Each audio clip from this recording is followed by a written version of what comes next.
Hello, we're here. Hmm. Just a second. I got chicken.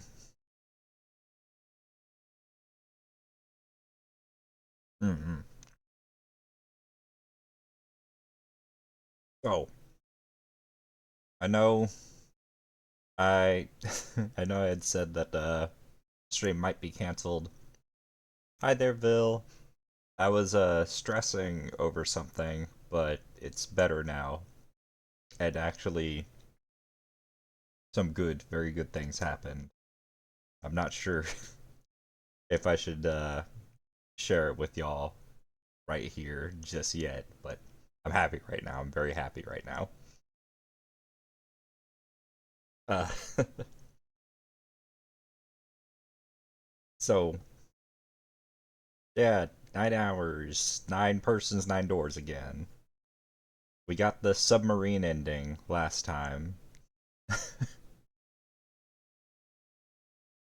and after we had gotten that ending, I think it was like a day or two later. I was like, "Fuck it, let me see if I could like find some more information."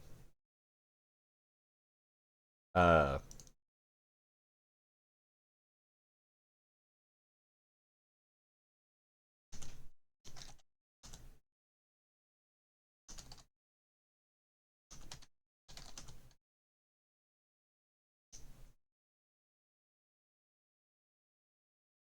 uh, so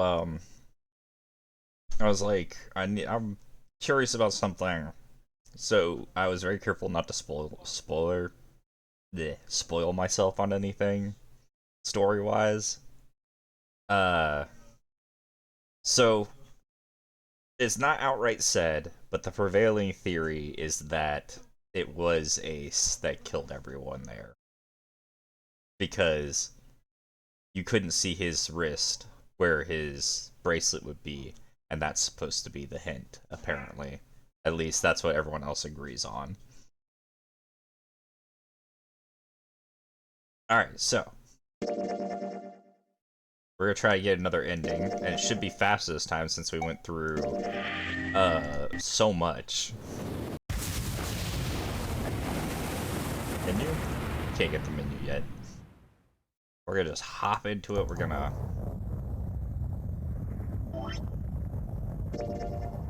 Alright, so it's got us here right now. We need to hit here. I don't think that's gonna change much of the story. We'll see. I do need to hit here too, but I'm not too concerned about that. What we're gonna try to do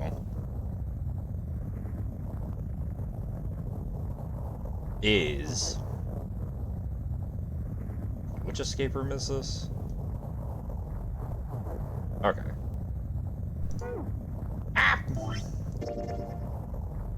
What we're gonna try to do. Yeah, chicken. I put it in the air fryer. I was gonna go out and get some food, but I was like, but we're already a little late for stream now. What I'm thinking is, one of the endings I'm gonna want is gonna be one of these two. But, there's also, if you count this, 1, 2, 3, 4, 5. There's not enough endings for 6. So I'm assuming once you get all these 5, the 6th one shows itself. Hey there, Onyx.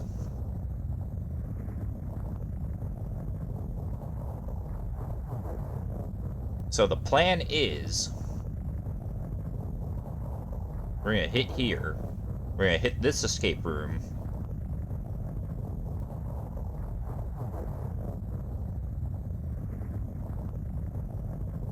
And then we might just skip ahead to here and pick whatever puts us here. Now you want fried food?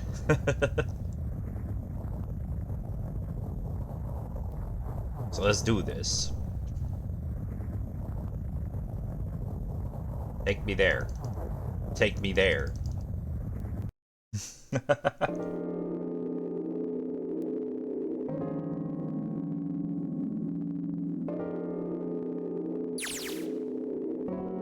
Well, we really don't have a choice now. We can't let his sacrifice go to waste. Zoom. The only door we haven't been through is 7. I think I'm gonna go with door 7. Okay, 7 it is. Yeah. All right then. That means June's got to go through 8. What? Why? You know how she's never even bothered doing any of the math herself on this?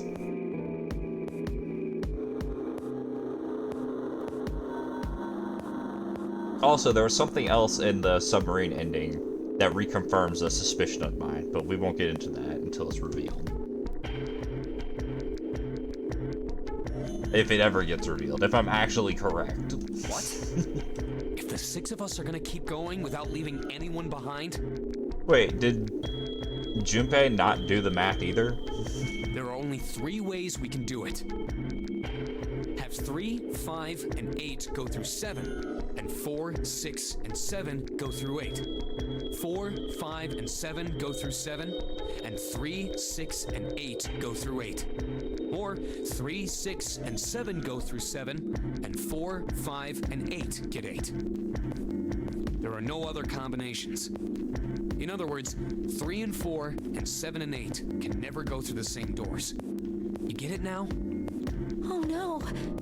You're saying we aren't gonna see each other again for a long time. What do you mean, long time? Hey, come on. You're making it sound like we're never gonna see each other again. How you doing though today, Onyx? We gotta split up, but only for a while. This is just like when we went into the 4 and 5 doors, remember? We got split up then too, but we all met back up. I'll bet 7 and 8 are just like that. Why does it assume we got split up that time? You mean they're connected somewhere? Yeah, probably. Probably. Yeah, I'm sure they're gonna connect somewhere. Why? What makes you think so? If they don't, then neither team can get through door 9. In other words, the game would end right here. Zero's been on top of his shit so far. I don't think he'd blow it now. I'm damn sure that son of a bitch wants to have his fun as long as possible. He's not gonna end this game until we get through the 9 door. Everything's gonna be fine. We're gonna see each other again. I promise. Yes. Promise? You guys are done, right? Anyway, that's pretty much it. Clover and I will both go into separate groups. I figure I'll take 8 and Clover can take 7. Any problems with that, Clover? Whatever. All right, we're ready to go then. Let's move. You guys ready? Yeah. Okay. Okay. Let's go. Let's do it. Let's not set the room on fire this time. I'm surprised it didn't come to It's open. bite us in the ass later. Let's do this! Hurry!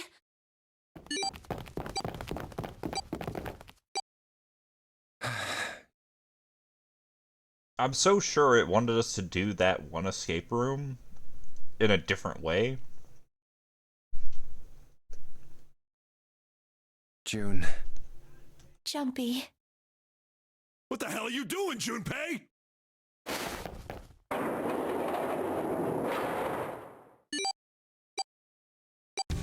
Only 81 seconds left!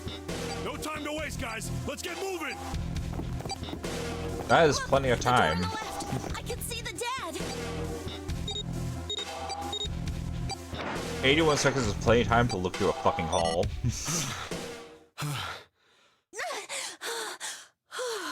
Then again, your life is at stake. I guess you freak out either way. It stopped. It stopped.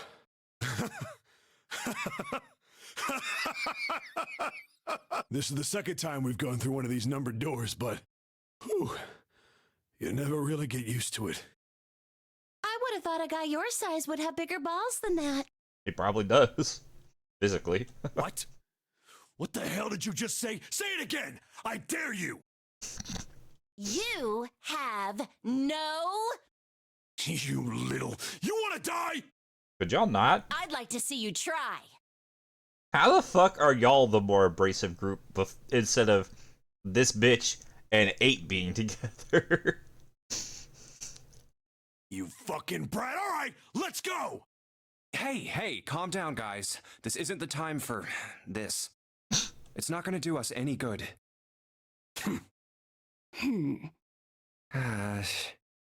Wait here for a minute, alright?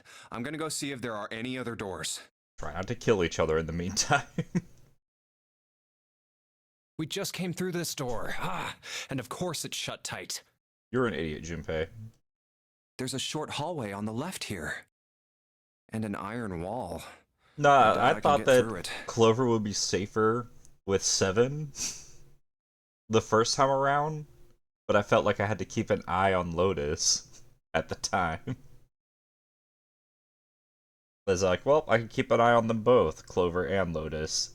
How is it that that was a more calm experience than these two together? I didn't think she was going to start trying to pick a fight suddenly. This door's the only option we've got, right? Yeah, looks like it. Hey, something's written on the door. Yeah? On that iron plate. It says operating room. If this thing's telling the truth, there could be body parts inside here. Okay. Well, this is probably not going to be pleasant. Well, there's no point to standing around. Might as well go in and see what's waiting for us. Body parts. What's wrong? No, it's nothing. Let's just go. Huh? What the hell is this? It's a screen. Why don't we take a look? Hey, Clover! She's more energetic here. What? Clover! Hey, what's wrong? What the hell is this? It's a doll. Is this a corpse? Clearly not. We should probably take a closer look. Yeah. This is... Are we about to play Operation? What the hell? That's just a huge doll or something. Doll? You're right. It's only a doll. Man, it really scared me. Well, I guess it would have been weird if you actually had any balls. Shut it! Don't you start with me, fatty. Oh, what's this? You want a piece of me, shortstop? Why are y'all fighting? Yeah, bring it on, you whale! Hey, guys, not again, okay? Seriously, knock it off. Jeez. Anyway, looks like he's got something the two of you could stand to have a little more of. I'm talking about a heart. Huh? Oh, this? You mean on his chest? Yeah. Why would there be a heart in a doll? Because it's probably part of the puzzle. Gee, I wonder. I don't think it's a doll.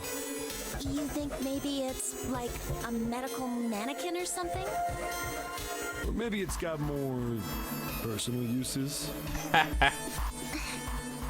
Anyway, how about we take a look around this place? Let's go. Okay. Sure thing.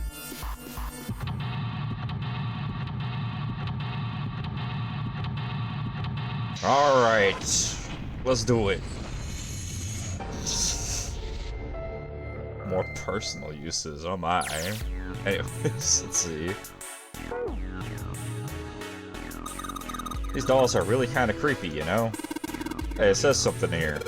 John. You think that's this doll's name? Maybe? This thing is creepy. Wonder why it's on the bed. It's an operating table. It raises up for some reason. Hey, wonder what this thing is. It says kg on the display. Kilogram.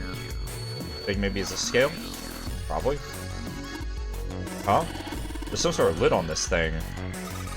Well, why don't you try opening it? Can't, there's no handle. Can't get under it with my nails either. An operating table. Do you think old operating tables look like this? Honestly, probably not. I have no idea. It looks a little too... Huh.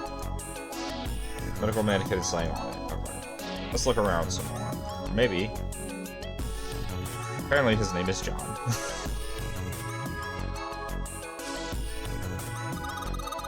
They use these for surgery, right? Let's see, syringes, cups, a plate. It's a sort of scissorish thingy.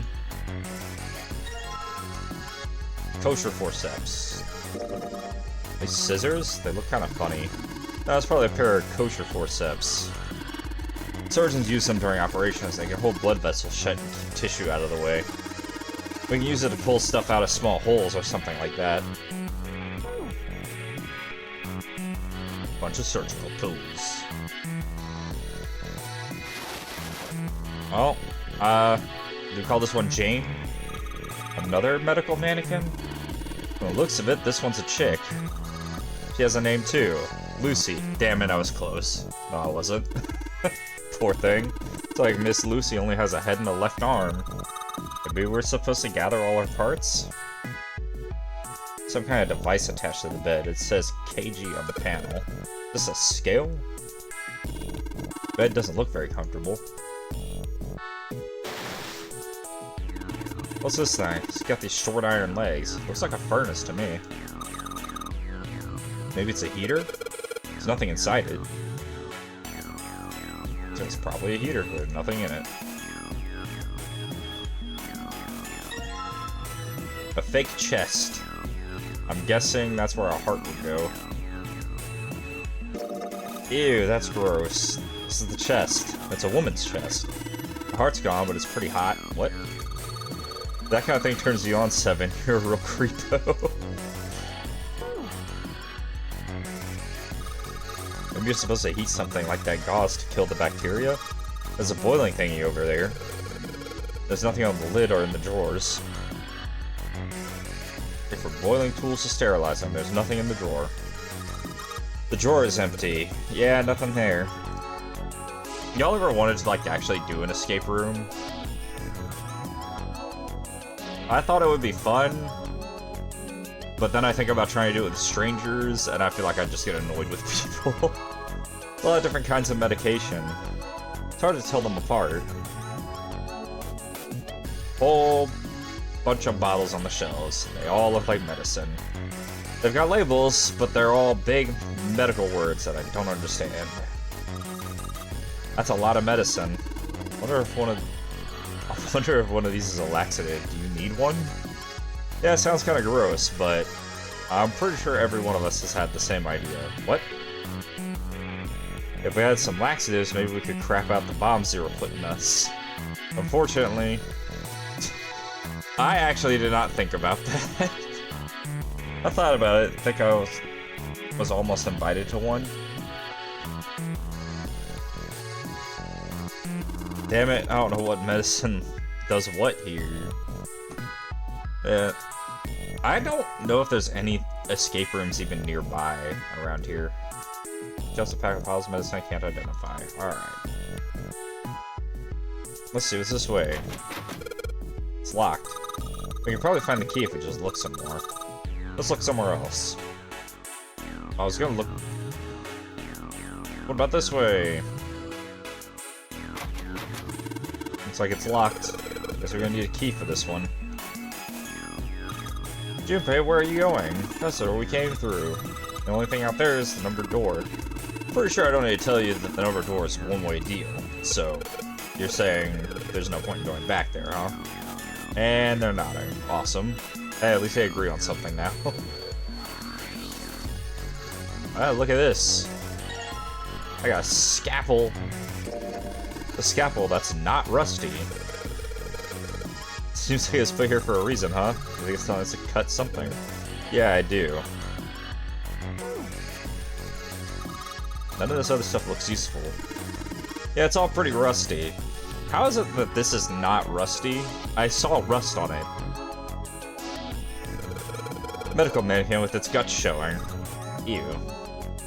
Got curious and looked, and it seemed like there's an escape room place near me. I got no one to play with. But maybe it'd be fun though. Yeah, you have to have some people. Just doing it by yourself might not be that fun. Gross. Hey Junpei, there's a slit in this thing's chest. Yeah, sure is. There's something in there. Maybe we can get it out?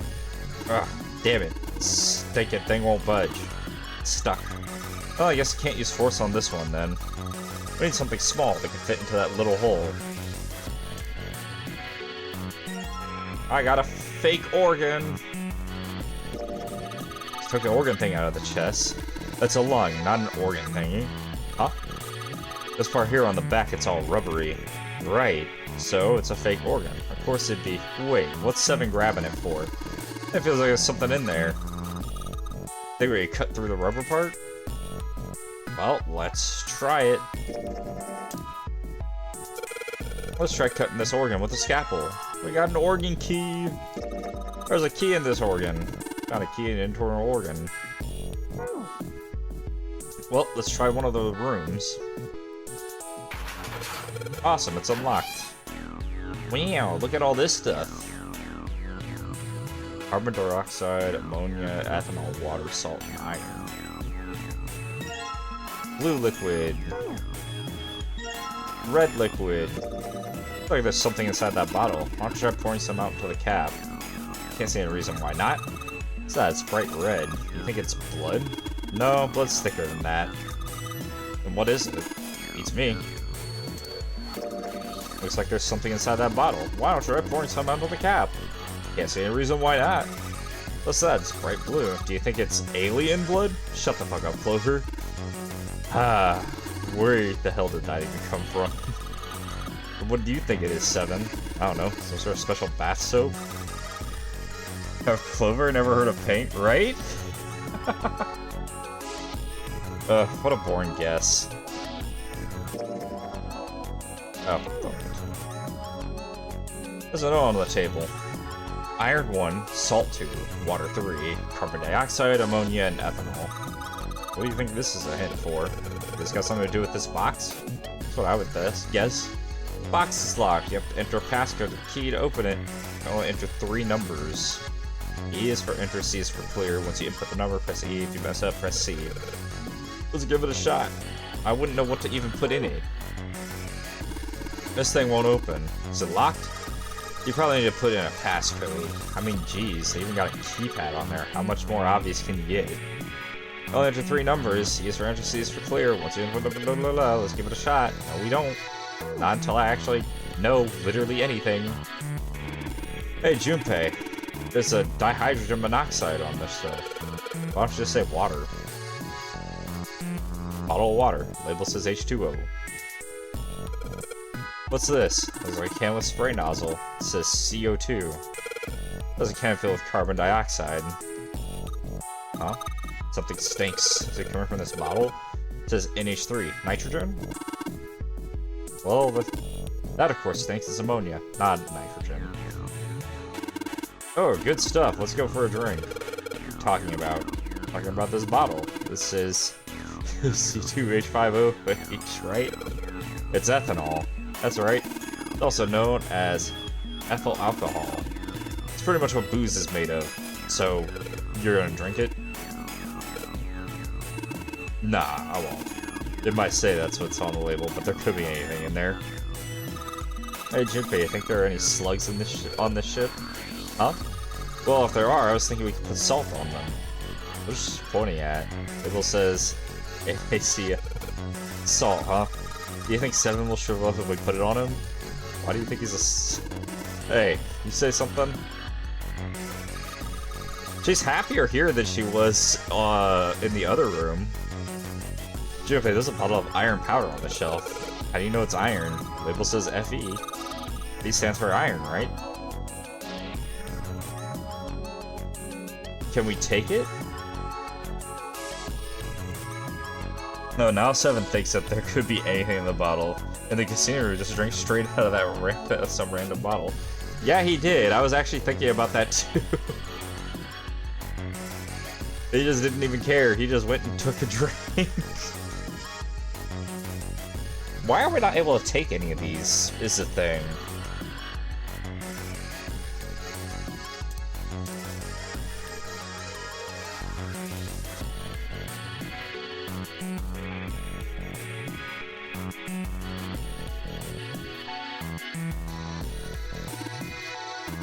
Us being hot, O probably stands for orphans. So it shows me made of 2 hot orphans. 7. Is your head okay? What the fuck, Ethan? 7?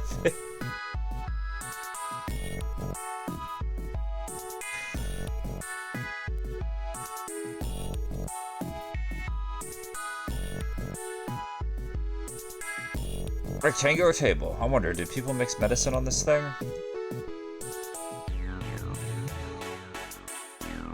I was trying to click here.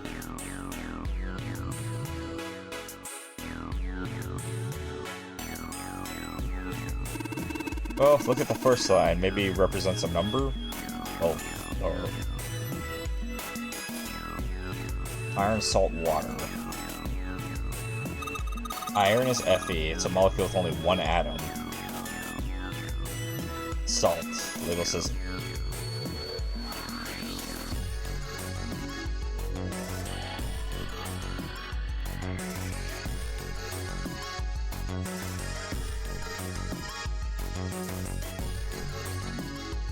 Okay, I get it.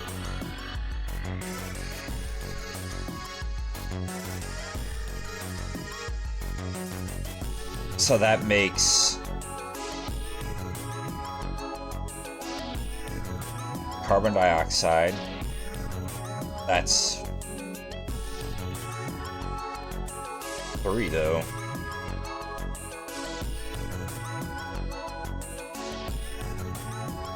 Do you think it could be the same number?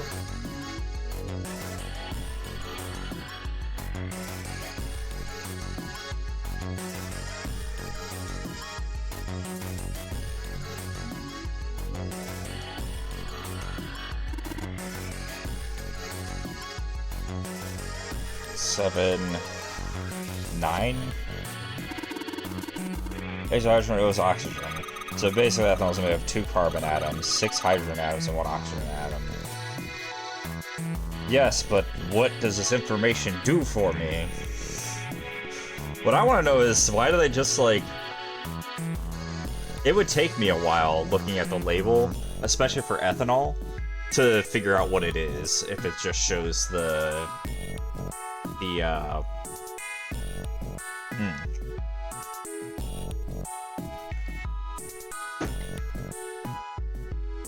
It just shows the elements involved.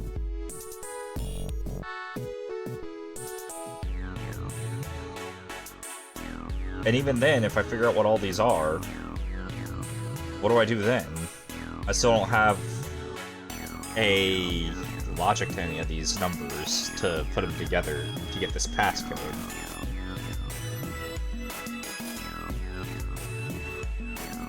Anyways, let me get a flashcard out so we can write some of this down.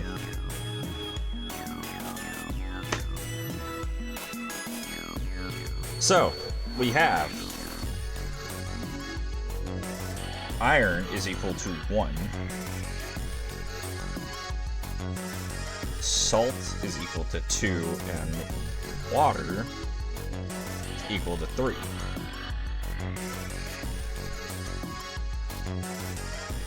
I'm just gonna write CO2 for our carbon dioxide just because that's easier for me personally. But that also equals 3. If we're counting just the how many molecules, atoms, whatever are involved. My brain is right now really struggling to figure out the difference between molecules and... Is it atoms or are they molecules?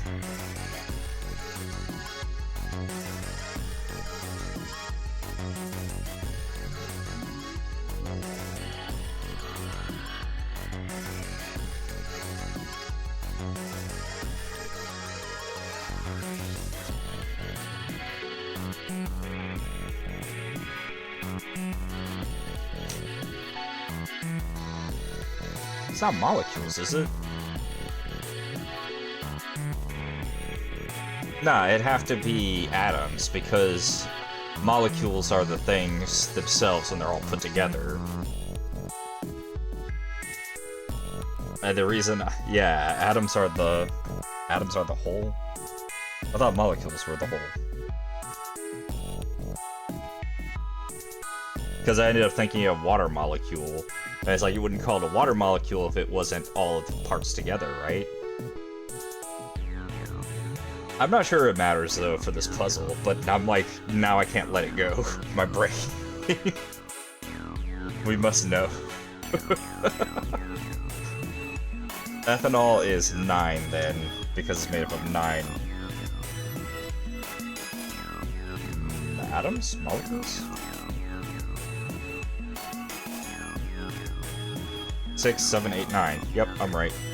Oh, I had to like double check to be sure I counted right.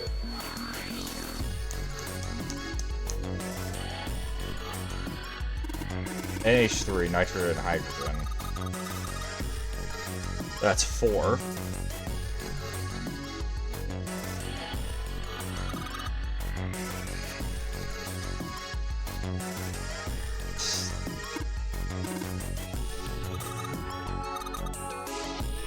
Well, now we got the numbers here. Molecules are multiple atoms. Atoms. Okay, yeah. Maybe I misunderstood when you said whole. In any case, now we have the numbers. Now what?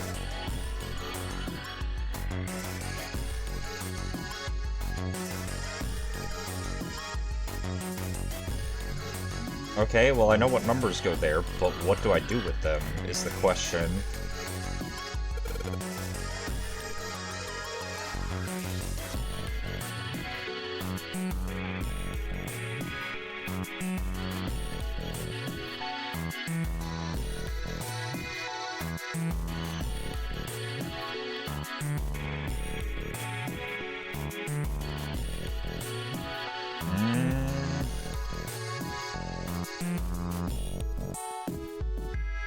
Molecules are multiple atoms. Gotcha, gotcha, gotcha.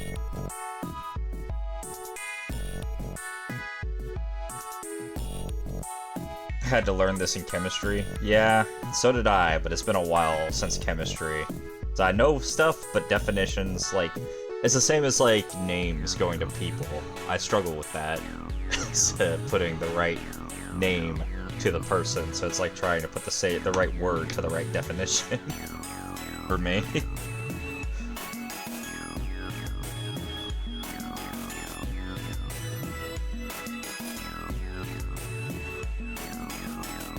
I still don't know how any of these numbers go together.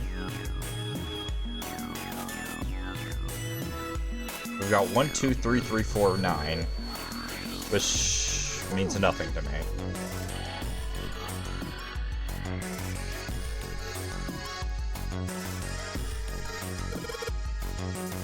We can't do a brute force because it would be way too many combinations, but be less not much less combinations with this.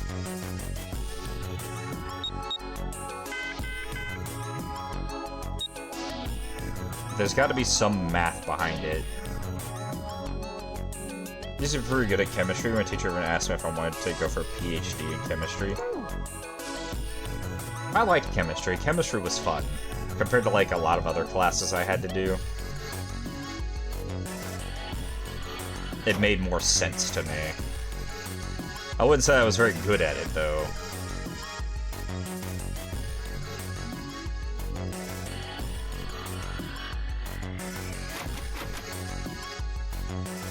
Okay, we're gonna have to figure this one out.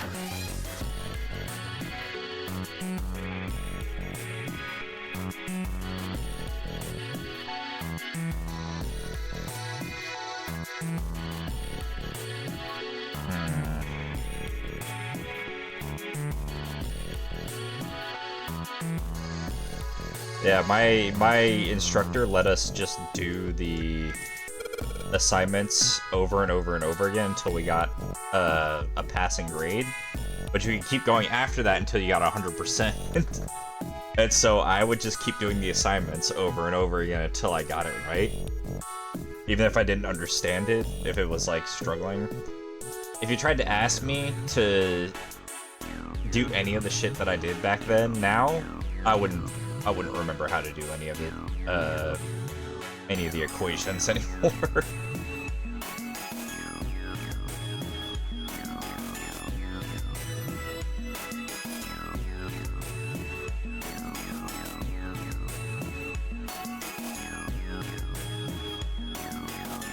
surely they taught some kind of chemistry. Although the chemistry class I'm thinking of was in college, so...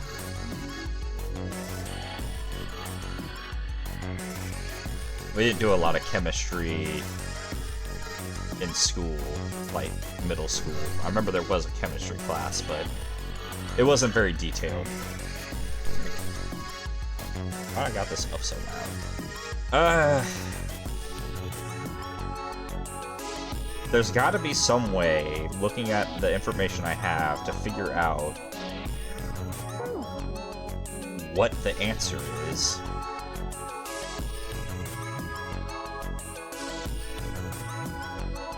Instead of just blindly guessing, there's gotta be something. There's something behind these numbers. Let's do this. Obviously, we're gonna combine, not you. Obviously, we're gonna combine these. Oh. Maybe not. Well, let's do this then.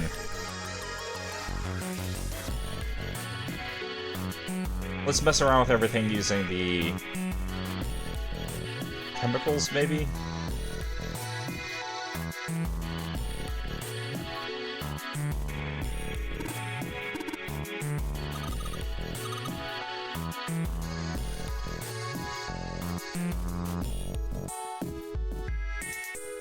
Maybe there's nothing to do with the chemicals?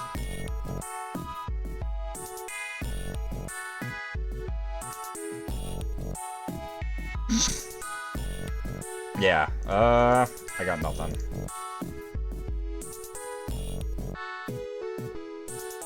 Ah.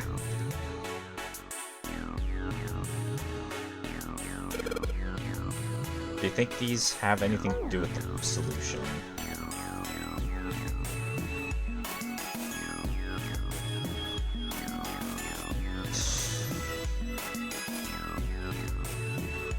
I remember we did something with sulfur in middle school. I don't remember what.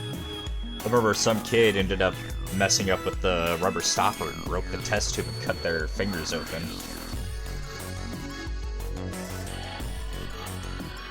And then everybody started... They went around the classrooms telling everyone to put their heads on their desk, whatever, without explaining anything. And then they're like trying to keep anyone from seeing what's going on. And so everyone thought there was a school shooter. All the fucking jocks were like not sitting down in their seat, they're standing up like, let's go, we're gonna fist fight someone if they're in the school with a gun. Like, yeah, y'all do that. There's a fucking door on the side here, and I'll use y'all as cover as I leave. While you act like idiots.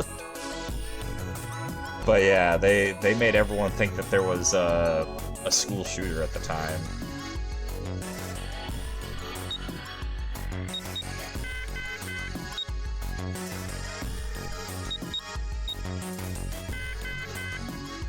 I could try and use the calculator here. Hold on. Not item, menu. We could try to see maybe a digital root. But then, like, the possibilities end up increasing even more because I still don't know what to do with this. And even if we do something like...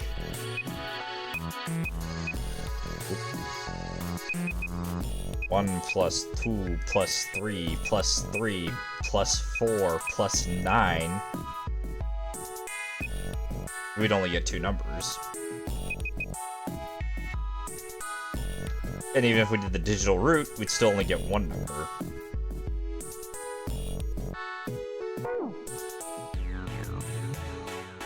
So I have these numbers, but I have no clue what to do with them, just that it relates to this code. And I'm not getting any clues at all on how to put these numbers together to find this code.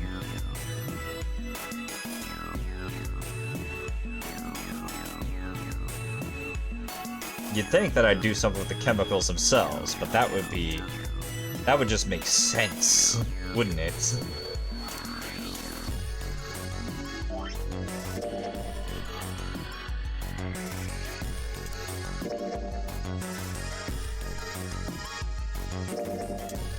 I bet you not. But it's worth checking.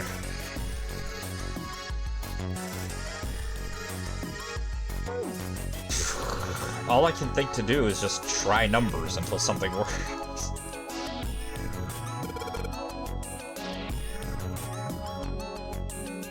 But even then, there's so many combinations.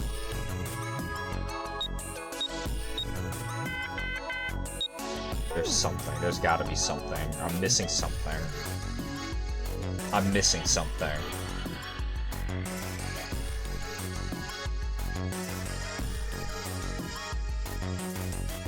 This is the room that would drown us for me. I can already feel it.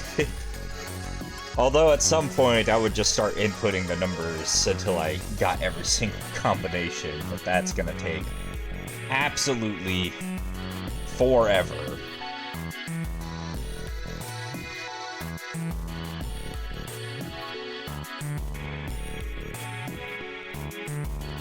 How do we put these together?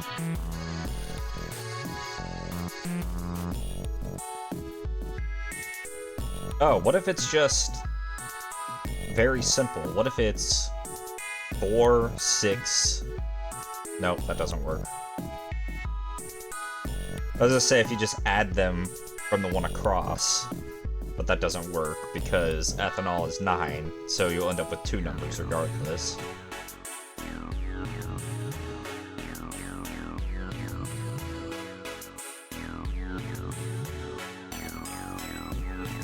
Even if we add them like that, maybe? Then it would be 4...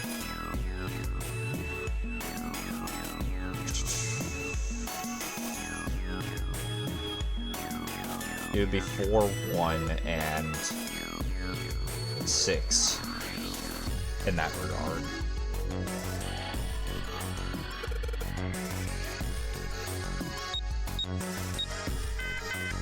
Yeah, I didn't think so.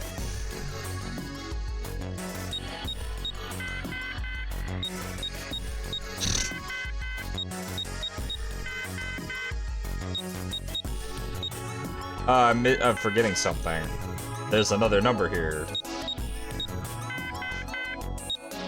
You have to start there. Hang on, hang on.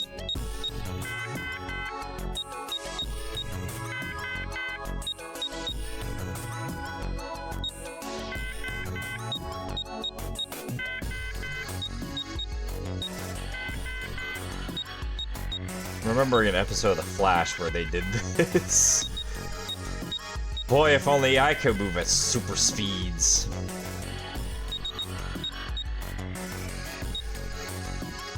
Oh shit, but what about repeating numbers? Alright.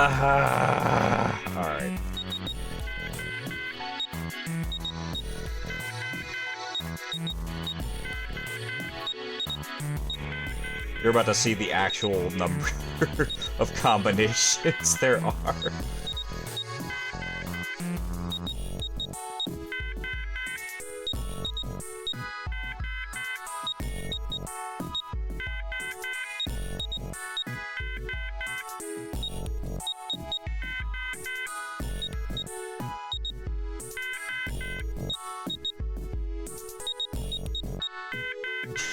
This is so dumb.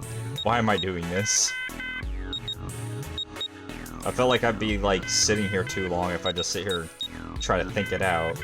I am trying to think it out while I do this, though.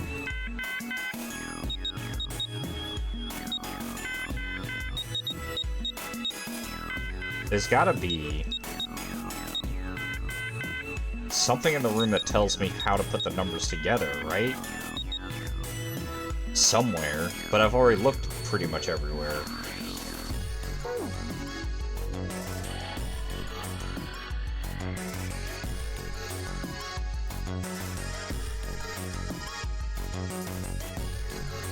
If that was important, they'd say something about it. I can't just click on these, because there's... the books don't do anything.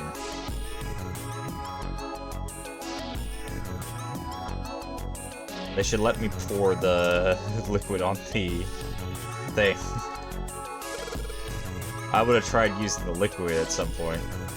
This will take a number of tries, yeah.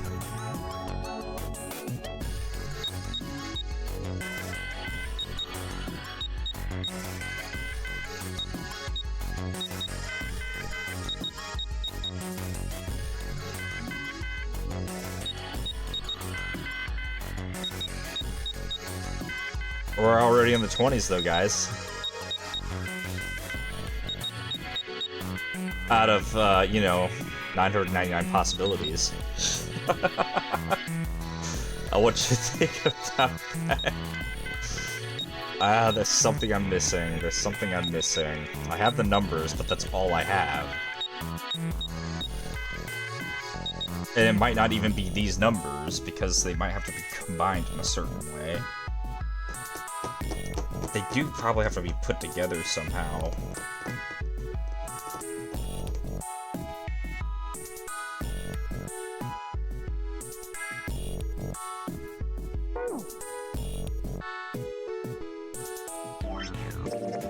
What if...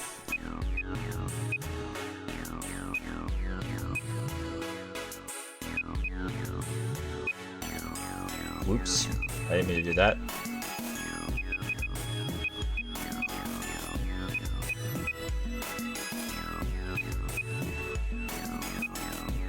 Damn, we don't get it. Triple digits. What do you want from me? What are your secrets? Do you think the answer to combining these things is somewhere out there? Although I looked everywhere already. Maybe the liquids do something.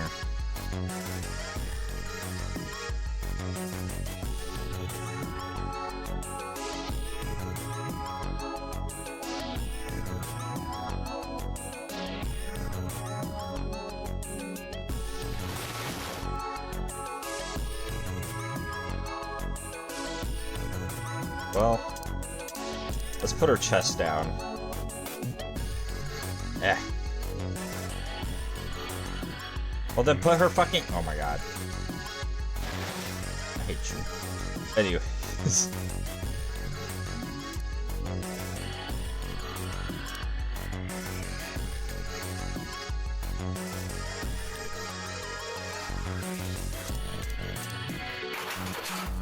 Cool, it's unlocked.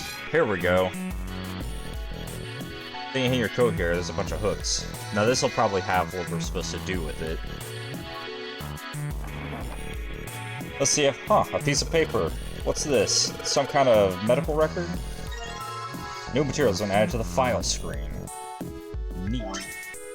That is not the file screen.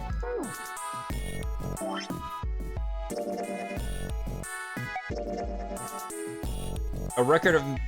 a medical record found in the preparation room. It has records of 2 mannequins. There's a male mannequin named John, a female named Lucy. The record shows each mannequin's total weight and the weight of their individual parts. Ah. Ah. I see what's gonna happen here. I did think John looked a little weird. But, you know, we don't body shame, so I ain't say nothing. Cabinet with a drawer in. Ah, what the hell are you doing? I just want to get out of here. But I'm tired. She is so much more lively here. What are we combining again?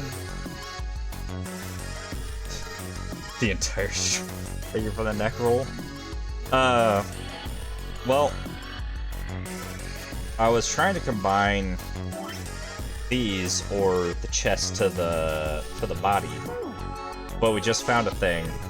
I thought maybe I forgot to actually have the key up when I went to touch the door, and I did, so now we're in here. And here is probably where we're going to find the solution of what to do with these numbers that we got, rather than, you know, just inputting 999 combinations until we get it right. Cool. Ray of light going through the beaker, and it's hitting the thing on the right. The white light on the top is glowing.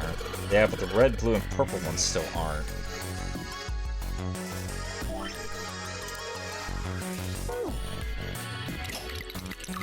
Hey, it turned red. Good about that. Didn't you hear that just now? Oh, what? It's locked. Won't even budge. You think this is the exit? Maybe. Look at the keyhole. Hey, we found a leg. Woo! Right foot of the medical mannequin. Guess it's a woman's foot, but damn, doesn't look hot at all. Have you got a thing for feet, Seven? No, that's crazy. You're acting kind of shady. You are acting shady. Found a beaker. Alright. Interesting that it just... It's blue now. I think I heard another noise. Boink. I don't know if it would, like, lock or something, or if I'm, like... I guess it would be weird if they made it said you were locked out of being able to get them at all. I get it. You combine the red liquid and the blue liquid to make a purple one. Good job, Junpei. The purple light came on and I heard it unlock. I'm sure it's unlocked. The locker with the purple plate has gotta be unlocked. Alright, let's see what happened. She's so excited. The fake stomach. Oh, maybe John just does look weird. The sink. The doctors and nurses probably washed their hands here before the operation. Nothing suspicious here. That's what you think. It's always suspicious. Okay, but there's a problem now, guys.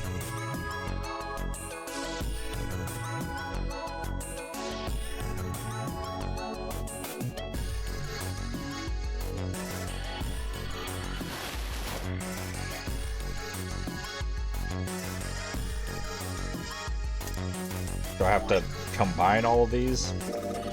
This foot of the mannequin, do you think I'm better? What? Do you think my legs are skinnier? Hey, Zero Escape game, yeah.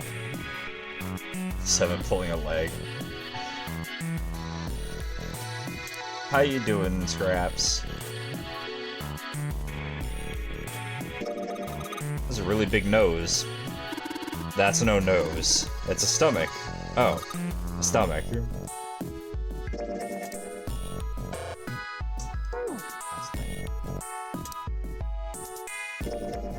For the medical mannequin. Well, now we have purple liquid. I don't know what I'm supposed to do with purple liquid. I'm gonna look in here some more. Tired, sick, not really focused. I'm sorry. Not feeling any better still?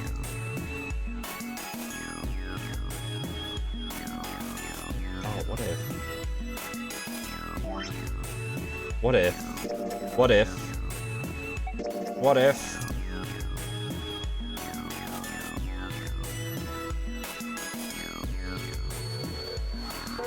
No, that doesn't make sense.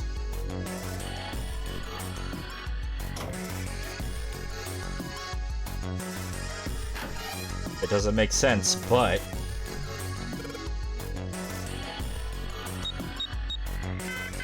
Damn it! But I still can't get this shit.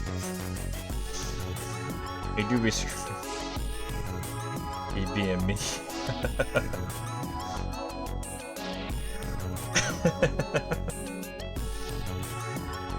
I don't know what to do, guys. We'll say I have to punch in a passcode, keypad won't open, I can only enter 3 numbers. E is for level, so let's see, let's give it a shot. No, but we don't know what to do.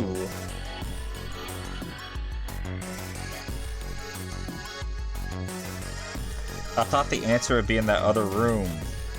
Since we had the liquid here, we got in there. Why do I still have the purple liquid?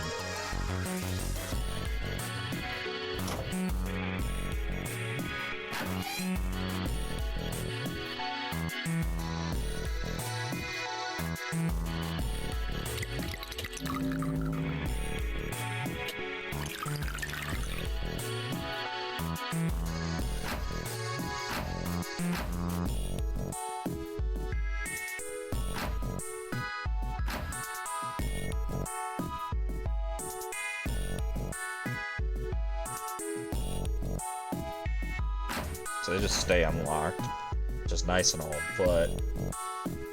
Think you should solve the puzzle? I'm trying so hard, man. I'm trying so hard.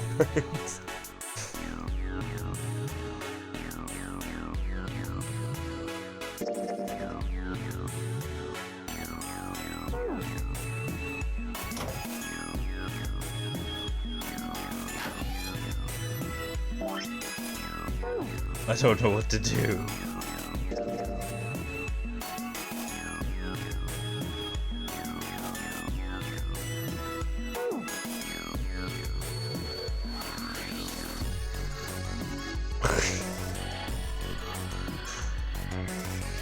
What you've missed is that we ended up figuring out, hang on, let me get over here. We figured out what goes here. Do you think?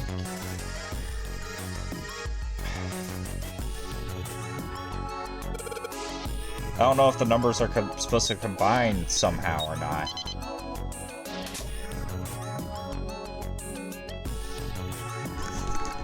Of course it would be that simple. Ah.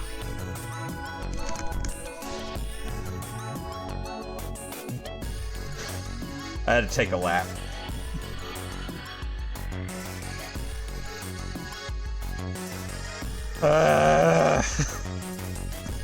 I thought all the numbers were involved somehow.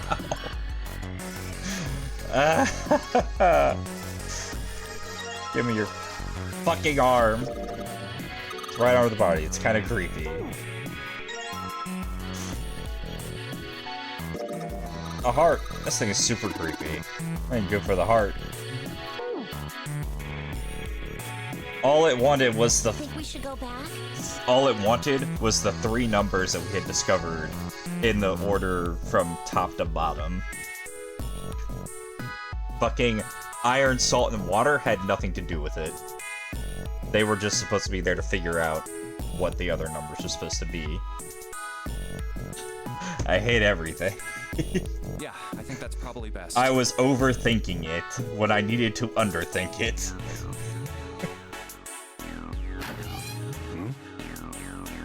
Hey, Seven, what's up? Oh, well, Is that a medicine bottle? I got curious about it. Here. Ethylene diamine tartrate? Shit, I don't know what that is. Yeah, that's right. CDT. Okay. What kind of medicine is that? It's not medicine. I think it's an industrial strength detergent. Okay. Why would they have something like that here? Well, probably to clean stuff up. Clean what up? Fuck if I know. Still, it looks like it's cleaned my brain up. What? You remember something? Yeah. Well, I remember a story about EDT. Uh-huh. Happened about 50 years ago. There was this factory somewhere in America making big old EDT crystals. They were making it to sell as an industrial strength cleaner, like I told you before. Uh-huh. But a year after the factory started up, something strange started happening with the crystals they were building. There's gonna be another story about that shared info space. Water molecules started attaching themselves to the EDT crystals. This made them into a sort of mutation of the original crystals, called a hydrate. Once the crystals turn into a hydrate, though, it's useless as a cleaner. The factory had to just dump the crystals. As a hydrate, they were useless. But it didn't end there. After that day, the same thing started happening in EDT factories everywhere, even ones nowhere near that first American factory. They've been making crystals the same way, the same materials and the same equipment and environment. But now, all of a sudden, every single crystal they formed turned into a hydrate. In fact, ever since that day, no factory anywhere has been able to make a pure EDT crystal. Even in EDT research done years before, they'd never gotten a hydrate. But after it happened at the first factory, it just spread. At least you got it in the end. Yeah, it's got voice acting. It was like, man, how do you say it? Like the molecules were communicating with one another, transmitting information in a way humans couldn't perceive. This phenomena spread throughout the world, right? Yeah, that's it exactly. But how did you know? Because we've heard this sort of thing in like 6 different stories now. I heard another story, kind of like that one, When? in the freezer. What? The freezer? Yeah, June told me. Wait. They just acted like we didn't do that. Whatever. Ice that doesn't melt at room temperature, huh? That sounds familiar? Yeah, hold up. I feel like I can remember something. It's right there. Some of them are voice actors from the other games. Ah. Do you?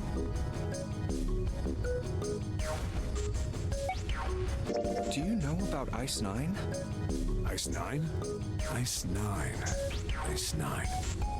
Ice. That's it. I remember now. That woman, she's on this boat. Uh-huh. That woman? Alice! Who's Alice? Come on, the woman who won't melt at room temperature. What? Huh? Are you talking about Lotus? You know how the Titanic sank on April 15th, 1912, right? Yeah, more than 1,500 people died. Worst maritime accident in history. What about it? Did you hear about the boat that was sent to collect the dead bodies? I think that was the RMS Carpathia, right? It was a cruise liner, just like the Titanic. No, that was the ship that picked up the survivors. The ship that collected the dead bodies was the CS McKay Bennett. The McKay Bennett showed up on April 17th, 2 days after the accident. It set out from Halifax, a port in Canada, and recovered 306 bodies. The Atlantic that far north was really cold. It would have to be for there to be icebergs and stuff. Anyway, the bodies they pulled out of the water were frozen solid. This isn't a very nice story. So, what happened next? Well, they say the McKay Bennett recovered something more than just dead bodies. There were various bits of stuff floating around in the water. Things the drowned had carried with them, or stuff that dislodged as the ship sank. One of the things they found was a coffin. Wait. A coffin? Yeah, a wooden one. The craftsman who made it must have been pretty skilled. It wasn't just a wooden coffin. It was all wood, no nails, no reinforcements, no gaps in the wood anywhere.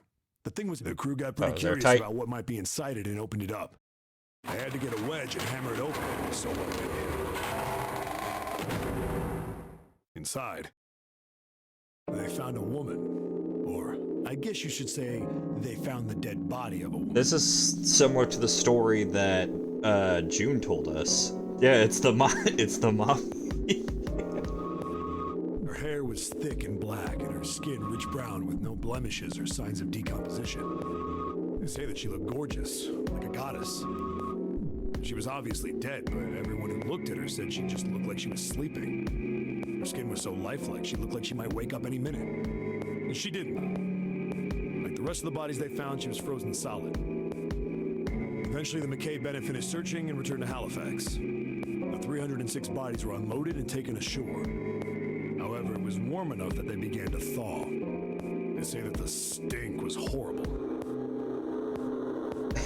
But there was one body that didn't thaw. And that was... The girl in the coffin. That's right. Everybody thought for sure that she'd melt and start to rot like the rest of them eventually. But weeks passed and nothing happened. Then a month passed, and another.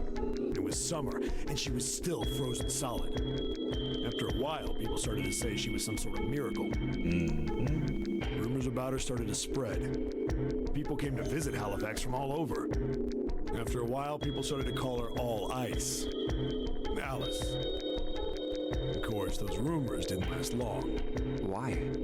Well, she up and disappeared. One day Alice was there, the next day she wasn't. They say someone snuck into where they were keeping her and stole the body. With the body gone, the rumors followed pretty quickly. And after a while, no one remembered her. You might be able to find something about her if you can find a newspaper from back then, but that's about it. Wait, you just said that she was on this boat. Yeah, I did. Alice has got to be somewhere on this ship. Why? Now why the hell would you say something like that? Because I know. And just what is it you know? What happened to Alice after she was stolen? All right. Tell me. What happened to Alice? Well, around that time, the word was that there was a special black market in New York. All millionaires from all over the world. I've heard that Alice went up for auction there. The person who won the auction was Lord Dashiell Gordain. The dude who was obsessed with the Titanic. Heard that name before, right? Lord Gordain. Oh, isn't he the guy who bought the Gigantic? The Titanic's sister ship? Yeah, that's him. Although I guess he hadn't done that yet. What do you mean? Gordain bought Alice in 1912. 4 years later, in 1916, he bought the Gigantic. And he hid Alice somewhere on the Gigantic, but nobody knows where. He died in 1931, and apparently he died without ever telling anyone where Alice was hidden. However, what?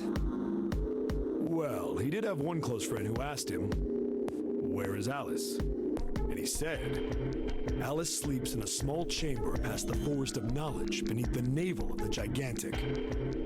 What the hell is that? Is it some kind of riddle? Yes. Your guess is as good as mine.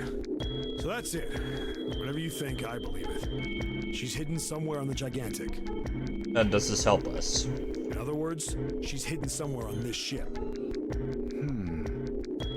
Hey, what are you two doing over there?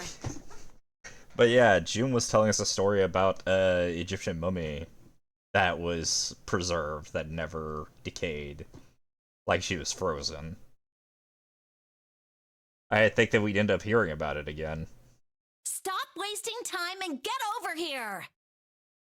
Okay, we're coming. Jeez.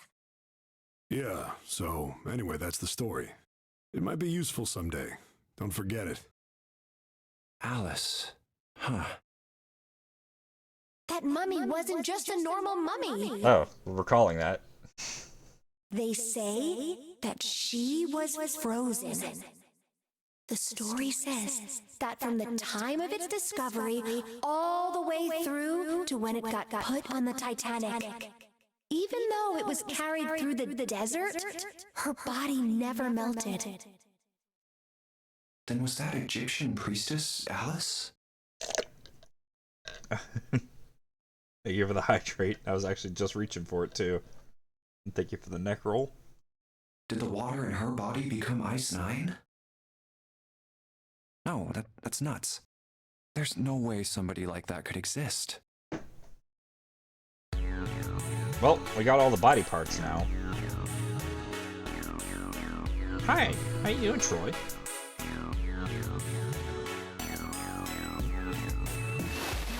Well, let's put the body parts together. Okay, so we collected the 6 parts of the medical mannequin. So once we got, must be for Lucy, right? Yeah. Seems like it. Well, so you give Lucy her parts back. Any objections? Nope. Agreed. Alright, let's get started. Combine!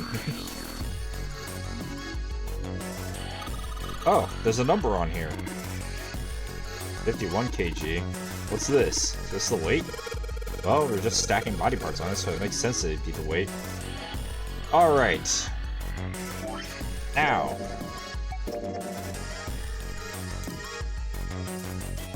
He's supposed to be 51 kg, 3.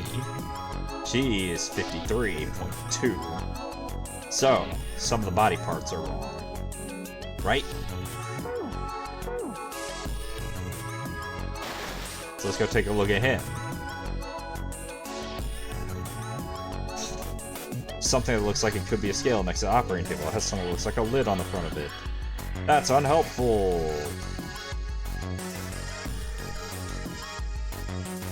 We're not getting anything! Wonderful! New scale that measures the patient's weight. The panel says 51 kg. Hey, nothing happened. That's odd. Is this the wrong weight? Weight? Yeah, well, you know how there's a scale on the side of the bed. Maybe we need to get the scale to a specific number. How are we gonna do that? We were supposed to swap her body parts with John's. Oh, let's give it a shot. Operating instructions. The screen will display 2 medical mannequins. You can switch their body parts by selecting the part you want to switch out. Wonderful. So we can't change those parts though. Well.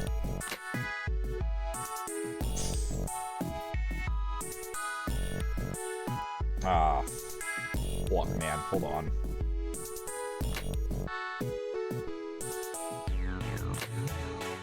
Hold on. Reset it. Gonna go back. No dice. I think if we knew the way of each part, we could figure it out. Yeah, hold on just a second.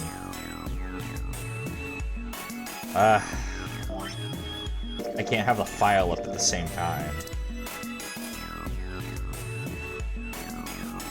Alright. Let me write this down.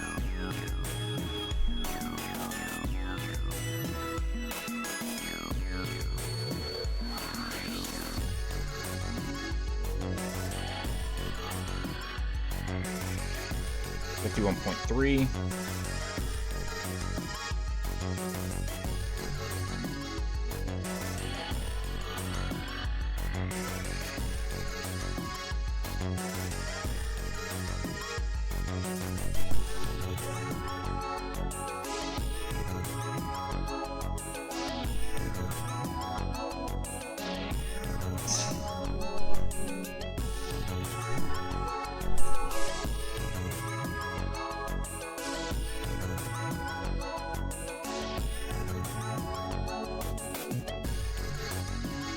Sleepy.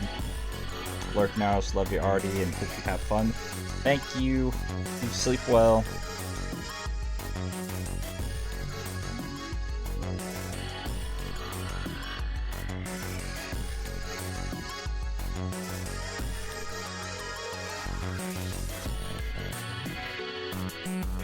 It is hard to write with a cat on my lap.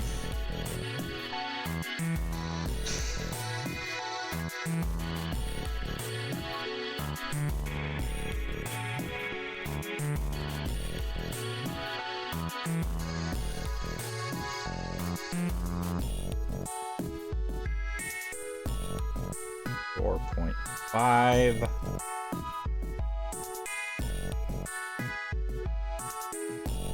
He is so needy right now.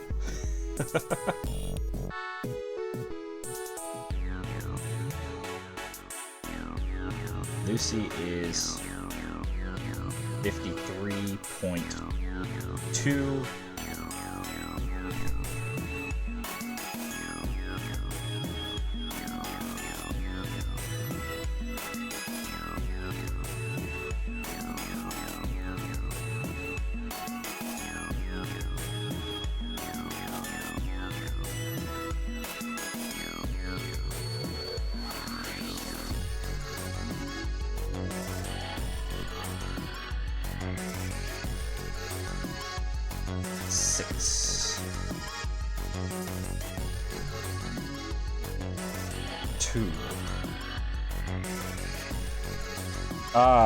You know what? I forgot a part.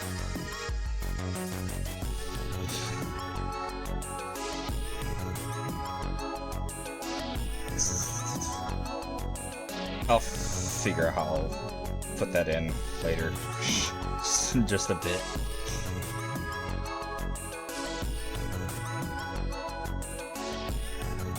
Our parts even out very easily. Interesting.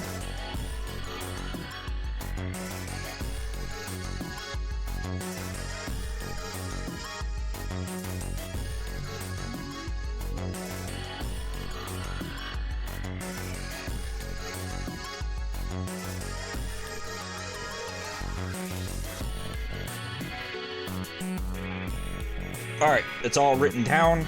Let's get back to the puzzle.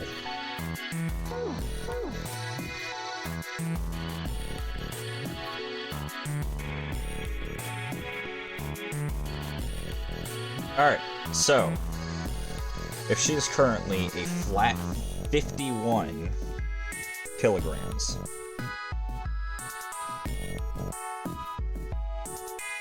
I need a calculator now. And we can't pull that out either.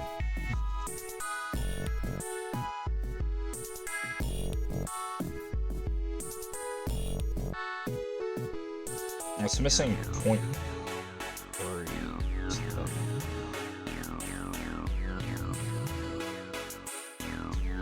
Alright, I'm gonna pull up Chrome so that way I can pull up a calculator. Just a second. My phone doesn't have a calculator on it. Could you imagine? I don't know how it doesn't have a calculator. It just doesn't. Alright, so.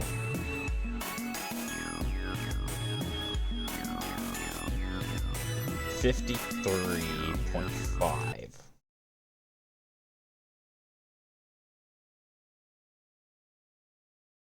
Boy. 3.5. And then if we swap the arms, you lose 0.5 kilograms. Which means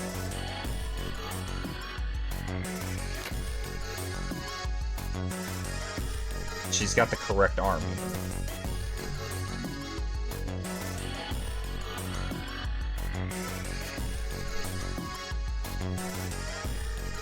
Alright, so then what if we swap the leg?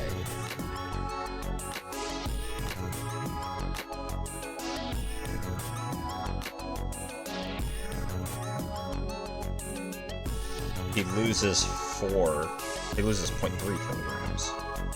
What? No, 4. He loses 0.4, which means that is the correct leg.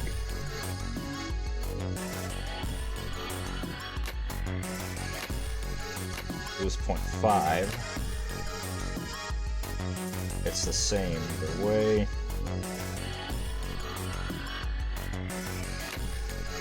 Save for that 0.5 difference, which means she has the correct leg when we do that. So he should lose 6 if it's the right one.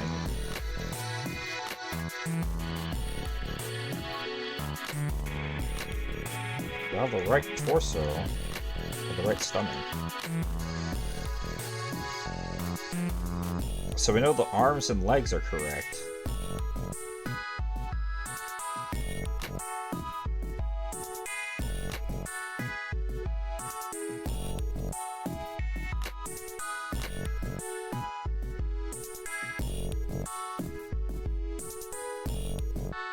Huh.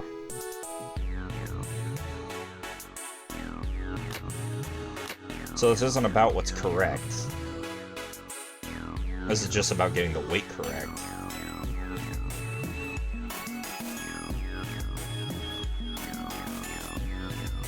Because right now, all the body parts are the right weight. Anyways, so she's... Let's try... That gives us another 5. Another 5.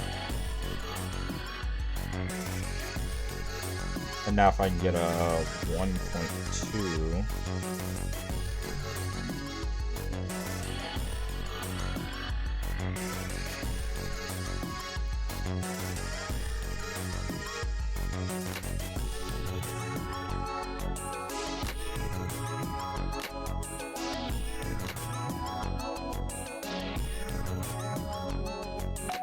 There we go.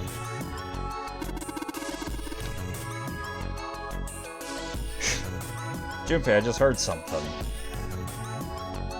You'd imagine what I say.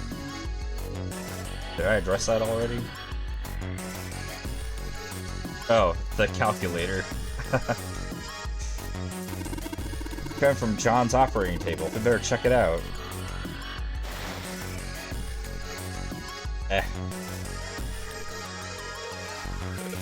Huh? The lid on the scale. Did it open? Oh, I get it. Must have opened because we matched John's weight to what's on the chart. The Jupiter key.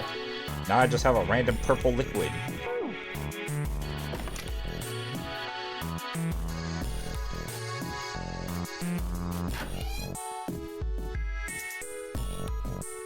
Hey, hold on. What? Oh, what's up? Where's Clover? What the fuck? We're all trapped in a room. Huh? How could she just vanish? Oh, god damn it. Where the hell did she go? Okay, just hold on a minute. I'll go get her. Sure thing. Hey, Clover, what's wrong? Come on, let's get out of here. What are you doing? Did you want to come back here and say goodbye to John? Hey, Clover, can you hear me? My brother might be dead. Might be. We know he's not, though. Huh? That's why we couldn't find him. If he's dead, I'm going to be next. Why would you be next, specifically? What are you talking about? You're right, but what do you mean? What's wrong with you? What do you want to do?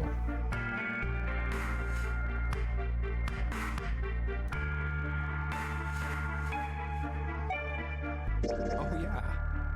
It's in my pocket somewhere. Here it is. A 4-leaf clover. Hey, did you know? Each leaf means something. Hope, faith, love, and luck. That's what a 4-leaf clover stands for. Take it. Use it as a good luck charm. Listen to me, Clover. No matter what happens, you can never lose hope. You have to remember what's most important, and that's to have faith and to have love. If you can remember all of those, that'll bring you good luck.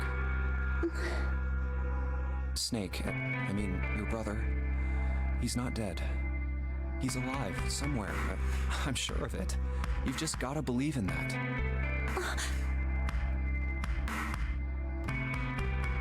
Well, Thank you. Thank you. I didn't think it would come in use for that. Now come on. Seven's waiting for us at the exit.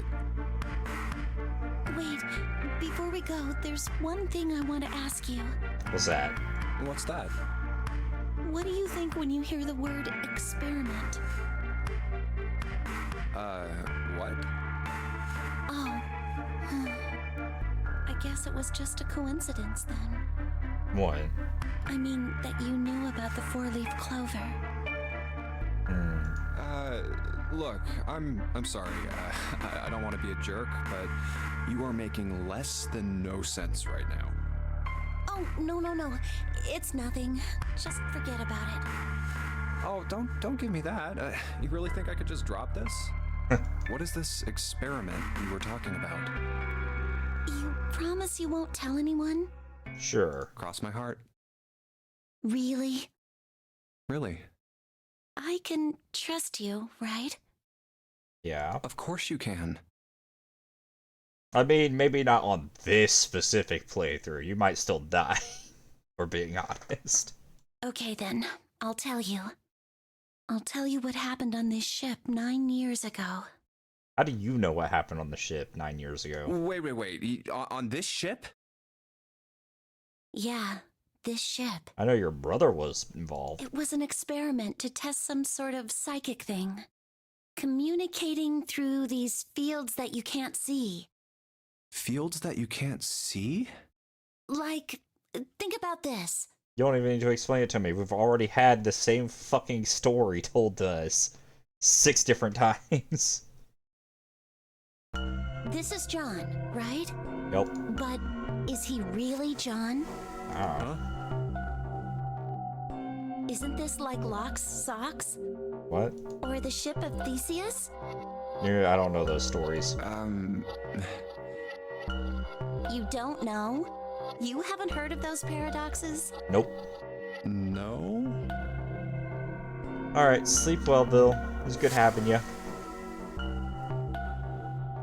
And chat with you later. Really? Okay, well pay attention then. This is how Locke's socks works. Let's say I've got a pair of socks. They're my favorite socks. One of them gets a hole in it. What would you do if that was your sock, Junpei? Wear a different sock.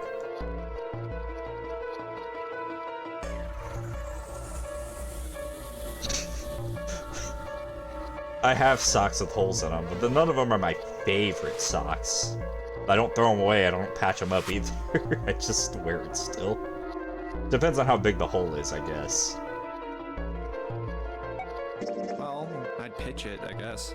But it's your favorite pair of socks. Come on, who loves their socks that much? It doesn't matter. Just suppose you do love them that much. Okay. Well, I guess then I'd patch it. But what if another hole opens? I'd add another patch, I suppose. What if another hole opened after that? Another patch, I guess?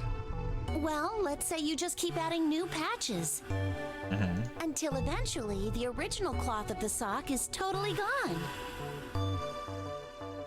Once you get to that point, can you really say they're the same socks you started with? Well, that's tough. So, that's the locked socks thing? Yeah, the ship of Theseus is a lot like it. The ship of Theseus. Okay. If you keep fixing the damaged parts of a ship, eventually it ends up with none of the parts it started with. Can you really say that ship is the same one you started with? And what if you took all the old parts from the first ship and built another one somewhere else? Then which ship is the real ship of Theseus? The one you repaired, or the one you built with all the original parts? Hey, do you think it's the same? As this field of information. What's the same? These guys. Is this John, or is it Lucy now? We did replace almost all their parts. John's head and heart are both his. But apart from those, and a single arm, the rest of his body was once Lucy's. We're just like these mannequins. Think about it. The cells in our body change every day. Old ones die and new ones are born. Maybe part of my arm is made of stuff from a fish I ate once. Or maybe part of your right side is made from a cow you ate. This is basically a theory that appeals to a lot of war fans. I'm glad we somehow came around to that. If you take it a little further, those cows and fishes are made from something else too, right? That's how we're all connected. Through fields that can't be seen with the naked eye. Hey, what the hell is taking you two so long? We were having a deep conversation about Vor. Get out of here. Oh wait, no, something else. Not Vor, not Vor. It was fields that can't be seen. That's it, that's it. How long are you gonna make me wait? We don't have time to screw around. Oh? What were you two doing? Was this some sort of secret meeting? No, it wasn't. We were just Just... Talking about socks. playing with the mannequins. Huh? Let's go, Junpei. Playing with mannequins, huh? Didn't know you were into that kind of thing, Junpei. You're a dick. All right, I'm gonna open it now. Is that cool? You don't need to keep asking, just do it, all right? Fine then.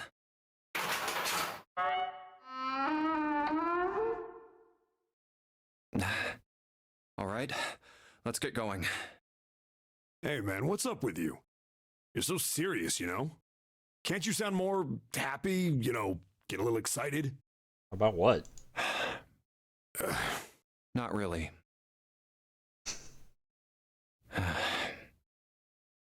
My brother might be dead. I'm going to be next. Like hell I can. Not after hearing something like that. Found it! There too, huh?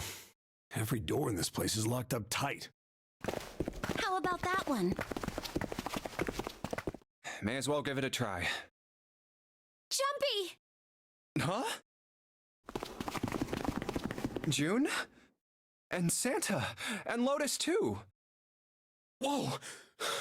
What the hell is this? What are you doing here? What are you doing here? We didn't... Hey guys, could you come take a look at this? Look on the wall here. A map of the ship's interior? It says sea deck. So it's the map for this floor then? Door 7 and door 8. Yep, they both eventually end up at this hallway. Yeah, isn't that what I said? No. We aren't going to be split up permanently till we find door 9. We might get separated for a little while, but we'll see each other again. Otherwise, we won't be able to open door 9. That's how the nonary game works. I see. Wait a sec. Hey, could this lead to... Oh, You've got to be kidding me. We may as well go. yeah. Oh, almost forgot. We should keep this. Ready? I'm gonna open it. Let's see if we can skip. Nope. At some point, we'll let us skip, but we're gonna just jump ahead I knew it. We're back. once it lets us skip, I suppose. In the hospital room. I see. I believe I understand what you're saying. The 6 of you split into 2 teams and went through doors 7 and 8. Okay, so since we can skip, let's go to the flow chart now. And could we just go right here?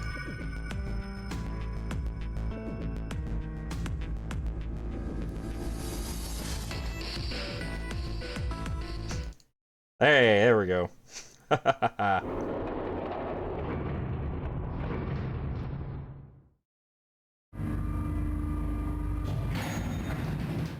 Because anything between here and where we ended up at is stuff we've already been through. 7 and Lotus. We've got a problem. Clover is gone. What? What do you mean, gone? When? Why? You 2 went into door 1 with Clover, didn't you? Yeah, we went through the door together. But Clover barely spoke to us. She just did her own thing the whole time. There were 4 rooms on the other side of door 1. I don't remember what the choice was here. She wouldn't let us into the 4th room. She just said, I'll take care of this one. And shut the door. She must have blocked it with something on the other side. We waited for a while, but Clover didn't come out. Because this is when we just came out of the one room with the gun that stupid Junpei didn't take. We called for her, but she didn't answer. So I kicked down the door and we went into the room. But It was empty. Clover wasn't there. There was a door on the other wall. And it was open. We figure she opened the door and left by herself. We ran after her, of course, but Obviously, we didn't find her. You figured that much out. Clover's gone. When did this happen? We got here just before you. You certainly have excellent timing. So you haven't searched anywhere other than near the staircase? No, we haven't. Very well then. We'd best separate and look for Clover. We haven't much time left. Let's begin. Yeah, Alright. she's not here. No, she isn't. There's no sign of her. Let's go. I should probably skip at this point. All right, I'm thinking we should probably split up. I'll head back to the stairs and take the elevator down to E deck. June, you can take the stairs up to B deck. All right, that sounds good. But, What? could you stop calling me by that code name when we're alone? Huh? Sure, right. I'll do that. I don't remember that. Jumpy. No, it's nothing. All right, I'm going then. Yeah, be careful, Connie.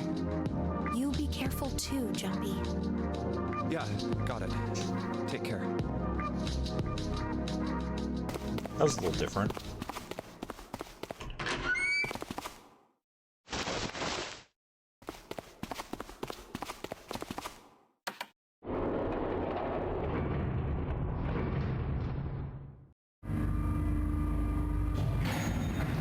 Right? I don't remember that. Charge always strikes when least expects it, but to wait for a man to stand before striking him down seems almost crueler than dealing the fatal blow while he lies on the ground. Light in a dark place, Junpei's smile had given him hope, both for escape and possibility for something else. It was that hope that raised his spirits just enough that they might soon be fully dashed. He opened the elevator door, and there she was. A woman sat slouched against the wall. Lotus. Wait, how'd we end up here? Junpei felt his blood turn to ice. Her body was limp and her skin smooth and pale as always. What decision led here? I didn't get to choose, it just happened.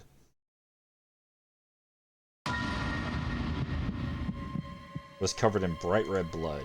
Junpei felt his chest constrict. He couldn't breathe and his legs began to shake. A slow, cold drop of sweat trickled down his back. He felt his stomach somersault.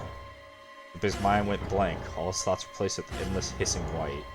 Driven by little more than instinct, he began to walk towards the Lotus slowly. Each slow movement of his stiff limbs brought him closer to her corpse. They were standing on the wire cat. There we go. Finally, he stood next to her. Robotically, he bent down and put his hand against her neck. There was no pulse, no rise and fall of breathing. She was slightly warm. Something, somewhere in Junpei's shaken mind told him that meant she had been killed recently. Yes, Junpei thought, his mind slowly returning. She had been killed. Someone had killed her. There was a deep cut on the left side of her chest. How did we end up here? Was it this?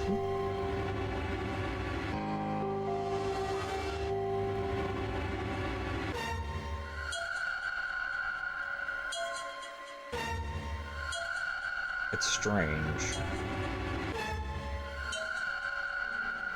I actually cannot imagine what happened that would lead us to this ending now. That made him go down there instead of taking us up to the room where Clover died. Blood still oozed from it, although clearly her heart stopped beating some time ago. The weapon had been a knife, then. Perhaps she had been stabbed in the heart once. She would have died immediately. He took little comfort from knowing she must have suffered very little. Only then did Junpei notice. Lotus' bracelet was gone. Lastly, let us discuss how to remove the bracelets. There are only two ways to do so. One, you escape from this ship.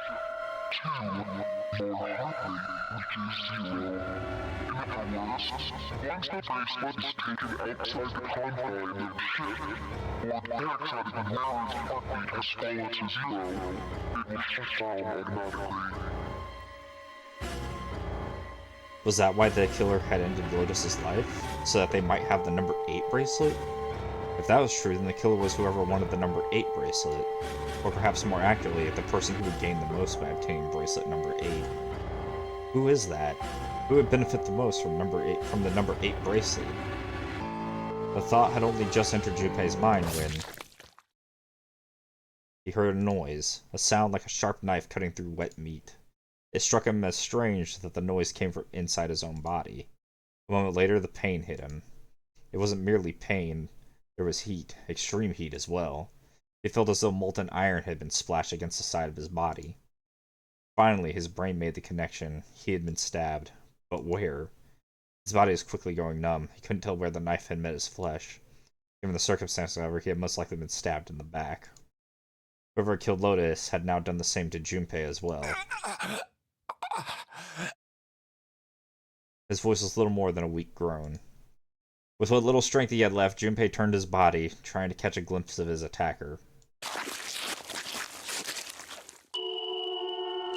But as he did, the knife dug itself in deeper, twisting viciously.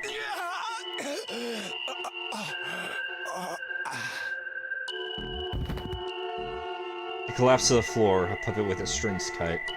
His arms and legs lay where they fell, oddly twisted and awkwardly positioned. Junpei's body was entirely numb, with the blood leaking out of him, but nothing would move. Nothing save his eyes. As he lay on the floor, his life ebbing away, Junpei finally saw his attacker. 2 tiny images of the killer reflected in his eyes. With that recognition came nothing. He felt no emotions, not anger, not sadness, not regret. The paralysis that had claimed his body had reached his mind. His killer glanced down in his body.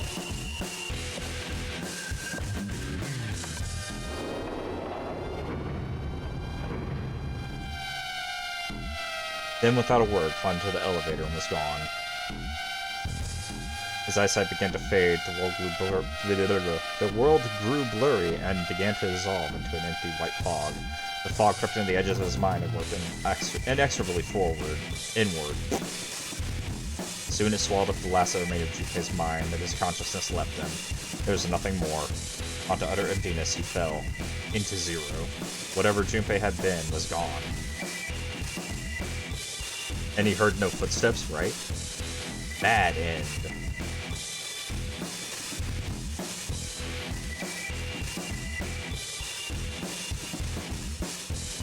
The knife ending. Yeah, I'm wondering now if I had gone through these two endings before I got the safe ending. I wonder if I'd be more confused about who killed everybody. Because it does seem like it's just Ace. What I want to know is, how did we get from here to here? What was the deciding factor? Was it because I went through the door with Clover here? Instead of going through the other door here? Is it because I didn't go and check room number 5?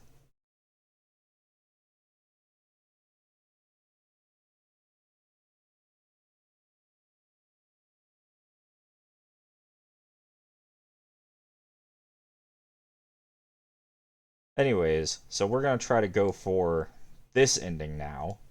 One of these endings. I would like to try and save everybody, but now I'm wondering if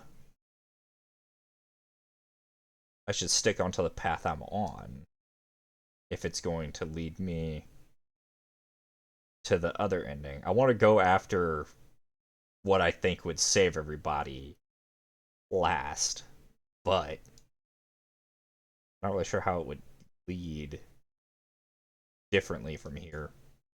Anyways.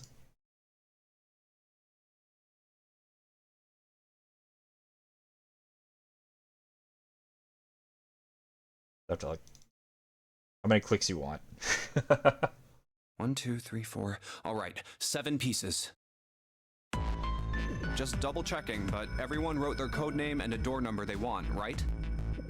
Yes, just like you told us earlier.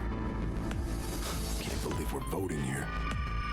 We need to make the whole thing fair, blah-de-blah. This is a complicated plan, you know.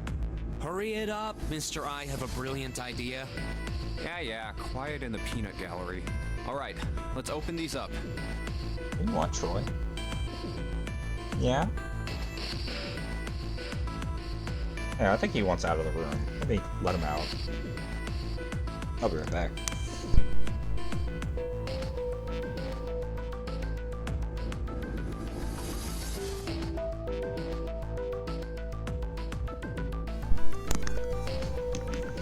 Alright, I'm back. So, I'm guessing... I actually have no clue what would have led to that. I can't even fathom what led to him getting a different ending than the safe ending there. I thought it was a choice I would have made right there, not one I would have made earlier. The first one says, Ace requests door 1. Yes, I do. Would you like me to explain why? No.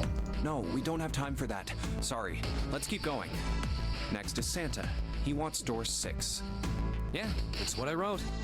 Clover wants 1, Lotus wants 2, and 7 also wants 2.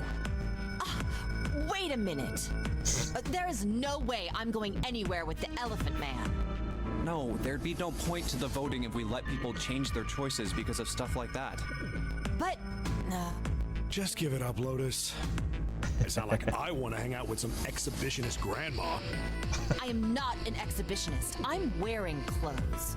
Barely. Barely. So, last I checked, that's not a crime. Maybe. But what about common decency? Nobody wants to have to look at a chick who looks like a half-naked raisin. She does. Oh, I'm gonna kill you! Oh, not good. Let go! Let go of me! I'm killing him! Junpei, read the rest. Right. June wants door 6. Yes, I don't really have a reason. I just felt like it. So this was everyone's vote.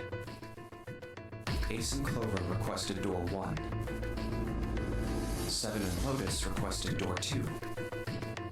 Santa and June requested door 6. Then the door I should choose is... Okay, the last one is mine. I want to go through... So I went through 6 before because we wanted to hang out with June because she was kind of whiny about it, if we're being honest. Alright, so hold on.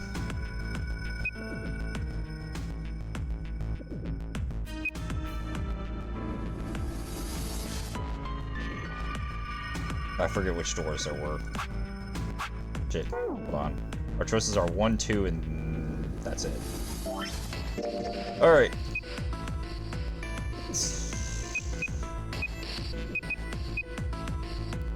I know Clover.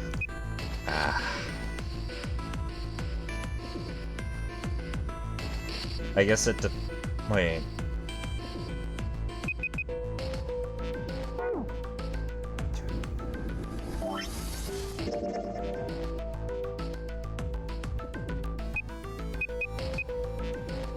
Alright, so that's how it splits. Why does it look like the same path, though? What? Wait just a damn second. Where's my fucking flowchart? I can't look at the flowchart! What? How?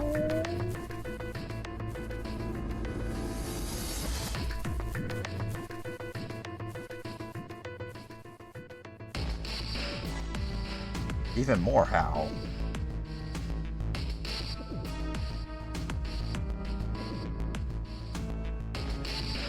Hang on, I'm trying to like go through events that happened in our first run.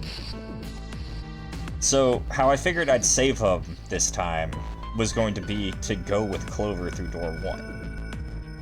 But that also brings Ace with us.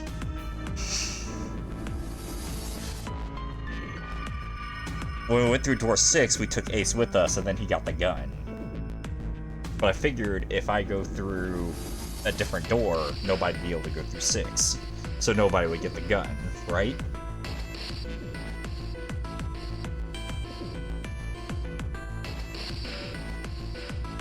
So that was one thing. And then I was going to keep an eye on Clover at the same time. But we're taking Ace with us. And I don't like having Ace and Clover together. But I think that's probably the best way I can keep an eye on them both. So, if we want to get the ending where I think that I'll save everyone last, we should go through door 2 this time. But the flowchart only has one path it can go down now, which makes it make less fucking sense to me, because how is there 2 escape rooms if I can only go down one flowchart path?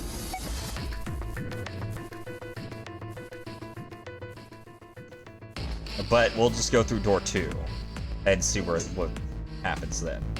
My choice is door 2. Hey, wait a minute there. What? You cheating? What do you mean? Cheating? I'm asking if you changed your number after you heard what doors we wanted. How could I do that? I wrote it down on the paper earlier. Let me see that. Sure, here. I had 3 pieces of paper ready. He's not as dumb as he looks, huh? And I put the one with door 6 on it into the pot. I just needed to make sure I drew last. After I saw everyone else's result, I just chose whatever door I wanted. He didn't do that before. If the number I'd already put in matched, then I didn't have to switch the paper out. Well, what does it say? I'm on it when he's not being stupid, for real. That's wild. Thank you for the neck roll. You got lucky. What does luck have to do with it, though? Alright. Also, why does he care? So we know who's going through door 2. It'll be me, Lotus, and Junpei. The only problem's the other 2 teams. June and I want door 6. Clover and I choose door 1. That's not good. We can't open either of those doors with only 2 people.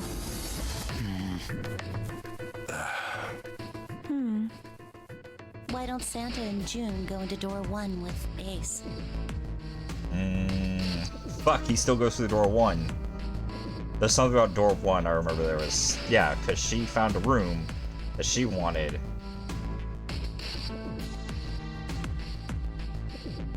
But where are you going? Huh? Well, Then what will you do, Clover? Yeah, what is your plan, actually? I'll be waiting at the stairs. Oh. Uh-huh. You guys are coming back here, right? That's what 7 was saying, wasn't it? I don't know what to...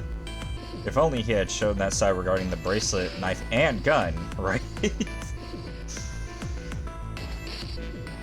Where did the one dude get a knife, anyway? I forgot.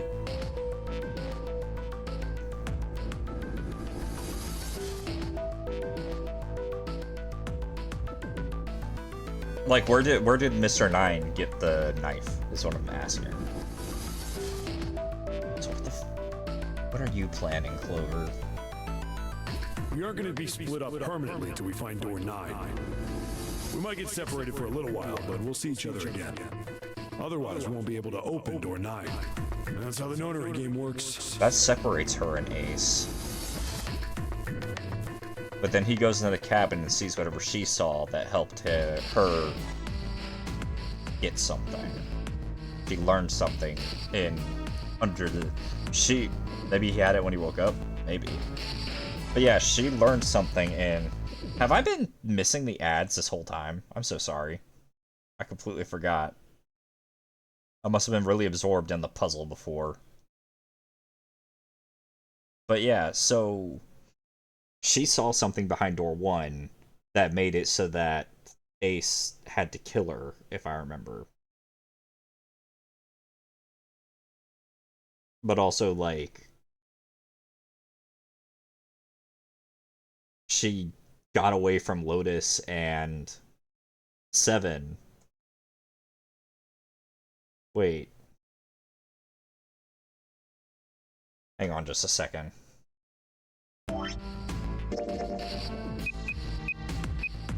Yeah, behind door 1. Was it that she saw something in door 1, or was it that she just tried to get away from him?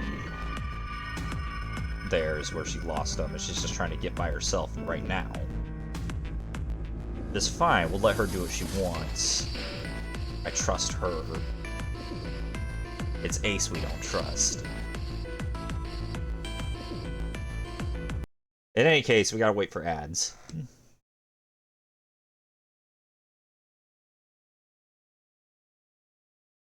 And we'll try going through door 1 this time. I still don't understand how this only leads to one flow. Like, let's see here. Because if we look at the flow chart... Oh, what the fuck? Wait... What? What? Huh?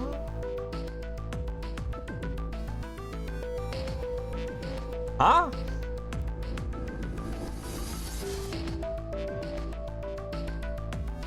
Oh, right!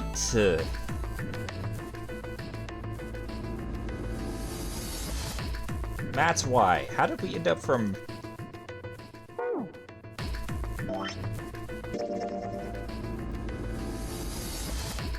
Because we forced our way through here with the shower room. But then somehow that locked us in for Lotus and 7. I just didn't realize how it connected back to this.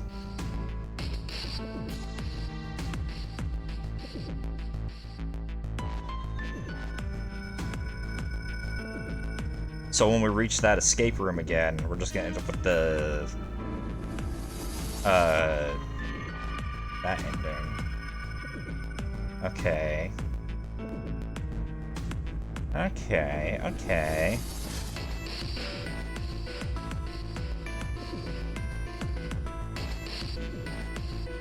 So that's fine. We'll get through this, and when we end up inside the escape room. Right, I remember now. So as soon as we found the door, me, Lotus, and Seven ended up going through it without even having a discussion and a vote or anything. We skipped the voting entirely.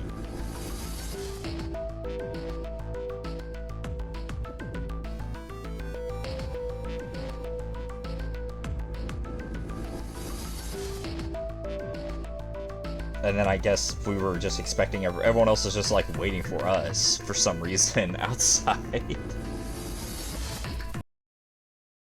Okay, weird. But that explains how there's only one branching path here. I just didn't expect it to lead us here. So we'll finish this dialogue once ads are over. We'll hit the escape room and then we'll circle back here again. And then we'll go down this way. I'm thinking, what I'm thinking was the deciding factor, by the way, for the knife ending, was the fact that we didn't go behind door number 5. So, I'm assuming that that's also going to be a factor here, and it's probably going to lead us here. If I had to guess. And then we'll have to head all the way back, hit here. We're gonna go down the doors that we went through the first time around, but then we're gonna go this way, and we're gonna save everybody. And that's how we're going to end up beating Ace and getting everyone out alive. I still don't know, you know, save for whoever the fuck died behind that one door.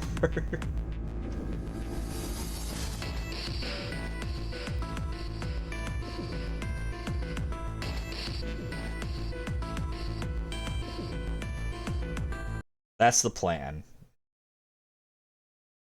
Ads are still going to run for another minute. I am going to step out of the room for a second. I will be right back.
Alright, I'm back. Sorry about that.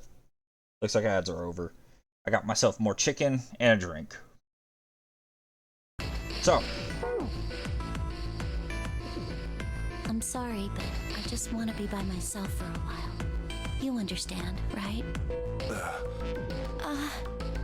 All right, I'm going through door 1. That all right with you, June? Yes. Well, we'll be going then. So Ace is probably gonna kill them this Let's time. move too. To start with. Oh right, no, he's gonna kill everybody, remember?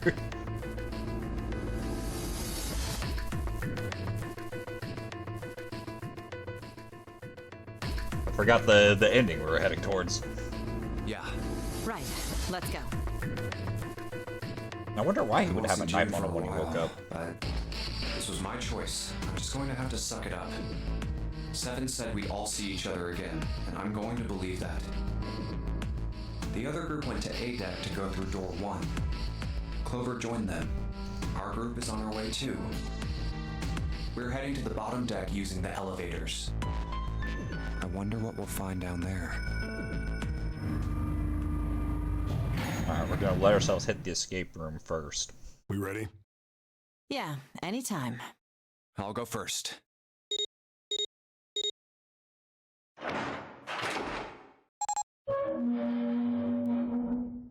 Let's go! Where the hell is it this time? I don't see it. Okay, since we can skip, we're gonna hit the flow chart. Oh, maybe not yet. There. Let's just wait a second. Well, we don't need to wait a second. We just zoom.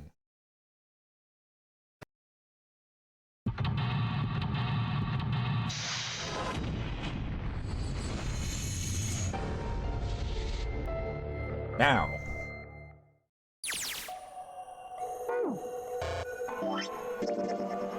We're gonna head back here. 1, 2, 3, 4. All right, 7 pieces.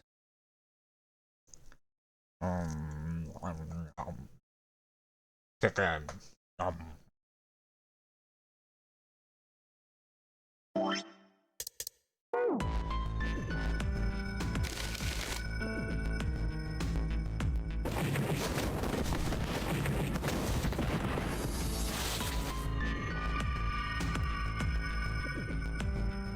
So I don't expect this to save everyone right now.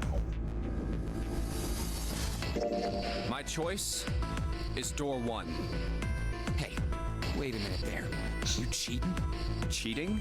I'm asking if you changed your number after you heard what doors we wanted.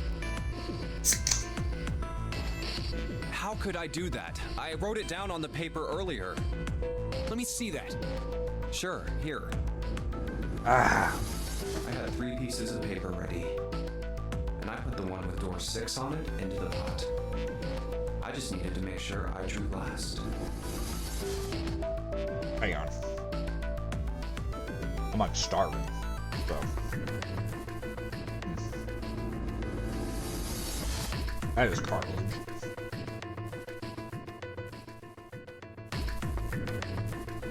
It sucks when you like bite into a mouthful of chicken, they just get cartilage.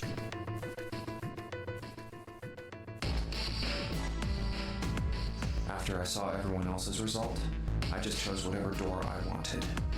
Which means the door he wanted was 6 to start If with. the number I'd already put in matched, then I didn't have to switch the paper out. Well, what does it say?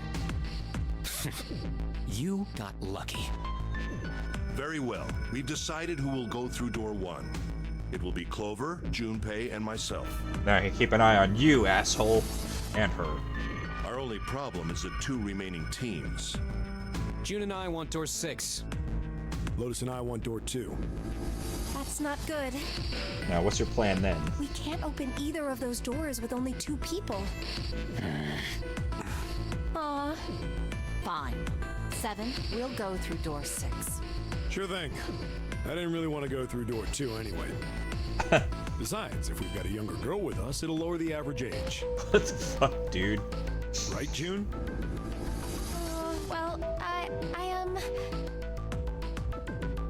Pig. You just wait and see. Calling me old. The thing is that she's not even that old. She doesn't look it, at least. This is why men are such a pain in the ass. They're about as subtle as a brick. She's still going? What are we watching right now? And they're at it again. I'll see you later, June. Jumpy. She looks pretty good for 40, don't she? It's her personality I have trouble with. Don't make that face. It'll be like what Seven said. We aren't going to be split up permanently till we find door 9. We might get separated for a little while, but we'll see each other again. Otherwise, we won't be able to open door 9. That's how the notary game works. It'll be fine. I'll see you soon. All right. See you later. Technically, she could be a grandma. Yeah, if her kids are having kids in their 20s or so, I guess. Or earlier. There are pregnancies younger than that. Here's A-Deck. It was the door on the left, right? That should be it, yes. And here we go. Could you imagine if you had like the same ability as like Subaru from ReZero? Imagine if you like knew right now what you knew was going to happen in the future. I'd have already been done killed one over here.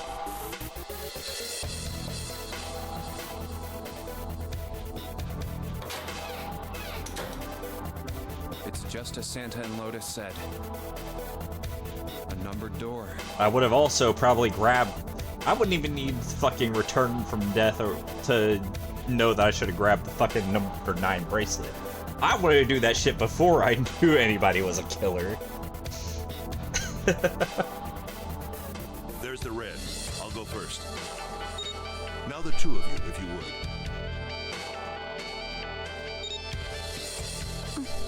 I have a bad feeling. Now. Are you ready? Shall I pull it? Yeah, anytime. Very well then. Let's go. 3, 2, 1.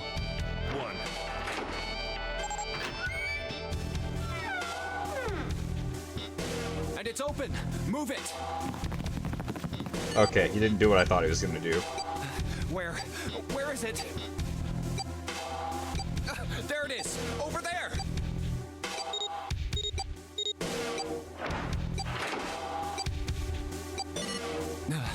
I thought he was gonna like throw us in and then let the bombs kill us. It stopped. Yes, it did. Whew. I don't believe I'll ever get used to that. I'm not sure it's something I'd want to get used to. We should finish this game before imminent death becomes a normal thing. I agree. Now then. There's another door. Let's try opening it. So, this is the wheelhouse? Ace, you investigate the wheelhouse next door. Very well. Clover, you're in charge of this room. Say something. Okay, I will.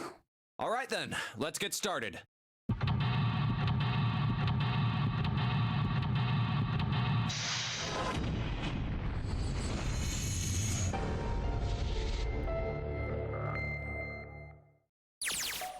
Alrighty then. I got a map. Stack of nautical charts. I think it's a nautical chart. There's a line on it here. I think the line is the route the ship is supposed to take. There are these dots all over the map. Oh, those are probably ports, like for a boat to stop at. Those are how lines connect the dots. Blech. Sorry. Burps. A light. Looks kind of like a wilted flower. Oh, obviously. Oh, map of the Atlantic Ocean in the center. There are a number of red pins in several locations. These red pins mean nautical charts picked up earlier have a map like this one. One of them matches up to the pin, matches up pins, matches up to the pins or something. Well, what do you know? Looks like this one's a match to the pins. Okay, so we got 7 locations connected by straight lines.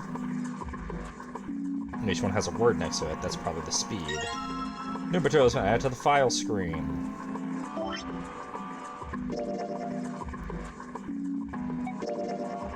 Now, the final show shows the direction of southwest, northwest, southwest, east, north, and straight. There is words next to each point on the map. Full, half, slow, full, half, dead, stop. That's what it says. Okay. Full speed, half speed, slow, full, half, dead, stop. Alright. Alright, I don't know, I'll try to match up to these pins. I don't think I need to spend any more time on this map. Okay, sure. I also got a pocket watch. The pocket watch. There hasn't been saying much. And she just keeps looking at the floor. She seems kind of sad. I wonder why. Oh, pocket watch. Might I take a look at it? Aren't you supposed to be in the other room? Hey, man. What are you doing over in this room? Oh, I just thought I'd come check up on the two of you. Is there a problem? Yeah, I don't like you being near me.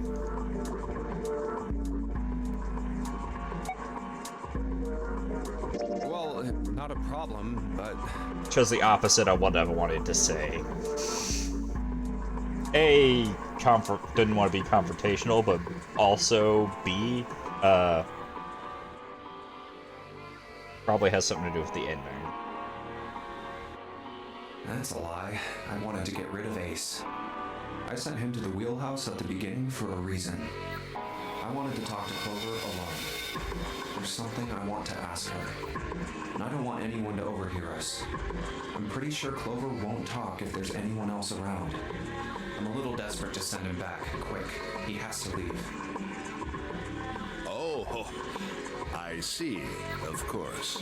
I apologize for the intrusion. Well, best of luck.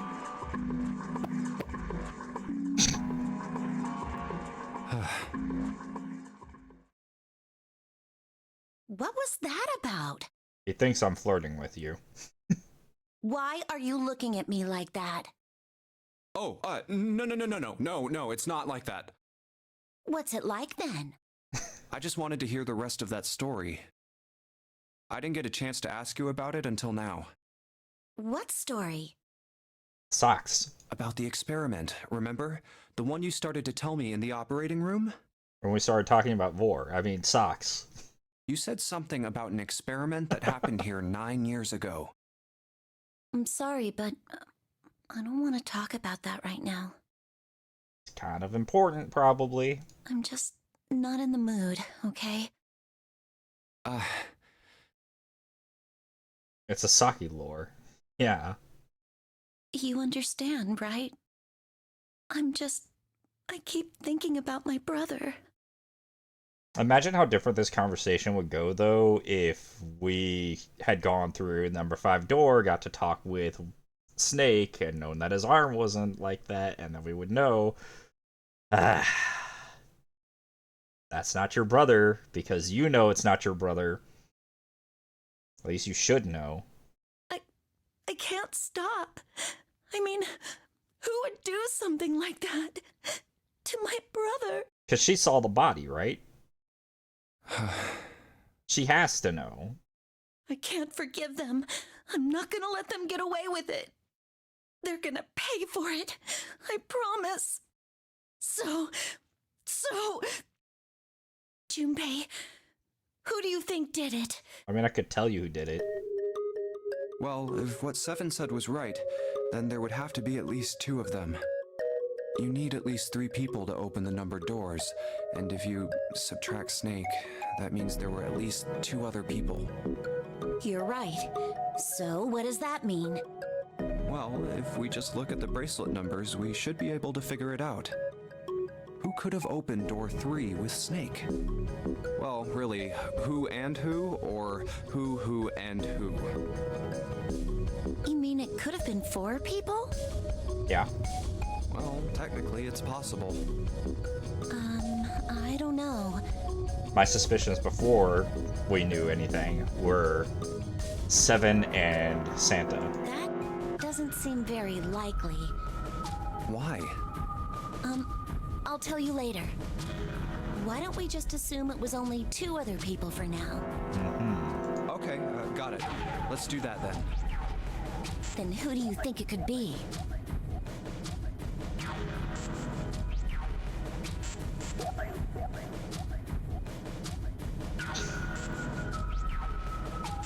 It'd be Santa and Seven.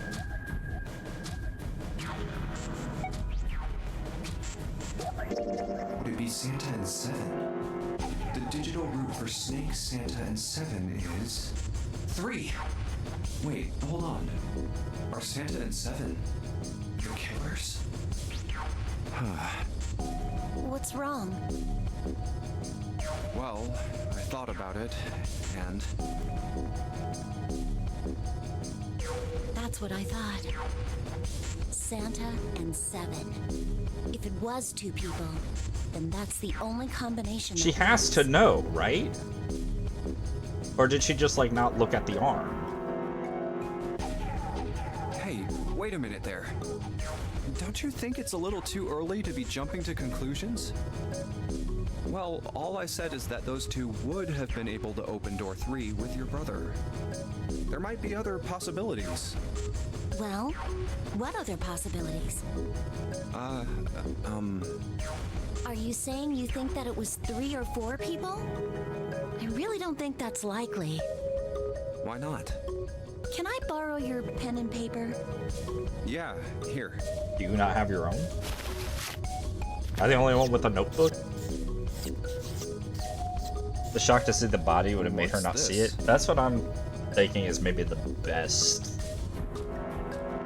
explanation. Is that like she just was so distraught she didn't pay attention to the details. These are the combinations for 3 or 4 people. These 8 combinations are the only possible ones. Oh, I see. Junpei, Yeah? I can trust you, right? Of course. Why would you need to ask that? Really? Yeah. So then I should get rid of B, D, G, and H, right? Of course. Just cross them out. And you should take off yours too. The ones with 4. Yeah, because I wouldn't think that you would do it. So, what does that leave? A and E. They basically mean everybody but us. Or everybody but us and Lotus. Wait, it can't be A. Why? Because June's in that one. There's no way in hell she'd do something like that. Are you sure? I bet my life on it. Okay then. I can cross off A too, right? Yeah. Well, what have we got left? E. Do you know what this means? Everyone besides me, you, and June would be working together. Do you think that's likely? Looking at 7 and 8, probably not. If there were 4 people working together, they wouldn't be very cautious. I don't think they'd try that hard to hide what they were doing if they outnumbered us, right? Well, That is you a have a fair point. point. And besides, if Ace and Seven are working together, they could have easily gotten rid of me when I went to the shower room with them. But they didn't. They didn't even try anything. If they were killers, why wouldn't they? I see. Anyway, I understand now. It seems pretty unlikely that it was as many as 3 or 4 people. Yeah, Then that means there's a good chance it was Santa and Seven. that's how it looks. But why would they do it? Their motive. Have I interrupted something? Maybe? What is it?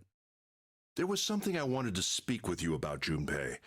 Could you come with me for a moment? And then he stabs me. Go ahead. Okay. What did you want to talk about?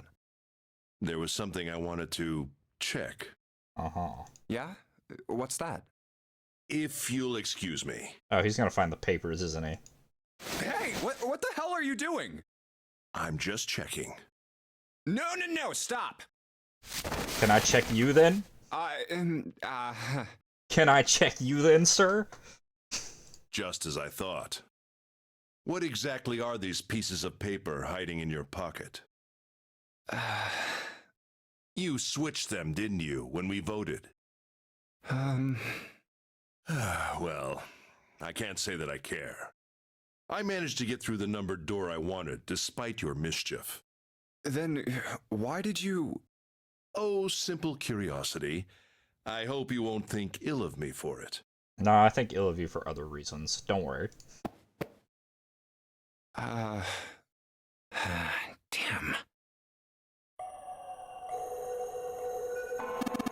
A compass. It appears to be broken, however. You see, the glass cover has been smashed to pieces. The helm. Well, steering wheel might be a more appropriate term. Desk. Anything in the drawers? Nope. Ah, this isn't good. So many drawers, but nothing inside of them. Okay, well we know this. An engine order telegraph. Use this on old ships to adjust the speed of the ship. Gear shift like the gear shift in a car? Well, it's a little different. This device doesn't connect directly to the engine. In short, it's a transmitter. The navigation officer uses it to set the speed of the ship and sends a signal to the engine. There's a handle on top of it which can be moved back and forth to... Hold on. Huh? There's no handle. You're right, there isn't. Looks as though it was deliberately removed. Compass. And what destiny does it point us to? I hope you don't think it sounded cool. It's pointing north. Steering wheel. Let's see if it... Whoa. Looks like the steering wheel moves. So it would seem. I noticed something else as well. What's that?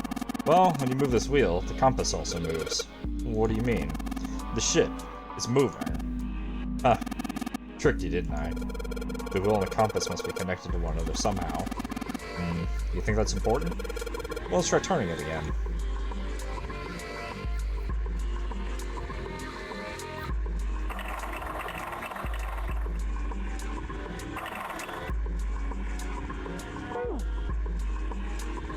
Well, that's gonna be part of the puzzle, somehow. Ah, a human hammer. They're often used to subdue large men like Seven. What? That was a joke, of course. Thank you, Captain Obvious. Ace. You really kind of suck at making jokes. That was rather cruel. Just giving him more reasons to stab me.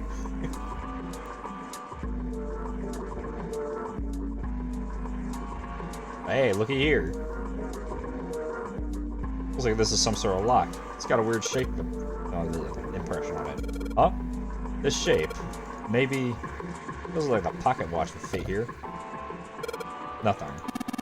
Imagine the pocket watch is intended to go there. However, we may need to do something with the watch first.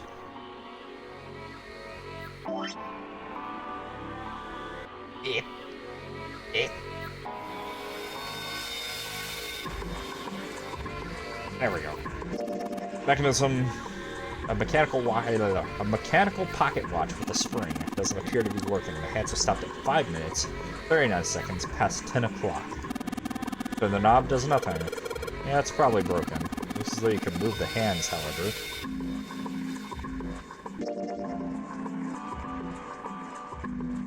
Okay.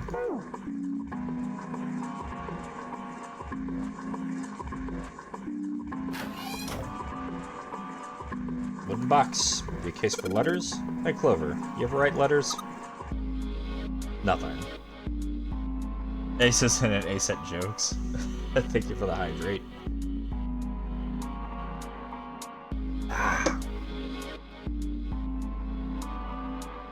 Shelves are lined with books. Let's see what's in this blue one.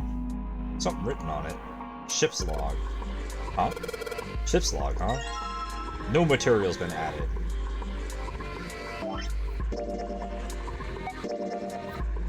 Found in the chart room following last page. We leave soon for a new journey across the sea. After leaving port, we head south and southwest. We turn southwest. South and west.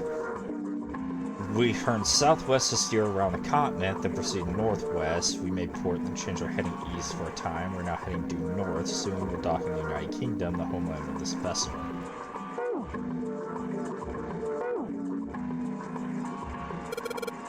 It's a light. Well, I guess she doesn't really feel like talking.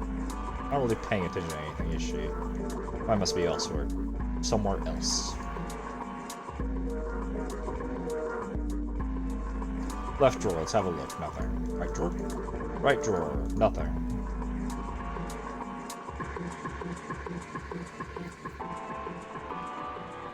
Well, only other thing to do is in here. And the only other thing I have is this. So, let's take a look at this file again.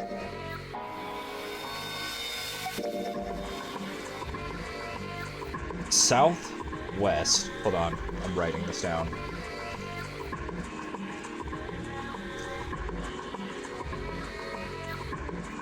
Southwest. Southwest.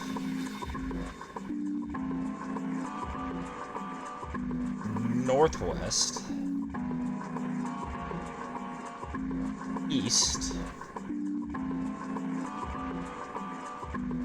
North. Alright. Let's do this. Steering wheel. If we move it, the direction changes. I swear I saw something that had directions on it. And if I enter the directions in that order... Yep, okay, so we gotta hit south first.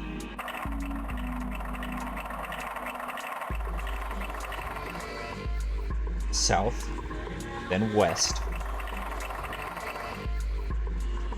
then southwest, then northwest,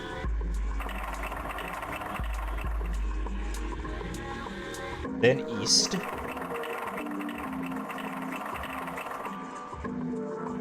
and then north. What the? The handle came off. Heh. Stooping so low, RU0. What? The handle that came off the steering wheel. A handle. Let's stick it on here. So, I sure hope this handle fits. Yes, it fits. Excellent. That should allow us to operate the engine order telegraph. Let's give it a shot. Oh lord. Nothing's happening. No, I don't think so. Take a look. Over there above the door to the chart room.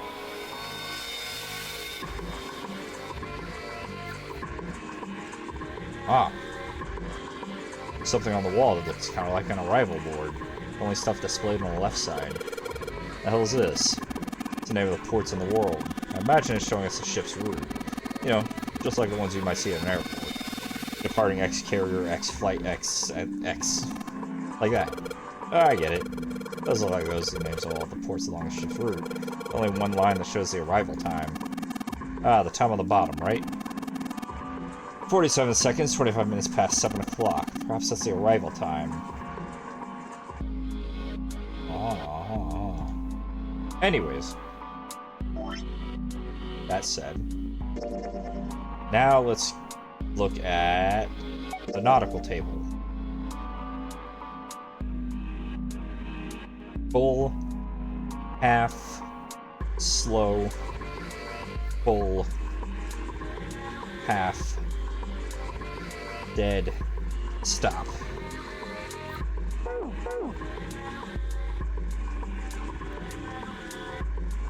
Now let's mess with this again. Full, half, slow, full, half. Dead slow. Stop. Huh? That's weird. I thought I put in the right speed. Did I mess it up? No, I don't think so. The same thing happened earlier, remember? There's been a change to the arrival board. You're right. Let's check it out.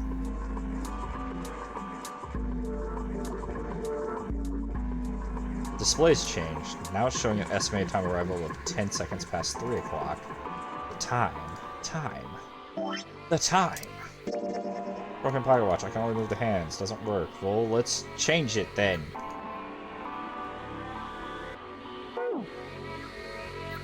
That's probably what it says on there right now. I was supposed to put the watch on this hole, but...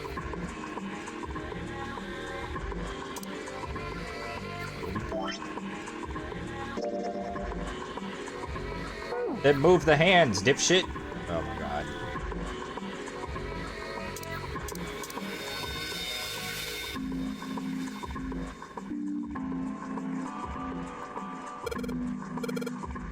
Feels like there's something keeping it in place. What would be the point of moving it? The ship has stopped. What would be the use of steering it?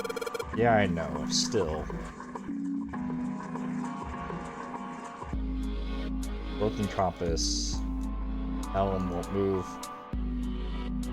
There's something keeping it stuck.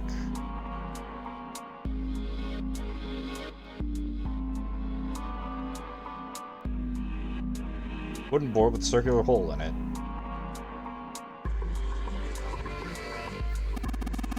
Which is like the other one. Metal plates bolted over the windows. Hey, not just bolted, looks like they've been welded on. I mean, hell are we gonna get those off anytime soon? Well, let's try here. Unhelpful. This is gonna be another simple solution. It's going to piss me off. Another room on the other side of the window.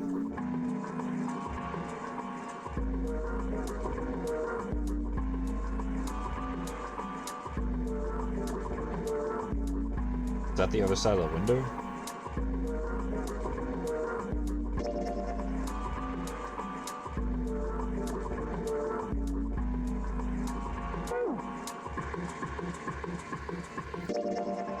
Yes.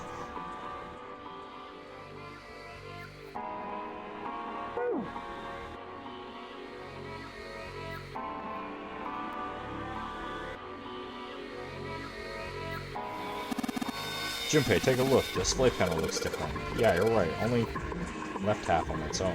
On last line says the estimated arrival time at the final destination is 10 o'clock past 3. Wonder why we have seconds in there. Seems a little specific. Gotta be a reason for that. Hmm? Oh, perhaps. Whoa, what's he doing? Excuse me, Junpei. Hey, you took my pocket watch. Hey, what the hell are you doing? Just trust me. Ah, Junpei, you fucking idiot. That's what I was trying to do earlier. Should be fine now. Well, thanks for giving me the pocket watch back, but you don't need to look all smug about it. Let's see what he... Oh, he moved the hands. 10 seconds past 3. As he changes to match the arrival time. They nodded slowly. You know what to do next, right? Give it a shot. We had to have him do it because, God fucking forbid, Junpei know how to operate a fucking clock.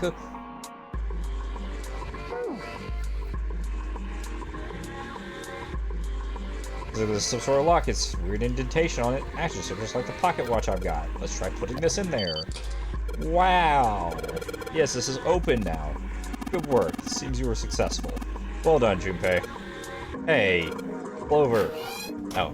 Hey, Clover. What? Look, we unlocked the door. Now we can get out of this room. Oh. Well, let's go then. Clover?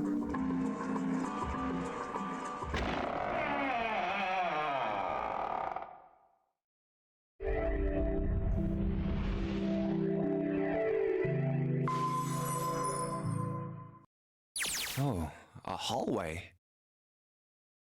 It's far too narrow to be called one. This seems to be the only route. Yeah, let's go. Wow. Well, these machines are weird. I've never seen any of them before. Huh? Wait, this one is... Ah, yes. A telegraph key. These were used to transmit Morse code a long time ago. This must be the communication office. Thank you And for the that neck roll. door? Captain's quarters. Huh. That's what it says. Then, do you think...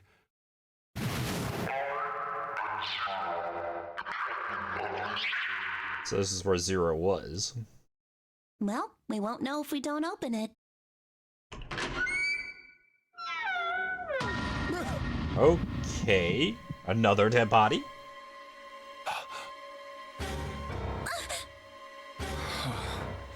Not again. Damn. That's two people that are here that makes no sense that they're here. No, wait. We didn't check his pulse yet. Maybe he's still alive. No pulse. Wait, he's got a watch. Well, he's dead. Damn. If only we knew how it happened. These wounds. I wonder what killed him. It must have been this. Again, a very important item that should be something you take, but watch Junpei not. These clothes. Guess what's more useful in a fight? What beats what? The knife or the axe? You have more reach with an axe than you do with a knife. Plus, an axe is very versatile. A captain. Does that mean this guy was Zero? Bracelet Zero. Junpei. It may be wise to find a way out of here first. Yeah, you're right.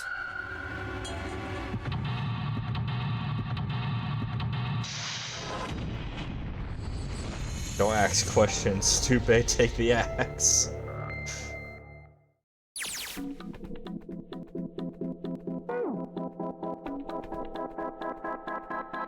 Okay.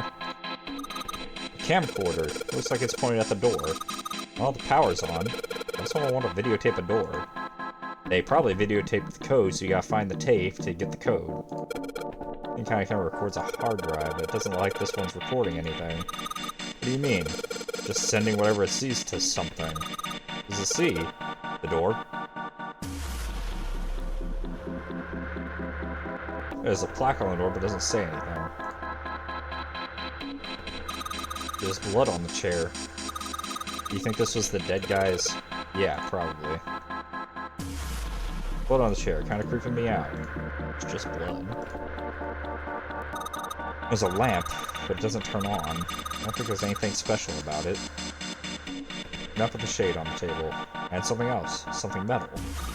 Looks like a music box? That's what I was thinking.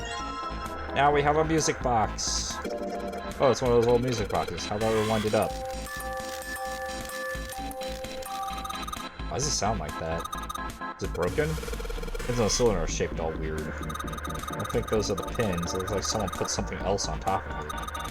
They're gonna have to take it apart to figure out what's going on, don't you?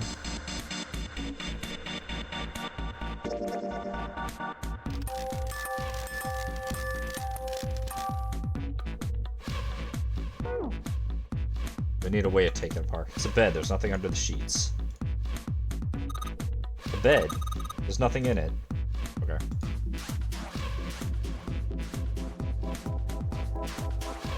They look like batteries. There's a cable running from them to the monitor. Alright, let's take a look. Just some random hallway on this one. It shows the big hospital room. Shows the central staircase on the D-deck. Don't recognize the room on this one. Screen looks fancy. Screen shows what's going on in a small room somewhere I don't recognize. Notice having a central staircase on B-deck. There's a bunch of weird buttons over here. They probably switch what you see on the screens. You know how to work this thing? Why don't we just press one of these? Like this one. 0. Well, I guess it does change the hell is this? Huh. Oh, wait. There's a script. Zero, huh? It's like he's making fun of us. What do you think? Nothing. What about him? Do you think that's really Zero? No. There's no way that's him. Didn't I tell you already? Zero is one of us. Yeah, right. Well, even if he wasn't one of us, there's no way that man could be Zero. Huh? Don't you get it? The letters that spell Zero on the TV screen, the captain's clothes he's got on, and of course, the bracelet with a 0 on it. It's too obvious. Look, this is Zero right here. This dead body is Zero. Isn't that kind of fishy? You're right. Only an idiot wouldn't see through something like that. No, that's not the point. So I'm not trying to make fun of them for thinking a trick like this would work. I'm sure they didn't think it would work, which makes me wonder. Oh, he's not gonna actually say that? Why did they do it? I think this is a challenge. A challenge from the person who's really behind all of this. He's making fun of us. Don't you get it? If whoever killed this guy really wanted us to think this corpse was Zero, they'd never have put a bracelet on him. Walking around with a 0 bracelet would be like hanging a sign around your neck that said, "I did it!" Anyone with a brain would be able to see that this guy is supposed to look like everything Zero is supposed to be. Just like we did. The killer must have known we wouldn't think he was Zero and put the bracelet on him anyway. Do you know why? Why? Like I said, he's mocking us. I think it's part of the puzzle. Too bad, suckers. This isn't Zero. Where's the real me then? See if you can catch me. It's the same bad joke a lot of criminals like to play. They'll just sit back and watch people run in circles. That's really twisted. It almost seems kind of childish. Yeah, you're right. It's really childish. It's like it's just a game to whoever this person is. That's what seems funny to me. All right, let's get back to the point. Who killed this man? I don't know. And what's this guy's deal? Who is he? How would I know that? If I knew anything, I would have told you. I'm just putting the questions out there, I assume. You have no idea who he is. Why would I? We should check and see if he's got anything on him that might tell us who he is. Give me a hand here, Clover. Why not ask Ace? We gotta flip him over. How else are we gonna search his pockets? Where's Ace during all this conversation? Okay, fine. Guess I'll do it. Here we go. Huh? Hey, it's the... Lastly, let us discuss how to remove the bracelets. There are only 2 ways to do so. 1. You escape from this ship. 2. More likely, which is 0. In other words, once the bracelet is taken outside the confines of the ship, or the air-traffic mirror's heartbeat has fallen to 0, it will shut down automatically. Why don't you get a different voice modulator? I can barely understand anything you're actually saying. It's a good thing there's subtitles. Oh God. This man... He's dead, isn't he? Huh? No, it's just... I guess I didn't really think about it until right now. If his bracelet's off, that means he's dead. Well, it's pretty obvious that he's dead. You don't really need to look at his bracelet to figure out that he's dead. Yeah. I guess you're right. It is pretty obvious. Unfortunately, he's stupid, so... No, it's not obvious to him. Well, he looks a lot better than the other bodies we've seen, though. Oh, you know? dumbass motherfucker. You don't say that. Her fucking brother was one of them. Supposedly. I mean, if there wasn't all this blood, he'd almost look like he was still alive. I mean, I know it's kind of a messed up thing to say, but he kinda has it better, you know? Just shut up and search the body, you fucking idiot. dying from a bomb going off inside of you. I mean, that's just... Someone punch him, please. Some of Snake's bones went right through his skin. Someone punch him, please. I think the explosion must have thrown him against a wall or something. Someone punch him. There was a broken bone just sticking out of his left arm. And, What did you just say? Oh, there we go. So, at least there was a point to it. At least something good came out of it. Because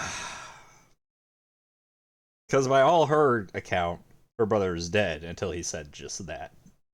oh man, I am so sorry. I shouldn't have said that. I really don't know what I was thinking. I mean... No, that's not what I'm talking about. What did you say about his arm? Arm? Yes, his left arm. You said it, didn't you? Well, yeah, I did, but... I mean, didn't you see it too? Of course not. I could barely look at him. There's no way I was gonna see the details. Are you sure it was his left arm? Yeah, I'm pretty sure it was. And he had a broken bone, right? He's so confused right now. What the hell are you getting at here? Just shut up and answer me! Yeah, he did. It was pretty bad, too. The bone was sticking out of the arm. Clover? What's wrong? Look, I'm sorry if I said anything. Thank you. God, imagine how confused anyone would be if this is where they reached before they ever went through door 5, or whatever it was. Whichever door it was with the fucking... Mr. Nine's mulch behind it. Huh? What are you... Thank you so much, Junpei.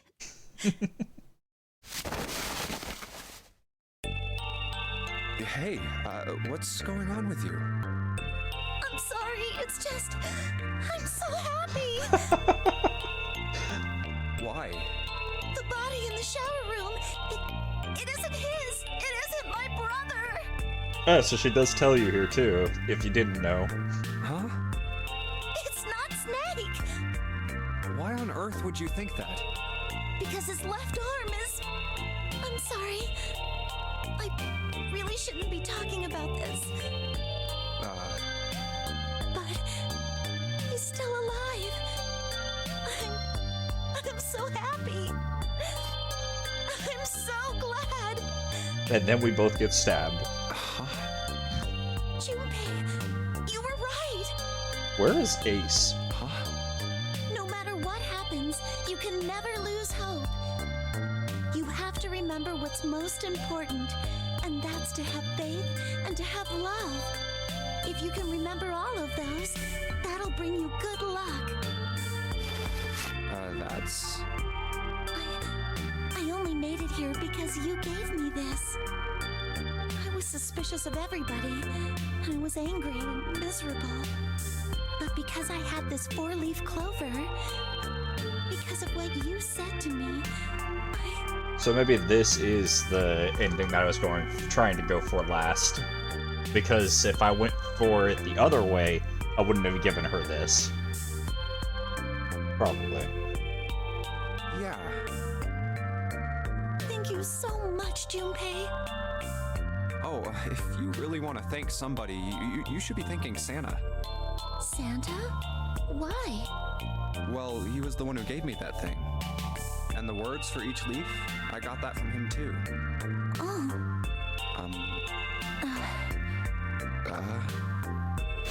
Even though we think he tried to kill your brother?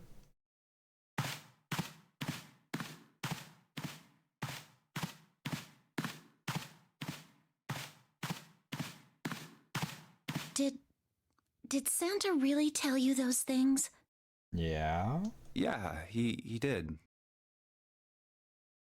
Oh, right. When we told her that, it ended up meaning something to her. That's why she started asking about the experiment, right? Did I say something wrong? Oh no, not at all. So maybe we might find Santa's connection to all this? In fact, this could be really good news. I think. You think? Santa knew about the words and the clover. Okay. The only people who should know about that are the other subjects. Uh-huh. Subjects? The other people who were in the experiment 9 years ago, with my brother and me. You were part of it too? But he's blind. And I was part of the Nevada test group. What? So neither of us would be able to recognize the faces of the people who were on this boat. Whoa. Okay, time out. Let's just calm down for a second, okay? Start from the top. Don't start with the end and then jump to the middle. You gotta start with 1 and then move to 2 and 3 and 4 and so on. Ah, goddamn ads.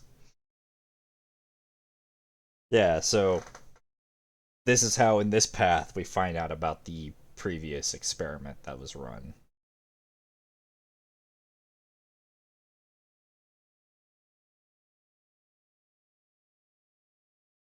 But I didn't know there was another test group in a different location.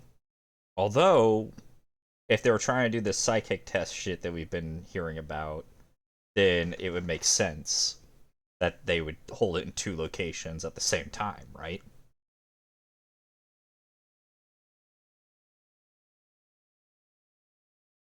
Anyways, we're gonna hang here for a minute. We're probably getting the ending that I was gonna go after last. I think if I didn't have the Clover bookmark and we reached here, that's what would end up making it a different ending.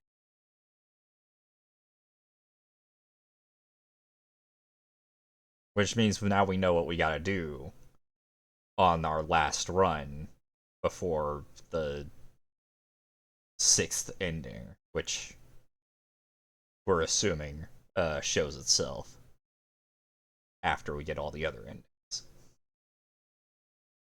Pieces are starting to come together, guys. We're about to learn everything.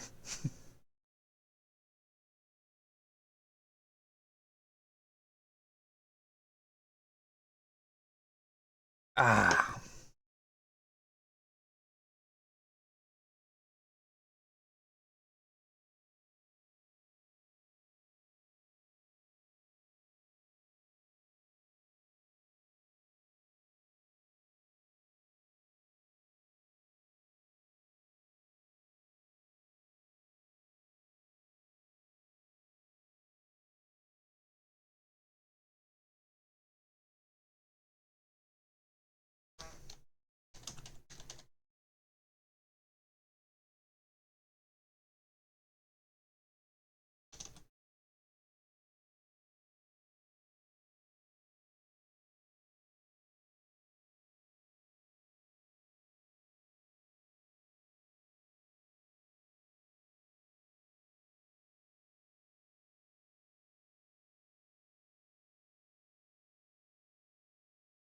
Alright. Just gotta wait. I gotta wait for the ads. Sorry, I got a little distracted. They're gonna hit in about 15 seconds. We'll just hang out, talk, shoot the shit.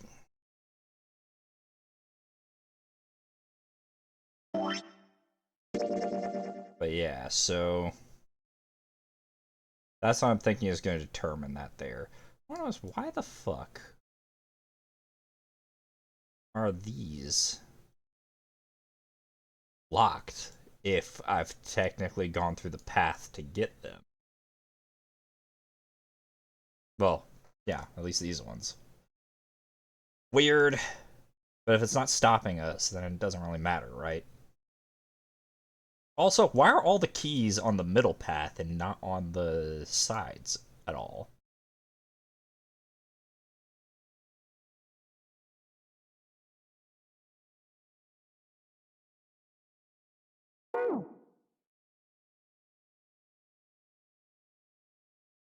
Also, I've asked it a few times now, where the fuck is Ace during this conversation?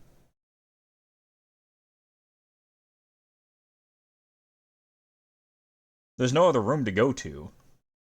Unless he went back to the helm. Was he just standing there listening to us this whole time?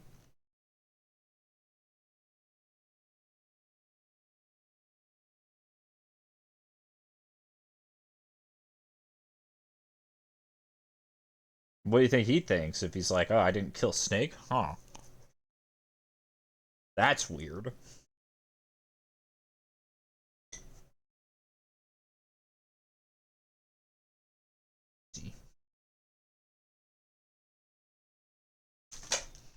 Where are my... There they are. Clean under my nails while we wait.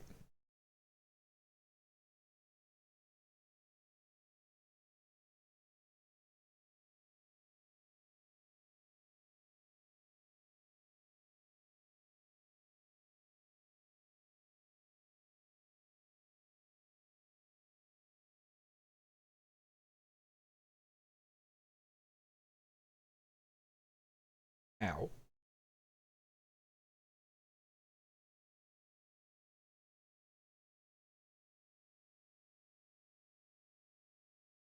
Alright, so I actually don't really have much more to say that I can think of. I feel like if I hadn't gotten the first ending that I did, more of this would confuse me. I know I was very confused with the submarine ending. I was like, who the fuck killed him? Because I was considering the possibility that someone else other than Ace might have killed everybody. But I guess, given everything else, that's really the only possibility.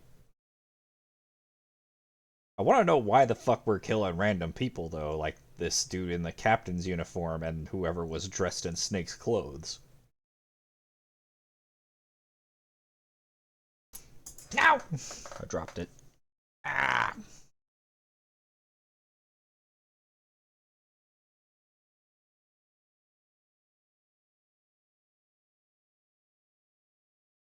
And I'm still waiting for the one guess that I have to be revealed. Whether it's right or wrong. I have this one suspicion that's been nagging at me since we started this game and saw all the players.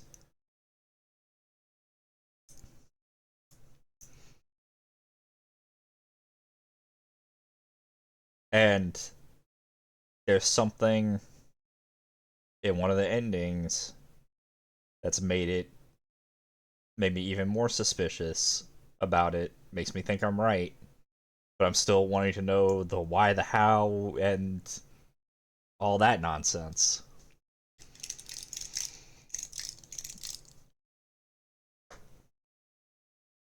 Alright, welcome back from ads. Let's continue this conversation. If you don't tell me stuff in the right order, I'm never gonna be able to figure it out. Yeah, he kind of stupid, so you gotta spell things out pretty good for us. Okay. Alright, let's start with this experiment. What happened on this boat 9 years ago? Do you know about morphogenetic fields? Morphogenetic fields?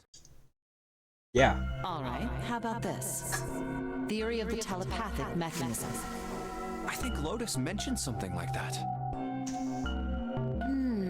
Telepathy, huh? Well, that's not really it, but I suppose it's similar. How do you know about what the experiment was supposed to be about as the test subject? So they were testing telepathy on this ship? Yeah, I guess so. So, what exactly did they have you guys do?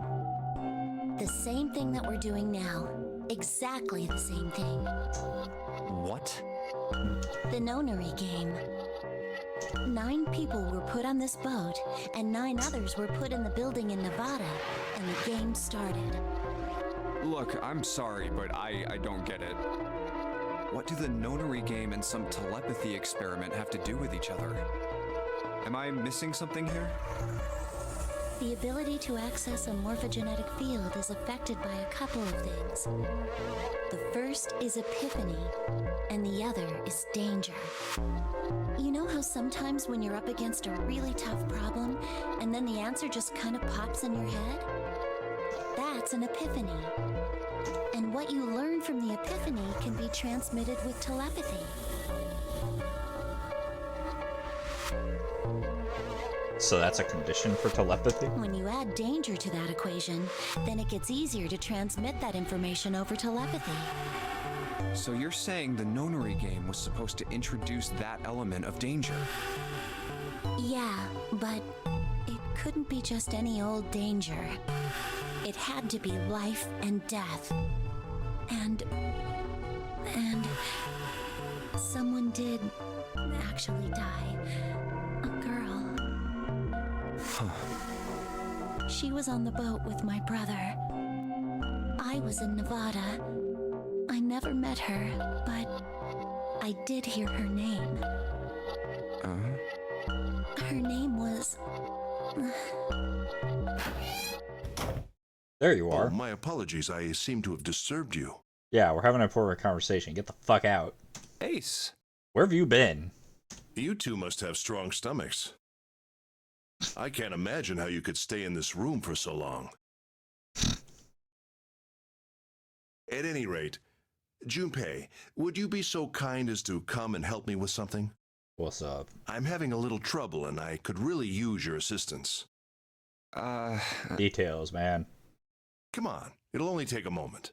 Details. I don't trust you. I don't want Ace to hear us. We can talk about this later. Huh? Hey, wait! Junpei, what are you doing in there? Hurry up!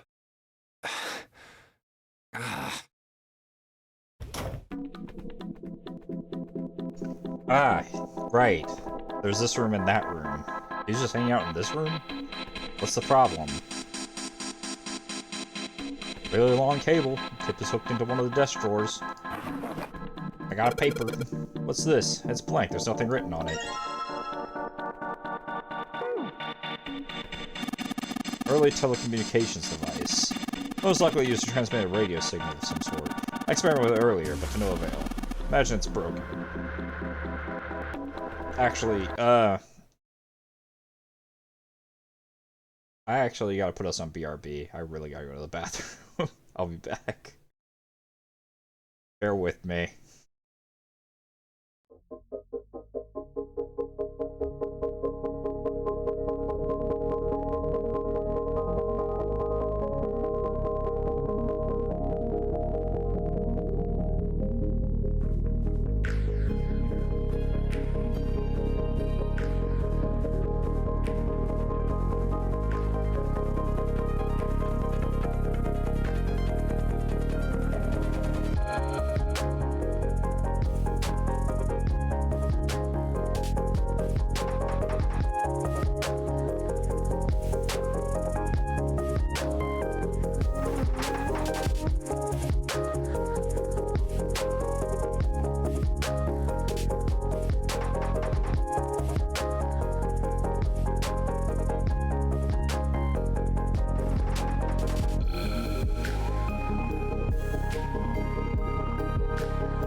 I'm back. Sorry about that. Was a little bit of an emergency. Alright. I accidentally hit the drawer as I left again. All he says there's nothing in the drawer anymore. Use the communication back in the day, whatever it is, it doesn't work. Oh, wait, what about... Looks as though this drawer is the only thing that's locked. I don't see a keyhole, though. An electric lock, perhaps? Take out the left side of the drawer. There's some cables over there. Must mean... Okay, well... I guess you can't mess with anything else there. A light. Looks like a pretty flower. Ah. I'm gonna touch that. Hey, Ace, look! It's a monkey with glasses! How long did you arrive at that conclusion? It also kind of looks like someone who's been watching too much TV. To be honest, I have no goddamn idea what this thing really is. Or some kind of radio transmitter. Hey, Ace, look! It's a model of a steam train! How long did you arrive at that conclusion? To be honest, I have no goddamn idea what this thing really is. It's probably some kind of radio transmitter. Telegraph key, a machine for transmitting Morse code. I tried sending an SOS earlier, but I doubt that really did anything. Zero would never make it that easy. So you think it's broken? No, it works. I'm just not sure if it actually transmits anything outside of the ship. Telegraph key, Ace is used to send messages in Morse code.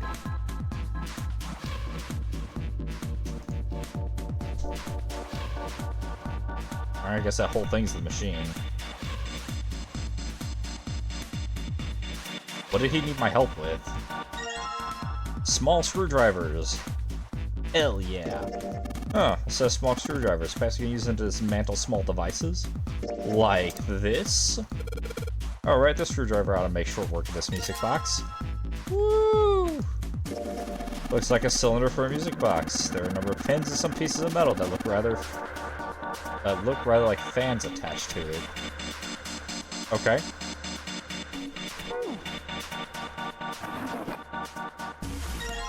Ink. Bottle of ink. It's filled with ink. Oh. Wow, what a wonder. Old telegraph machine. Nothing suspicious here. Telegraph machine. I'll be honest, I have no idea how it works. Well, what do you think would happen if we combine these two things? Alright, whatever. Ooh, what if... What if? I guess I'll put the ink on the cylinder. Now we got a dirty cylinder. Now you take that and combine it with this, and I just gotta roll the cylinder across this piece of paper. And if I'm right, the ink should. Now we have the dot dot dashes. Are they gonna make me do the dot dot dashes? Let's find out. Alright, I've got the Morse code I'm supposed to enter. If I do this right, something will happen. I hope. Alright, let's give this a shot. Oh, shit.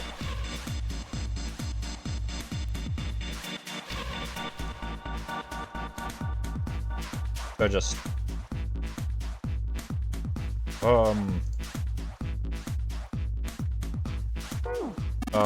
Hey Junpei, what's the matter? You can do better than that. My hand slipped. I'll give it next time. No. The dash what you get if you hold it down. What button? This? Wow.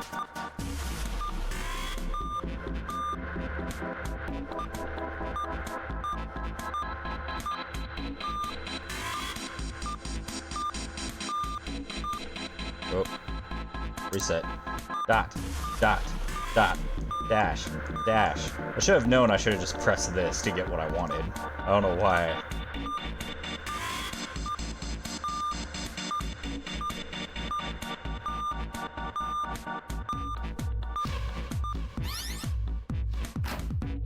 That's the last one, and yes! Excellent work, Junpei, good job. You seem to have figured it out. You've unlocked the drawer. And now we got... Looks like there's something on the cover. Allice. All ice. Alice. All ice. Alice. Does this mean... What the hell is this? It's Egyptian. They are hieroglyphs, a form of writing used in ancient Egypt. Ancient Egypt? That's right. Can you read them? Of course. What do you mean, of course? I can't. What would make you think I could? I was about to say. What the hell? Whoa, the whole thing's like that. Huh? What's this? Oh, a key card. Uranus. That's the Uranus symbol. Something's written on the bottom. Bottom deck. Library. Bottom deck library. This must be the key to the library, then. You remember what 7 said? At least it's not all Greek. So it would seem. Bottom deck library. Oh. 7 said something like... Alice sleeps in a small chamber past the forest of knowledge beneath the navel of the gigantic. Could beneath the navel mean the bottom deck? And the forest of knowledge is the library? Yeah. Force of knowledge, I immediately thought of books. Then could Alice be in a room somewhere beyond the library? What's wrong? Something on your mind? I still don't understand why that ties into anything here. Yeah. I just remembered something. Not that we know its importance. Why this Alice matters. Is that so? What about? Well, don't laugh, okay? The Egyptian priestess and Ice 9. Interesting. And the woman who wouldn't melt, who was recovered from the Titanic disaster? They called her All Ice, which eventually turned into Alice. And she was purchased by an English millionaire who called himself Lord Gordain. According to 7, this ship is where he hid Alice. And you think that he hid her in a small room, beyond the library on the bottom deck? Yeah. Well, I mean, it is just a theory. We have this card that goes to the bottom deck library, so... Junpei, have you ever heard of the term CAS? Nope. Cass? It stands for Cells Alive System. It is an advanced technology for freezing and preserving organic matter. Okay. Put simply, it is a technique that allows one to freeze things without the formation of ice crystals. Cryogenic freezing? Normally, if you freeze something fresh, water within its cells expands as it crystallizes, damaging the cell membrane. CAS, however, works differently. The object to be frozen is supercooled using magnetic fields, and then frozen instantly and uniformly, giving ice crystals no time to form. It was originally developed for the preservation of food, as an alternative to the normal freezing process. Now, however, there are rumors that it can be used for other things. What do you mean, other things? What do you think? Well, there are obvious medical uses, but perhaps also space travel. Space travel? Are you serious? Surely you've heard of suspended animation. Cryogenic freezing? It's a fairly common idea in science fiction books and films. People are sometimes frozen for especially lengthy journeys through space. Whoa, wait a minute there. Are you saying that Alice was frozen using that CAS thing? Well, I'm sure the possibility is quite low, but it is a possibility. It would have to thaw, though, eventually, right? If this special ice you call Ice 9 does indeed exist, and CAS were used to freeze her into that sort of ice instantaneously. Ah, I see where you're going with this. You think she could be alive? Well, I can't say for sure, of course. I'm only talking about possibilities. The melting point for Ice 9 is 96 degrees, right? If she were put somewhere where she could reach that temperature... That's nuts. Are you really saying she could have defrosted and started walking about? You're quite right. It does sound unbelievable. But if she had, then we would have an explanation for the man we found dead on the floor. What, you think she's wandering around killing people? You mean the guy dressed like a captain? Yes. He was dead when we found him. Clearly, he was murdered. And for some reason, I don't suspect you of it. Crazy. But if he was murdered, then by whom? It couldn't have been one of us. That would be impossible. In order to enter the captain's quarters, one must first open door 1. That door that requires the Earth key prevented us from accessing door 1. Who was it that opened that door? Santa and Lotus. Right.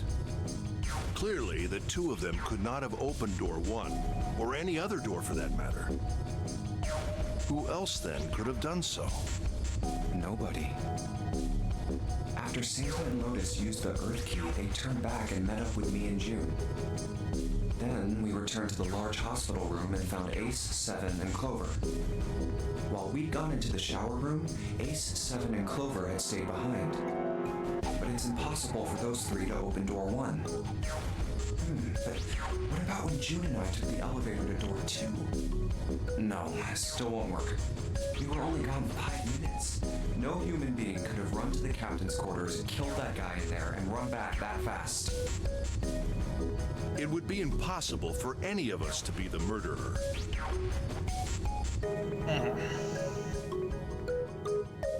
That being the case, who could have killed him? Wouldn't it make sense if his killer was someone who had been in the ship for some time? Maybe. But all the doors are still locked. Doesn't get around that. A person like that would know the ship well. They would know the locations of all the hidden passages and secret doors. You think there are hidden passages and secret doors on the ship? The numbered door would mean nothing to someone like that. Also, if she was frozen all that time, how would she have that information? It would be a simple thing for them to enter the captain's quarters. Then you're saying the killer was Alice? Well, this is all only one possible theory. All ice. Alice. Is she really somewhere on the ship? Maybe this card will give me access to the Forest of Knowledge. And the big mystery.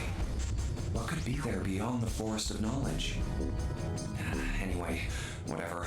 It's gonna have to wait. I can't do anything right now. I'll come back to this later. Alright. Material's been added. We also got a unique key. Key with a leather case. It isn't metal. My guess is it would be ceramic. Jobe, have you found a keyhole that might fit? It's fun.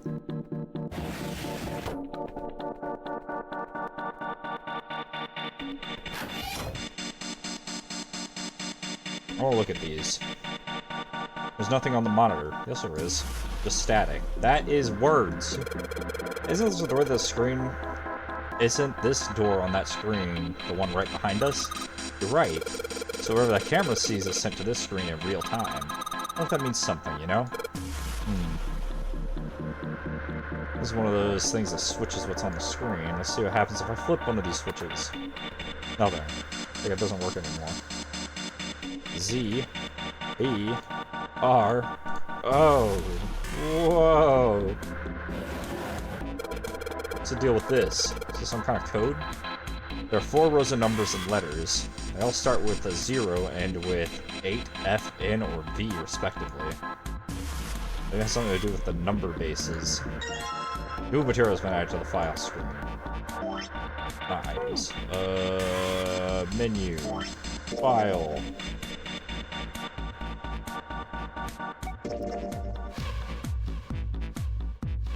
Ten in base 10 is A and hexadecimal therefore is B, C, D, E, and so on. I try to show for the rules for each numerical system.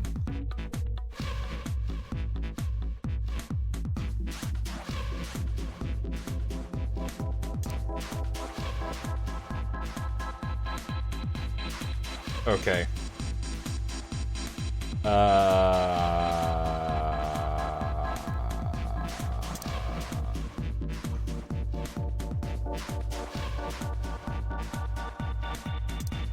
So what? 10, 11, 12, 13, 14, 15, 16, 17, 18, that doesn't...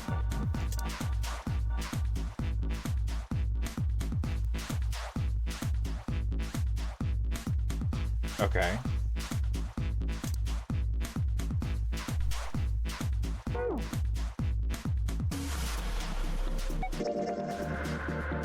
All pages for the high rules of ancient Egypt. Oh! Ow! Hold on.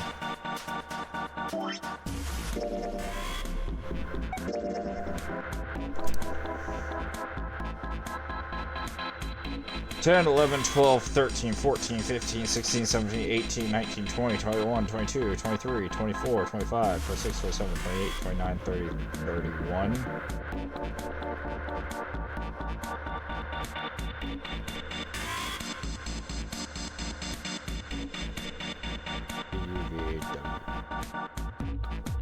Alright, if that's... Hang on. 10, 11, 12, 13, 14, 15, 16, 17. 5, 26, 27, 28, 29, 30, 31, 32, 33, 34, 35. Okay.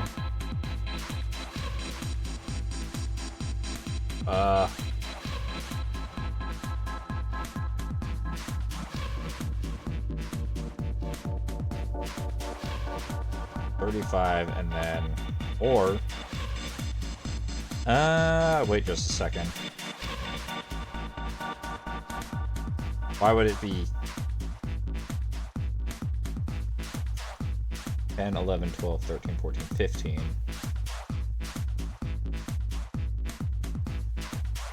Let's see, so 8, 15, 16, 17, 18, 19, 20, 21, 22, 23, 24, 25, 26, 27, 28, 29, 30, 31. I'm writing that down there. Ah, there's supposed to be a comma separating the 15 and 23, but whatever. That's what we got right now, looking at this.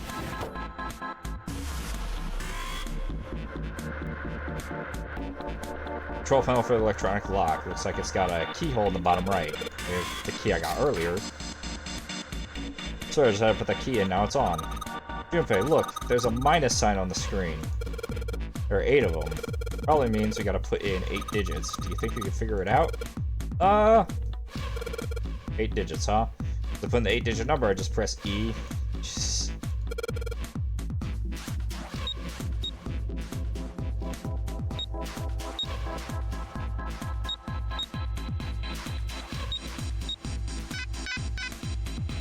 Is that wrong?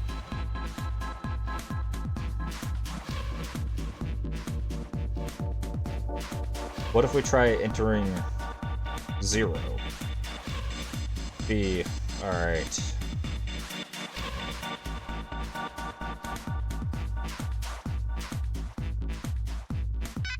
Ah, wrong. Clear. Okay, so if we were entering 0 based on this chart, it would be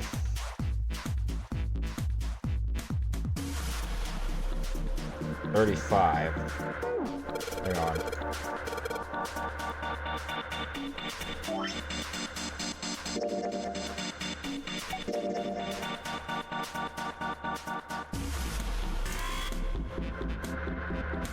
It'd be 35, and then...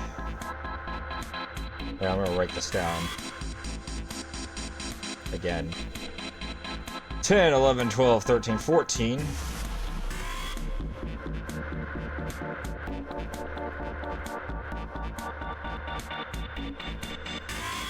And then R 10, 11, 12, 13, 14, 15, 16, 17, 18, 19, 20, 21, 22, 23, 24, 25, 26, 27.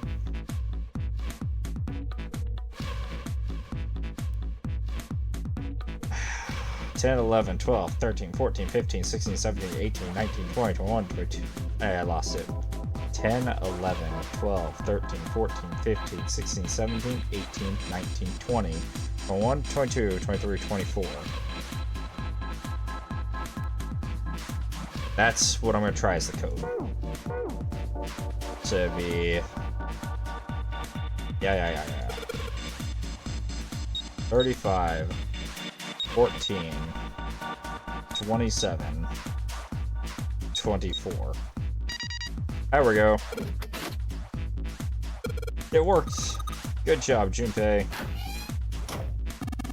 Excellent, you seem to have unlocked it. Good work, Junpei. Alright, let's go.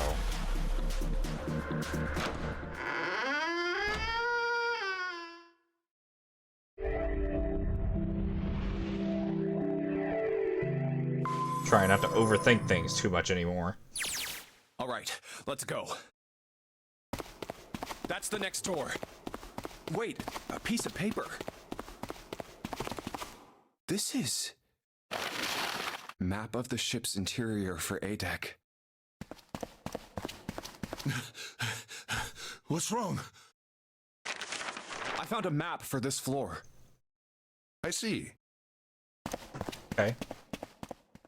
Well, that was anticlimactic. I should keep this, though.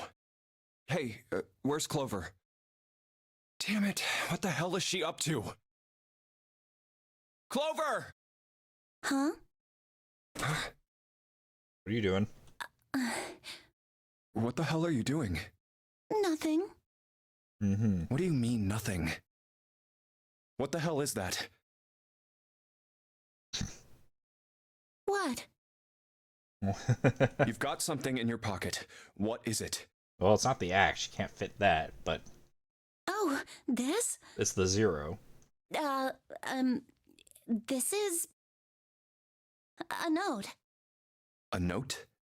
Yeah, I found it in the pocket of the guy with the captain's clothes. Mm-hmm. It said something about the darkness of the sinister hand or something. Ah. What the hell? Let me see it. No, not right. Hey, Junpei, Clover! What are you two doing? Hurry up! It's that note that she had before. I don't know why she doesn't want to show anybody, though. He's getting mad. I'll show it to you later, all right? Mm-hmm. Come on, we gotta hurry. From the look of that pocket, it doesn't particularly look like just a note. Jeez, what are you thinking? For crying out loud. Alright. What do you think's gonna happen, guys? The big stairs. So this is where it ends up. Just like it says on the map. Ace, did he head down? Oh, there he is. Look, the 4 others are there too. Really? Let's join them. Alright. Jumpy, Clover, You all are alive so far. What's up? we found it. Found what? We found it. It, guys. What did you find? It. The last door. We found door 9. What? Come on, just follow us. We'll explain on the way. Okay. Well, if that's the case. Wait for me. We should get going as well. Jumpy, we finally made it. Yeah, it's finally time. We've reached the end. Something's bothering me. Only 3 to 5 people can go through the numbered door. 7 of us are on our way to door 9. That means that, best case scenario, there will be 2 of us who have to stay behind. 2 people. Is there a way? 4:30. I've only got 90 minutes left. I've got no time to wonder about it now. That's plenty of time. What do you mean? You got an hour and 30 minutes to think about anything. June, what the hell are you two doing? Hurry it up! Let's go, Jumpy. Yeah.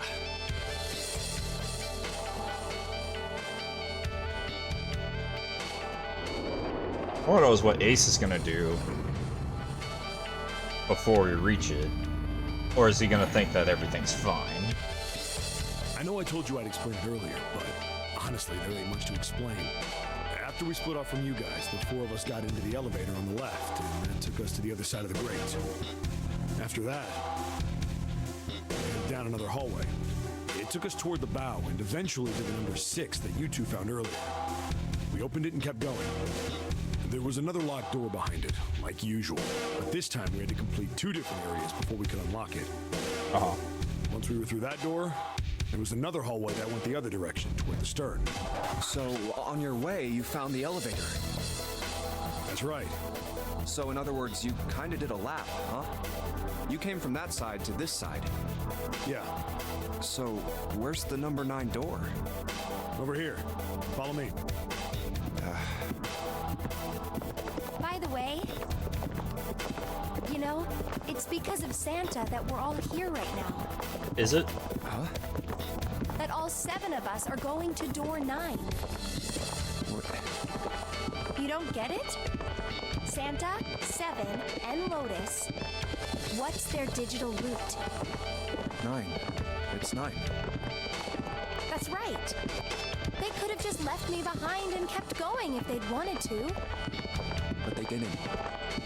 Yes, because Santa wouldn't let them. Interesting. He said, we can't leave June and the others behind. That's why we went looking for you guys. And then you got on the elevator and went back to the central staircase. That's right. Well, I wouldn't have called that one. That Santa would be the one to stick up for you. Oh, don't get me wrong.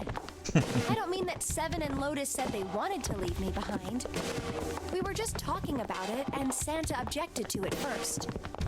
Is that so? We're here. So, is this... Yeah. There's no other place for us to go. And he doesn't have a gun this time, guys. Nope. Just look around. There's a big old iron wall at the end of the hallway. The other hallways on the left and right are blocked by metal grates. I see. All right, let's get moving.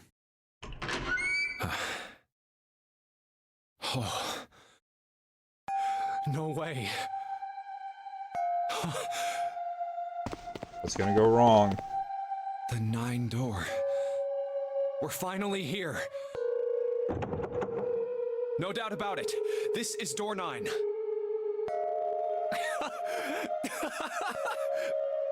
Oh, finally! This is the last. Junpei, look behind you. Behind? What? Why? A door and a 9. Okay, I was wondering if they'd see the other door. There's another one? Hey, what the hell? What the hell is going on here? There's a red there too. That means... And of course it won't open. Why? Why the hell are there 2 doors? So that nobody has to die. Everybody can win. Do you think perhaps one is the right door and the other is the wrong one? I don't know about that. It seems unlikely. What makes you say so? Well, think about all the rooms we've been through so far. They're full of puzzles, but there are always hints about how to solve them. I'm pretty sure there aren't any rooms where we just had to go with our best guess and leave it to instinct to solve the puzzle. Let's not even talk about the first room. The very, very first room. Do you really think that at the very end of the game, Zero's going to suddenly throw in something that depends entirely on luck? Then you're saying there's some sort of hint in this room. No, I don't think there's a hint anywhere in here. I searched it very well when I was in here before. I didn't find anything that might have been a hint, though. Well then, that means... Yeah, both of these are the right door. I mean, if you think about it, Zero never actually said there was only one door with a 9 on it. It is hidden, but an exit can be found. Seek a way out.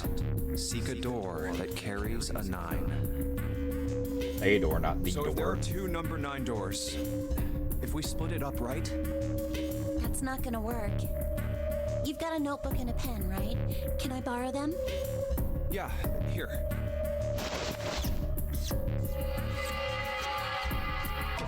Look at this. You get it? The numbers on the top are all the combinations with digital roots of 9.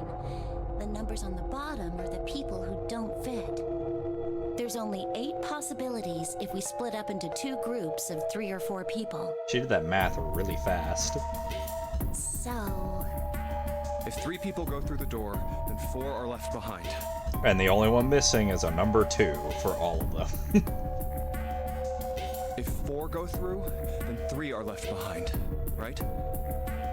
Yeah. I like how they say they searched the room thoroughly and neglect to mention, yeah, by the way, there's a coffin here with a pin pad on it. No way. That might not be important, though, surely. Why would it be?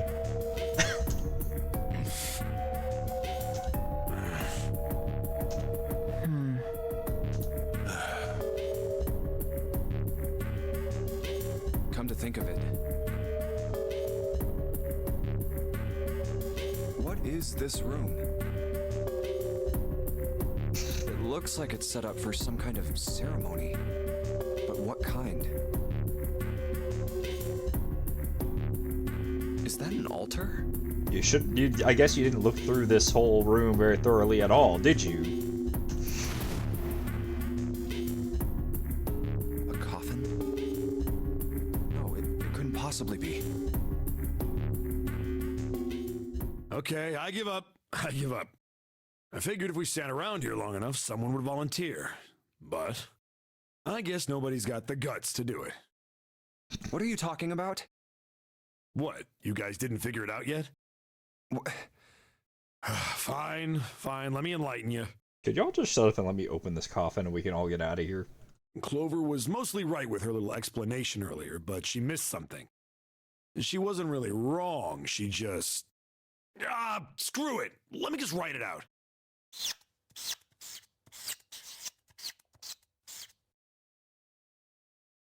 If you're trying to leave with a group of 3 and a group of 4 and get everybody out, Clover's right.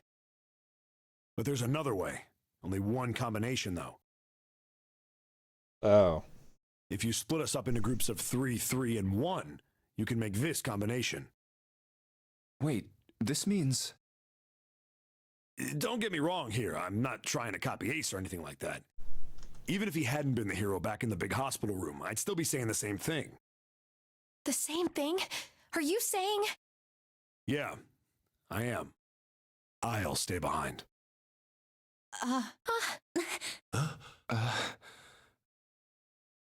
Why are you acting so heroic all of a sudden? Are you some kind of idiot? No, I am completely against this. I'll be goddamned if I'm gonna have to owe you for getting out of here. I like that that's the way she tries to rationalize it. I'm against Verbally, it at too. least. I didn't want to leave Ace behind, and I don't want to leave you either. I don't like that idea. There's gotta be other options. Sundari. I disagree as well. I can't say I care much for you being the hero. Oh, shut up. You'd happily leave him behind. Well, there you go, 7. Proposal denied. So what? Is Ace just gonna be like, well, this is my... I gotta deny this so that way I can kill everybody. Clover's right. There's gotta be a better way than this. Doesn't make any sense. Whoa, hold on a minute. I haven't said anything yet. Are you... agreeing? You want to leave him here? Nah, I'm against it. I don't want to leave 7 here alone. Then I don't see how it matters. I said alone. Huh? I said I don't want to leave 7 alone. What the hell are you... What? You don't get it? I can't leave just one person. I need 2 more. What? 3 people, including 7. I'll be leaving behind 3 people. What? That's my proposal. No, those are my orders. What are you on about? What do you mean, orders? What the hell makes you think you can order us around? Who the hell's gonna listen to you? You all will. In 3 seconds, you won't have a choice. What do you mean? What? 3, 2, 1.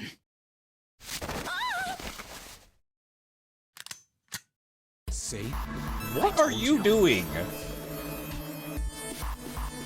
Like, actually. I don't want to leave 7, at least not alone. What are you doing? What are you doing? Guys, what is he doing? Explain it. Seven is a bigger hero for stealing Ace's thunder. Yeah. Huh? What? So first of all, why did you go back for the gun? Y'all couldn't even go through that door. Could you? Or did they go through 6? Yeah, they went through 6. But even though you have the gun, why leave behind more people when you would have been saved either way? Why? What the hell is that? The gun's from the other room. What room? One of the rooms behind door 6. I should have known he was gonna do this. I should have taken the gun. Well, it's too late now, fat ass. He ain't even fat, though. Damn it. He's big, but I wouldn't say fat.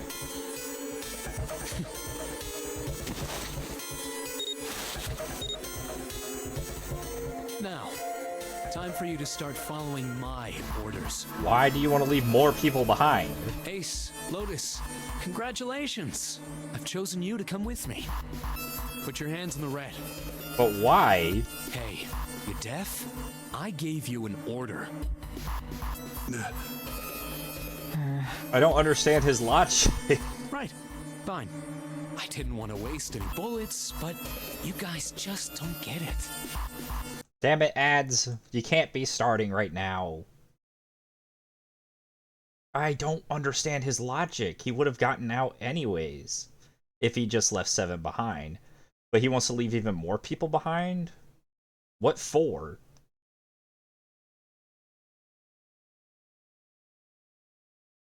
The math doesn't math. And we went through all this trouble to make sure Ace didn't get the gun. Just added JoJo to be continued. I don't understand his logic. What is he doing? He would have been saved either way. I don't want to leave him alone. I'm gonna leave more of you. Why? And why won't y'all just let me, why are we just not deal with anything in this room beforehand? Oh, there's a coffin here. There's a pin pad on it. I wonder if that means anything. Let's go and kill each other before we do anything else. I was looking at Ace this whole fucking time and you go and pull this shit? Dude, really? Really? Really? I can't. I can't, man. I can't with these dumbass people. There's just no... Why?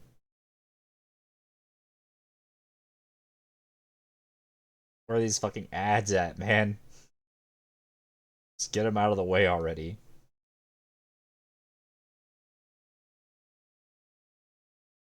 Fucking Christ. I don't understand. I don't understand your logic. I don't understand your brain. Alright, ads start in 1 minute, it says.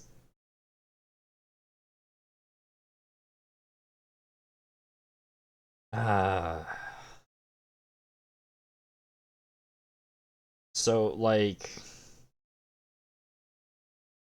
And then why is Ace acting like he's against it, also? Although, I guess if he wanted to stay on the good graces of the group, he doesn't really have an opportunity to kill us yet. He certainly doesn't now. What if I look at Santa and just be like, yo, could you shoot Ace? Just, if you're gonna shoot anybody, shoot him.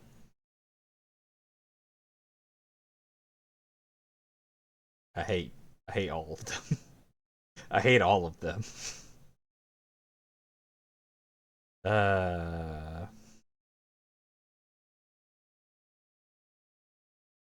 Alright. Ads should be playing now.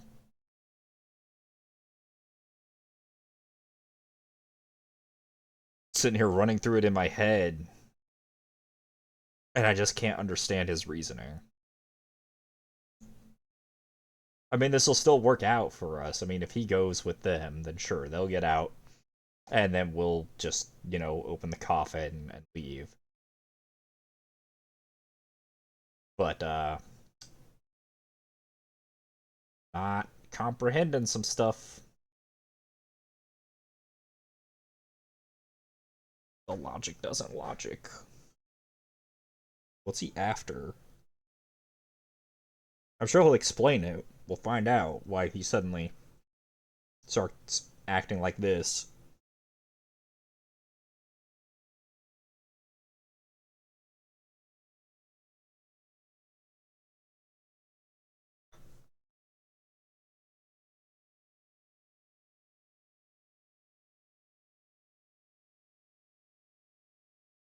Just check Santa's voice actor. All you recognize it seems like he voiced D-Luke in Genshin. Guido in JoJo Part 5 and Subaru's voice. I've never watched ReZero in English. Nor have I watched JoJo in English, so...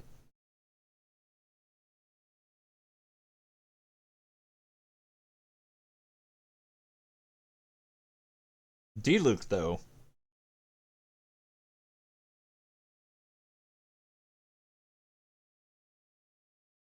That makes sense.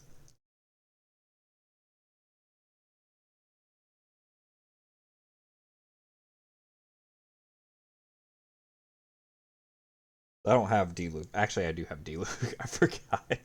Something about D-Luke when I first played Genshin rubbed me the wrong way. So I have him constantly fetching eggs for me. I don't have him on my team.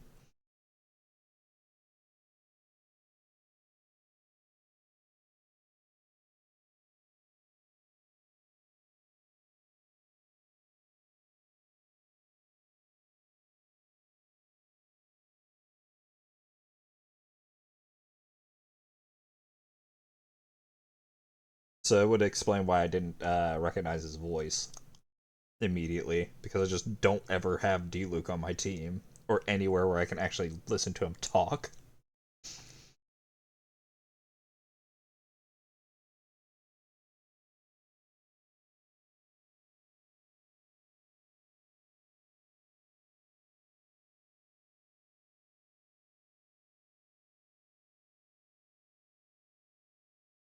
Don't ask why I don't like D-Luke, I just don't. Just something about his character. Fuck that, dude.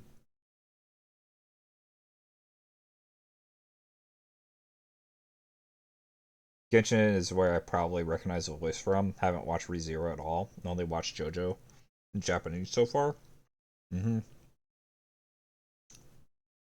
ever since I so I used to only do dub.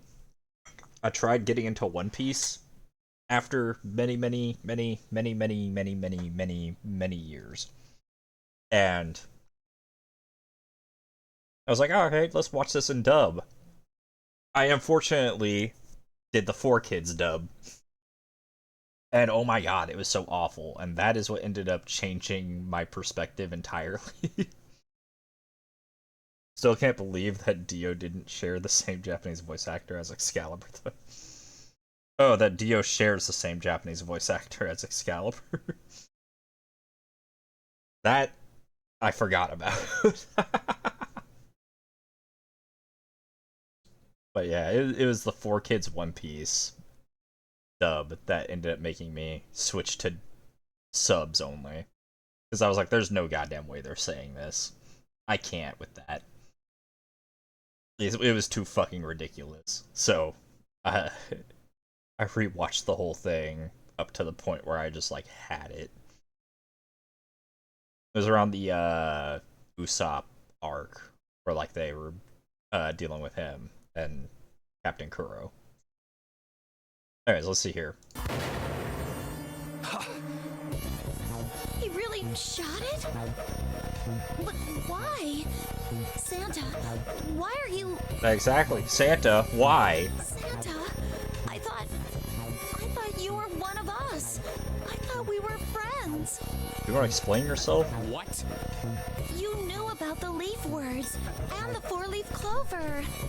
What the hell is that shit? I've got no idea. You're lying. Shut up. Just shut up, you stupid bitch. You want me to put a bullet in your fucking head? Santa. All right, assholes. What are you still standing there for? Get over here and scan those bracelets. I don't have all day. Oh, what's the matter? Your hearing's starting to go? Going senile, maybe? You shot the floor? What did the floor do, right? That poor floor. The boat's gotta sink now, there's a hole in the floor.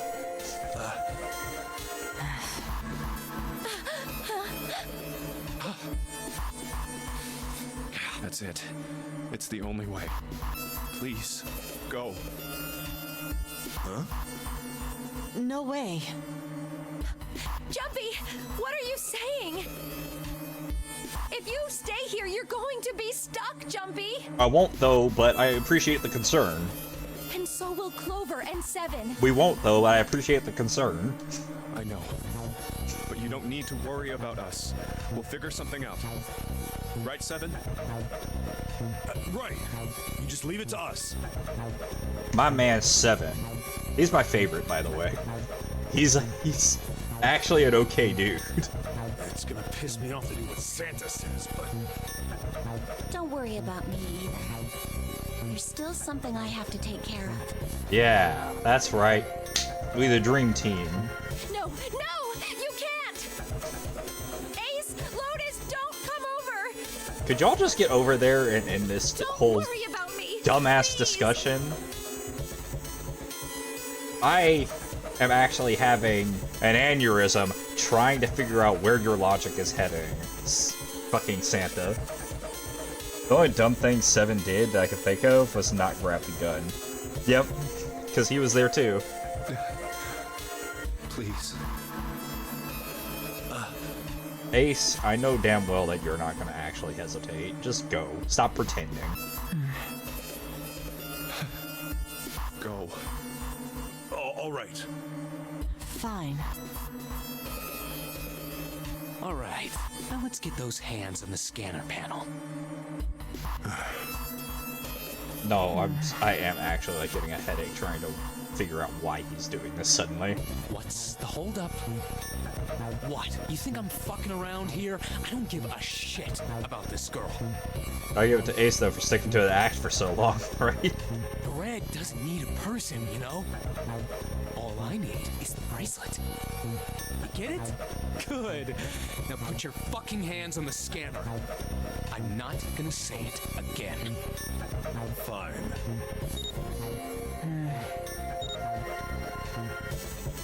Good job. Now, Lotus, pull that lever. As soon as the door opens, you get your ass in there. Try anything stupid, and you know what happens, right? Damn it.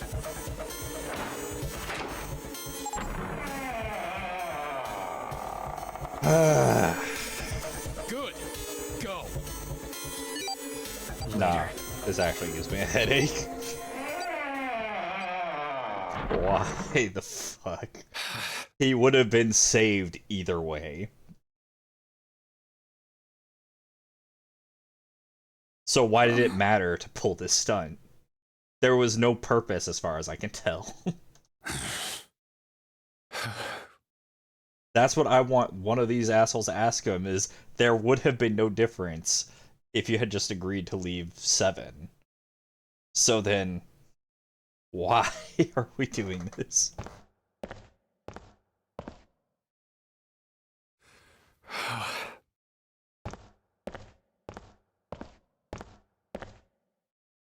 God. June. So, what do you want to do, Junpei? What do you mean, what do I want to do? What can we do? Open the fucking coffin that has a pin pad. Thank you, Mr. Snake. Shh, quiet!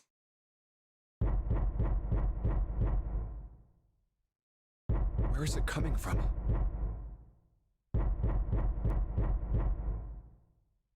Could it be? Hey, I think it's coming from this coffin. You're right. Let's open it. But how? Pin pad. What are those muscles for? For show? Pin pad. You're telling me to force it open? Pin pad. Just shut up and try! Oh, I want to hurt you people. It has a pin pad. Damn it! It won't even budge. Not another one. Yeah, looks like it. Like I said, June must have not ended up searching this room as thoroughly as she claimed. There's nothing here. Do you think we have to put in the right password or it won't open? Gee, I wonder. I think so.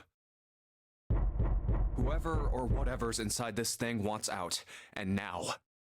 I know that. But how?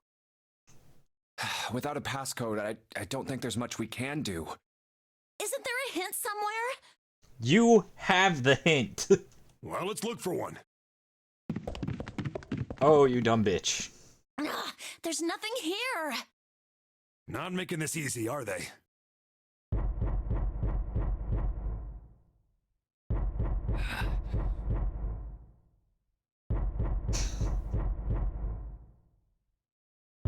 What's the passcode? What am I supposed to do? How can we figure it out? I need something.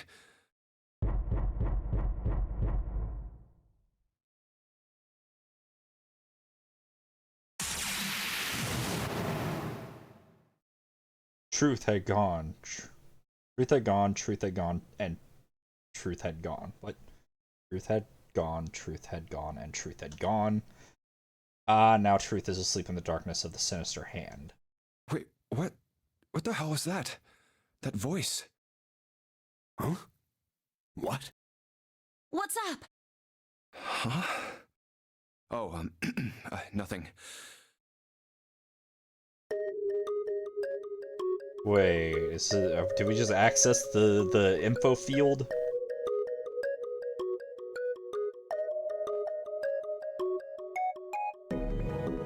This one.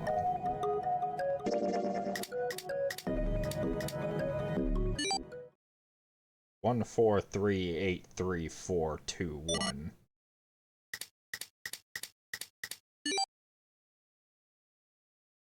So we just have the information now. 1, 4, 3, 8, 3, 4, 2, 1. Huh? Huh? Hey, what the hell were those numbers? Oh my gosh. Are those? Possibly. Yes. 1, 4, 3, 8, 3, 4, 2, 1. 1, 4, 3, 8, 3, 4, 2, 1.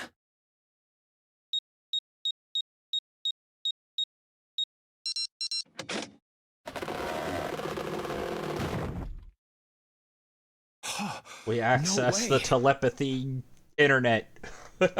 What? Why are you...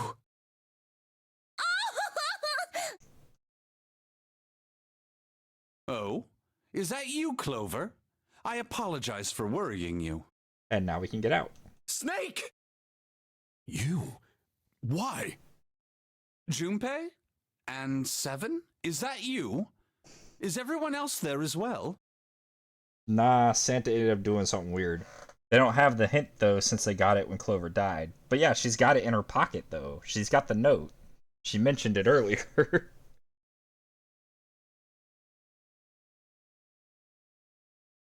Oh.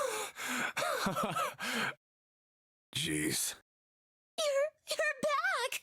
But she doesn't know, I guess. So we ended up finding it on her body. Gently now. My body's still a little weak. Oh, you're back. You're back. You're really here. Oh, you're back. Come now, what's gotten into you? You're acting as though I've returned from the grave. Not as though. You did. I really thought you were dead. Huh? You jerk! Idiot! Idiot! Idiot!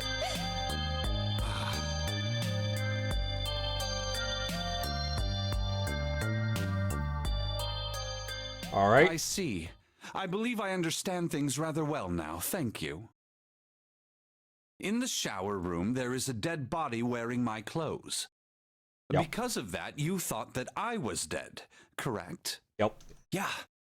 You also discovered a corpse in the captain's quarters, and Santa turned on you here, in this room. For some ungodly reason. Well, ungodly. I don't know. Do I have it straight? Well, the dead body in the captain's quarters is a surprise. Sorry, there wasn't a good time to tell you. Don't worry about it. Not that it really means anything to us yet. Well then.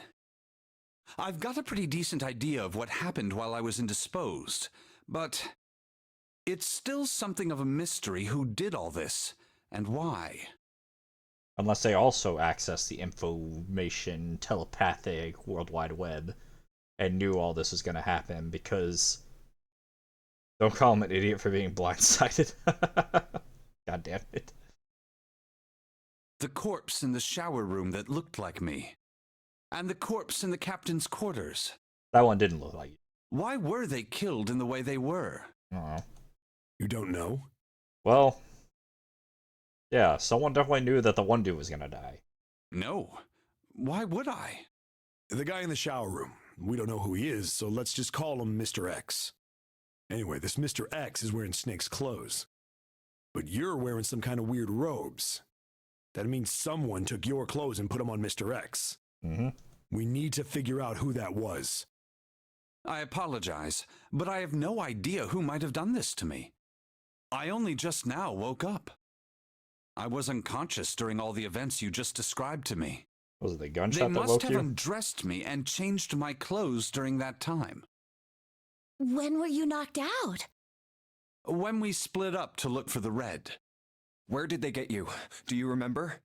It was a small room in one of the hallways on C deck. What happened? The same thing that happened to every one of us when we were abducted. A canister releasing some sort of gas was thrown into the room. I believe the gas is some sort of incapacitating agent. You think? Then that means it was... Zero. Looks that way, huh? There's nothing else I have to tell you. When I woke up, I was in this coffin. Why? Why did Zero make Mr. X wear Snake's clothes? Why did Zero want Mr. X to die? Snake also haven't really done anything dumb this whole time. Damn. He had like one room he was in, and then he ended up getting knocked out. He's been out of the game all that time. How would that benefit Zero? I don't get it. What the hell does any of it mean? And I have no idea how I got the passcode for the coffin either. Because we know parallel world universe information. Truth had gone, and truth had gone. Where did those words come from? Why did I feel compelled to push the buttons on the bracelet after hearing them? All I know is my fingers moved on their own. It was like I did it subconsciously. I don't get it. What the hell does any of it mean? Also, Snake and Clover had been subjects in a similar experiment 9 years ago. Oh yeah. We wouldn't have known what that meant if it wasn't for having played through the safe ending before. The ability to access a morphogenetic field is affected by a couple of things. The first is epiphany, and the other is danger. And someone did actually die. A girl. Her name was... There had been another experiment conducted on this same ship 9 years ago, and a girl had died during it. Morphogenetic field theory. The two murders. Switching clothes. The notary game.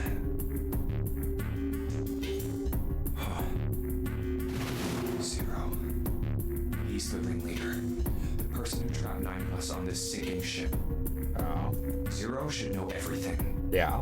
If we can uncover Zero's identity, all of our questions will be answered. I don't know about all of them, but hopefully. At any rate, we'll have plenty of time to decipher the details later. For now, it is of utmost importance that we escape. Junpei, it was 4:30 the last time you checked the clock, yes? Yeah, we might have wasted a whole hour at this point. That means we have less than an hour. We must hurry. Hey, how are we gonna get out of here? We have all the numbers we need now, Isn't right? that obvious? Through the other number 9 door.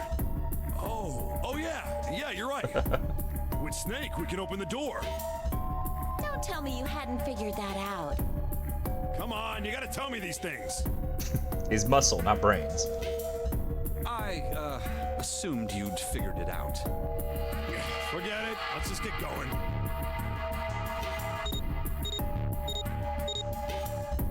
All right, you guys ready to go? Yes. Well, everyone but Mr. 9 is alive so far still, as far as we know. Not yet. Huh? Before we go in, I'd like to check something. You want to check something? Yeah, but before I do, 7, could you pull the lever? I want to make sure we can verify with just the 4 of us. What do you mean? We don't need... Just do it, all right? But if the door opens, don't go in yet, okay? Please, this is really important. I really need to check this, okay? Work with me here. Fine.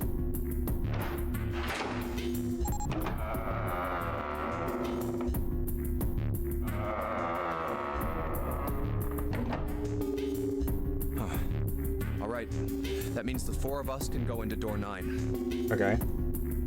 So, we knew that already. It's obvious. Obvious. Yeah, you're right. It is. Now, what happens if we add Zero's bracelet? What?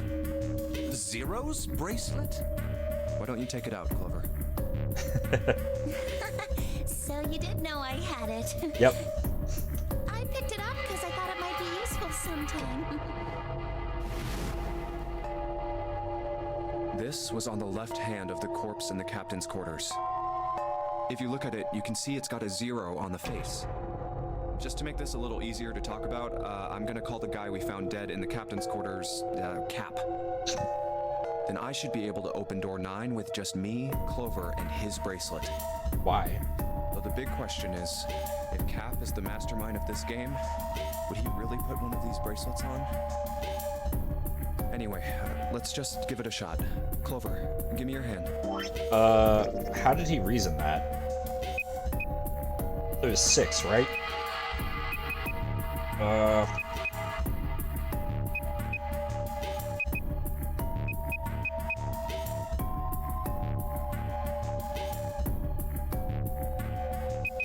Yeah, how did he rationalize that? It was just fucking smarter to pick up a discarded bracelet, exactly. And yeah, that wasn't 9 seconds. Wasn't it a different number before? Okay. Now the captain's bracelet. And pull the lever. I knew it. Now, what does this tell us? Maybe the bracelet has to be on your wrist in order for it to work? No. No, that's impossible. Did you see how the panel showed a 3rd asterisk when I scanned Cap's bracelet? Whether or not it's on your wrist doesn't matter. All you have to do is put the bracelet near the panel for it to register. Huh. Looks like you're right. See? So what does that mean? There's only one possibility. That bracelet isn't the number 0. Oh, because me and Clover plus 0 would still be 9. That's why I figured that. Okay. Is that what you're saying? It's a 6, isn't it? That's right. Then what number is it? Let's find out. Scan the bracelet with this combination. Ah, hold on. Pull out. Oh, I was about to pull out the calculator. I forgot it's over here. What was it? It was 6 plus... Yeah.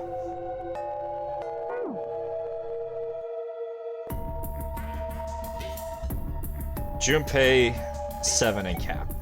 Let's try 7, me, and Cap. If this combination opens the door, then Cap's bracelet is number 6.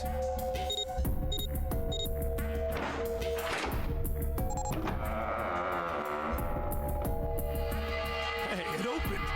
The door opened. What? Why? What does that mean? It means it's 6. Isn't it obvious? Also, never mind. Cap's bracelet is number 6. But doesn't it say 0? This isn't a 0. The symbol on here isn't a number 0. It's a letter O. Oh. Whoa, wait a minute. I don't get it. I mean, we figured out that Cap's bracelet is 6, right? Yeah. Does that mean there are 2 people with 6s? There is most likely only one person with a 6. But I don't get it. What about June? Well, this is only an educated guess, but I think June's number was never 6 to begin with. Her bracelet was flipped. In other words, June's real number is... A 9? 9. But then...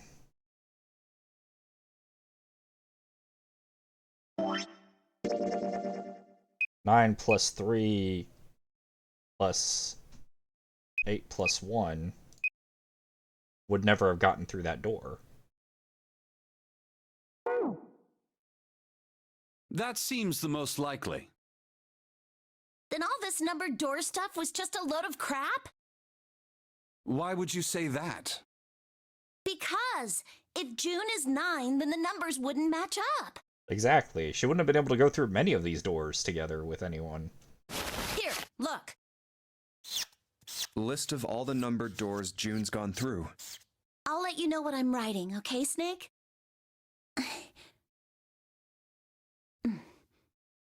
And that's everything. I wrote down which door she went into and with whom. And I wrote what all the numbers were. So if you switch 9 in wherever there's a 6, the numbers don't work. If the digital root is 7, then you can't open door 4. Yeah. If the digital root is 2, then you can't open door 8. Clover, do you notice anything interesting on that list? What do you mean? You're talking about 3, right? What if you add... Hold on. Wait, no. Never mind. That doesn't work. 3? Santa's always in the room with her. That's what you're saying, isn't it? Yes, that's right. What about it? That's quite simple, really. You told me that the first time you came to this room, Santa was the first to refuse to leave June behind.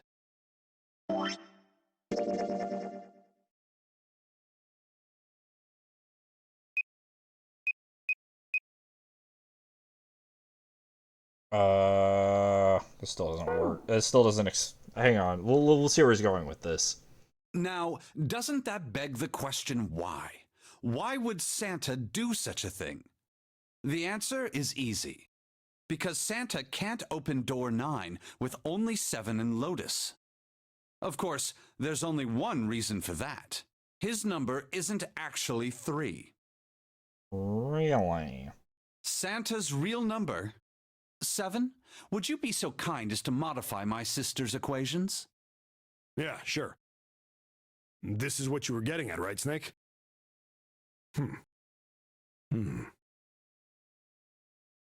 Thank you. That is exactly right, 7. Do you think his real number is 0? Santa's true number wasn't 3. It was 0. What? No way. Santa is 0? And June was 9, not 6. Conversely, Santa was 0, not 3. But then wait just a damn second. How did... Then 1 would hold on. Hold on just a second. One would have a 6 bracelet, right?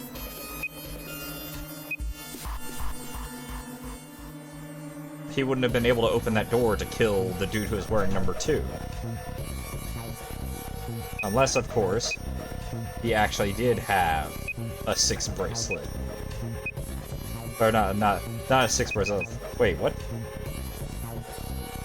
Unless he did have a 9 bracelet, fucking English. He would have been able to open that door to kill the mystery dude. So this still doesn't add up. +3 and -3, they cancel one another out. Nothing appears out of order. Santa was still playing by the rules of the notary game this whole time.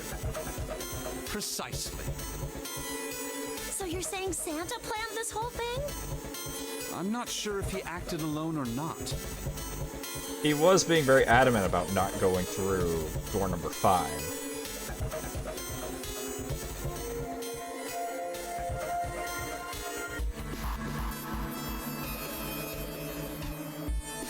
But I think it is safe to conclude that he is 0. Still messes with something. If my hypothesis is correct. There's something else.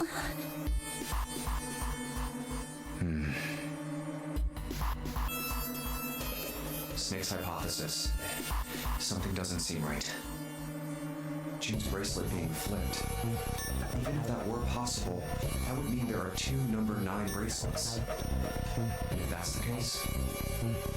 All right, that's enough talking. Let's go. It's high time we went through that door. I have a hard time believing that 3 is 0. Santa was strangely missing at the end of the safe ending, though. Didn't we see his body? Oh, it's right there. Because we saw during the safe ending. So. Was he? I thought you were talking about the submarine at first. The safe ending.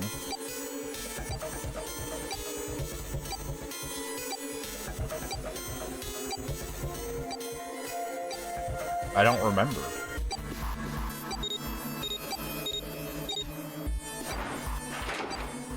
Oh. All right, let's keep going. Do you think if I just sat there listening to it tick for long enough, it would kill him? I think these stairs go to the bottom deck. Looks dry. Let's head down.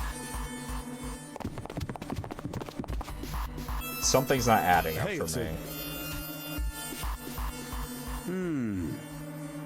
This is the Neptune symbol. There must be a key around here somewhere. Neptune key. I only have the Uranus key card. It's a different planet. Plus, it's the wrong kind of key. Let's turn around and go back for now. Yeah. Hey, another door. And a card reader this time. This is what we got. It's the Uranus symbol. This is the place. Okay, now what?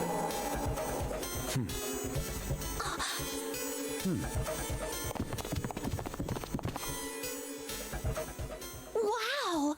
We found the force of knowledge, guys.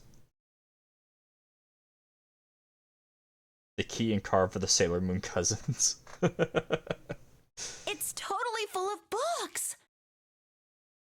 There's so many. I don't know where to look. All right, if we want to get through that door out there, we need the Neptune key. I say we split up and look for it. Okay. Very well. Sure thing. Good. Let's get started then. We don't have a lot of time. Hurry. Alice sleeps in a small chamber past the force of knowledge. As he began to search for reasons he didn't fully understand, Junpei felt those particular words float through his mind. It's an interesting library layout, though.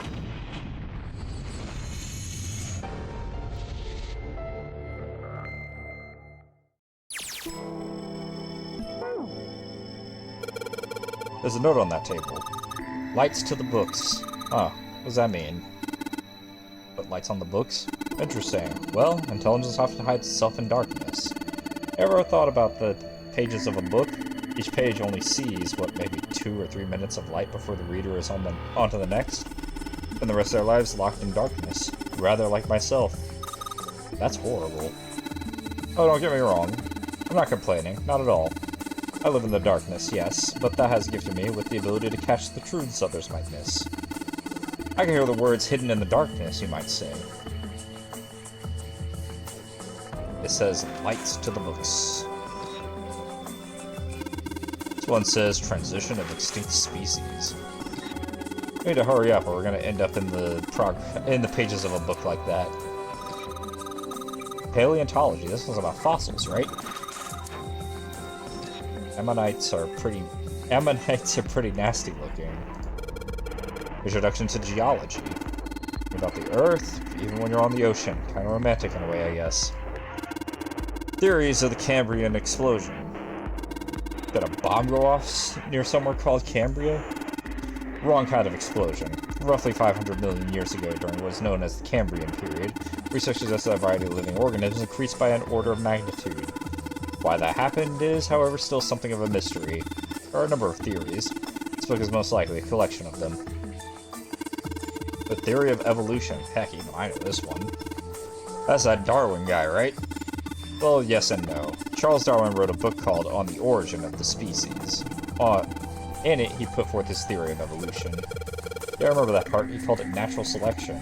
Exactly. Mother Nature. Is that some sort of book about hippie chicks? Probably not. Except perhaps tangentially. It's most likely about environmental protection. Just trying to make a joke. Dude, hippie chicks? Really? Why did mankind lose their tails? Junpei, do you know what this one's about? Why are you asking me? Didn't even know we had tails to lose. Maybe you should ask a human with a tail. Mankind's ancestors most likely lost their tails as they were no longer useful, and the nutrients required to grow them were better put to use elsewhere. At least that's what I read. I was rather young. I may have remembered it incorrectly. Huh? Why the hell would a kid be reading a book like that? Micrographia, huh?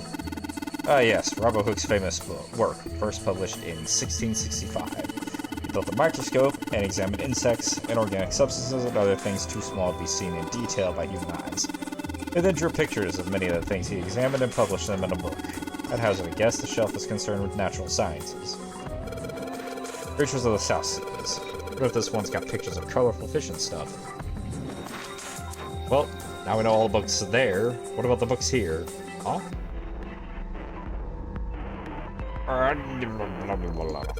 What's the deal with these titles? They're all just gibberish. Hey, what if we, like, switch them around? Switch them around? Yeah. If we move them around, maybe they'll spell something. Oh, I get it. Yeah, hey, it's worth a shot.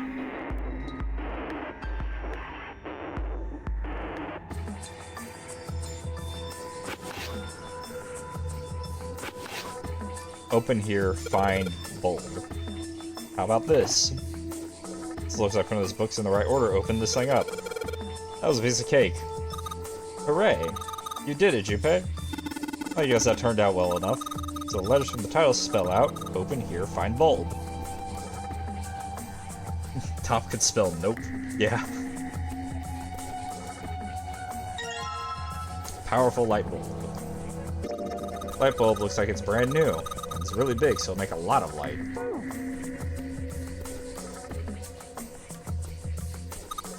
Quantum gravity. 7, do you have any idea what this is? How about you start by using real words? Then maybe we'll get somewhere. Theory of general relativity, huh?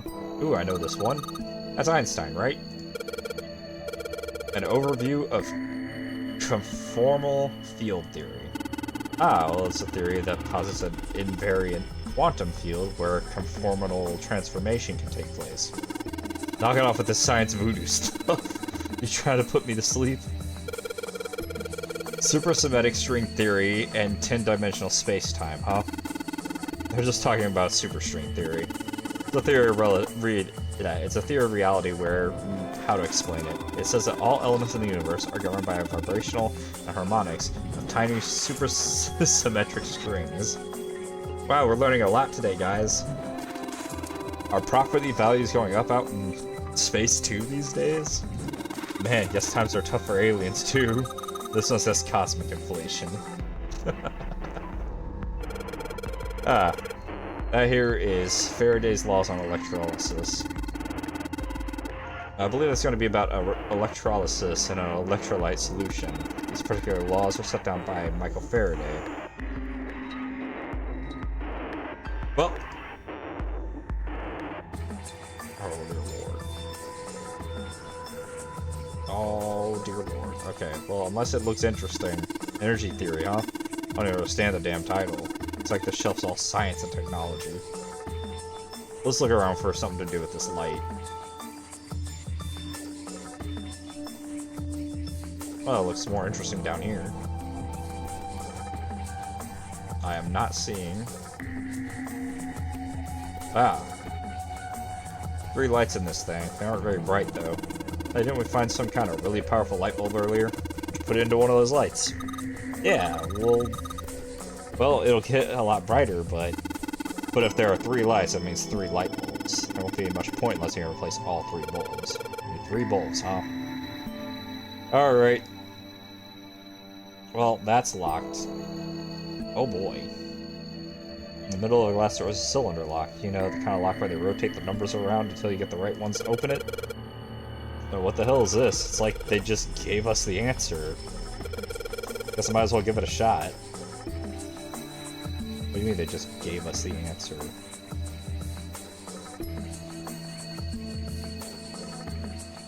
What do you mean they just gave us the answer? Your brain would fry if you had to listen to this stuff IRL. Oh. I see. 632416.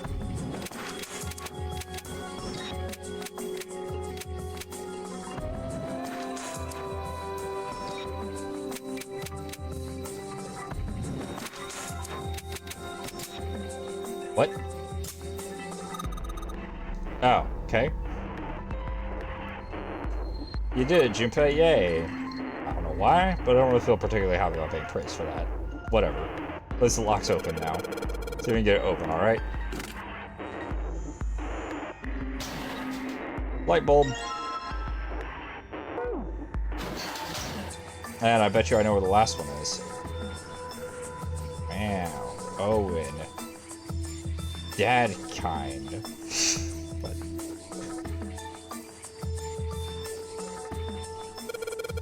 Dad kind, what the hell is this? Isn't that the German mathematician? Maybe it's a compilation of his work.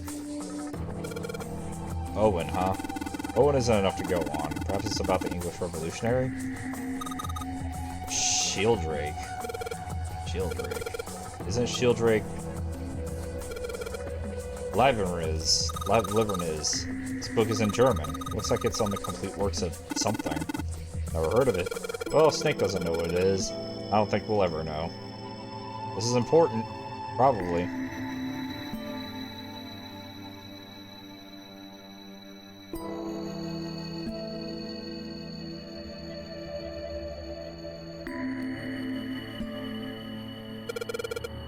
A kid's book here? Looks like it's a children's story about Native Americans. Don't you think a random book like that is kind of suspicious? Maybe I ought to hold on to it. This one has some Native Americans on the cover. Hey Junpei, take a look at this one. Native Americans, huh? It's got some... Whoa! Pop-up like book.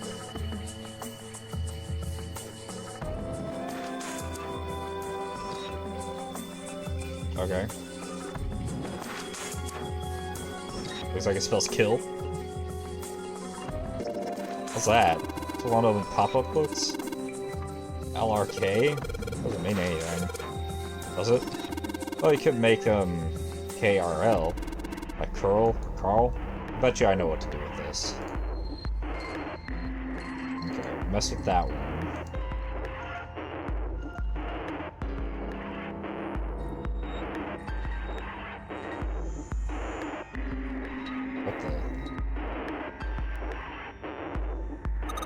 This one looks like that picture book from earlier, the one with the pop-ups.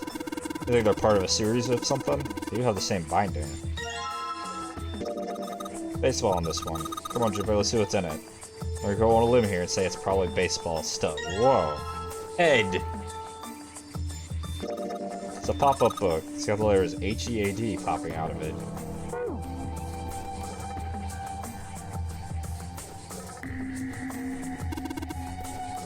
Lost human functions. I think they're talking about it feel like lose a part of your body and then you can grow it back. I don't think so. Maybe they're talking about reconstructing abilities that humankind once possessed. In other words, maybe talking about cultivating a sixth sense.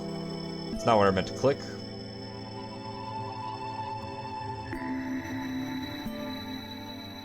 Are any other books that look suspicious?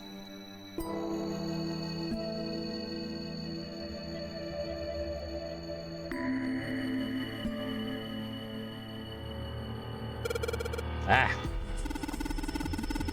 About European history? Yeah, just go look at that. Snake doesn't seem like you.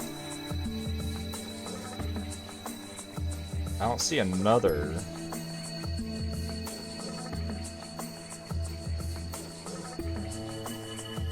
We clicked all these, which means it's gonna be downstairs, probably. That's a weird book, Junpei. Indian mathematics. Ah, that's funny.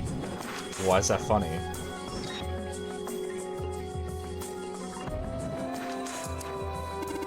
There's another one of those picture books here. Something about these things feels kind of nice, you know? Brings back good memories. Guess even people like Seven were kids once. No shit, you little brat. Hey guys, cool it. Alright, I think I'm gonna take this picture book with me. It's got a magic wand on it. Okay. So, what's inside? Well, aren't you gonna open it? Pretty sure it's just gonna have pages inside. Smart. Wow. C5. It's another pop-up book. This book is an S, an E, a dash, and a number 5 sticking out. It might be impressed if I was 5. Well, we just need the other... Let's see what we got here. So many books. I wonder what this one's... Whoa, what's this? Warm? Oh. Sorry. No, I'm sorry. Hang on. What's to do with this sappy stuff? Right. Thank you for the neck roll. I guess he touched her? Bunch of books of folklore myth here. Can't read them.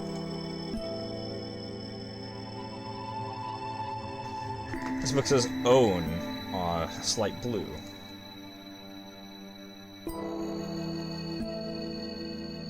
Volume number in the lower part of the spine. This book got the volume number in the There's something. It won't let me mess with it though.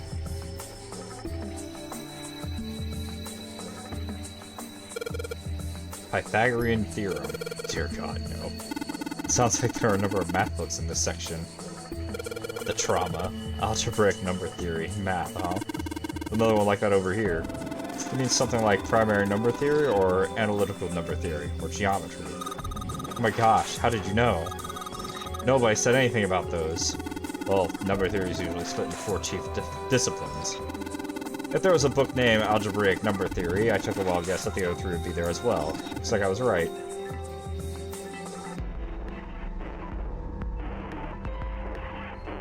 Small enclosures 9 size, there are 3 of these things that look like, kind of like music stands. Okay, how about we try putting those picture books on the stands? Then... this is a little weird. Well, that's what I figured we were supposed to do with them, but we still need that 3rd light. Am I really gonna have to click every single fucking bookshelf? The coat rack. Like a place you can hang coats and hats and stuff. Well, this one's not too big, so maybe just hats. Oh, I'm not looking forward to this. Hold on. Oh, right. We didn't check up top on any of these.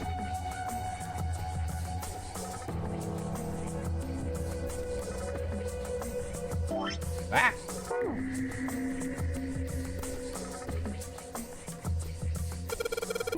The black hole hypothesis, gamma ray astrophysics. I guess this bookshelf has an astronomy theme. Energy theory, development of nanotechnology materials. Interactions between shortwave energy and matter. What else we've got? Just listening to you read those titles is giving me a headache. Can't say fancy technology stuff and I get along really well. Keep on talking about that stuff and you're gonna put me to sleep. Scaffold set up in the shape of a cross. Arrow was made of metal, probably a wise choice of building material. Oh, on the table. Son of a bitch.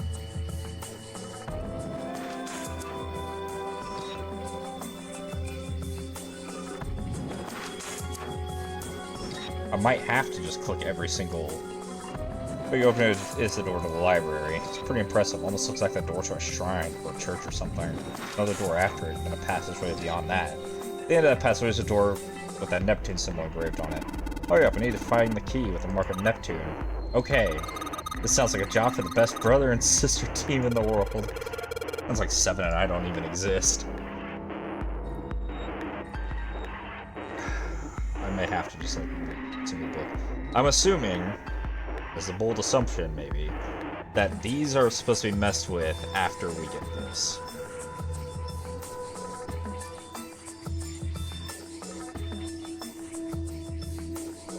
I already checked that. Iron plate is bolted down. I don't think it's a door. I think it's just a wall. Scaffold for the top floor goes all the way to all four corners of the room.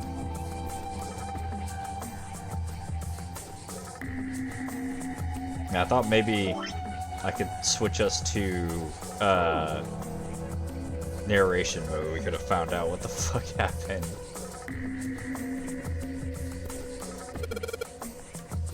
Bullbox conjecture. Conjecture? What's it about, like magic or psychic stuff or something? Right, I bet it's about jewelry, isn't it? May have an odd title, but it's actually a very respectable mathematics book. It deals with one of the unsolved problems of additive number theory. Sorry I said anything. Look, let's not get into this right now, okay? It says Riemann hypothesis. What does I hypothesize about with Riemann? Is it pretty straightforward? Heavens, no. There are many factors: length, girth, lubrication, or lack thereof. It's an exciting and rapidly growing field. Are y'all... Whoa.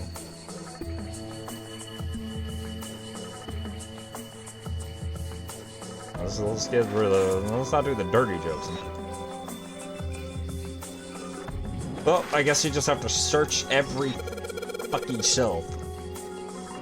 Origin of Japanese folklore. Nobody said there would be math, or... Looks like there are a bunch of books about Japanese culture here, mostly ones about folklore, though. Well, folklore can cover a wide range of subjects. History, urban life, religious trends, environmental changes, or traditions. Folklore can cover all those things if you know where to look. This looks pretty deep.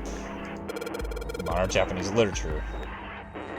Isn't a picture book on the shelf anymore. Agriculture and historical organizations and folklore. More folklore. Nothing there. Languages, I can't read them. Alright. There's the energy theory. Golden Rabbit and the Moon. That means it's about a rabbit that lives on the moon? Rabbits are pretty cute, but what's the moon stuff about? It's talking about the Judas tree that's said to grow on the moon, according to Chinese legend. Kitab al-Azif. Man, they got some weird stuff here. I can't even pronounce this one. Who's that? Some famous guy? It's not a person's name. It's the name of a fictional book created by Abdul Al-Hazari. Al-Hazred? It's said to be one of the sources used in the creation of the legendary Book of the Dead, the Necronomicon. Oh, so these are all cult books and stuff? Called, Mind Swap. I mean, you could, like, change bodies with someone? Well, I guess I wouldn't mind switching bodies with my brother or Junpei too much, but I'd rather die than let Seven switch with me. Well, I don't even want to swap bodies with a little brat like. Hey, you were just imagining it, weren't you? You were. Shut up. Yeah, well, he wasn't the only one. Teletemporation and telepathy. What the hell is this one about? Well, I know what telepathy is, but I've never heard of teletemporation. refers to having the ability to travel through time. Speaking of time travel, I've been watching the old Doctor Who series from like before we had like color TV. Folklores, give me. Ah, that's the one we just looked at. Mind swap. Just look there. Alright, let me turn. Automated robotic assembly line techniques. What's that? Some sort of comic book? Jeez, I guess boys really like that stuff, huh? No, you're thinking of a different sort of robot. This book is talking about automated machinery that's used to build things like cars. What's that one called? Foundation of DNA Genetics Engineering. We are wasting so much time. Overview of photochemistry. I think we're gonna set this up. I want us to see the cover, not the spine. Let's look at it, okay? Hey, there it is. Whole lot of space behind these books. Look, Junpei, I think there's something hidden behind the books. I should have known that one looked a little weird. I was wondering before when we passed by it, but it didn't look like its color was too much different from these, so it didn't stand out enough to me. Don't shove. I'm not kidding. Don't push me. The heck, man. Wasn't gonna, but now that you bring it up. Ship's sinking, but they spend the time in a book circle. Alright, let's put these lights in. Alright, there are 3 lights in here. We're gonna change these bulbs. Now they should... Shield Rake 5. Awesome, it worked. Way to go, Junpei. Good job, buddy. There's something projecting on the bottom. Those letters, they seem familiar.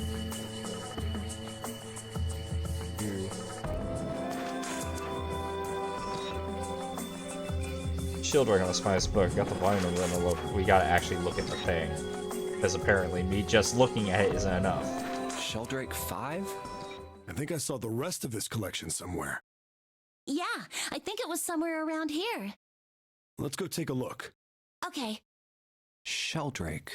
Also, I heard the fucking goddamn ads again. How has it been another hour already? Have you heard of him? Sheldrake, I mean. Yeah. Lotus told me about him.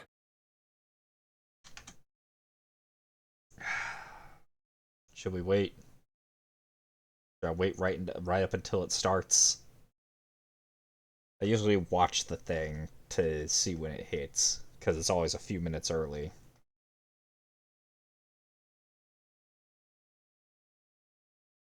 What is this? Ah. Let's wait. I wanted to try to just, like, knock out the last endings here, but I didn't expect us to end up actually using up 5 hours. So after this ending, we'll probably call the stream. Because then we still got 2 more endings to go, and we can use the time next time we stream this to get those. That sounds like a plan to me. Hope it sounds like a plan to you.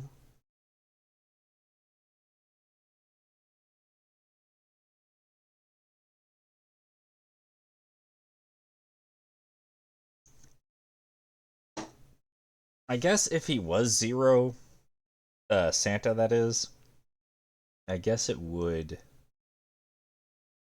kind of explain his outburst, but also, yeah, because then he would know that we would probably figure out where 2 is and be able to get out altogether still. And Zero would want everyone to get out, I imagine. The goal isn't to kill us, the goal is to actually have us go through the experiment, I imagine. So some of that lines up, but there's still something bothering me about that. Anyways, we got ads are gonna hit in about 10 seconds. So we'll just wait here till that's done. And then continue on.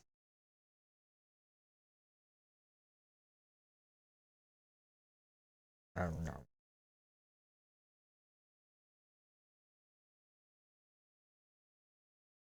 Well, chicken. That's something else I can munch on, though. But I will be crunching in the mic. I got tortilla chips. I guess I won't be crunching in the mic. I can see it's not picking it up. Well, it picked that up. So you can hear the initial bite, but not when I'm chewing.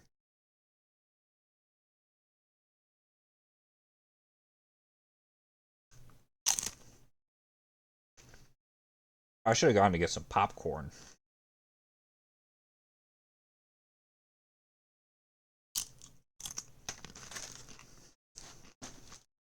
Wish I had some dip for it, though.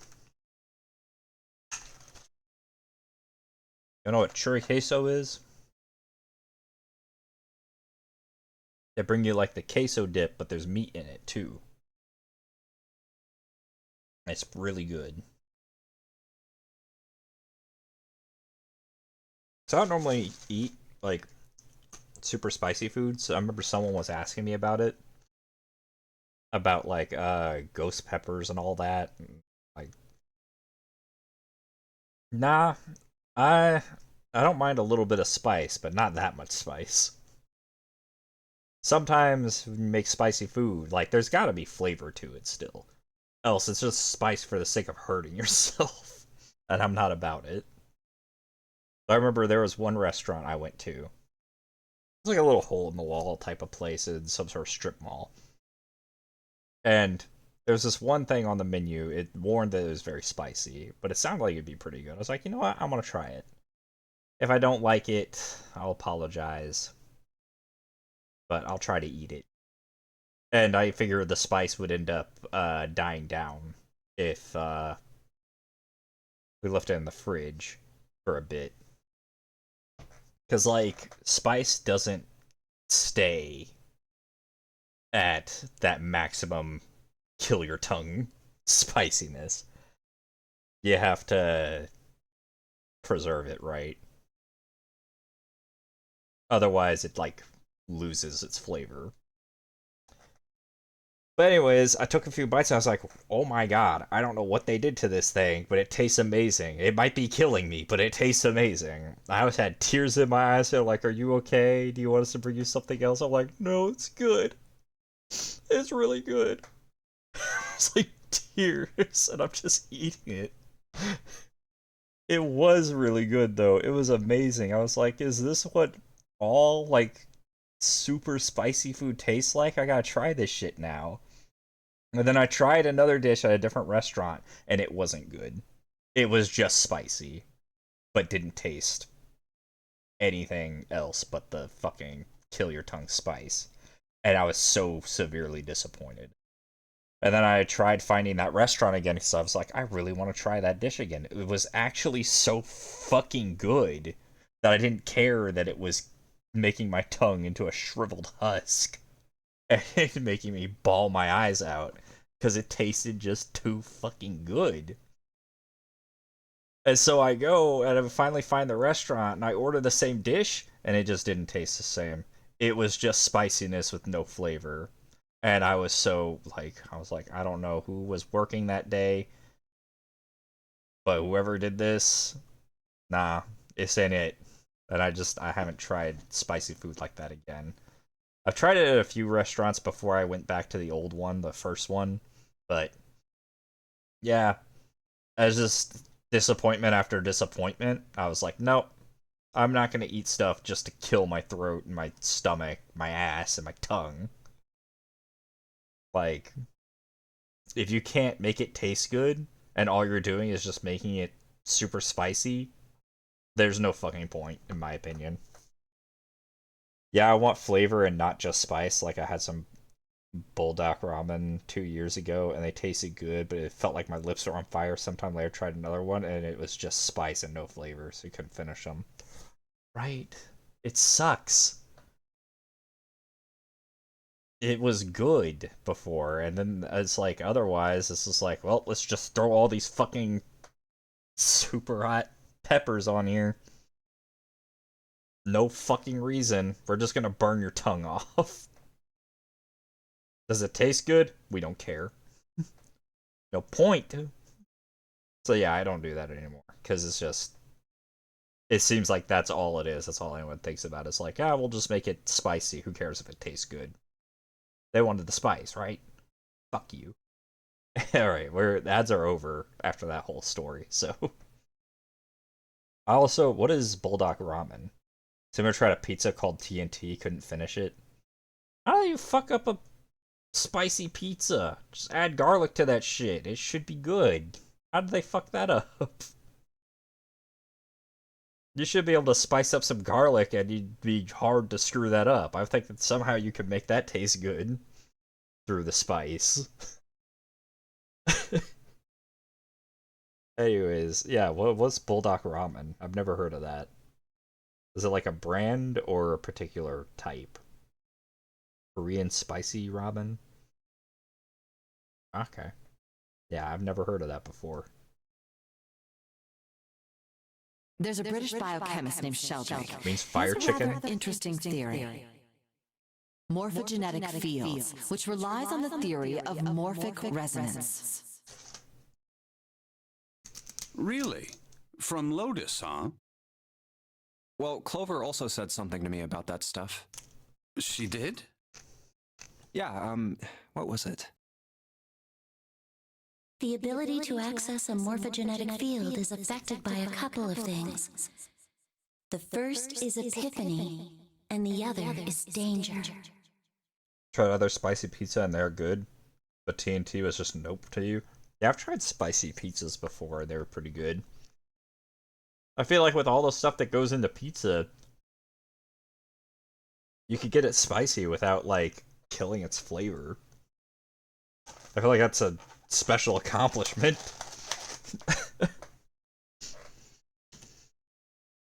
That girl. I told her not to tell anyone. Oh, whatever, dude. You did? Why? Well... Look, man, I didn't push it because we're in a hurry, but I'm kind of sick of this. How about you just tell me, okay? Tell you what? Don't give me that. About the experiment. Ugh. Very well, fine. I'll tell you everything. Yeah, because we kind of are in a situation and it might help. But not here. Let's move to the top floor. We're not gonna... Okay. I suppose I might as well start by telling you why I kept quiet, and why I made sure Clover did as well. Gonna probably get some spicy chips soon, wasabi and seaweed. So this'll be fun, hopefully. Yeah, hopefully. I've heard about the chip challenge that everyone's been doing, and I'm just like... No, I haven't really seen the videos of people eating it, but I can already, like, tell that, like, they're just not having a good time with that shit. I don't even know what chip they're eating. To be honest, the explanation is quite simple. Zero told me not to. I had little choice. He didn't walk up and tell me, of course. He gave me a message engraved on a card. That's a Braille card. It looks just like the one you showed us earlier. So you had 2 cards? No, only one. Huh? What do you mean? It's written on there, but none of us would be able to know. I thought that card just had some rules for the nonary game on it. I have thought about that ever since he pulled out this card, is that there could be a lot of information on there that none of us would know if he was lying about, because he's literally the only one who can read it. Yes, it did. Seen some VTubers try sauce that's over 1 million seal. Sick part of my mind wants to try, but the other side is but the same side is stopping you. I've heard of some foods so spicy they'll make you throw up. And those were the rules I read you. However, they were not the only thing on the card. There was something I didn't read. Well, perhaps I should say there was something I couldn't read. And that was? Tell no one of the events that took place 9 years ago. Tell, and I activate your sister's detonator. It's a threat on our lives. Ah. Oh. Well, what about Clover? Did she get a message from Zero too? I don't believe she did. But doesn't it strike you as strange that Zero would shut my mouth but not hers? Yes. Yeah. To be on the safe side, however, I told her it was best not to tell anyone. That's what you whispered in her ear before, when I ended up taking the number 5 door from you, or from her. Still, apparently she told you. That girl. What's wrong with her telling me? I figured some stuff out with the things she told me. I mean, it looks like the whole activate her detonator thing was just a bluff. Unless Zero hears it and then they activate it remotely. They have to know that you told, though. She's prancing around downstairs happy as a clam now that you're back. That's very true. I've decided I can trust you. I've decided to tell you the truth. The chance that Santa is Zero is very high. I feel I can assume Santa doesn't have the time to observe us at the moment. And at any rate, even if he were, I very much doubt he would kill us. Why? Clover told me about the 4-leaf clover, about the words. If he knew about that, then he was in my group during the first experiment. I'm sure of it. He wouldn't kill us. Uh-huh. No matter what the situation was. Is that why he didn't actually shoot any of us? Hey, Snake? Yes, I know. You want to know what happened during the experiment? Yeah. How much do you know? Clover told me about... I see. The morphogenetic field in the experiments 9 years prior. How the experiments had taken place simultaneously at 2 locations, one being the ship and the other being a building in Nevada. Yeah. And the girl that died during the experiment. She told you all that, did she? And that is all she told me. Don't worry about the ship sinking. They have all the time in the world. At any rate, I now know how much you've learned. All that remains for us to determine is who did this and why, right? Yes. Can you tell me what happened? Yes. The people who organized the initial experiment were from a company called Cradle Pharmaceuticals. There were 4 of them running the show. Gentaro Hongo, Nagisa Nijisaki, Teruaki Kubota, Kagechika Musashido. Hongo was the CEO of Cradle Pharmaceuticals. Yeah, so that would be Ace. That looks like the captain there. The dude between Ace and the captain looks like Mr. X, and then the dude on the left looks like Mr. 9. So that's why the captain and Mr. X were killed. Nijisaki was his right-hand man and did the lion's share of the planning. Kubota led the company's research and development division. Musashido was their majority stockholder. It was these 4 people who planned the initial experiment. Let me simplify it for you. Hongo designed it, and Nijisaki put it all together. Kubota developed the technology required, and Musashido provided the cash. So it's Hongo, Nijisaki, Kubota, Musashido...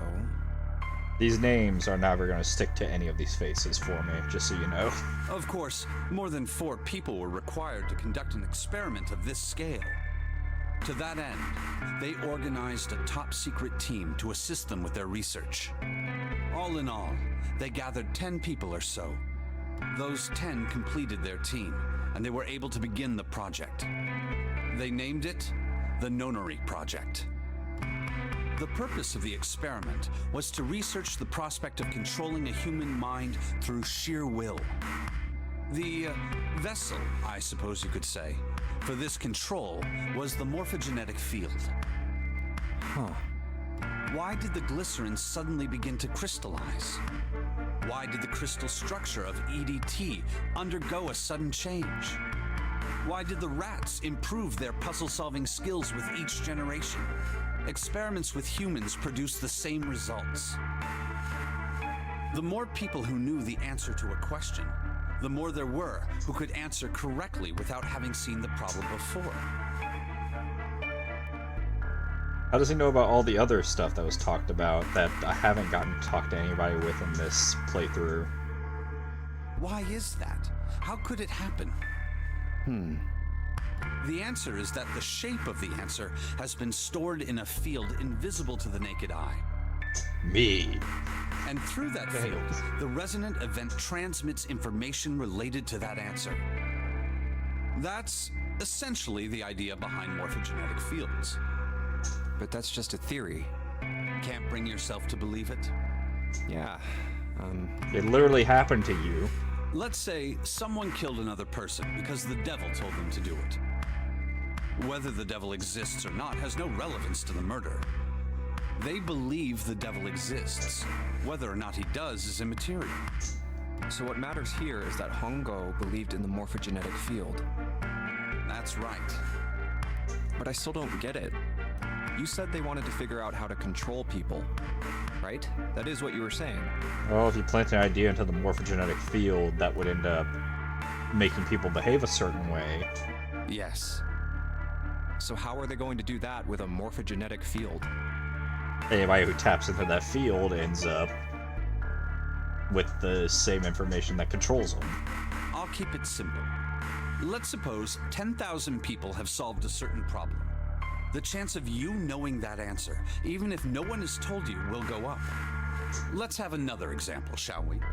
Say 1 million people were to do a handstand right now. Tomorrow, the chances of you doing a handstand would be higher, even if you had heard nothing of this hypothetical mass handstanding. Mankind's thought process and actions are all part of a resonant event. All of the resonant events encoded in the fields are projected onto you. Of course, this assumes you believe in this theory. Do you follow so far? Yep. Yeah. Now, if there was a person who had the same effect as those millions of people, what would happen? If that one person were to do a handstand, other people would find themselves wanting to do handstands as well. The chance would be low for me because my arms would probably snap like twigs if I did a handstand. Can you imagine what a person with powers like that would be able to do? Come on, there's no way. I'm not done. Imagine another scenario. Imagine another person. This is an ordinary person. Let's say he does a handstand. What if there was someone who could grab the resonant event he created by doing that and use it to make other people do handstands? What would happen then? A person who has the power to write to the field, and someone who can read from the same. You could think of them as the writer and the reader, or the transmitter and the receiver. What would the world be like if there were people with abilities like these? So the transmitter's resonant event can be transmitted through the field and sent to the receiver. And then the transmitter can control the receiver however they wish. That's what you're saying, right? Yes. Close enough, at least. Come on, that's just crazy. Well, if you want to prove that, then you'll have to test it first. At least, that was how they thought. That was why they decided to do their experiment. That was how the Nonary project began. Yeah, it doesn't matter if it's crazy or not. It matters if someone else thinks it's crazy enough to try it. By the way, Junpei, have you ever heard of the Gansfeld experiment? Yeah, that was an experiment in telepathy, right? You place a pair of subjects in separate rooms. Then you show one a picture and ask the other what they see. Interesting. I'm impressed. Yes, that is exactly correct. So, why did you bring up the Gansfeld experiment? It was used to screen subjects for the Nonary project. The hospital in a remote town was affiliated with Cradle Pharmaceuticals. Hongo used it to conduct experiments on visiting children in secret. Right. Lotus mentioned this, I think. Some of them, he found, had potential. Lotus or Seven did. he began to gather children that showed promise. Children that seemed as though they might be able to access the field. Of course, none of them volunteered. They were kidnapped. There were 9 pairs of siblings taken, for 18 children total. For reasons that were not fully understood at the time, each pair had one transmitter and one receiver. Santa. He mentioned a sister, and I think he mentioned that she was dead. If he took part in the games, and they used siblings, and a girl died... They were split perfectly. As such, the 18 children were split into 2 groups of 9. The children who were put into Group Q were the ones who excelled at transmitting. They were transferred to the mock experiment building known as Building Q in the Nevada desert. Which means Clover is good at transmitting. The children who excelled at receiving were put in Group A. And you're a receiver. Group A was then placed on the former hospital ship Gigantic. From the experiments he had conducted so far, Hongo had learned the following. There are 2 things that can increase one's resonance with the fields. The first is epiphany. The other is danger. Have you ever been faced with an especially difficult problem and thought about it very long and very hard until finally an answer suddenly appeared in your mind? It may seem obvious to say so, but that is what is meant by epiphany. The information obtained through that epiphany can be easily transmitted through the fields, where it can be easily interpreted. Adding danger to that equation allows for even easier field access. That's where Hongo came in. They set up a number of puzzles across the Gigantic. The participants had to solve each one before they could move to the next room. Of course, he hadn't forgotten to include danger. He had detonated a bomb on the hull of the Gigantic. The children in Group A were forced to play the nonary game as the ship sunk. By forcing the children into a life-or-death situation, Hongo hoped to increase the likelihood of their tapping into the fields. The children from Group Q, on the other hand, were confined to the mock experiment building, Building Q. Building Q duplicated the interior and puzzles of the Gigantic exactly. Every detail was exactly the same. Hongo explained the situation to the children in Group Q. Solve the puzzles you find throughout the rooms. When you have the answers, transmit that information to the children in Group A. If you succeed, they will be able to solve the puzzles and escape. But if you fail, then the Gigantic will sink, and your brothers and sisters will drown. Those were his orders. I was thinking that we might not actually be on a real boat. Do you know why the astronauts of Apollo 13 were able to return to Earth safely? It was because NASA had access to a replica of the Apollo 13 capsule. All of the equipment, the instruments, everything. All of it identical. Everything was just like the real Apollo 13. NASA was able to replicate the situation the astronauts found themselves in. Well, what's there to say that the children on the boat wouldn't be able to solve the puzzles on their own, right? That's an X factor that's not taken into account, which would make the experiment illegitimate, and fuck up any results you get. By putting themselves in the same situation, they attempted to solve the problems the astronauts were dealing with. Once they found solutions, they reported their findings to the men aboard the actual capsule. That was how they were able to return safely. It was the same with the Gigantic in Building Q. The children from Group Q had to use the power of epiphany to solve the puzzles they found and transmit what they learned through the fields.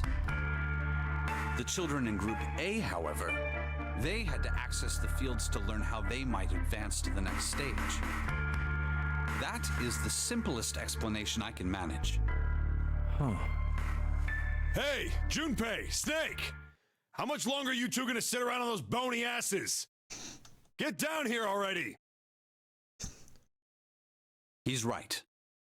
Let's go, shall we? We don't have much time. We need to get out of here and soon. Hold it. There's one more thing I want to ask you. Hmm? Are you sure that there were 18 kids? Why? Well, I thought it was only 16. Oh, yes. That was what they said on the news, wasn't it? Yes, I have no doubt that 18 children were abducted and used in Hongo's experiment. After all, you couldn't exactly play a nonary game with any less, could you? Well, yeah, but are you saying that the news got it wrong? Yes. Yes, I am. There were 2 more children. However, they had no relatives that I'm aware of. I imagine no one filed a police report when they went missing. They were brother and sister, like Clover and I. The brother's name was Aoi. The sister's name was... Her name was Akane. You sure about that? That was the girl who died. Are you sure? Akane Kurashiki died 9 years ago? Then, who is June? See, that was something I was wondering about, and I let go of that theory when I remember that Santa had a sister that died. At least I think he did. I might be misremembering.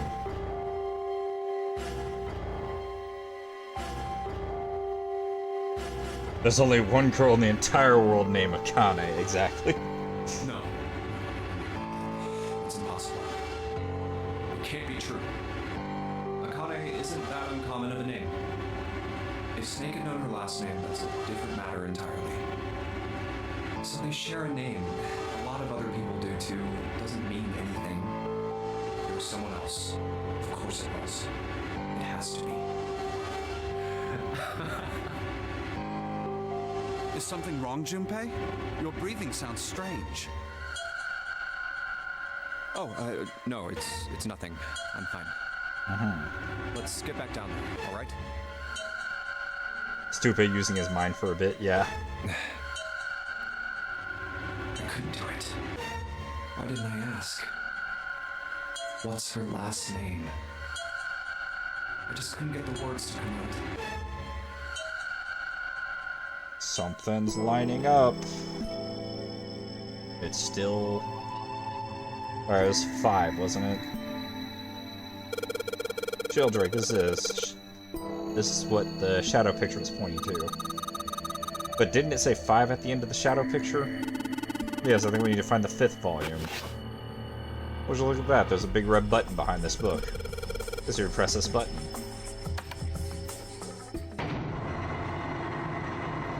Wow. Why are there 2 doors? What was that sound? It sounded like something really big was moving. It came from the top floor. Alright, let's check it out.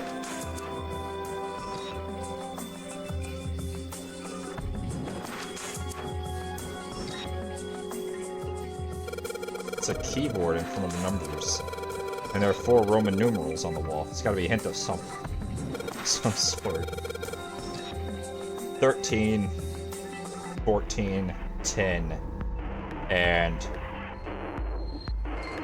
13. Hang on, I do math.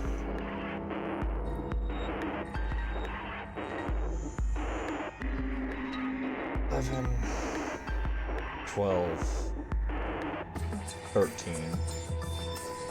Hang on just a second.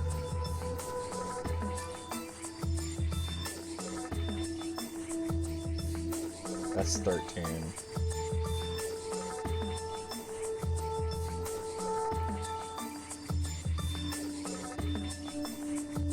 Okay. Using base 10, that spells dead, by the way. That's what I just figured out. That was my first instinct, was to figure out what that spells in base 10. Those are all Roman numerals. You think we just need to put in the numbers from the wall on the keyboard? No, you can't. The keyboard doesn't have any number keys. You can't type in stuff like 3 or 4. Then that means... Well, I bet you gotta type something on that keyboard. Yeah, but you can only enter letters. And it looks like you can only enter 4 letters. Let's see how it works. I guess you need to hit enter once you type in the letters, and you can erase what you type with control. Okay, I get the basic operations. Wow, you know how to operate a keyboard? I thought backspace got rid of... Whatever. Why is it enter down there? Yay! You did it, Junpei! It's unlocked now. Good job, Junpei. Whoa there, don't get too excited. The password was dead, remember? Just makes me think whatever's waiting for us isn't good. So what? Jeez, you're such an old lady. You can't be worrying about stuff like that. Let me come on, we gotta unlock it, didn't we? We got it to unlock, didn't we? Let's go, hurry up. Which one? Alright, let's get this thing open.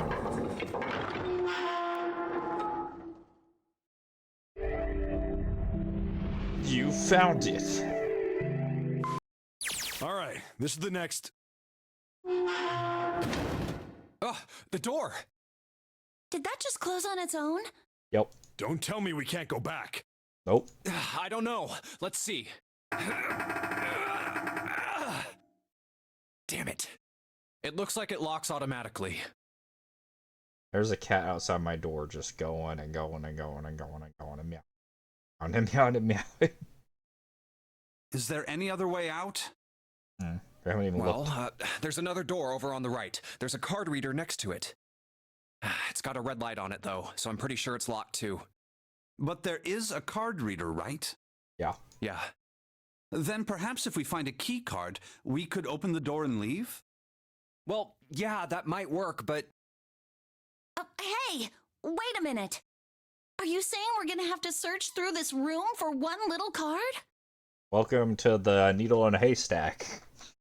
Oh, man.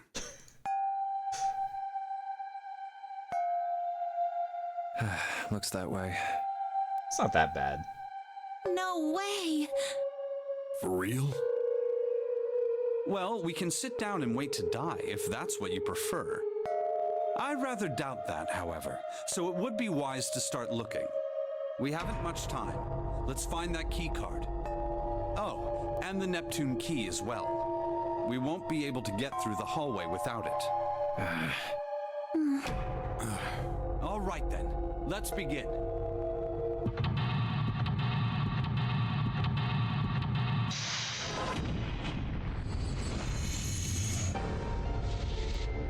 Snake's the smartest one of the bunch. Yep. Meow. Piles of crap everywhere. Man, this place is a mess. It's so messy, I don't know where to start. Some of this crap looks familiar. I think a lot of these are parts of the puzzles we've solved in other rooms. If that's true, then this room could be Zero's laboratory. Perhaps Zero would shut himself in this room to devise the missions and puzzles he'd need to see his plan come to fruition. Just a pile of junk. Nothing useful here. Not sure about that. Don't even look for it. Hey, I know this. Hey Junpei, isn't this the a nautical table? Yeah, I feel like I've seen this before. New material's been added to the file screen. Drafting table. Looks like it's been used quite a bit. Pipe. Great. Look, Junpei, the rust over on here looks like Elvis's face. Yeah. How exciting. I think these fans for ventilation are probably here to circulate air.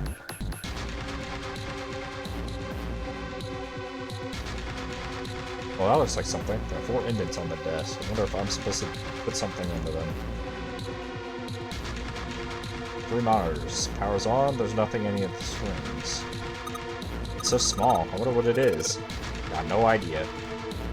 Keyboard. Let's just have a few keys, see if we can wake this thing up. Damn. No dice. Mouse.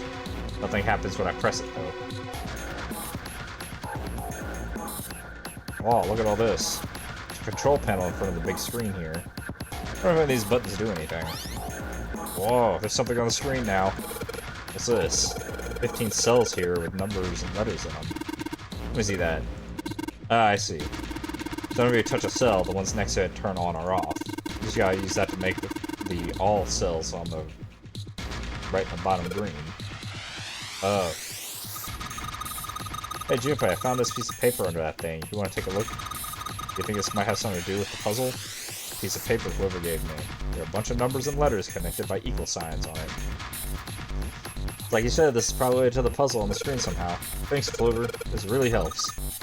Hehehe. Alright, let's go back and try again. Anyway, it looks like I just need to make all the all of the cells all green. Alright, let's see.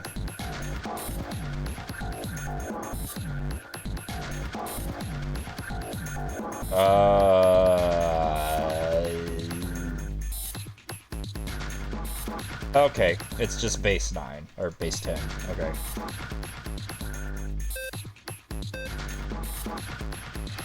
Well, this doesn't look... Okay, it turned green when I did that.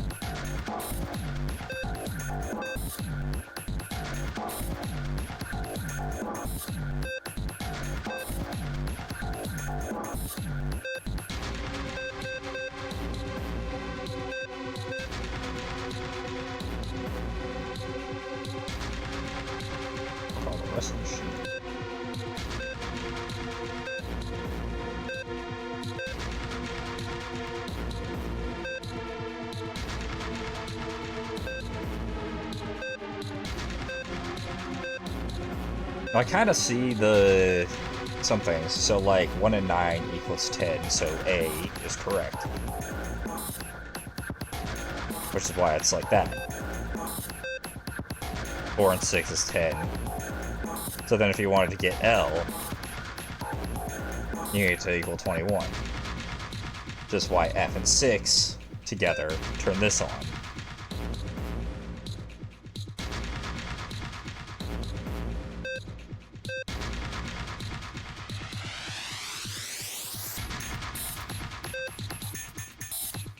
What the hell? Do I need to get all on just one side to turn on?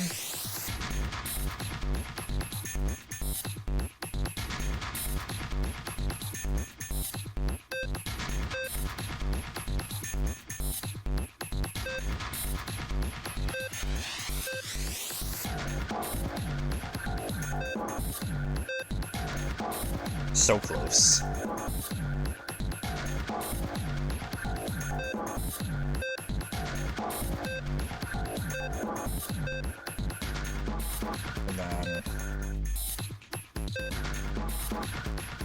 And then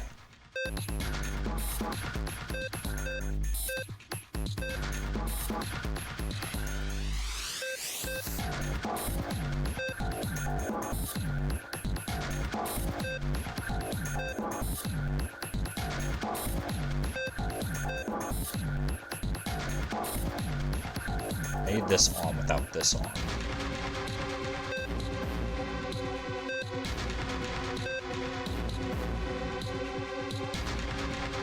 And then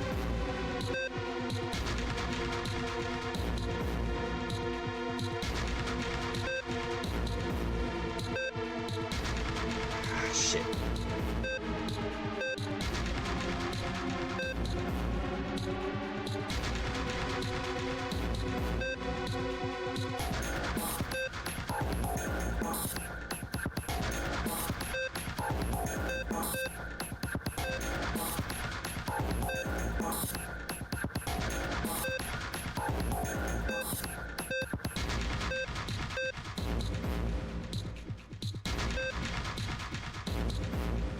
Okay, so I need that.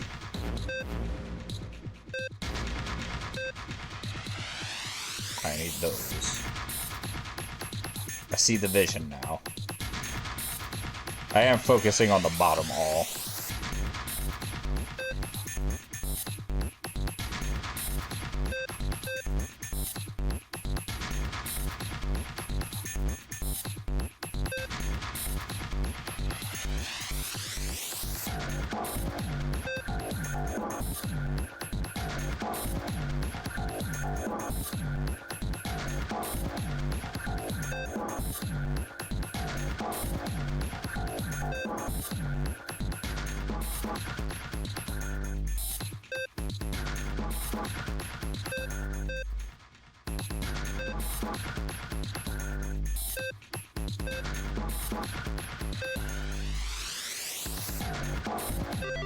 There we go. See, I kind of got it. The vision was there. Maybe there's another reason why I was knocked out. Oh, that's another reason why I was knocked out? Yeah, maybe. Also thinking for the hydrate. Ah. You're so smart. You've done an excellent job and solved the puzzle. Just what I would have expected of you, Junpei. Hey, come on, you're embarrassing me. Whoa, whoa, don't get cocky, kid. We ain't got time for that. Look at this. Check out the right edge of the control panel. The lid's open and something came out. Nice. We got the cross. Metal plate shaped like a shield. It's a cross engraved on it.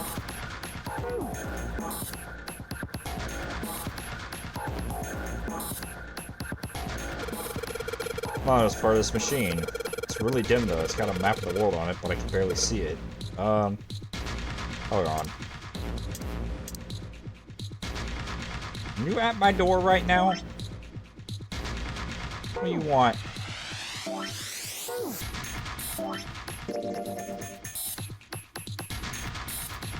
Where is... That's what we had before. What about the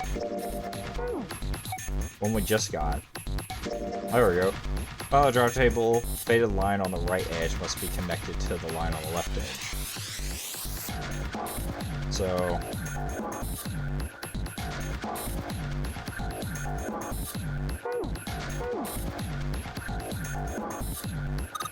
Junpei, it looks like there's a compass on there. I get it now. What do you mean? Guess you weren't there, Clover, but I solved a puzzle like this once in the wheelhouse. They just need to do the same thing here.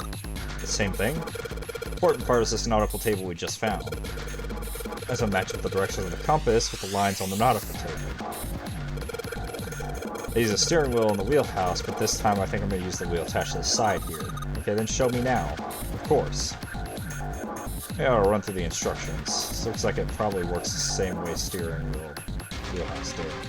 Just the direction I want to turn, the compass will turn in that direction. Then I just gotta press stop when the compass is pointing where I want it to. I think something will happen if I do it right. Alright, let's do this. Alright, hold on.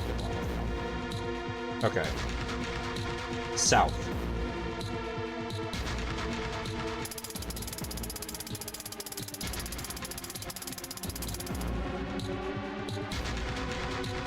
West.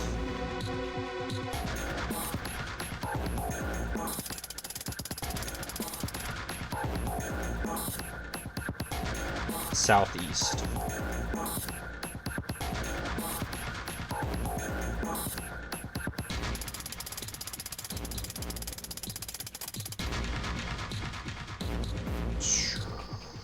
Northeast.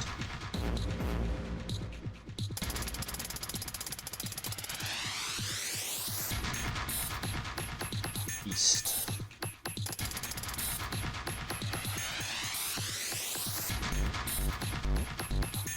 East. North.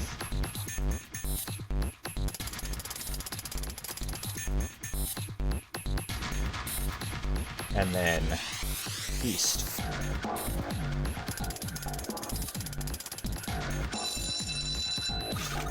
Yeah, you did, Junpei. Good boy. Who's a good boy? It did not. Ah, knock it off. Hey, we don't have time for screwing around right now. Check out the right side of the monitor.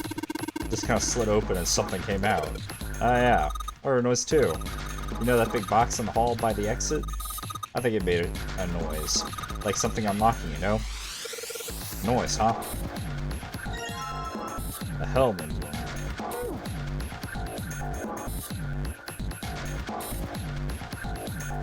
Oh, this is different.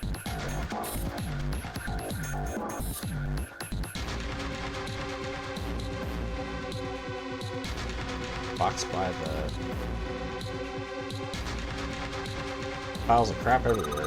This is a pretty impressive mess. If we try and search every one of these, we're gonna be at it till the crows come home. Well, that doesn't seem too bad. We don't have to go bring them in ourselves, then. Don't you get smart with me, kid. How about I deal with this area later, guys? Okay? Maybe we should try something more promising. Alright. something written on these pieces of paper. Looks like we got 3 sheets of the stuff. New material added to the file screen.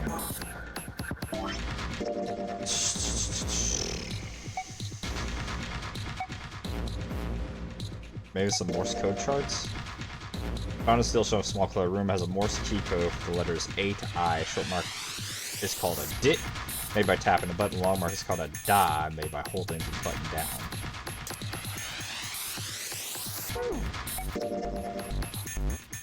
Morse code chart found in the steel shelf. Morse key for the letters J to R. It does not seem to be a pattern that determines which collections of dots and dashes assigned to each letter. Yeah, I don't know how it's... Other Morse key codes letters to S. S to Z. Ventilation fans. Other bars. What's that?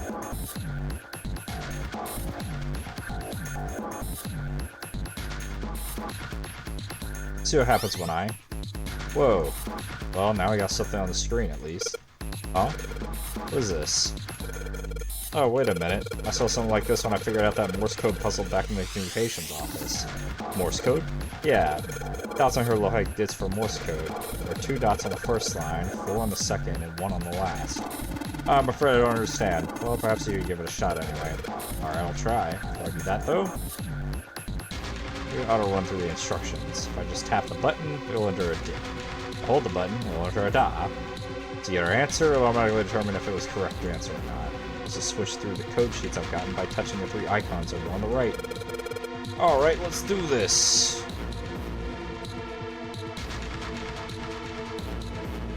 Okay, but I don't have any clue what it should be.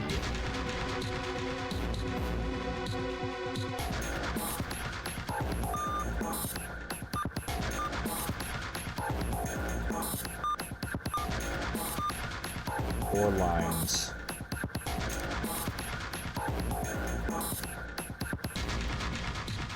I don't know what I'm supposed to spell.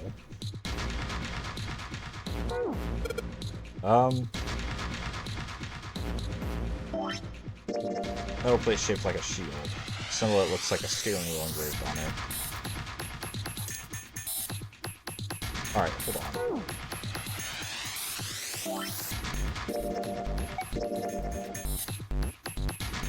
We could try spelling dit or da. I'm not sure that's what we need.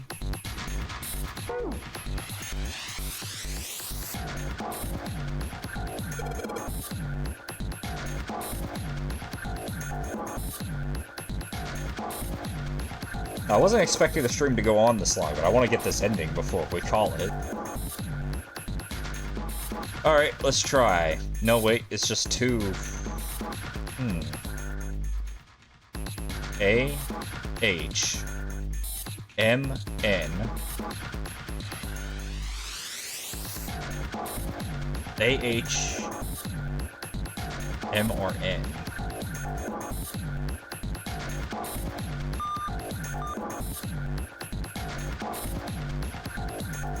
Alright, I gotta get out a fucking goddamn card again, hold on. So we can only do 2 letters first, right? So all the possible options for that are A, I,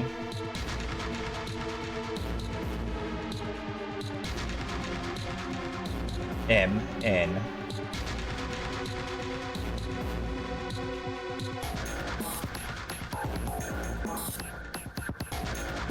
and that's it. Then, next one has to have 4.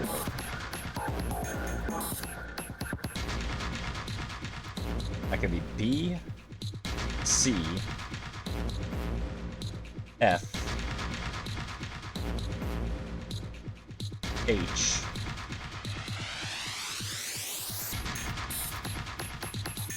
oh my god, J, L,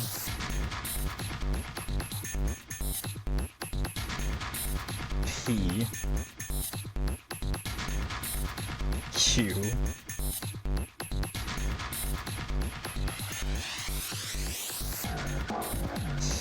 V, X, Y,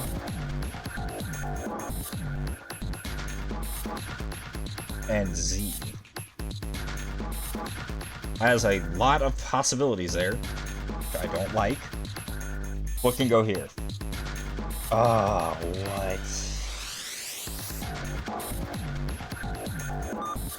Oh, so only one can go there, so it's either E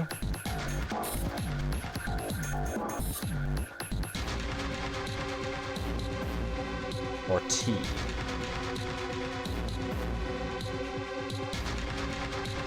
Alright, so now we go through the combinations of these that could give us a 3-letter word.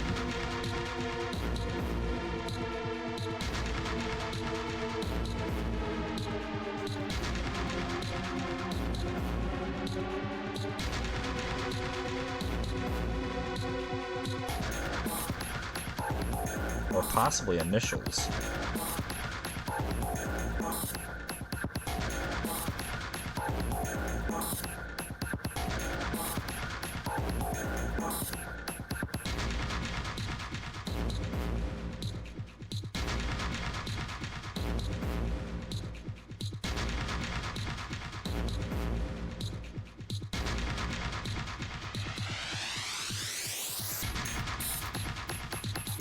Oh, what if it's...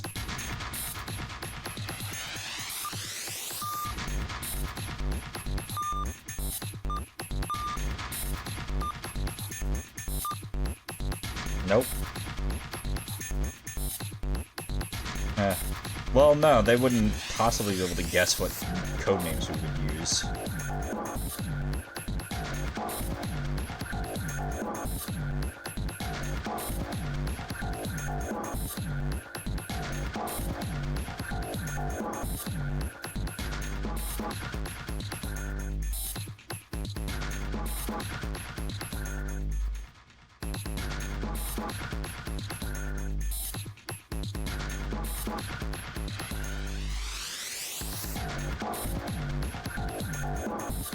Could be... if we're doing an actual word, not an acronym.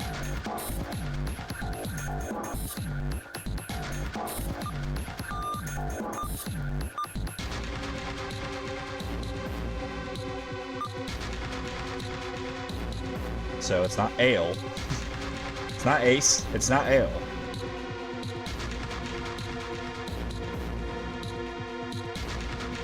It could be ape. Which seems unlikely, but...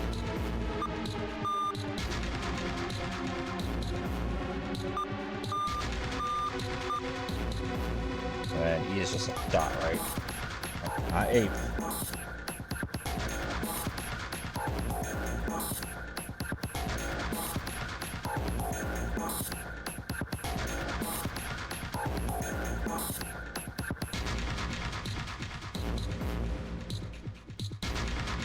Wait, it could also be... I didn't reach this one yet, but... this has come up a couple times now. Ice. It seems you've solved the puzzle, Junpei. Excellent work. The answer was ice. How did you know? All I had to do was listen to the sounds the machine made. After that, it was a trivial matter to decode them. Oh, that's how he knew what I... Ah, yes. I believe I heard a noise from somewhere on the right of the device after you solved the puzzle. It sounded rather like something sliding open. Did you say anything that could have made that noise? Yeah, that's true. Ah, yes, one more thing. I hear a noise from the back of this device. Rather like metal striking wood, or something similar, I would say. Well, it's nothing we need to concern ourselves with about. Might be. Metal plate shaped like a shield, has some sort of weird pattern to it. I don't know how to describe it. So where I found it, it's probably a code.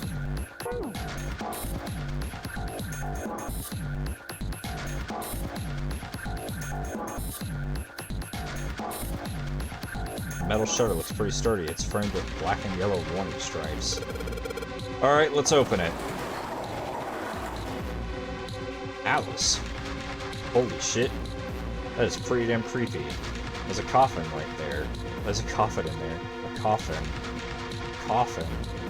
Oh man, does Seven think? Yeah, he's all pale. He's thinking the same thing I am. No way. Could this be...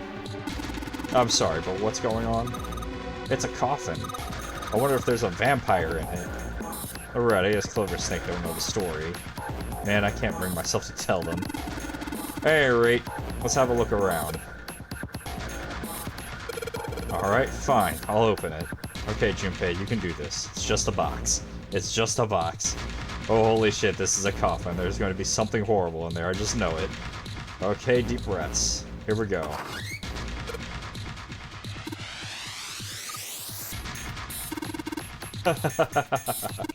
Oh man, there's nobody in there. Shit, I can't believe I was scared of something like that. What do you mean nobody? We're expecting someone to be in there? It's a long story. Just ask Junpei about it sometime. Are you dumping it on me? Well, it's like Sim said, there's nobody in there. There is, I see on the bottom. There is something in there though. Well, two somethings actually. What is that? There are two things on the bottom of the coffin. Looks like we got a plate with an emblem on it, and the Neptune key. Yes, you finally found it. Now you can get through the hallway. That's correct, Clover, but we do need to get out of this room first, you know? Yeah, I know. Okay, let's get the hell out of here as quick as possible. Any objections to that? I don't think we'll use the Neptune key in this room.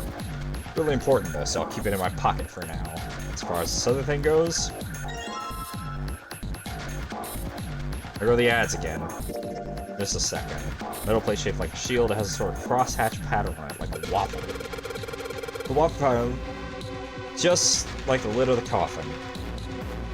It looks just like the lid of the coffin. Anyways, ads aren't going to hit for a few minutes, so let's get started on this last bit of the puzzle. Alright, I put the emblems into the 4 indentation on the desk, but... Huh? Nothing's happening. Wait, what's Snake doing? Symbols engraved just above each indentation. On the upper left is the steering wheel symbol. On the upper right is the cross. On the bottom left, the mysterious circle. And lastly, the waffle pattern is engraved near the bottom right indentation. Additionally, the symbol seems to have been given a number. 1 steering wheel, 2 cross, 3 mysterious circle, and 4 waffle patterns. Now, so you need to insert the emblems in this order. That order, huh? I didn't write any of that down. Am I just supposed to... Steering wheel, right? Let's drop the end of the steering wheel in here. Whoa. Well, now we got something on the monitors at least. What's that? The ads hit yet? No. Looks like some kind of puzzle. I wonder if these are the rules. Here, I'll read them to you. When you touch a numbered area, that area will be selected, and it will turn blue to indicate this. Touching a numbered ball after selecting an area will cause that ball to be moved to that area. However, you cannot move the red balls. You can only move 3 to 5 balls into a single area. Press the check button once you've moved all the balls except for the red ones, which you cannot move. The digital root of the balls in area must match the number for that area. Alright, they're gonna start in a minute. This just seems like the numbered doors. It looks like Mr. 9, being dead and all, can't be moved.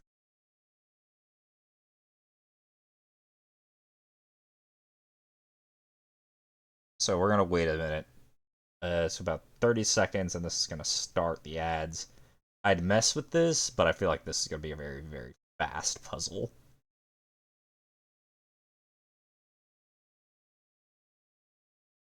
So, I think it might be best if we wait so that, like, dialogue doesn't get skipped.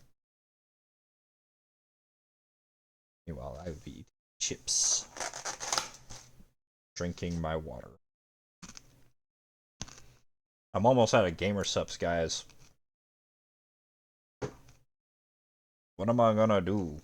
How am I gonna flavor my water with energy now?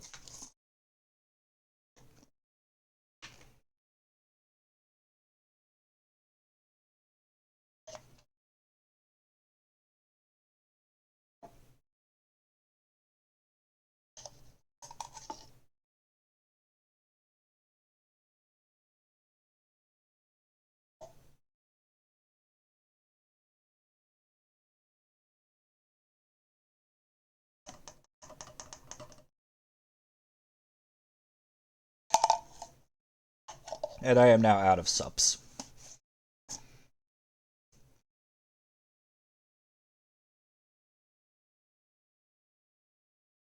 Today is a tragic day. No more titty milk.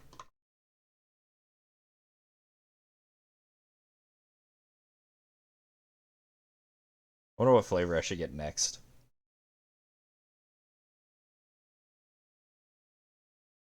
I wonder when I'll be able to afford another flavor.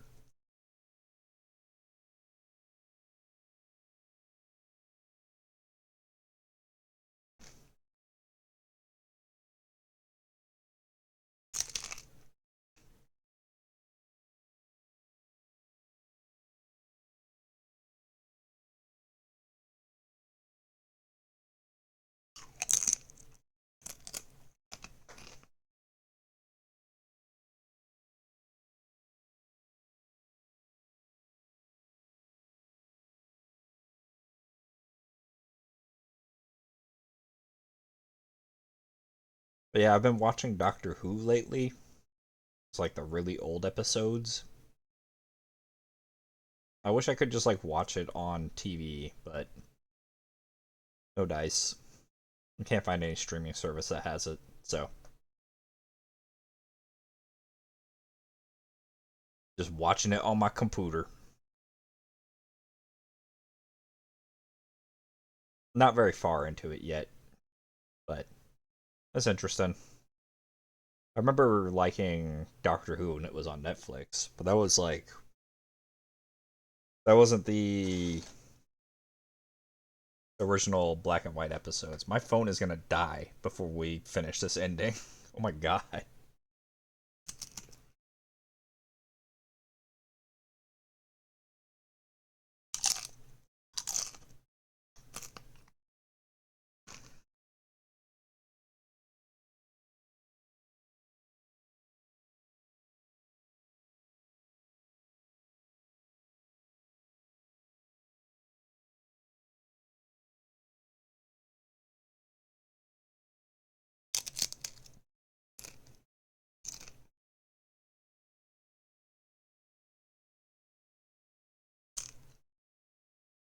I liked it though. He was an eccentric, silly dude. The aliens were cool. All the different SCP monsters he've dealt with were cool. Why is it the aliens always die though? Ah shit. Is that a spoiler? I might be wrong. It's been years since I watched it, so. But that was, I remember that being a thought I had back then.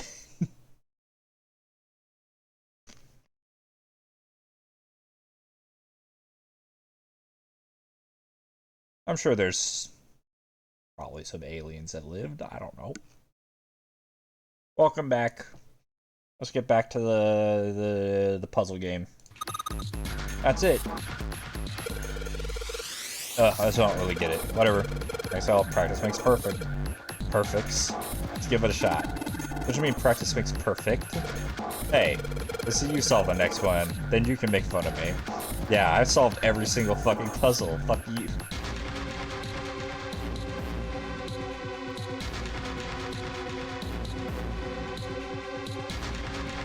Alright. 4 plus 5 is 9.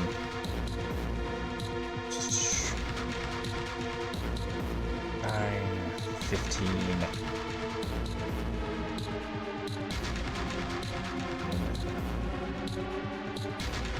Two. That wouldn't work.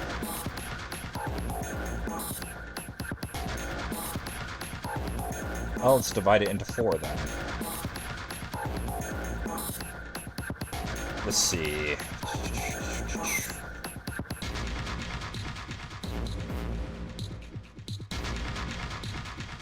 That would be 6. Yeah. So then 4, 5, 7, and 8. It's 9. 16. 17, 18, 19, 20. 24. Huh.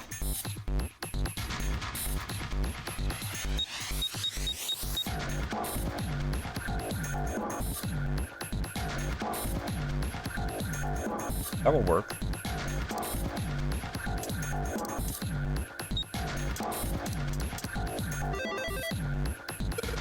Okay, this is it, right? But nothing's happening. There's still 3 more indentations left empty. I imagine something will happen when they're all filled. Doesn't that seem likely? Alright, so next was this one, right? Alright, I guess nothing happens if I put that in there. Okay, don't you think maybe you put the wrong one in there? Yeah.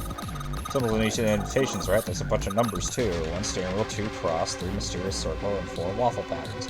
See, the thing is that I didn't remember that. I just knew that waffle patterns was last. The steering wheel was first. You already put the steering wheel, and the cross comes after that. I did not put the cross. Hey, Junpei, something showed up on the screen. This puzzle sure looks a lot like the last one. Yeah, but there's more of those red balls you can't move. Rooms of each area are different too. Looks like it's got the same rules as the last one, though. Sure you don't want to double check that? No, I'll be fine. If I get confused, I gotta just look at the screen over there, right? Anyway, like they say, picture's worth 1,000 words. Let's give it a shot. Isn't that a picture's worth 1,000 words? Hey, shut it. At least I'm trying, alright? Alright, so now we can't use 1 or 9. So let's try to reach 16.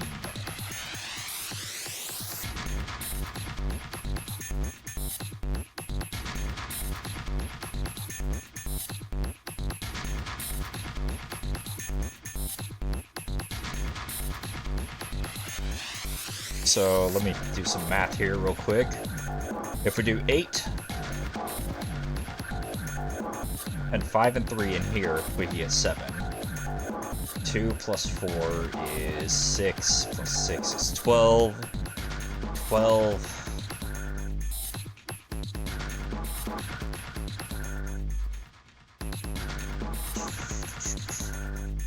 That'd be 19, which would be 10. Yep, that'll work.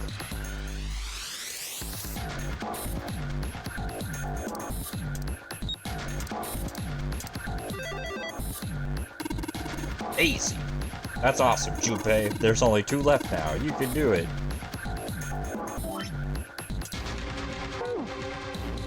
Okay, let's put the emblem of the secret code.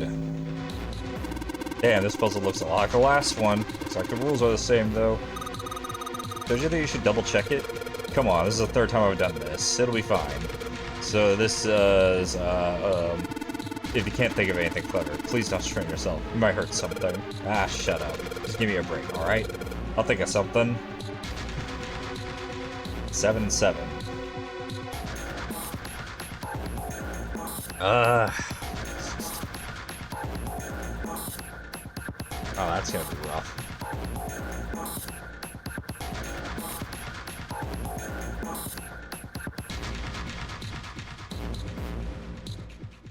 Okay, hold on. 6.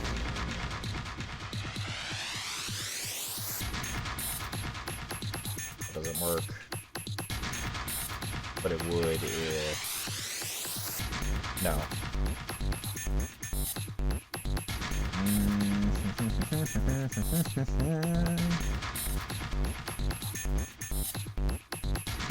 What about...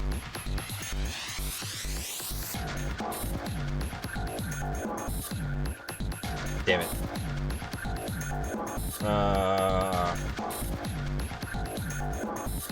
4, 6, 5, and 2 would make 7. I think. Hang on. 4 and 6 is 10. That'd be 7, which I don't need. I need 6. So that doesn't work.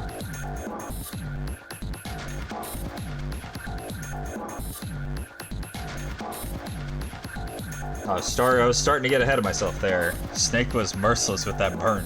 Yeah. Let's see. Math, people. We can do this.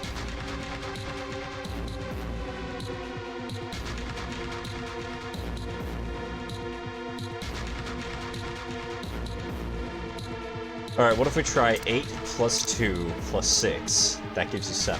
So then what about 5, 4, and 7? What do we get? 9. Yeah, that'll work. Excellent work, Junpei. You've only got one left. I can see the light at the end of the tunnel. No, you can't. So how can I put the emblem of the coffin into this indentation? It's the 4th one. This puzzle looks a lot like the last couple. Because it's probably the last one. Once you solve this puzzle, I'm sure something will happen. Alright, I'll solve it in no time. 8 and 9. Oh, Lord. Okay, I got this. Hold on.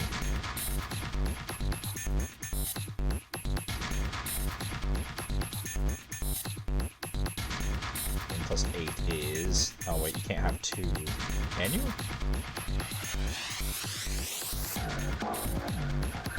Well, I just assumed, so let's see. There's gonna have to be 2 either way. It's 14, 15, which does not work.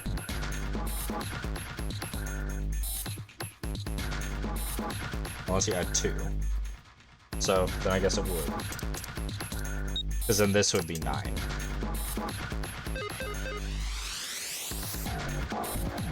But wouldn't it?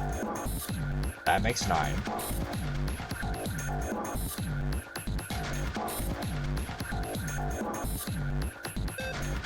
Hold on, what does they all add together do? 6, 5, it's 11. Yeah, it's 11, 18.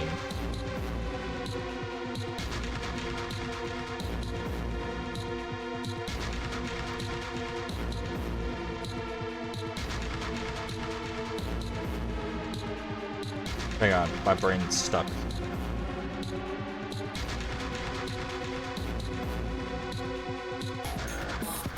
$26. So what if we just put all of them in here? Okay, yeah, nobody said we had to have them separate. Where did that noise come from? Underneath the keyboard? Way to go, Junpei, you answered all the questions. Damn, Junpei, good job. Hey, did you hear something just now? Yes, I heard that as well. On the bottom left corner of the desk, I believe.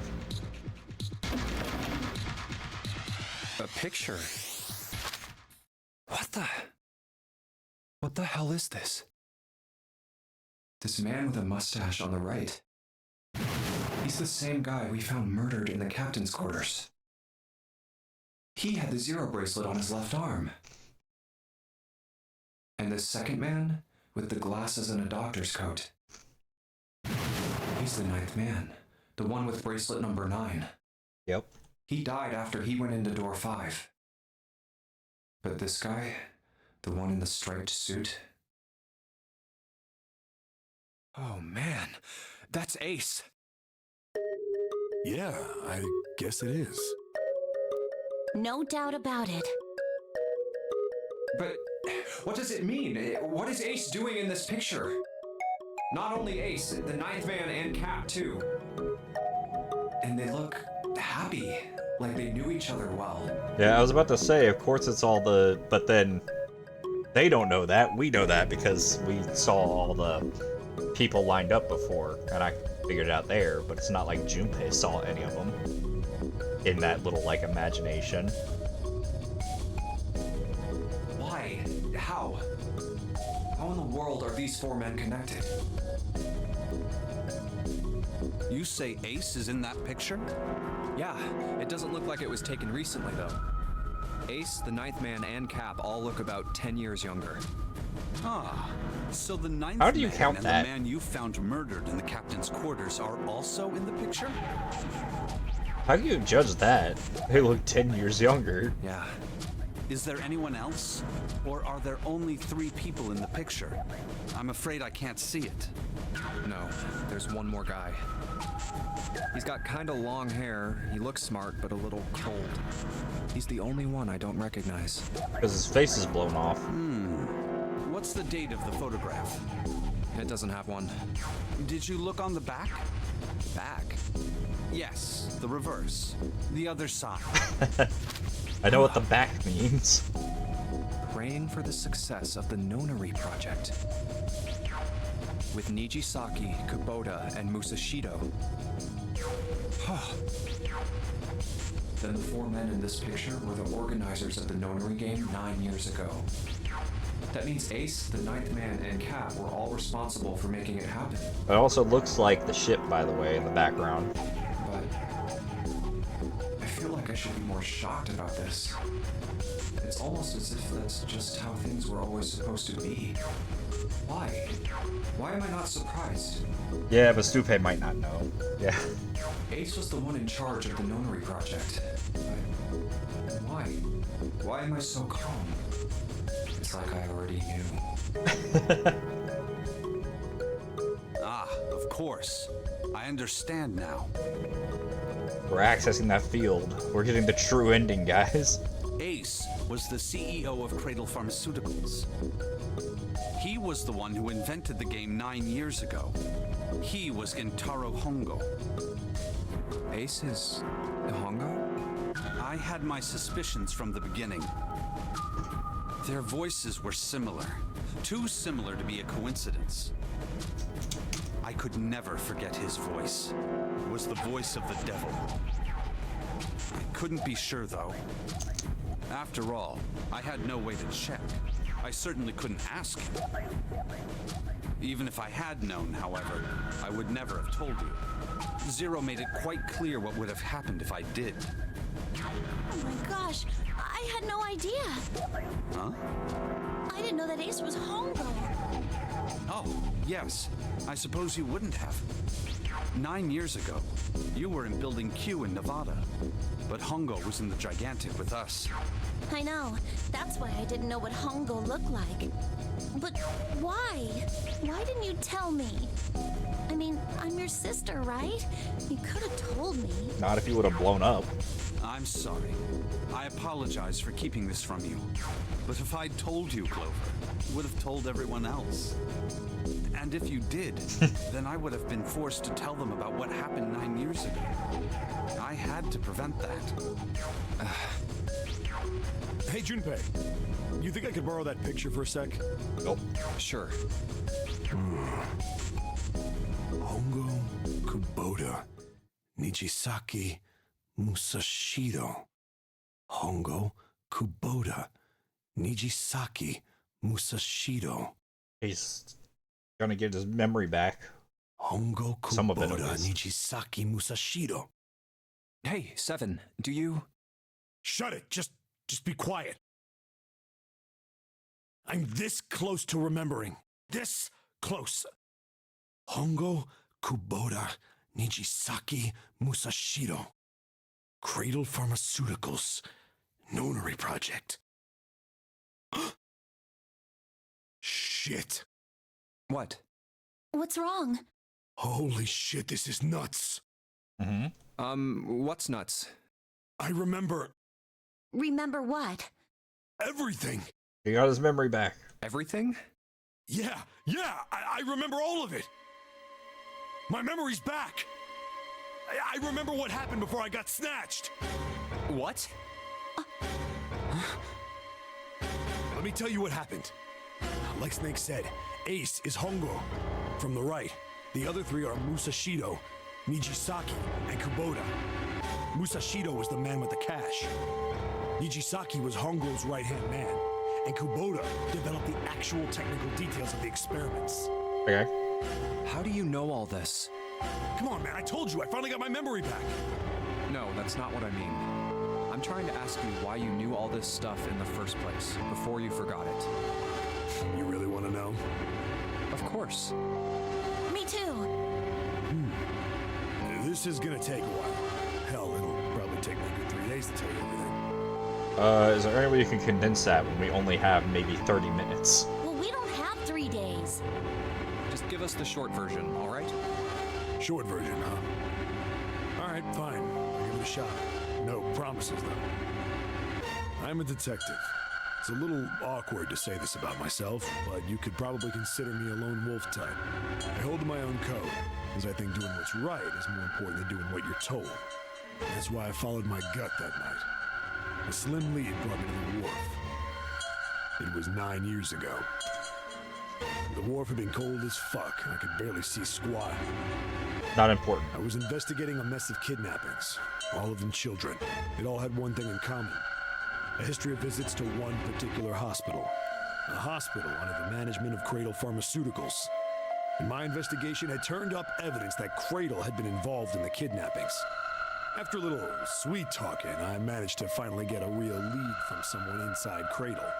My source told me this. Tonight, a ship is set to take the children to a large passenger liner docked offshore. So I headed to the wharf. In the shadows, I searched the harbor until I found the ship he was talking about. There was a bunch of movement there. Men in black suits, many of them carrying large bags. We've heard a version of this story before. Bags. There was something about the way they moved as they were carried. Nope. No doubt about it. There were human beings in those bags. I moved before I realized it. I came out of hiding with my gun ready in my hand. Don't move. I felt metal touch the back of my head. Drop the gun. I could kill you right now. It'd be easy to get away with it, too. I didn't hear that before. Told to keep short, adds unnecessary stuff. Exactly. Just tie an anchor to your feet, and no one would find you for a week. Not what you want. The fish here would love a meal. He kept digging the cold metal thing into my skull. There was nothing I could do. I did what he said and laid my gun on the ground. And suddenly, there was a sharp pain in my neck. A needle. A drug.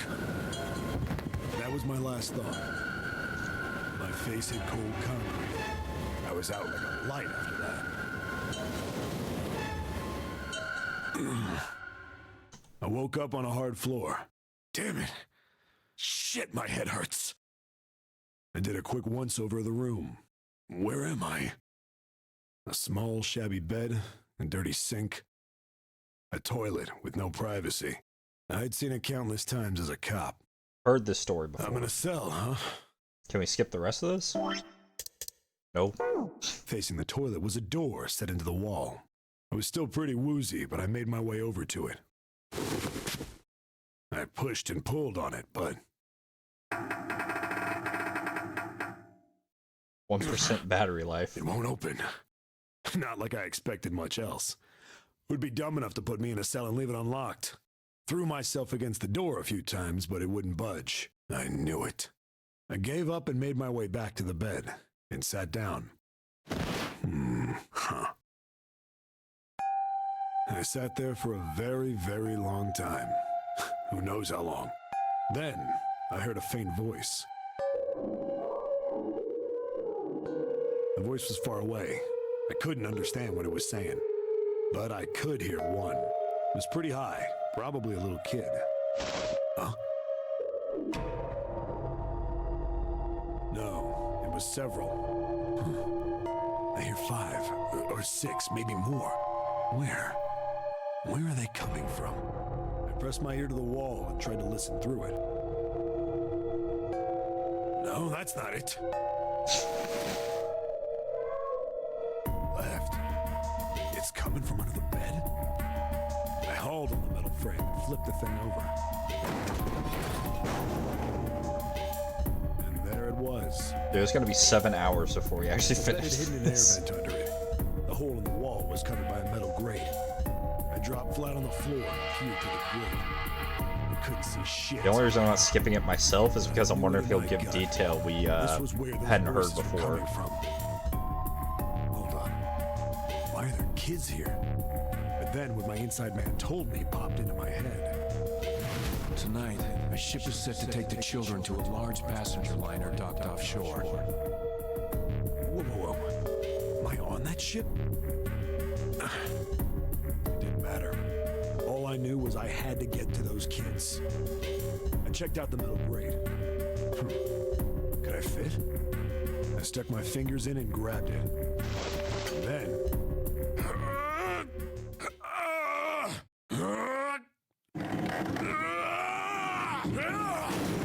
This is not a short story. Yeah! How do you like that, you son of a bitch? I finally got the damn thing off. Sweat was dripping down my face, so I wiped it off and crawled inside. Yeah, we didn't hear what happened after that. The first bit or so was tight. I had a wriggle on my belly. It wind up eventually, and there was space for me to crawl along on my hands and knees. I went from crawling like a worm in dirt to skittering like a bug. Couldn't say it was much better, but I'd take what I could get. Let's hope he didn't recite all the comments and groans too. You just imagine he's telling a story. And when I'd been in the thing long enough to start wondering where it'd take me. Just suddenly starts, I saw a grade, grabbed it with my fingers, and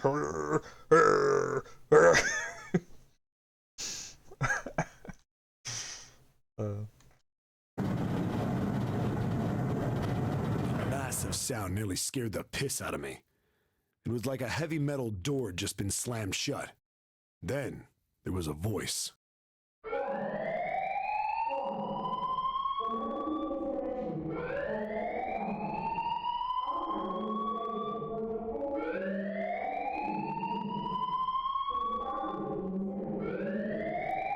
Not the incinerator.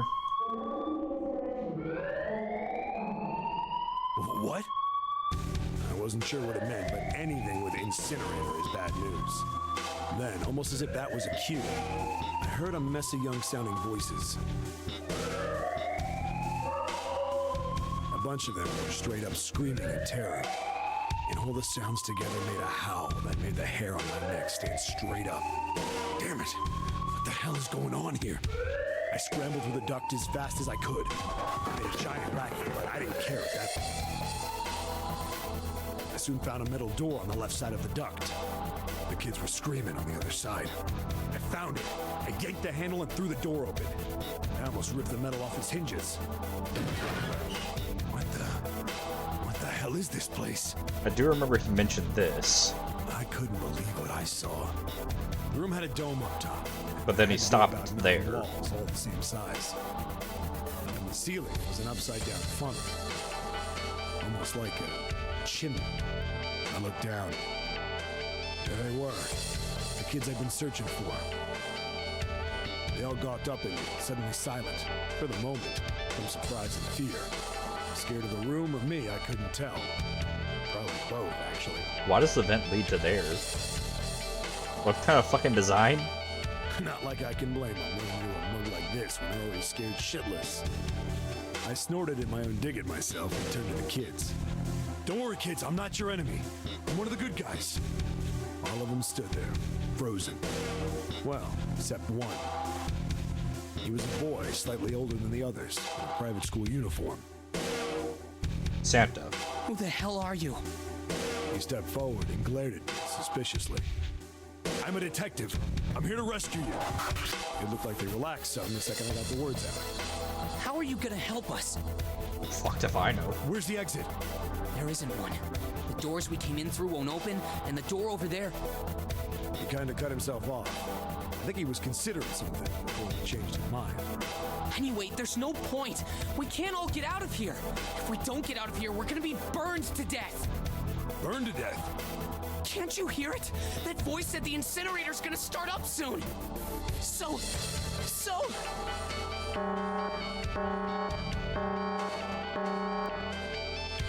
The voice spoke again. Incineration will begin in 15 minutes. They only had 15 minutes. I looked back down at the kids. Looks like a good 20 or 30 feet to the floor. No way I could pull them up.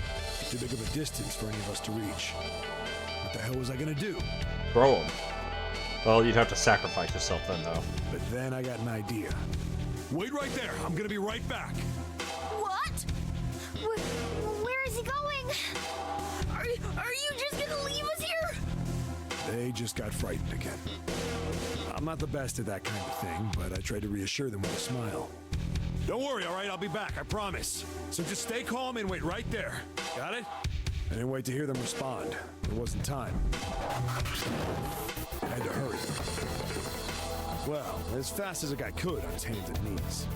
Didn't take me long to get back to my cell. Dude, you'd be scratching the absolute hell out of your hands and knees as you just realize young Santa is almost just like me. Oh my god, am I Santa? I'm the bad guy with the gun. Still no way out of there. But Yeah, depending on how you hurry. Still not out of there, but I had to plan to use something from the room. Like, trying to army crawl your way through a metal, vent. I imagine you bang yourself up pretty bad if you're hovering. When I got it, I dove back into the hole and took off towards the incinerator. Then... Sorry to keep you waiting, guys. I tipped out the doorway and dropped down the rope I brought with me. Back in the cell, I'd torn the bed sheets into strips and tied them together to make a rope. It was sloppy, but it got the job done. That had to have taken you more than 15 minutes to make. All right, just tie that around yourself, okay? I'll pull you up one at a time. Right. Huh. Wait a sec. Something was off. There were more of you before. Where'd the rest of you go? The boy in the uniform answered. I let them go on ahead. We opened the number 9 door and they left. What? You're telling me you opened that door? That's what I said. Then what the hell are you doing here? We couldn't go with them. Why not? Look, the only people who can go through the numbered door. He was in the middle of explaining.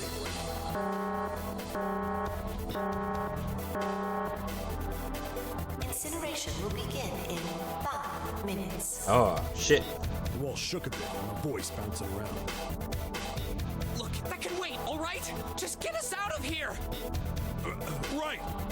And that looks like a snake as well, I see. Grabbed onto the rope. First one I pulled up was a girl with a ponytail. Next was a girl with a red necktie. A boy in a jacket came after. He said he'd climb up on his own. The boy in the uniform was the last up. Like the other kid, he climbed up the rope himself. He looked pretty scrawny, but I guess he was stronger than he looked. But when you're desperate enough. He moved fast, but when he was almost to me, we heard some knocking. Everyone looked at the door. It had a thick, square window set into it. On the other side, an angry face was staring in. God damn it! What's going on here? His ace. Why is the room empty? Where the hell are those fucking kids?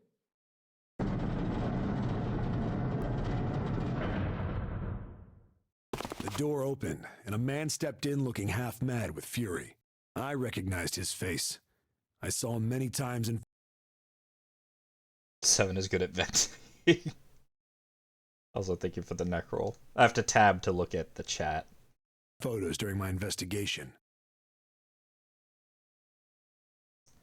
Also, I'm kind of in the way, aren't I?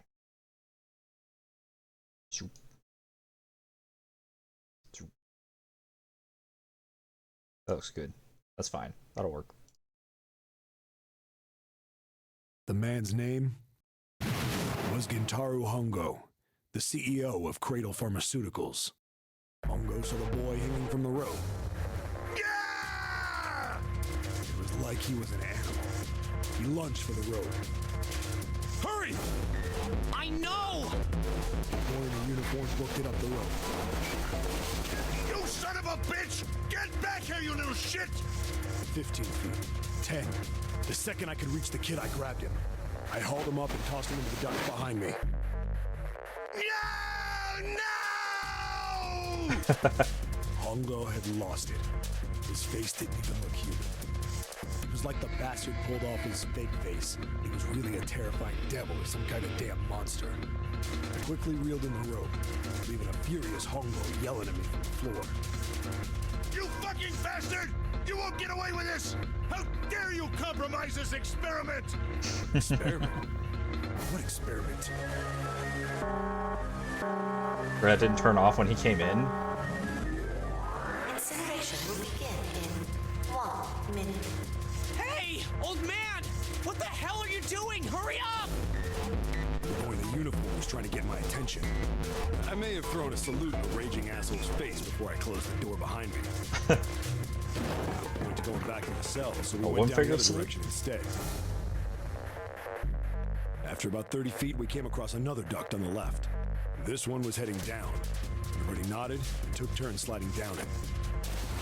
The duct emptied us out into a narrow hallway. There was a door on either side. The one on the left was a normal double door. But the one on the right was familiar.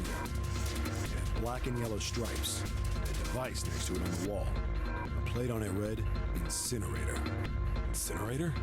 Yeah, that's where we were. It was the girl with the red tie who answered me. We were inside an incinerator? Did you not? Hongo might still be there. It looks like it's been shut off, though. Wait, what? If he's still in there, Yeah, that's not good. that meant we better. We gotta get out of here. Go to the other door, hurry! The kids started running, and I was close on their heels. On the other side of the door was a large spiral staircase. Run! Didn't need to tell them twice. Up and up and up. Up and up and up. We pounded the steps. Our arms pumping fast. Round, round, and round. The devil was on the tail. The stairway kept going. We passed a couple of landings when the boy in the uniform suddenly spoke. Something's up. Akane's not catching up to us. Akane? My kid's sister. The girl with the red necktie. Your sister? Akane. It's strange. I didn't remember seeing that man in the list of missing kids. Hey! Akane! He kept his hands around his mouth and yelled. Oh, but I answered. Maybe we outran her. Wearing the uniform skidded to a stop. I stopped too, and so did the other two kids. When did we do that? Well, we passed a couple big rooms on the way here. Maybe she took a rest in one of them? No, that's impossible. Sorry, Grandpa. You keep going. I gotta go look for her downstairs. He turned to go. Hey kid, wait! God damn it, I said wait! I don't think the kid even heard me. Fuck! I spun around to the boy in the jacket and the girl with the ponytail. I thought they separated the siblings. I'm going after him. You two keep going, all right? Got it? The girl nodded and ran up the stairs. The boy. I'm going with you. I didn't have time to argue. I just nodded and took off down the stairs. I could hear him following me. I ran all the way to the bottom floor, calling for her. Akane was nowhere. Such a long story. God damn it, where the hell did she go? I could tell the kid was frustrated. And then suddenly... Help me! Somebody help me! we heard a girl's voice. Akane! The boy in the uniform threw open the door and leapt into the hallway by the incinerator. We rushed in after him. I couldn't for the life of me believe what we were seeing. That bastard Hongo had Akane by the arm and was forcing her into the incinerator. Come on, goddammit, move! No, I don't want to! Let me go, please! Let go of me! She planted her feet squarely on the floor and was struggling to get away. But Hongo was bigger and stronger. She wasn't gonna win. Akane! My brother roared with anger and charged toward Hongo. Help me! Ah! You're too late, idiot! Hongo lifted Akane bodily into the air and threw her, still fighting him, into the incinerator. Before we could even blink, Hongo had leapt through the door after her. We saw him land inside.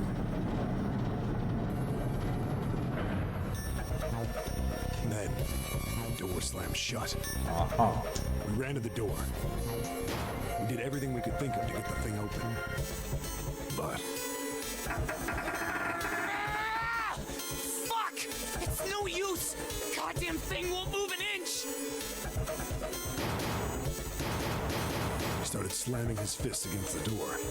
He was close to shattering his knuckles with how hard he pounded on it. Akane! Akane! Are you okay? Duh. The voice was muffled, but all of us could hear the sheer terror in it. What should I do? I think I'm trapped in here. Where's Hongo? He went out the other door. Why throw her in the incinerator? Just to... That still fucks up the experiment. Emergency incineration command has been acknowledged. That's different.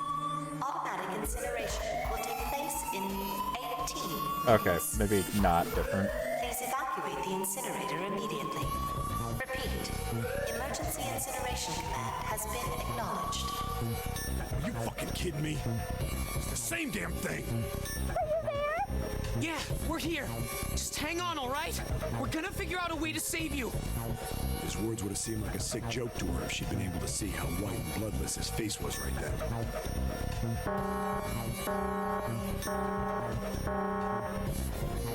Incineration will begin in 17 minutes.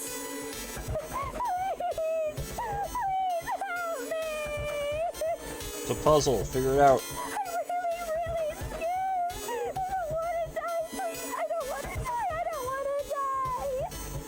It's gonna be all right. I'll figure something out. I promise. I promise, okay? You hear me? I promise. It was torture listening to her sobbing on the other side of the door. Her brother was nearly crying himself. He could only stand there, fists clenched so tight his knuckles were white.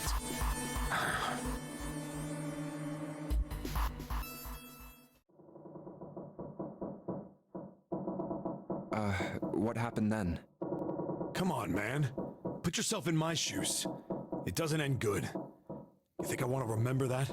But did you see it happen? Then... Yeah. Shit. If I'd known it was gonna be like this, I almost wish I hadn't remembered. But you couldn't see through the door. Did he really think anyone would stop to rest while being chased by a crazy asshole, right? Why would anyone stop to rest? Hey, are you sure? Huh? Look, I don't want to ask this either, but there's something I don't get. So if you could just tell me, did that girl, Akane, really... Yeah, I'm sure. Are you? There wasn't anything we could do. After a while, the countdown ended. And we heard something... burning. The fire stopped, but we still didn't move. Me and the jacket kid were frozen. The boy in the uniform collapsed as if he couldn't hold himself up anymore. A few minutes passed. The door opened.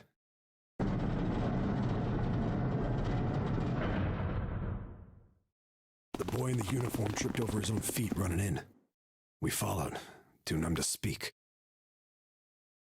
The air in the incinerator was hot. Every breath made my lungs feel like they were on fire. It was like standing on hot asphalt. The air was wavering and in the middle of the room, there it lay. The kid's legs were shaking so bad, I don't know how he managed to walk. I couldn't see his face, but his body somehow looked empty. Finally, he reached it. He fell to his knees as his legs gave out on him. And then...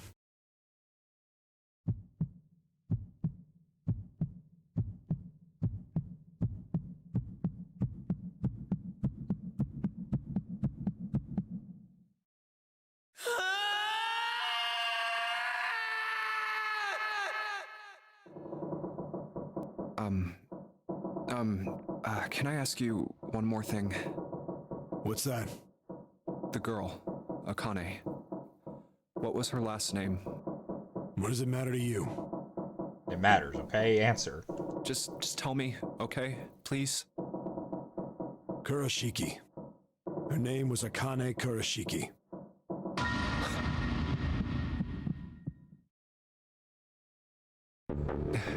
So either it was a fake body, or... You were there that day, weren't you? The tall kid in the jacket. That was you, wasn't it? It couldn't have been. Yes, Oh, him. it was. I thought you were talking about me. You are correct, Detective. Don't misunderstand me. I told you before how Zero threatened me. There was nothing I could do. I couldn't say anything about what happened 9 years ago. So you're saying you're not working for Zero, right? Of course not. Clover, what about you? Hey, come on! You really think I'm working with Zero? I told you before, you idiot! I was in Nevada, in Building Q. I did hear that a detective rescued the kids on the boat, but I didn't know it was you. Well, I guess I believe you.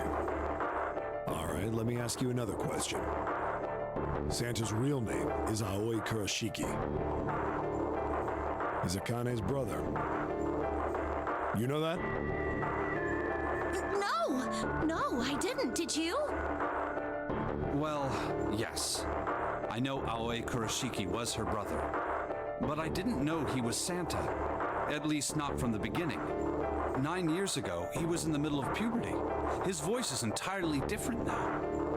I'm ashamed to say that even my exceptional hearing wasn't able to make that connection. As such, I had no reason to think Santa was Aoi. When did you figure it out? Clover told me that Santa might have been one of the subjects of the initial experiment. It was only a short while ago, while we were leaving the library. When she told me that, I had a feeling. Santa is Aoi? Akane Kurashiki, June's brother? There's still a lot we don't know. I mean, like a lot. But there is one thing I think we can say we know. You don't have time to figure it out? What's that? The body we found in the shower room. It had to be Nijisaki, dressed up to look like Snake. What? Come on, man, what kind of detective are you? You didn't figure that out already? If Santa is Zero, and he set all this up to get revenge, then that would line up a lot of why he didn't try to kill anyone else. But if the girl who died was his sister, if she actually died, then you have to wonder who's June.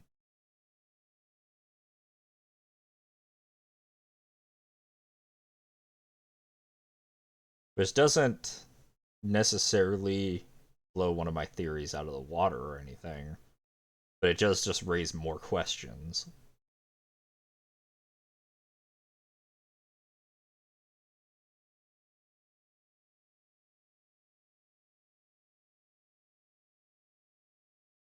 I guess I should just keep going. We'll see if my questions get answered, or if anything makes sense to me as I think about it.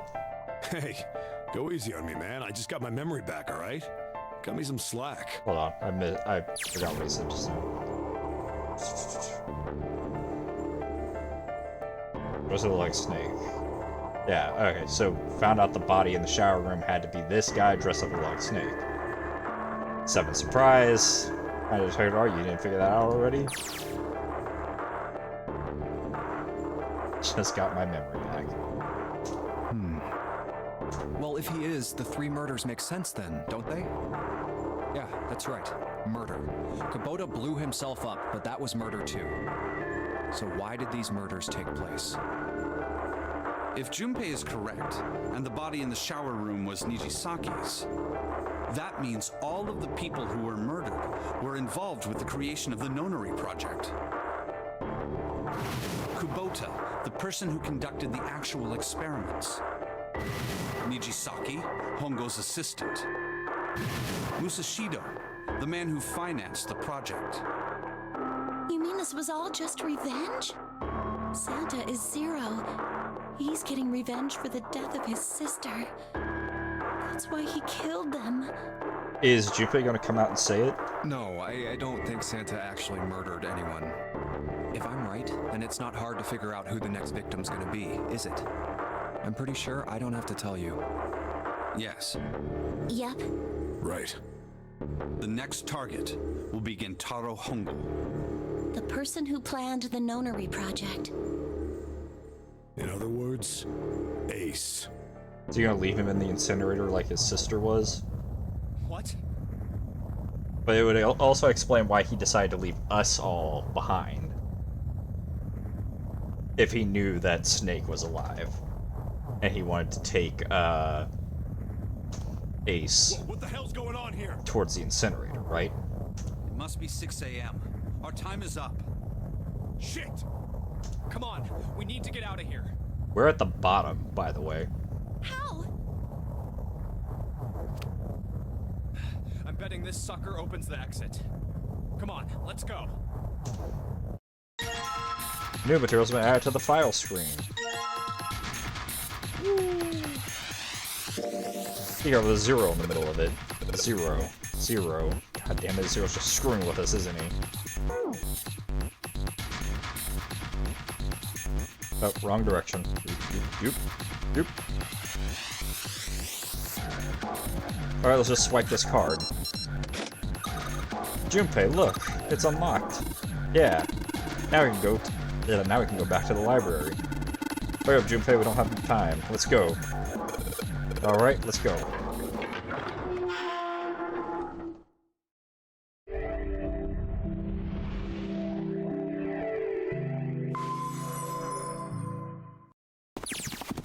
Huh. I think the shaking stopped. Gained all memories. It would seem so, but we are yet to be out of danger. You're right. We'll Let's wait hurry. before looking at the flow chart. This exit needs the Uranus card too. Also, I hear the ads? No, I did not. We're gonna be hearing them soon, though. Dude, it really is gonna be a 7-hour stream. Hey, Junpei. Yeah, I know. All right, it's open. Let's go. Okay, Neptune Key, let's see if you work. Yes, I think it unlocked. Where's the incinerator? Incinerator. So this is the incinerator.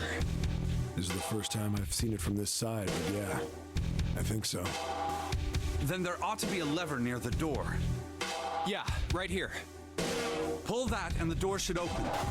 Got it.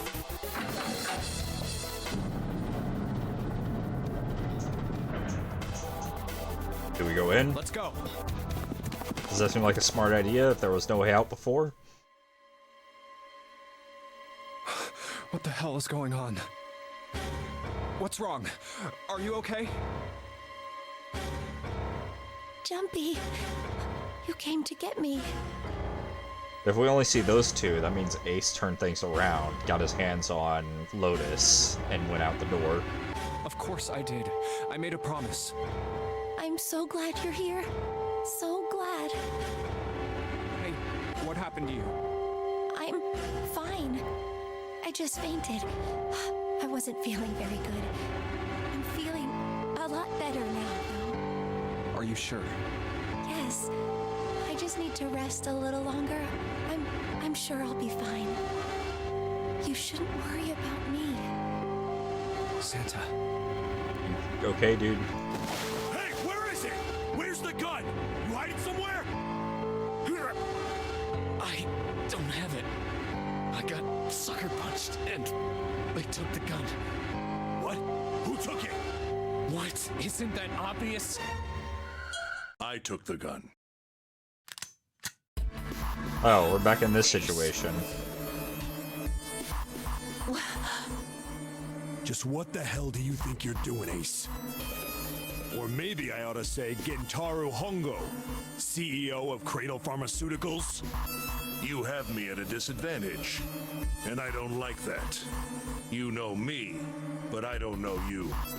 Do you have any idea how much I've suffered? Can you even begin to understand my pain? No. The pain of prosopagnosia, right? Another irritating insect. Oh, is that what you were talking about? And how do you know that? Good question. Yeah, we can go through that door. No matter. If you don't want to answer, it makes no difference to me. This is a waste of time anyway. How do we know It's that? time for me to go. First is 1. Give me your hand. 8. And with this, 9. The ninth man. Kubota's bracelet. I believe I've won this game. I've had quite a time playing with you. I must thank Zero, I suppose. Wait, what? Ace doesn't know who Zero is.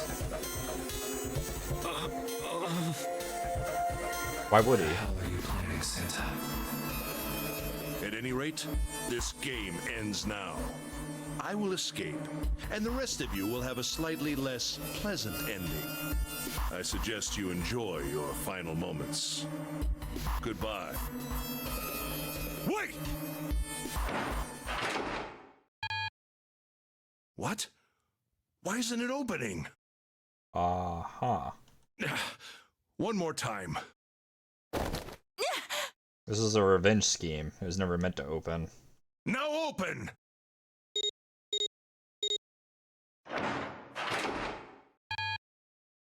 No! What is this? Why? That digital root should be 9! It has to be 9! Unless... No, because it would be 6, wouldn't it? So he wouldn't have 9, he'd have 6 plus 8 plus 1. Then why? Why isn't it opening? But then how did he open... Ooh.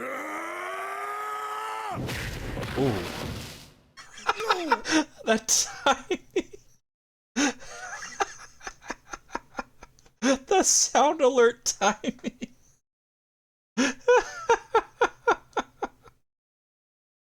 Did you guys hear it?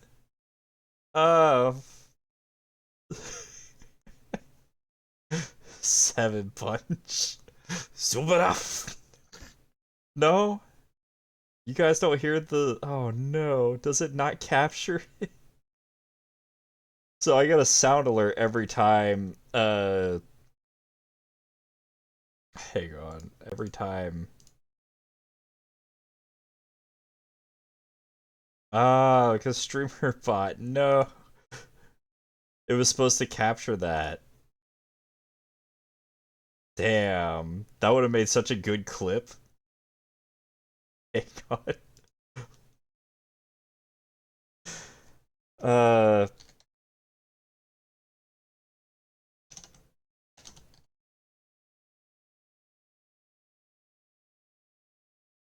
Let me see if I can find it.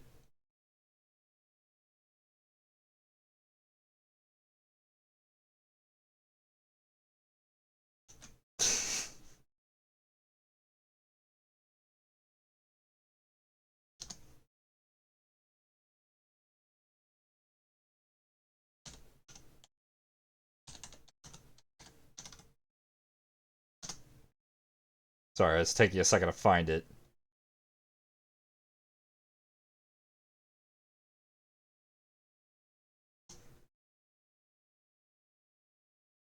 Ooh, just a second. That's the sound effect that played just before, just like as Seven went to go and attack him from my end. Like from Earth Defense Force where the sound alert vent went off right when a missile hit, yeah. That's so unfortunate. I thought it was going to... all this time I've been streaming, I thought you guys could hear the sound alert too. I fixed it now, so from now on you'll hear it. But that was, from my end, that couldn't have been funnier.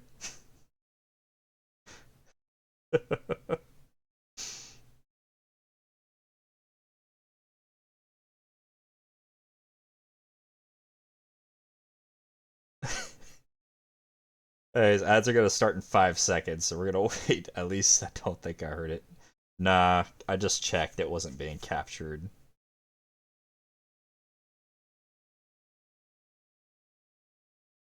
That's so unfortunate. I just added it to the nested audio, so from now on, you guys will hear the sound alert. I had no clue it was never capturing it. God, that could have been so funny. That could have made a perfect clip. I'm disappointed. Oh well. I got a funny moment out of it at least. Make a clip and add it? Yeah, I could do that.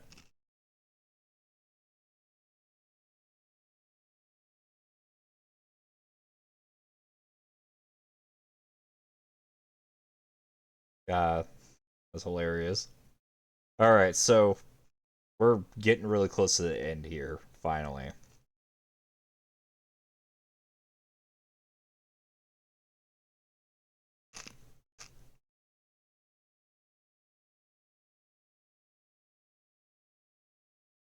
We still have questions that need answering, though.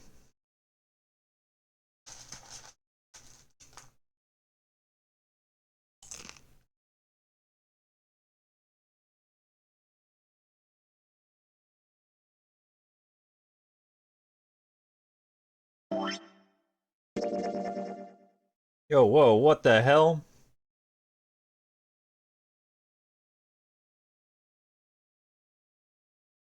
Holy fucking shit.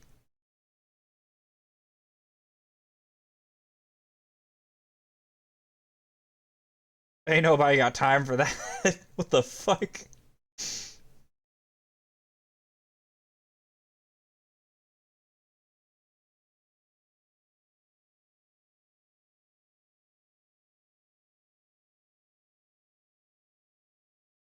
So that's where the hit is. So, what?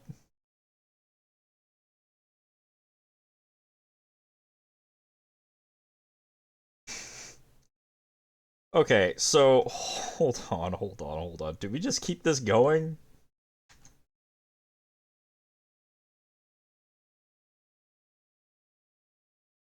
I wasn't expecting that.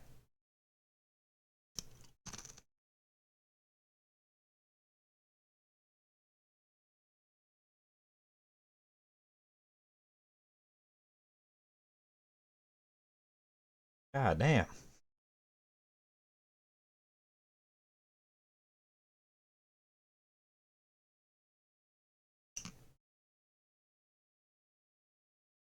This might be a really long stream. I feel like we should finish this. But at the same time, holy crap. We've been streaming for 7 hours already. I was expecting... Here's what I was expecting. I was expecting we get an ending over here. I was trying to get this one. I think. No, I was trying to get this one. Not that it matters. Either way. I didn't know which was which. I was just trying to get whichever one was the shortest path at the time. Getting what I thought would be an incomplete good ending. Or some sort of ending. That wouldn't be like the true ending.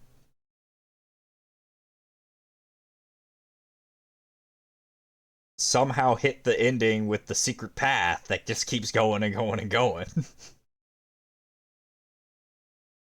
And now here we are. I was expecting to be done after hitting the next ending. This is, oh yeah, welcome back from ads, I think. The fuck? Well, there's no backing out of it now, though. We gotta just do it.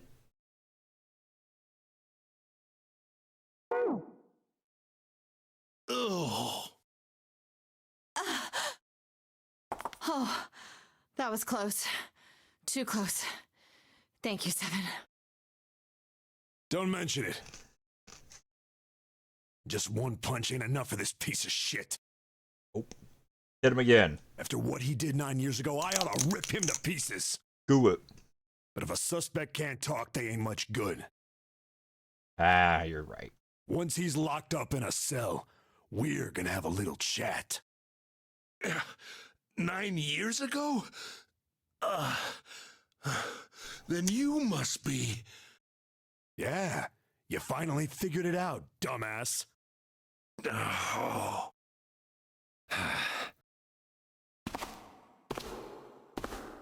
Ace. You killed Kubota, Nijisaki, and Musashido, didn't you? Wait, Nijisaki? Oh, right. You don't know yet. All right. We'll just go through them in order then. Let's start off with Kubota. You talked to Kubota and managed to convince him to go into door 5 alone. How do we know that? You killed him without making it look like you killed him. The way I figure it, you had 4 motives. 1. In the nonary game, the number 9 is dangerous. Whoever had the 9 bracelet could join whatever team they wanted. Adding 9 to any number doesn't change the digital root, which means that number 9 could do whatever they wanted. You wanted to remove that threat as soon as possible. 2, you wanted the number 9 bracelet for yourself, so that you could make use of its power. The number 9 can join any group?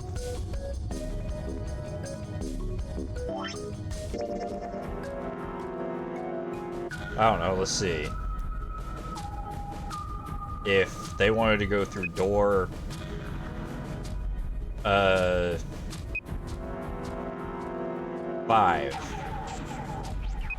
Could 9 join them? Or was it not a 5 door? Doesn't 9 still change the digital root then?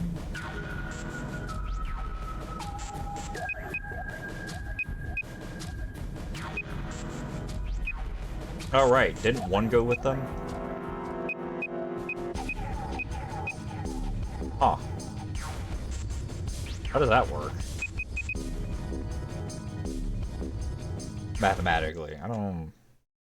Huh? They just told him in safe end. I know. 6 more punches, 10 times 10. Yeah, he told him in the safe end, but we're not in the safe end.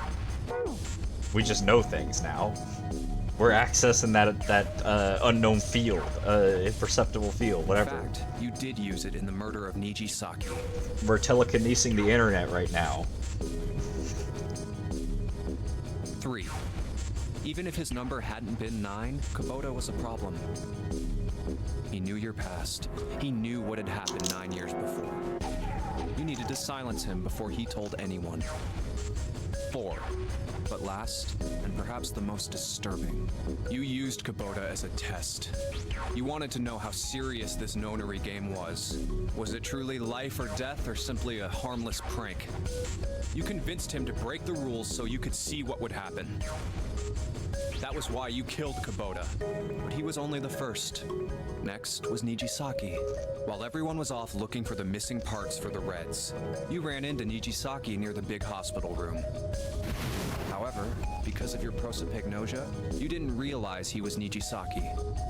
Chiefly because, when you met him, he was dressed like Snake. That was why you thought Nijisaki was Snake. No, that's not... That was Nijisaki? Why? How did... I'll get to that. Anyway, you thought he was Snake. Snake was one of the kids in your experiment 9 years ago. You remembered him because he was the blind kid. But his presence made you think. Snake was one of my subjects 9 years ago. He probably hates me. But if that's true, why isn't he saying anything? Is he keeping quiet because he can't see? Or perhaps he's working with Zero to get revenge on me. Whatever the reason, anyone who knows my past is a threat. Before he tries anything, I need to get rid of him. That was when you decided you had to kill him. The murder weapon was Kubota's bracelet. You just waved it over the red. Is no one questioning how Junpei just knows all this? Verified your own number and then grabbed Nijisaki's arm and forced it over the scanner panel.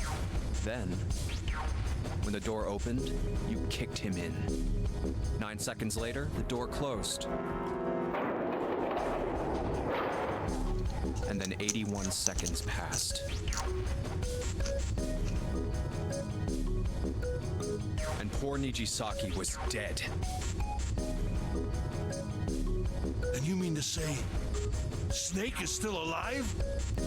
Sorry to disappoint you, but I'm as good as new. Thank you for killing the wrong man, but I can't say I like knowing that you wanted me dead. Although, to be honest, even if you hadn't tried to kill me, I would still hate you very much. Well, I wouldn't blame you. Last but not least, let's talk about Musashido's death. When Clover and I were investigating the chart room, you came over to talk to me. Do you remember what you said? Oh, a pocket watch. Might I take a look at it? I handed it to you, and you left the room. You had been in charge of the Nonary project. Oh. Of course, you would have known the solution to every puzzle, which would mean that you also knew how to get out of the wheelhouse. All you had to do was place the watch in the indentation on the door to unlock it. With the door open, you could enter the captain's quarters.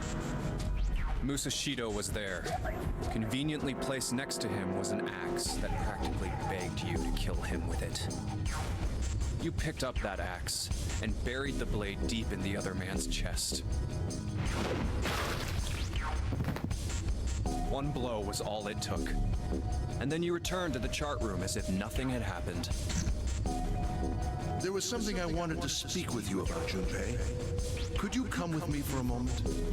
I had no reason to say no, so I followed you to the wheelhouse. When we stepped inside, remember how you slipped your hand into my vest? So you could get the... You pulled out a piece of paper, the one I used to cheat during the vote. But that wasn't really what you were after. Your true purpose had been to slip the watch into my pocket. It wasn't a very good plan. Had way too many holes, and someone saying the wrong thing could have brought it all down around you. When did he, like, walk away with the watch, though? You must have been desperate. But what made you willing to risk it all to do it? Ace, Musashido's murder is the only one I don't understand. You obviously did it. But why? Because of this. What's with the paper? Just read it. Let's see. Number 1. There are 2 ways you might survive this ordeal. The first is to win the Nonary game. The second is for you to confess your sins of 9 years past. I have prepared a camera in the captain's quarters. The images captured by that camera will be streamed through a satellite and distributed across the world. Simply look into the camera and repent. Once you have confessed everything, I will release you from this ship. To make your confession more credible, I have left you a witness in the captain's quarters. Perhaps he will confess with you. The decision is yours. Do as you please. 0. When I awoke in that room on D-Deck, I found that in my pocket. That was why I chose door 1 when we voted. If I went through that door, I knew I could get to the captain's quarters. As you said, I knew how to enter the wheelhouse. My plan was to find the pocket watch before anyone else. If I could, then my alibi would be set. At least, that was the plan. Unfortunately for me, you got to it first. Don't worry, Snake, you got your revenge on Ace. Yeah. Snake managed to get his revenge at one point. And yep, he killed his own buddies. That sleight of hand was the best I could manage on short notice. You meant to kill him from the beginning, then? Musashido, I mean. I only knew Musashido was the witness after I reached the captain's quarters. I asked him, and he answered. He seemed groggy. Perhaps he had only just awoken from sedation. I suppose Nijisaki was in much the same state. He seemed confused and disoriented when I encountered him. But yes, you are correct. I intended to kill him from the beginning, even though I didn't know who he was. I proceeded to the captain's quarters in order to remove this so-called witness. Ace, you figured it out, haven't you? You were being manipulated. Yes, so it would seem. I was little more than a puppet, in many ways. Everywhere I went, everything was already prepared. The Reds in the large hospital room were dismantled. Nijisaki was dressed like Snake. There was an axe in the captain's quarters. Musashido was delirious from the anesthetic, so he couldn't fight back. Nijisaki as well. In retrospect, I can't understand how I could have fallen into such a simple trap. But yes, this was a trap. It was Zero's trap, and I fell for it, hook, line, and sinker. I did everything he wanted me to do. Yeah, By manipulating you, Zero was able to kill 3 people and keep the blood off his own hands. All of this was revenge for what happened 9 years ago. That's why this nonary game happened. Am I right, Santa? Huh? What the hell are you talking about? I don't know any... Ain't no point trying to play dumb anymore, Santa. Actually, I guess I should call you Aoi Kurashiki, huh? My memory came back to me, kid. You're Aoi Kurashiki, no doubt about it. Never thought I'd be back in this room talking to you. But hey, I guess this was all part of your plan, right? After all, the person who planned the nonary game this time around was Zero. And Zero's you. Looks like you really do have your memories back, huh? Well, I guess there's no point in hiding it then, huh? Okay, but then who is that over there? Yeah, you got me. I'm Aoi Kurashiki. I was one of the kids in the nonary game 9 years ago. I made it out. So did Snake over there. But there's one thing... No, I guess there's 2 things you got wrong. You gonna tell us you're not Zero? Number 1, I ain't Zero. Okay. What? Wait, what? Sure, I was helping Zero out, but I'm really more of an assistant, like a secretary. And Zero is? But an assistant's only an assistant. Is it gonna be? I didn't come up with all this. All I did was follow Zero's orders. Then, if you're not Zero, who is? Calm down there, Junpei. Didn't I say 2 things? You made one more mistake. Junpei, you just said, all of this was revenge for what happened 9 years ago. That's why this nonary game happened. But that's not it. Revenge isn't the only purpose. No. There's another reason you guys were playing the nonary game. To save someone. Save someone? Right. You were brought here to help my sister. What? To save Akane.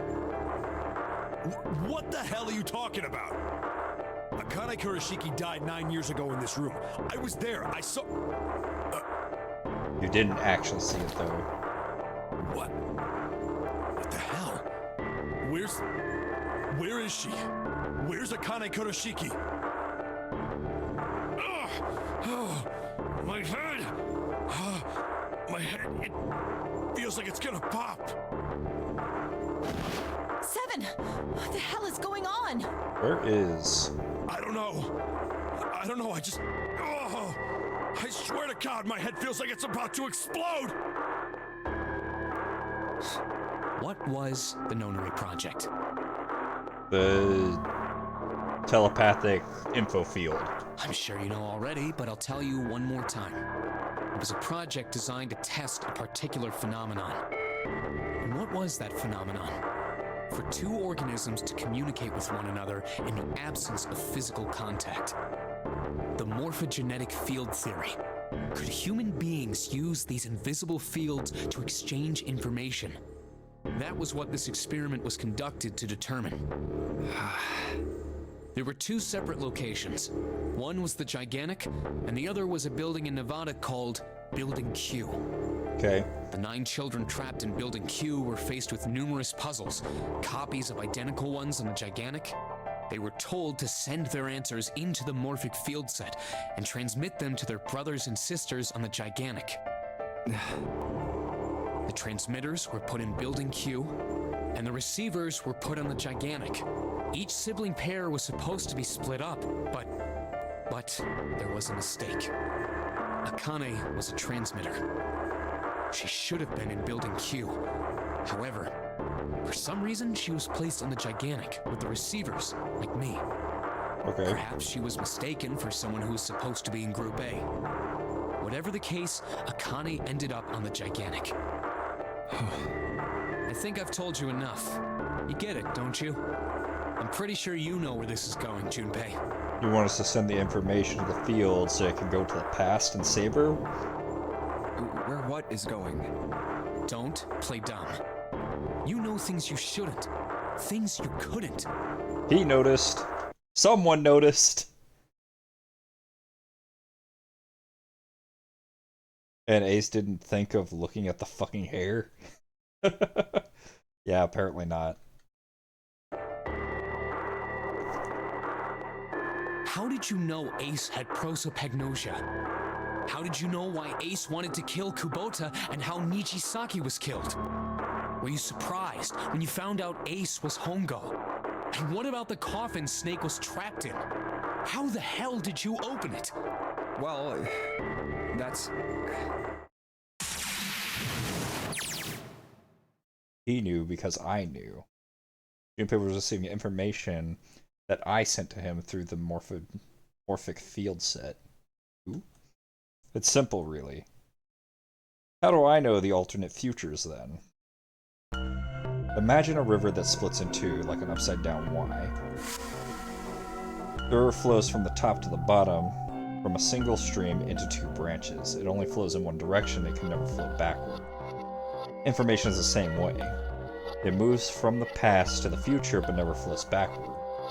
That's why people at the river's source in the past will never know about those downstream in the future. But the people downstream will never know about one another either. Information only flows along the path of the river. But I am different. I can manipulate the morphic field set to pluck knowledge from the future. I know what happens on either fork of the river. Even though the people on either fork know nothing about one another. Now, who am I? I am I, the ninth letter of the alphabet. But I am also zero. No, that's not true. I'm not really zero. Not yet. Perhaps you could say I am less than zero? Zero is my future. In 9 years, I will be zero.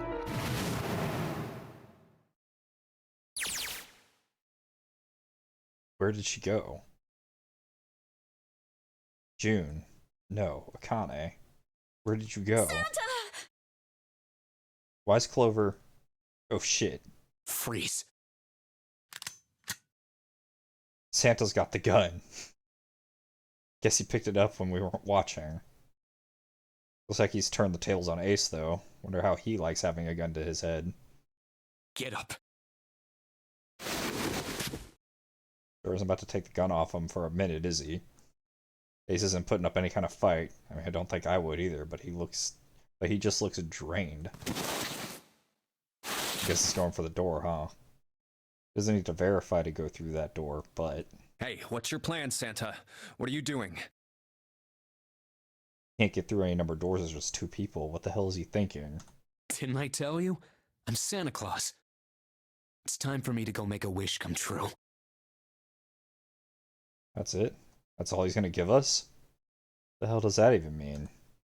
Shit, they're out. He's gonna have us figure out the puzzle and send the information to his sister in the past? Now the gate's shut. Looks like the rest of us are stuck in here. They're all looking at me. At least Seven's headache is gone. Seems to be alright. Well, I guess there's no harm in trying. Let's see if this door still opens. Damn. Well, it looks like this door isn't opening anytime soon. Oh, you mean we're trapped? So it would seem. What the hell is Santa trying to do? Oh my gosh! Oh my gosh, what? Have you considered where we are? There can really only be one thing Santa would do now. No. No, you can't be serious. Oh, but he is. Shit, we gotta do something. Maybe we can still get out through door 9. There's the red. Yeah, alright, we can do this. I've just gotta... No, it's not gonna work. There's no way. The 5 of us can't open this door. 2 plus 4 plus 5 plus 7 plus 8 equals 26, which is 2 plus 6 is 8. Is there any combination that'll work? Junpei, can I borrow your pen and notebook? Sure, why not? I don't think I'm gonna need them. Ever again. Oh, she certainly looks purposeful. It's like she's writing equations. A lot of them. Huh? Oh man, she doesn't look very happy. What? Hey, no need to be ripping pages out like that. Jeez. What the hell are you doing, Clover? Give me that! Why is his train of thought going like this? Sounds about to punish a very naughty man. Yep. Alright, at least 7 got away from her. Maybe now I can get a look at what she was writing. Let's see.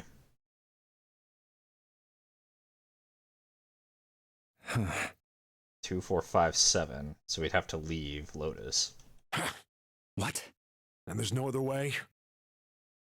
Lotus. Looks like she's figured it out, though. And this is just too cruel. It's okay. Go. Lotus. Come on, you know we can't do that. Oh, don't give me that. I'm sure you'd love to get rid of me.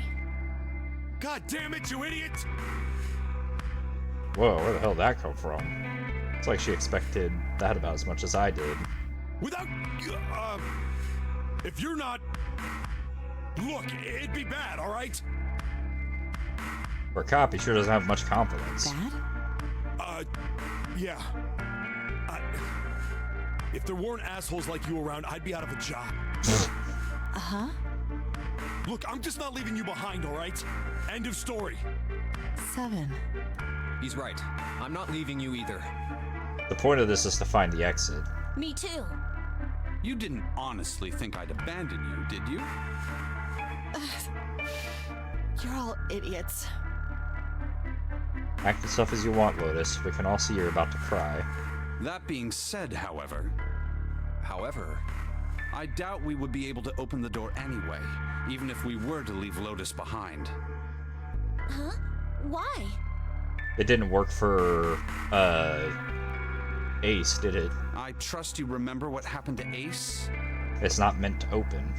I couldn't, see exactly what happened, but I was able to guess what he was attempting to do earlier at the Red. Oh, yeah. No! What is this? Why? The digital route should be 9! It has to be 9! Then why? Why isn't it opening? Just to see, why don't we give it a shot? Give it a shot. See if it'll open? Yes, that is what I said.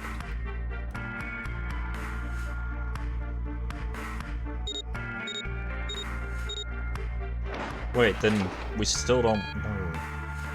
Unless she... You were right. It ain't opening. But it did open 9 years ago. The digital route was 9 then, I'm sure of it. You think maybe they changed the settings? Perhaps. The point, people. You're missing the point. I got pee. That's the point. Thank you for the neck roll. I'm gonna plug up the phone while I go pee. Nah, that's not gonna take much time, is it? It's not gonna charge. Imagine it being a bad kid. Santa Claus shows up with a gun. Yeah. That would sure make you nice the next year, huh? Anyways, I gotta go pee really bad. I'm gonna put us on BRB. I'll be right back. Or chainsaw. Jeez. Yeah. That would definitely work. Alright, for real. I'll be right back.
I should plug up the phone anyways.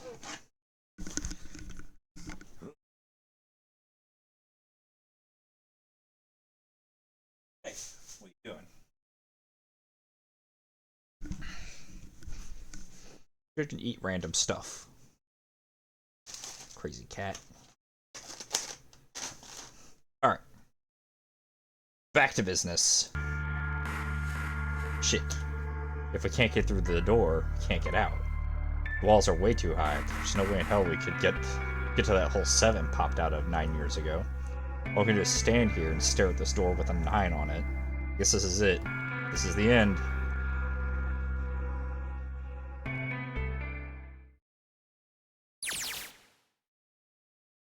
I was watching.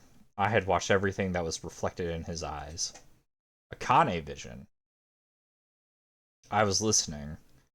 I didn't see that there earlier. Every sound that vibrated in his eardrums, I heard.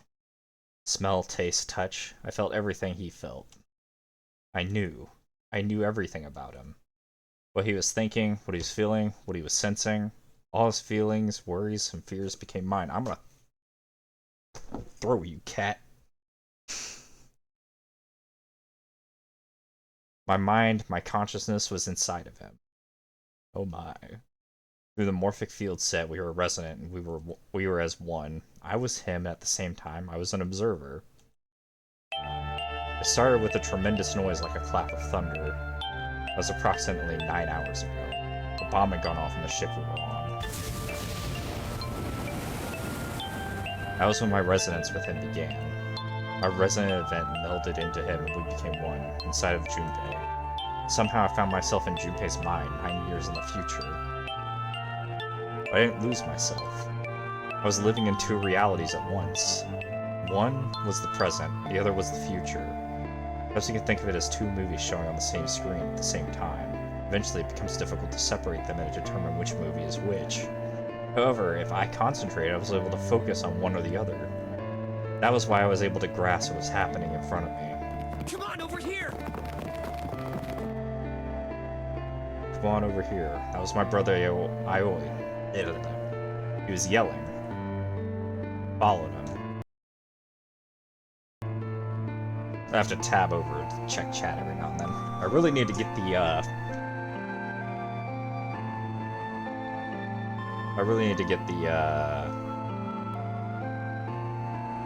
second monitor at some point. I followed him. Around me were 7 other children. No. They all looked like they were about my age. Come on, hurry up! We ran down a long straight hallway and burst into the large hospital room.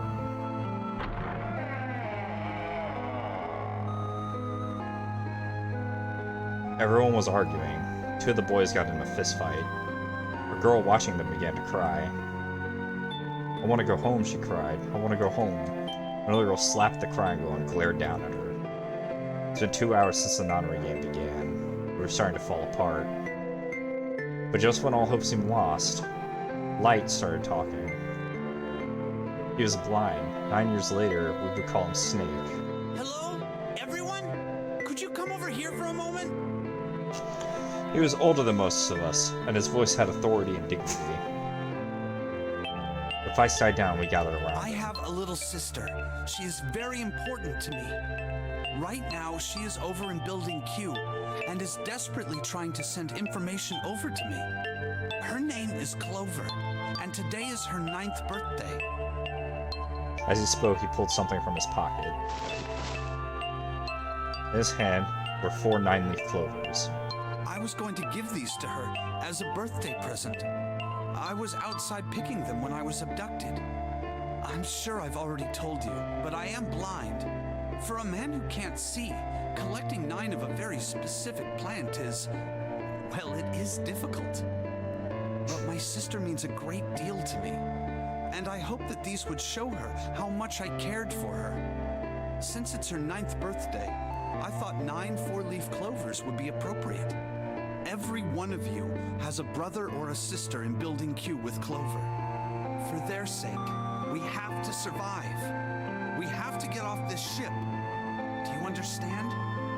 If we're going to do that, There are three things you have to remember. We need trust and love, and we have to have faith in one another. If we can take all three of those to heart, then I promise that good luck will come our way. Did you know that the leaves on the four-leaf clover mean faith, trust, love, and luck? And that would be why it bothered Santa so much when he heard it, when he was holding the clover. Those words are leaf words. So if you believe what I've told you, and you understand, then I want you each to have one of these. They're a promise between... Badass Snake gathered 9 clovers on his own, yeah. Oh man, she had to see his stupid thoughts when he didn't grab all those important shit but found a dirty toilet roll useful.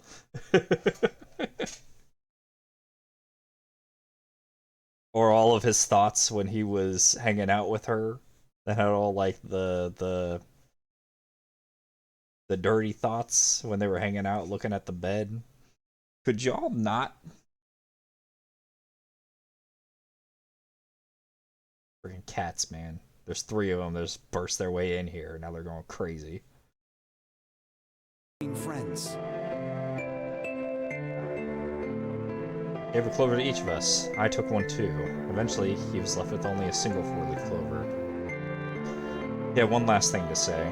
Now don't ever forget, so long as you have that, we will always be connected. Do you understand? When he finished, the tension of only a few minutes before was gone. We were calm. After that, we ran around the ship for a while longer and opened several of the numbered doors until we finally found a door with the number 9 on it. In fact, there were 2 doors with 9 on them, and we found them in the chapel. We split into 2 groups and walked through the doors.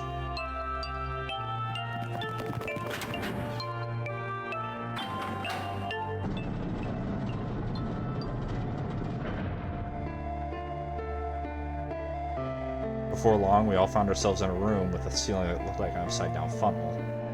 For some reason, this room had another number 9, but this time it was only the 1. But if there was only one door, that meant only 5 people could escape. What are we gonna do? There aren't any other doors. Began to panic. Then, as if things had not gotten bad enough already,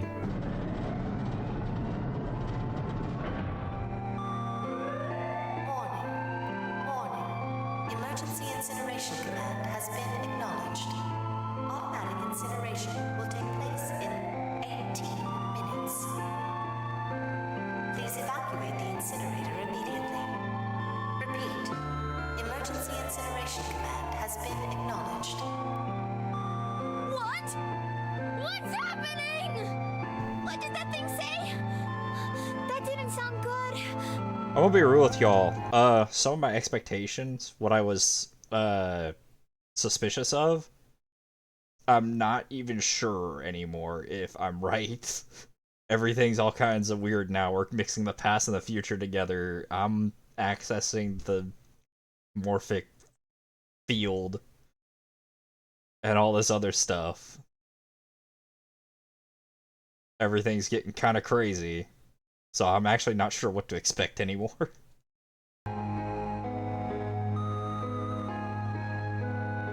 My brother swallowed hard and answered. I think it means this room is gonna burn. Burn! The plaque on the door says incinerator. And that voice said that the incineration is about to start. And incinerate means to burn. No! Help me! Abject terror filled the room as everyone began to scream and cry. Every pair of eyes were filled with despair. Then, up on the wall, a door opened and a man appeared. He was a huge, frightening mountain of a man as large as a bear. 9 years later, we would call him 7. Don't worry, kids. I'm not your enemy. I'm one of the good guys. I'm a detective. I'm here to rescue you. The rest happened just like 7 said it did. 4 of us who had stayed behind were saved by 7. All behaving, right? The 4 of us who stayed behind were saved by 7. We crawled through the vent away from the incinerator and slid down into the hall. It came out on the other side of the door 9. On the wall opposite the door was a set of double doors. I went through those and began to run up the spiral stairs. As he ran, I led the way. Behind me were Nona, my brother Oyoy, Snake, and Seven. The other children, the ones who'd gone through door 9 before us, were up ahead. I could hear them cheering each other on.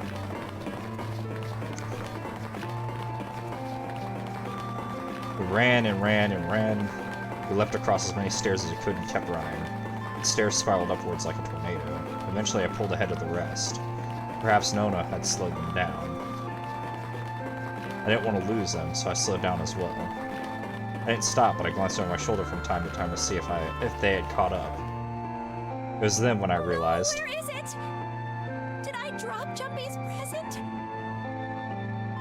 I knew I had it with me when we passed through the vent. Then I had dropped it as we slid out. I had to go back, I had to. But I knew I couldn't tell the others. They would stop me, I was sure of that. I didn't stop to think, I simply moved. I ran to the central hall, the room that connected all the other areas of the ship. I hid in the shadows, and moments later I felt a rush of wind as they ran past me up the staircase. She did stop for... Not only did she stop for a stupid reason, she went back for a stupid reason. It's probably gonna get weirder in the next 2 games. I waited until they were out of sight and then I ran. I moved as quietly as I could, down and down and down. Finally I reached the bottom deck. Ran into the hallway and looked around frantically. There it is! It's just where I thought it would be, sitting under the opening of the vent. I ran over and snatched it from the floor, but as I ran back towards the stairs and freedom...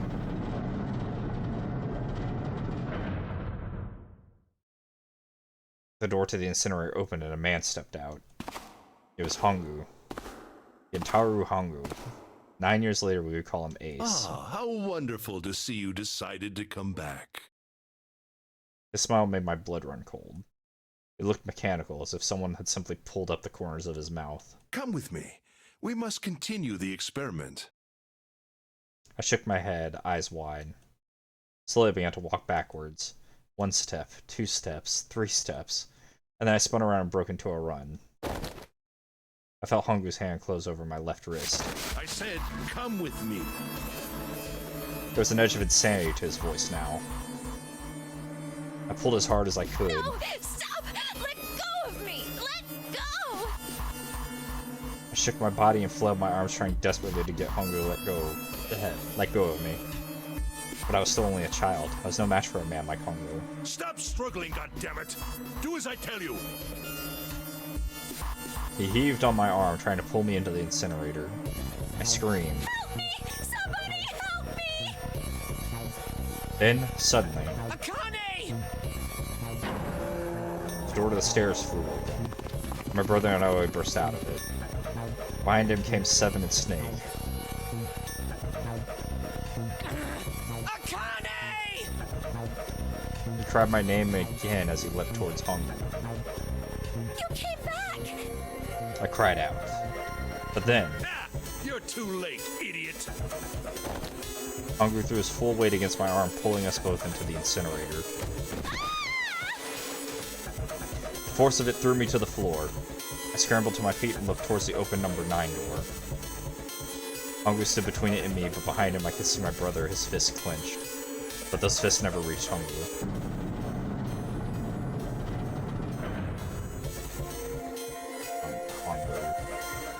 With the cold, heartless screech of metal on metal, the door slammed shut. Hongu glanced at me mechanically, his face registering that there was an object there, but not anything he would consider a human being. Then he turned away and walked to the red and sat next to the door. He reached into his pocket and removed 2 bracelets. He waved them both over the scanner panel. 2 asterisks appeared on the red. He checked the screen, then tossed the bracelets carelessly onto the floor. What was he doing? What was the point? He made no effort to explain himself, of course. He said nothing at all and walked past me as though I were nothing more than a rock by the roadside. A few moments later,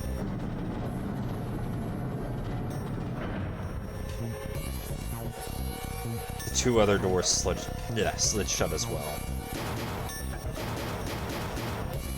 Faintly, I could hear someone pounding on the door behind me. I turned around and ran towards the door with the 9. Stupid kid moment. Yeah. Hey, are you okay? I could hear a voice from the other side of the door. A worried, frightened voice. Help me! My throat was already raw, but I screamed as loud as I could. My voice echoed lonely around the empty room. What should I do? I think I'm trapped in here! Where'd Tron go? He went out the other door! What? Then it started again. Warning. Emergency incineration command has been acknowledged. Incineration will begin in Junpei vision. 18 minutes. Please evacuate the incinerator immediately. Holy shit. Man, I knew what I was gonna say, but that is one hell of a creepy voice. I knew it! It's starting. Santa started the incinerator. Fuck! Man, I never thought I'd hear that damn voice again after 9 years. What the hell? What the hell? What in God's name are you talking about? It's 9 years this and 9 years that, and when it's not 9 years something, then you're talking about some sort of fucking experiments. You aren't making any sense. Yeah, we don't really have a lot of time to explain all that, so how about just worry? We'll tell you about it after we get out of here. I'm sorry, Lotus, but we really don't have time to explain it right now. I promise, I'll tell you everything once we get out of here. But There was no buts. Incineration will begin in That is your butt. 17 minutes. you know what that means, right? Incinerate means burn. What kind of idiot do you think I am? I know what incinerate means. Well, god damn it. Okay, fine. I won't ask anything else. Talk about whatever you want. But you have to do something for me. 7, figure this out. What? Why me? Just shut up and stop this thing. How the hell? There has to be some sort of emergency shut-off button. There isn't anything like that. How the hell do you know? Because I looked for it 9 years ago. Yeah, Lotus isn't happy about that. Can't really blame her. Wait. The floor. It's moving.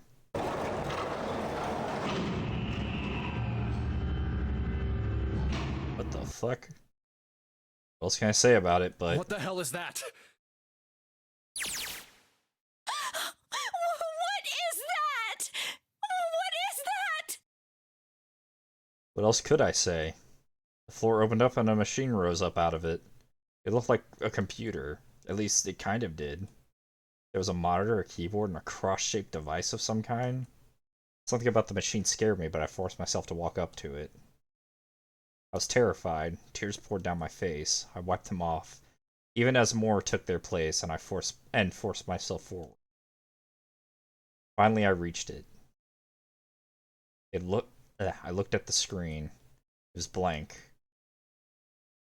All I saw was my own frightened face staring back at me from the glass, drenched in tears.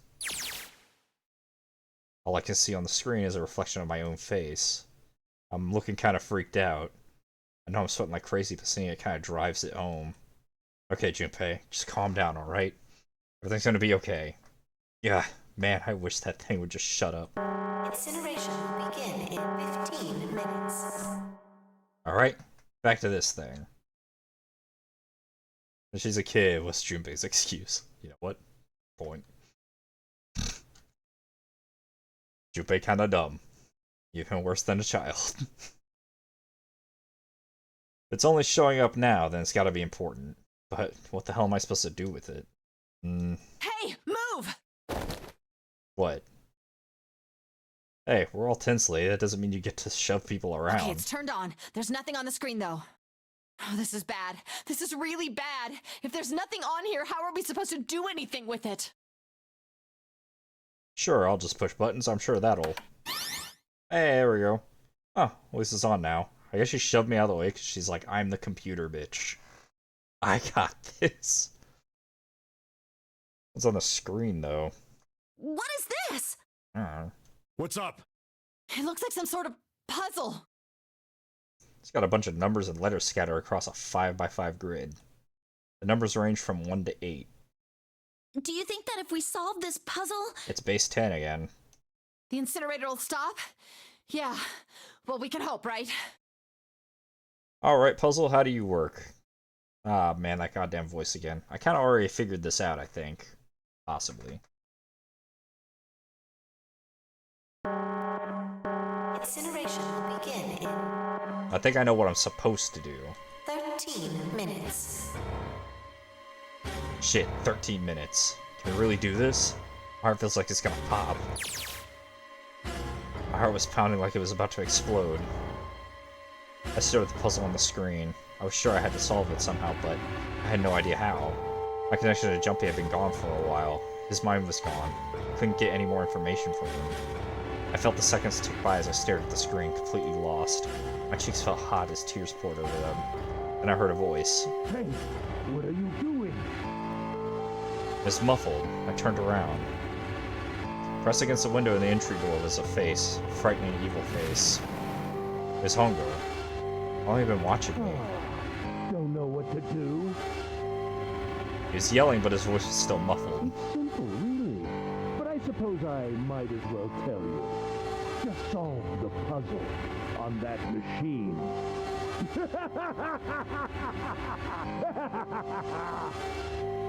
His laughter was muffled by the door, but still tore at my heart like the claws of a vicious monster. I bit my lip and glared at Hongo, struggling to hold back hot tears. You're a terrible person! I hate you! Oh my! How could you call a gentleman such as myself a terrible person? That's not very nice. I'm quite fair. I don't use tricks or play dirty. You see? I've even left you a way out. A way out? Didn't you hear me? All you have to do is solve that puzzle. Do that, and you can stop the incinerator. What's the point of stopping it? You'll only capture me and make me do this all again. I'm not going to listen to you. If you're just going to throw me back in here, I might as well just die now. My goodness, haven't you listened to anything I've said? I told you, I'm a fair man. I'm not sure about all that. If you solve the puzzle, the verification function of the red will in turn activate. If this experiment is to deliver valid results, there must be a chance of success. If you succeed, you will escape. The verification function of the red? Then I remembered. Before Hongo left the room, he had scanned 2 bracelets into the red. Ah, so you do remember. Right now there are 2 numbers in the red. The first is 1, and the second is 3. Say, Akane, what's your number? I looked down at my left hand. The face on my bracelet showed a 5. 1 plus 3 plus 5 is 9. I ran to the door with a 9 on it. I grabbed the red and put my hand against the scanner panel. You really aren't one for listening, are you? Nope. I heard Hongo's muffled voice from across the room. I've already told you, didn't I? Once you solve the puzzle, the verification function of the red will activate. So I'm guessing how this puzzle was supposed to work before was you let a group that equals 9 go once, then it closes, and then it starts up the incineration process. Maybe it resets the timer, and then this machine comes out. If they solve it, then they get to leave again. Like the second group gets to leave. That's how I would assume that this was supposed to work. For some reason, this puzzle is different from the DS version. In DS, it was Sudoku. It looks like Sudoku to me. That's what I assumed it's gonna be. Hi, cat. Can I help you? He just jumps on up here. Act like you own the place. In other words, if you haven't solved the puzzle, you can't enter your number. What kind of fool are you? Why are you doing this? You could never understand. You don't know what it's like to spend every day surrounded by monkeys. Now start the experiment. Solve the puzzle. Did he want to somehow get the information so he'd be able to see faces? If he could access this field? I can't! I don't know how! Of course you don't. Isn't that the point? You understand, don't you? Access the morphogenetic field and find the solution. I can't! Then you'll die. You'll burn alive. It's gonna be quite hot in there in a few minutes. I imagine it will be very painful.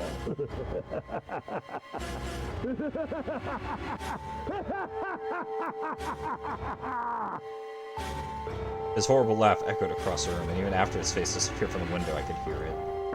Incineration will begin in 10 minutes. Hey, you wasted 3 minutes, 4 minutes, 5 minutes, whatever.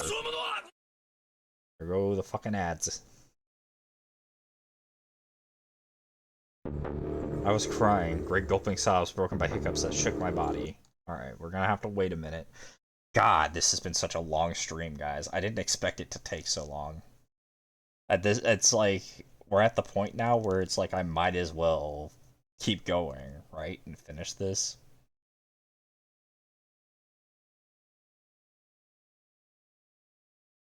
We'll do another stream another time to get that last ending.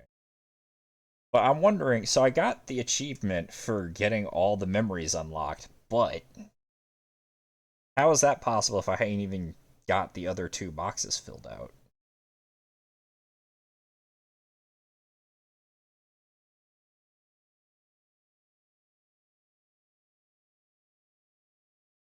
Alright. I have to leave soon though, but I can watch a bit more.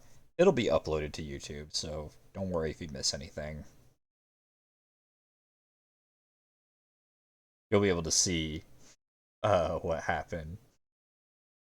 I'm sure you know the ending already, since it sounds like you've played the games before. But yeah, we're gonna wait for the ads to go, and we will hopefully get this puzzle done, get this ending, and move on. Because I'm tired. It is almost 3 in the morning. I really didn't expect the stream to go on for this long. I was gonna do 4 hours, just get maybe 2 endings. I thought I would have to hit all the endings that were available before I hit this. Shit's crazy, man.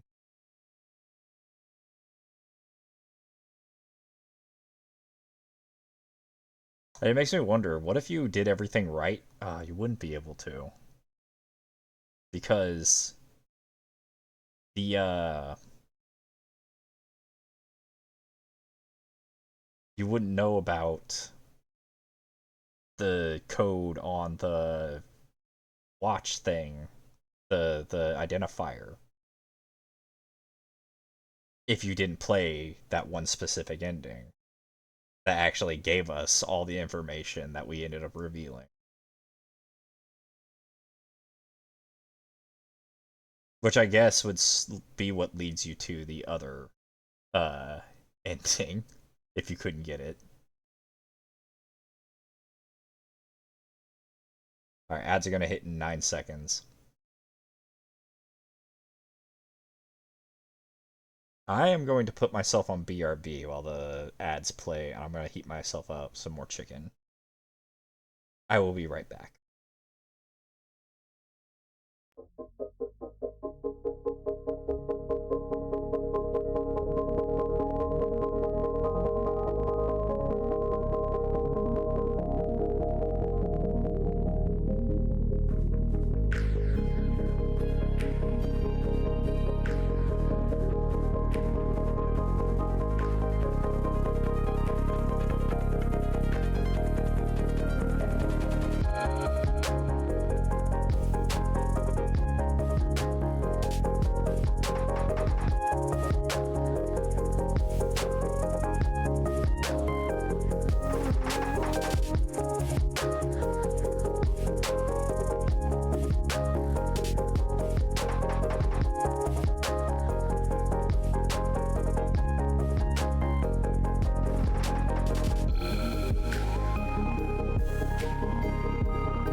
Maybe not just in time, but I'm back. Alright. I'm gonna go grab my phone, see if I can watch chat from there now. Because that would be very...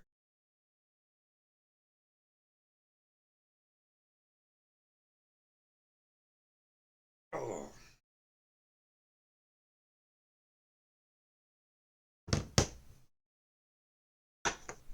Just give me a minute. Booting up my phone again.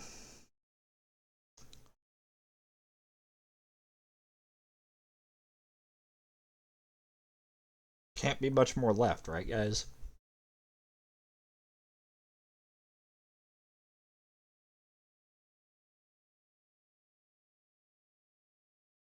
Come on.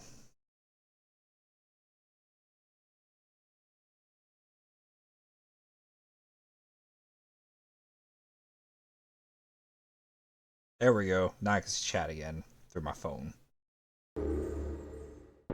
My great sobbing breaths, broken by hiccups that shook my body. I was terrified. I could feel my fear pressing down on me like a tremendous weight. Somehow, I forced my shaking legs to carry me back to the device. I stared at the monitor. I can't. I just can't. There's no way. I can't figure this out. What was I going to do? I didn't know. I didn't even know where to start. Fear scattered my thoughts, and all I could think of was how I was going to die. My palms were sweating and my blood was boiling in my veins. It was hot. So hot, I couldn't breathe. I felt dizzy. My heart roared in my chest as if it would pound itself into pieces.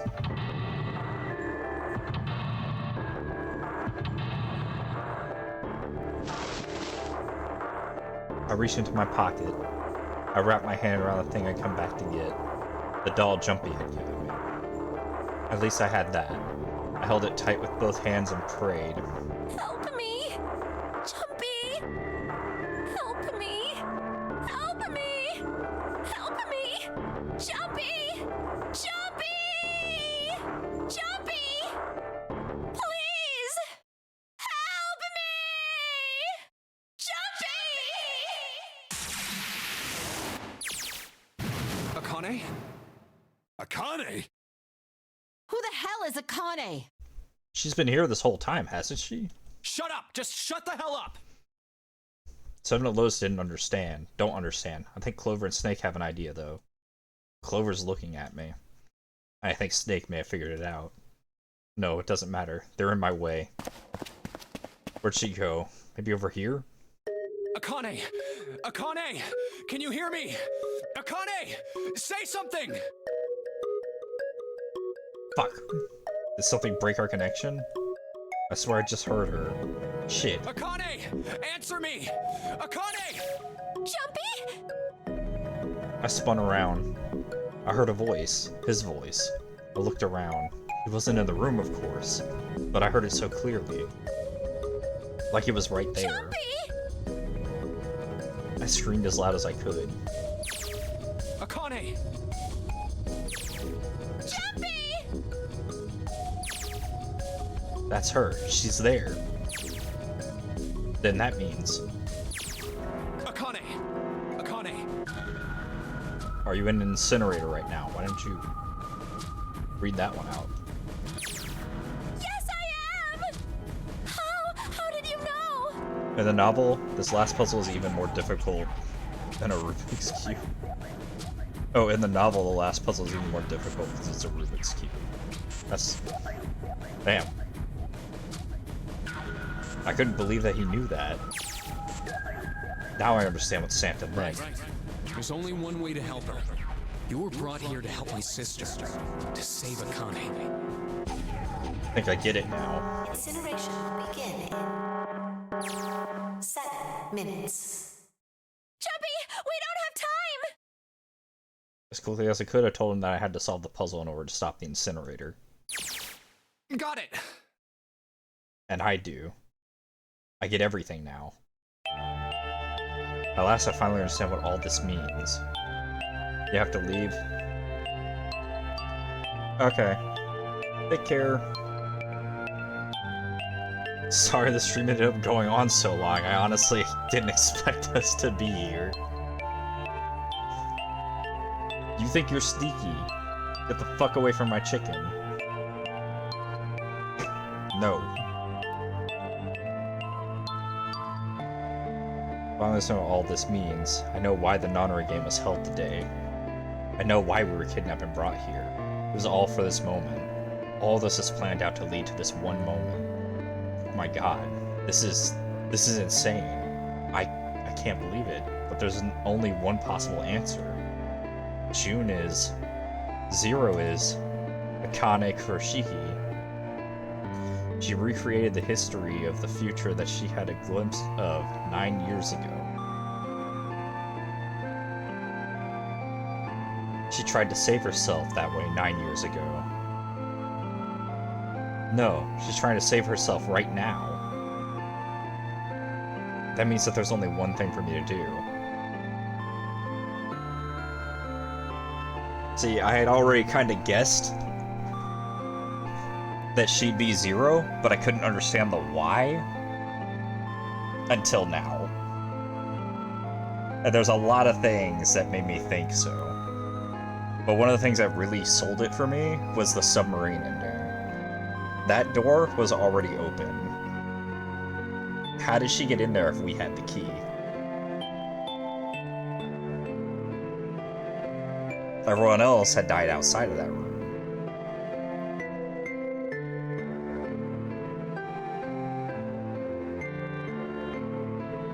There was another reason. Ah, fuck. What was it? I remember there being another thing that tipped me off. That means there's only one thing for us to do. Even if this is all some sort of insane plan, I will save her. I will save Akane Kuroshiki. I must save her no matter what. Incineration will begin It's a paradoxical loop. We have to save her or else there's a paradox. She does exist here.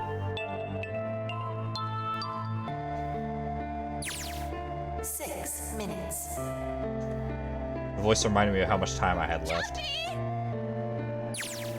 Yeah, I know. Just hang on, all right? I promise I'll get you out of there. To everyone else, we're just shouting into the void. I'm not gonna let you die. I promise. So don't worry, all right? Just give me a few minutes, okay? You wasted so much time that you could have been using on this puzzle. Okay. Okay. My voice shook as I answered. It was hot in the room. It felt like the heat was on fire. It felt like my heart was on fire. 6 minutes or not, my heart burned with my feelings for him. Alright, time to get to work, Junpei. Is Snake talking to them about something? Whatever, it doesn't matter. Get out of my way. Hey, what are you... Just trust me, okay? Sorry, Liz. I didn't mean to snap. There's a lot more at stake here than your pride. I'll apologize later, alright? Now let's have a look at this thing. So this looks like Sudoku to me. It's just in base 10. We've got numbers all over this grid. I think the panels are out of order. So I just need to switch these out. Staring at it isn't going to accomplish anything. I'll just have to try it. Just think of what I did all those times before. I'm gonna do this on my own, with my own mind. I'm gonna solve this problem. If it gives us an actual time limit, we're fucked. By the way. Oh, we got a hint? Oh, what the fuck? When I press the hint, numbers appeared in the empty spots on the grid. They're all single digits. I have the feeling the numbers change when I switch out the yellow squares. But this square at the bottom. Why does it stay blank when I press the hint? Press the button again, makes the numbers disappear, so I can turn them on and off. Then there is some special meaning of there being two modes. What could it mean?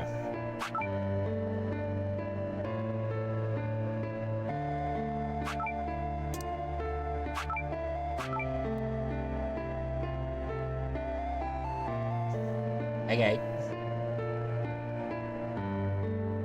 It looks like Sudoku, but this is actually something else, isn't it? Huh.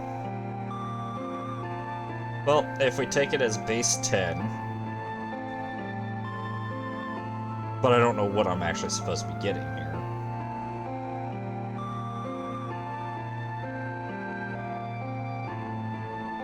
S is... I'm pulling up a fucking base 9 sheet real quick. Or base 10 sheet real quick.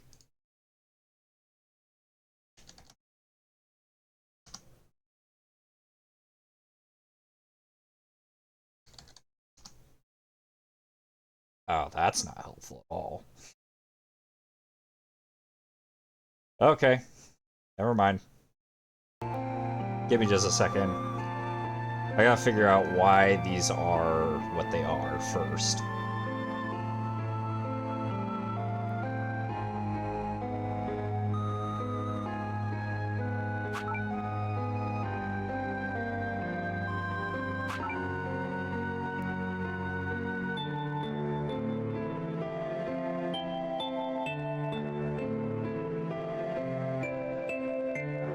Alright, well...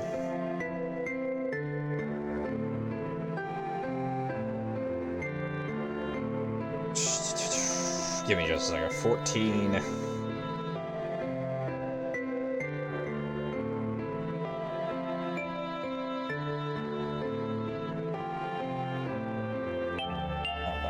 Anyways, yeah, if I don't know what it's supposed to be, then it's not super helpful, is it? Anyways. 14.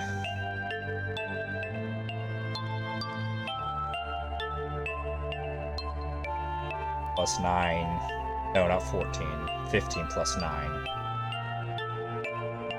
24, 25. Unhelpful. 25 plus 9.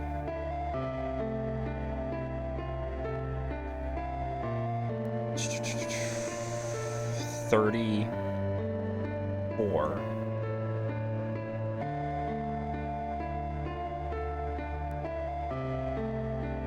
Unhelpful.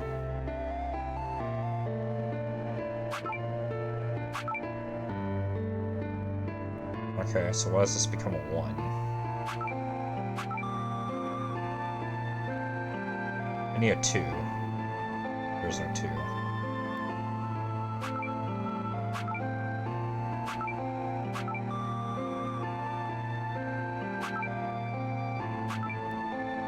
Add a 4. Add 2.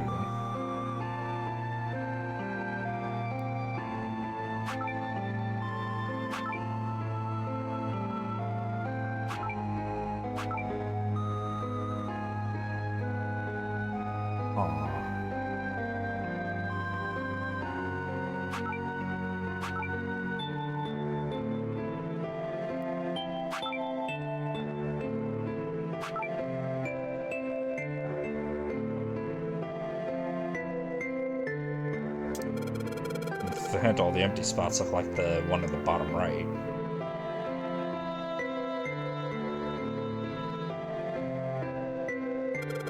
Does that mean they're supposed to match? You need to make all the numbers in the squares the same. Ah, well that's... If I switch out a yellow square, the numbers will show up in the hint change too. Yes, I know. Adds the surrounding numbers.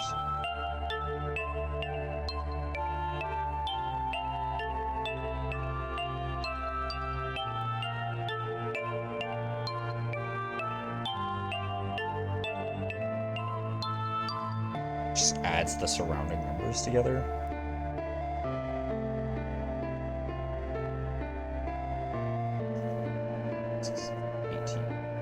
It's not just adding them together.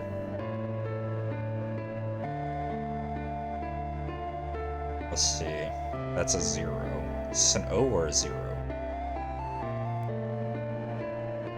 7, 11. Nope. That doesn't. mess.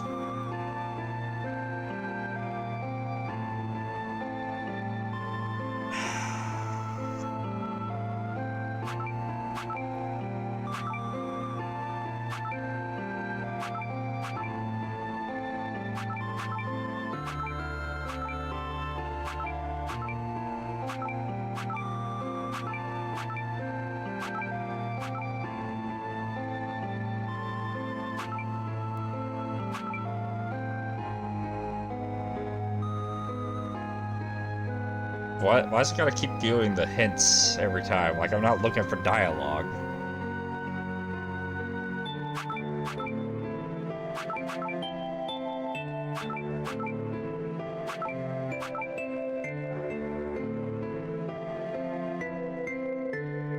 Alright. Hold on just a second here. A is 10. Son of a bitch, man. Hold on.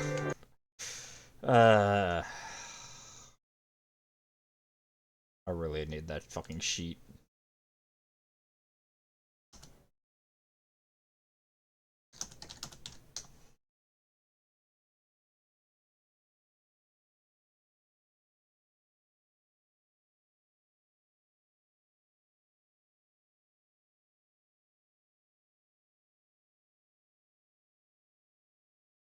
I don't need...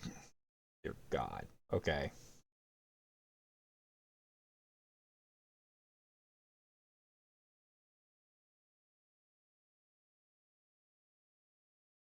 Unhelpful.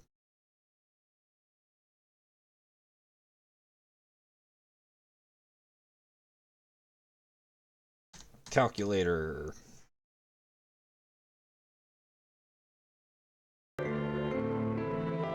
Oh, whoa. Yeah, here. Oh, shit. The hint displays what the adjacent yellow squares add up to. So most of the answers should be 2 digits. But each square only has a single digit. They must be calculated in a different way. Digital roots, if they're digital roots, they'll always end up as a single digit. Yes, I figured that out already, thank you.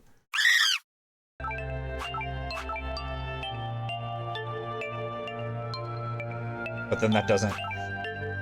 But then that doesn't...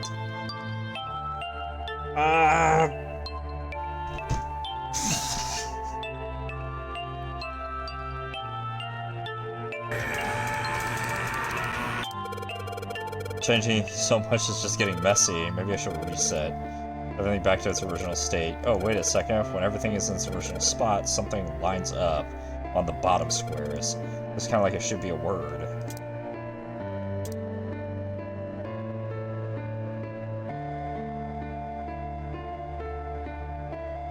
On the bottom squares?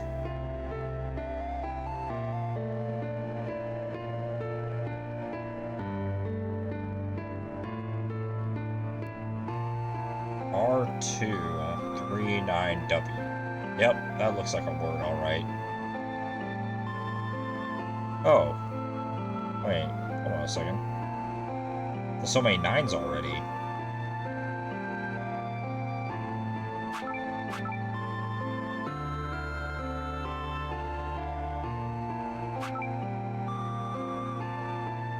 Oh no, 8's already being used. Yeah, I don't know about the words it's talking about. The words. Getting too confused, I should reset. A clean slate should clear my head. Maybe I can figure out the answer that way. I need to figure out the password. Oh, wait. 1A3... These at the bottom? A-side. Gosa.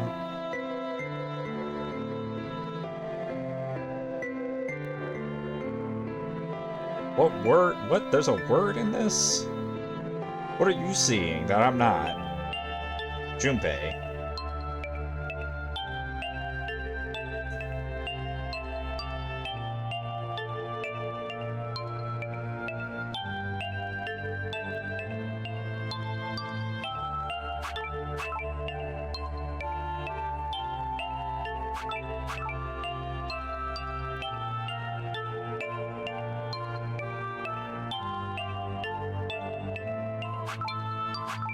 Well,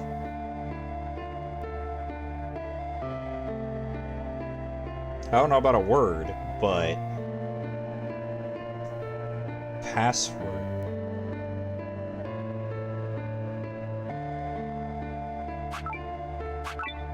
You wanted that.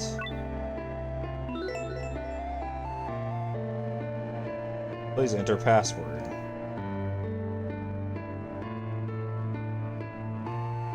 Password was password.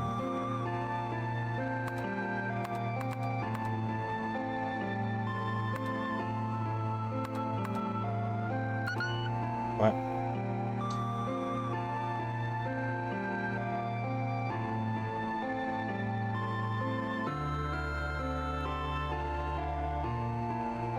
I don't know what you wanted now.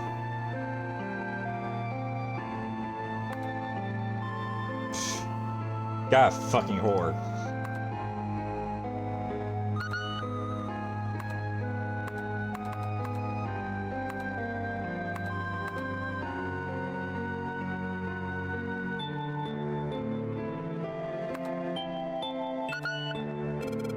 Password? I've been putting password now, right? Are there any hints? What the hell am I supposed to put here? The password was password, was it not?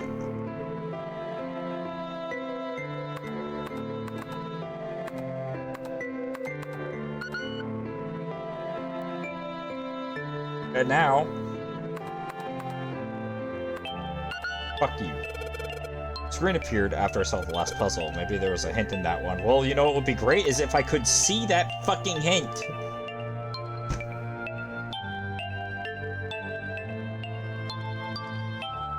Why would you do this to me?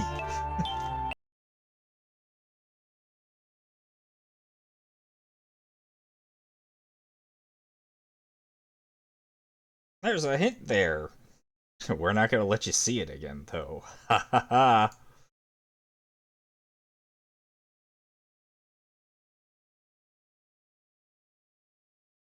Got you, asshole.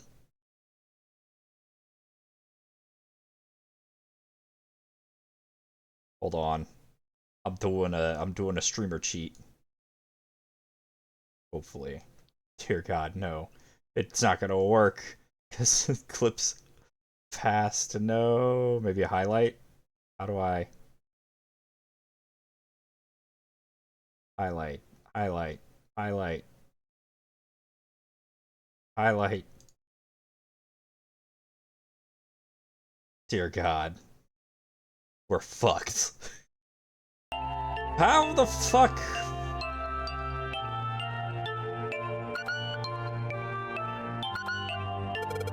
The puzzle. The answer ended up being password, yes. And after was an extra space.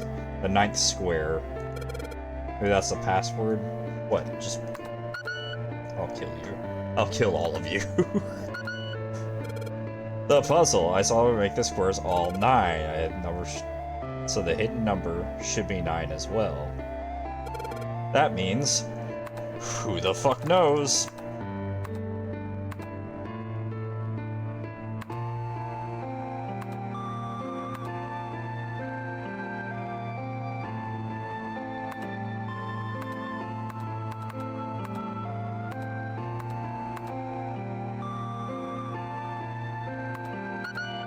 I don't know what you want. The number after password on the puzzle screen is 9. Then the password asking for is the input.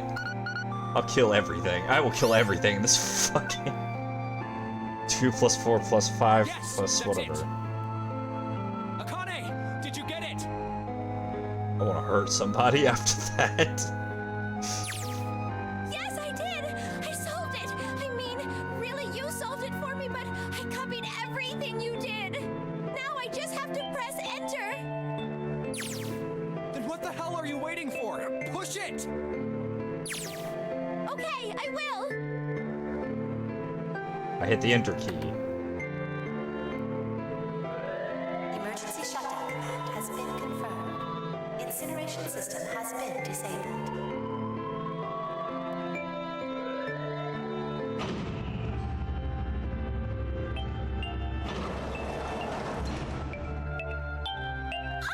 Jumpy!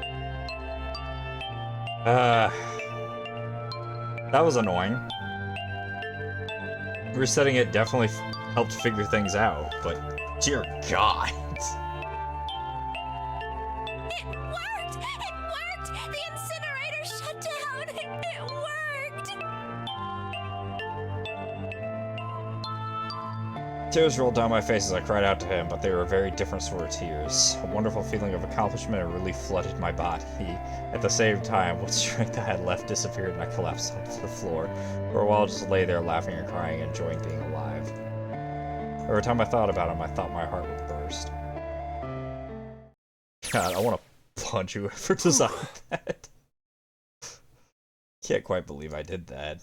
I'm so glad, so glad. I feel like my heart's on fire. Did we not hit enter?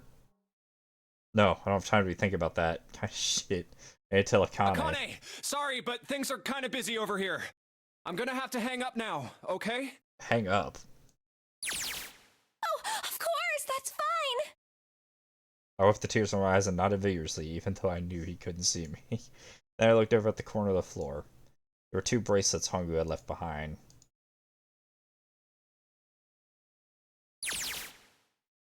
Now. Well, 7 of those don't look particularly happy with me. Not a very nice look to give someone who just saved your lives, guys. Junpei, are you... Okay. Ah, shut it. Right, okay, so maybe I have a reason to be pissed off. So, what if I haven't pressed the enter key yet? Or maybe they have a reason to be pissed off. Alright, nothing holding me back now. There goes. Wait. Incineration will begin in 90 seconds. It doesn't sound like it's stopping. What the shit? Why isn't it stopping? Okay, maybe I didn't hit the key hard enough. Just hit it again, and again, and again. Okay, that's not working either, dude. I'm still going off. What the hell is going on? We got all the right numbers in the right boxes, it's perfect. So why the fuck isn't this thing stopping? Incineration will begin in 60 seconds. Wait, of course. That's the numbers showed up after the puzzle. 2 plus 4 plus 5 plus 7 plus 8. Which is literally everybody who's in here. 2 plus 4 plus 5 plus 7 plus 8. Snake, Clover, and me, 7, and Lotus. Then, door 9. No, that's it. That number on the door isn't a 9. It's not even a number. It is hidden, but an exit can be found. Seek a way out. Seek a door that... Holy shit, of course. We just have to put the right number into the red and... Incineration will begin in 30 seconds. Run, guys! Get to the door! Run! Oh shit, oh shit, oh shit. I don't have much time left. Man, I sure hope they can just trust me on this or we're all fucked. Alright, no time to explain, just go. Quick, verify your numbers on the red! Verify? Who? What combination? All of us! We all need to verify! Why? Stop asking! Really think this is a good time to ask questions? Just do it! Incineration will begin in... I'm gonna have to put a fucking bookmark on, or like, segments onto this one. 10 seconds. 9, 8, 7, 6, 5, 4, 3, 2. Central gate has been opened. Incineration system has been disabled.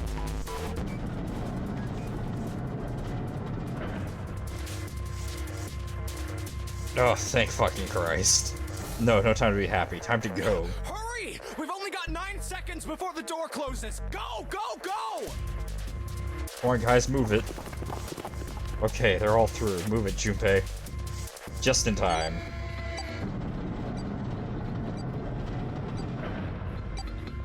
How's this still going? And there goes the door. No, don't calm down yet. You're not done. You still gotta find the dead.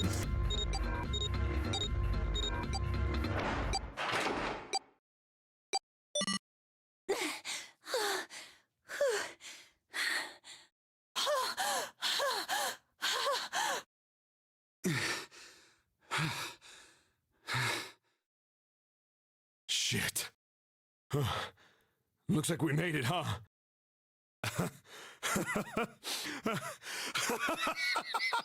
I can't be blamed for thinking that it was password, right? And not just the single fucking number 9. God, I tried typing in 9 too, because I came to some sort of conclusion, but fucking Christ.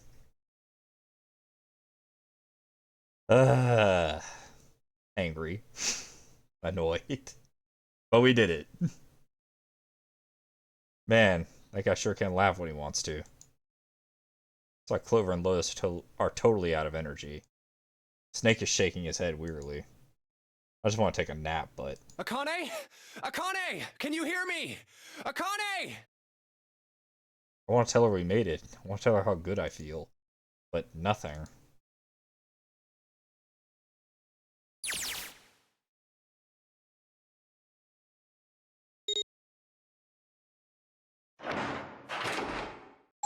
Oh, she's wearing a 5 right now, isn't she? What? The door opened. Standing in front of it was my brother. Akane! Oi! I cried his name even though my voice is almost gone from screaming and leapt into his arms. Oh, oi! Akane! I buried my face in his chest and cried again. Cried and cried. The thump of his heart in my ear made me feel like I was home.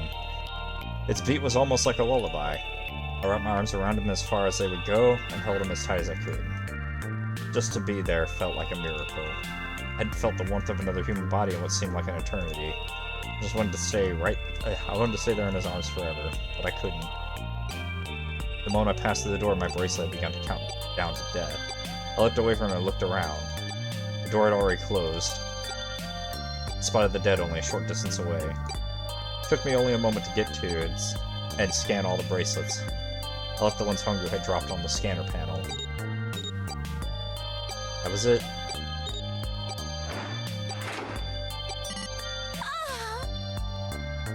Took a deep breath and looked around again.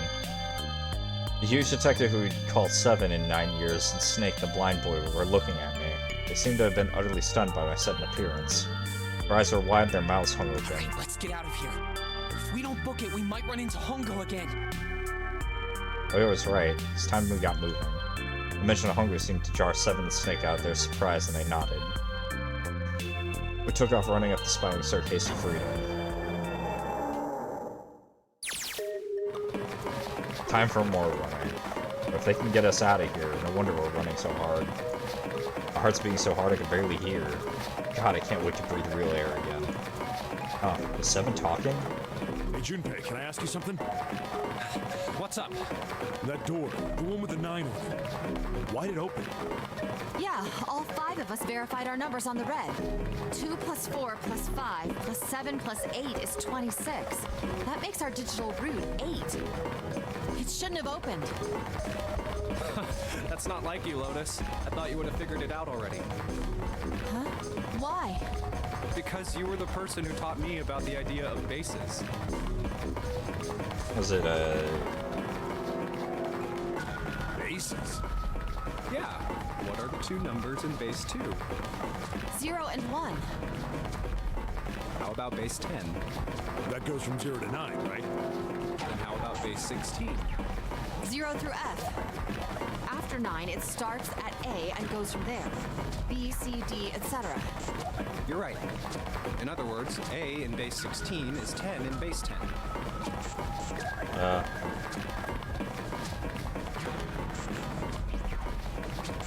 If we needed an 8.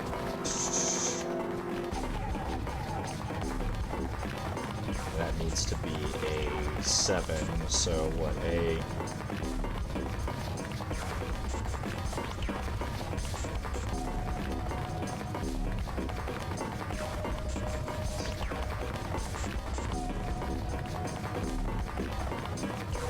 Nope.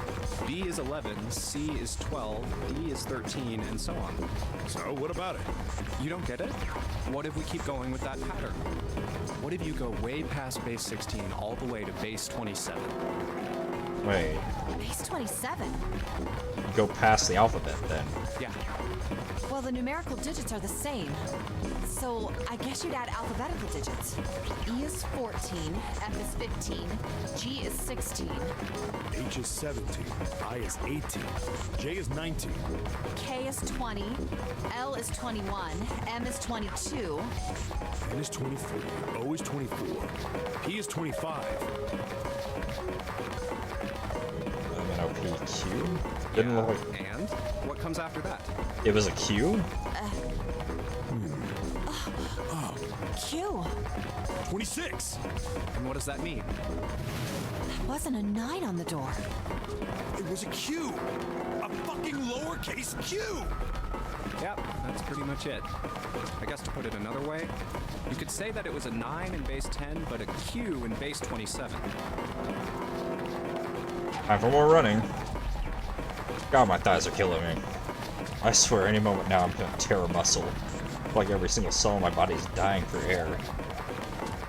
Damn, every breath I take is a chore now. I feel like my lungs are gonna burst. Maybe just a short rest. No, can't stop. Don't have time. Come on, legs. Can't be many more of these steps left. Let's run. Run like a bullet down a rifle barrel. Like a tornado cutting through a sea of clouds. I feel like we're running along the back of a giant coral dragon. Finally.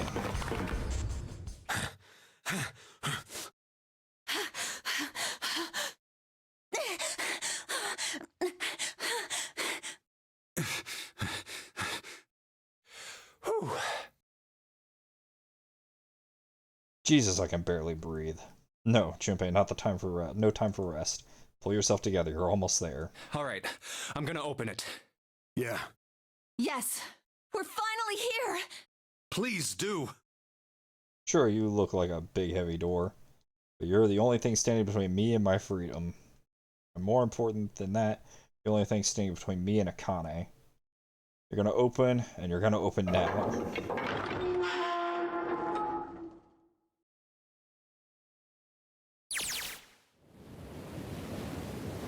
Felt a hand on my shoulder. It was Aoi's. He gave it a small reassuring squeeze. I was so happy I felt like I could melt. My heart was at peace. And not only because my brother and I were back together again. You see a huge detective, all 9 of us who had been kidnapped. We're finally able to escape from the gigantic. On the distant horizon we could see the faint outline of the ship as it sank. It gave a thunderous roar as it finally slipped beneath the waves. Its last cry echoed out across the ocean, and then it was gone. It's over. Aoi whispered. Yeah. It was over. It was finally over. Or was it? Was it really? No, that was wrong. That wasn't it at all. I was sure of it. This wasn't the end. It was only the beginning. This was only a prologue to what would happen in 9 years.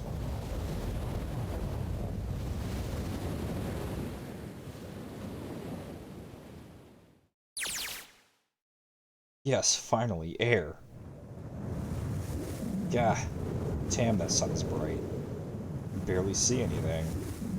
Huh? I gotta admit, this doesn't look quite like... Wait. No way.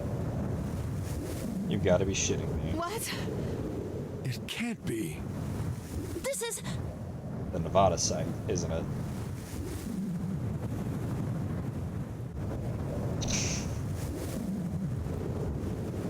Thought so. This is the building in the Nevada desert.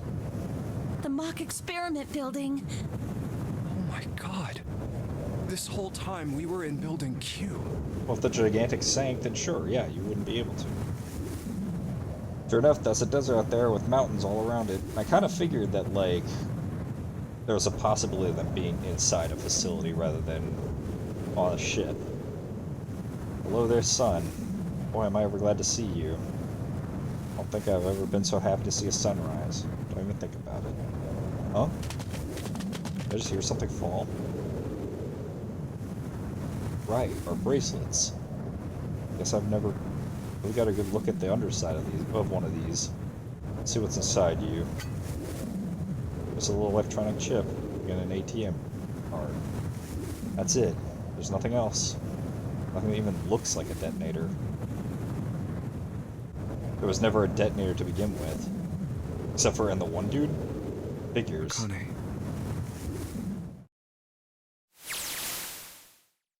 Jumpy!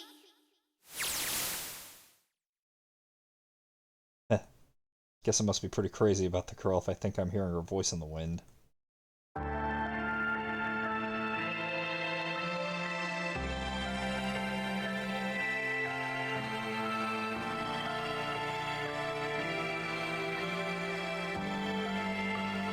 There we go. I think that's the ending. Oh my god, this has been a long stream.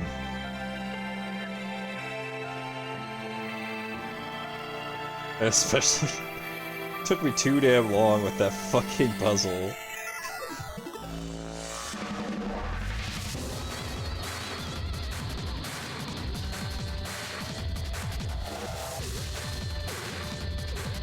Oh my god. I really wasn't thinking we were hitting this ending tonight. Holy shit. I'm tired. It is now 4 in the morning. Almost 4:30. Dear fucking Christ. But we did it. We got the true ending, quote unquote, maybe?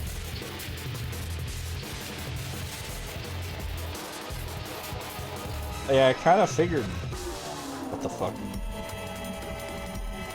Why was he beat up?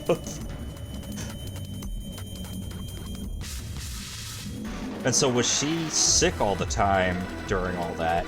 Everybody else definitely saw her and knew she existed up until that moment. No, it wasn't that they didn't think she existed either. She left while we were all busy, I guess, because they never knew her real name.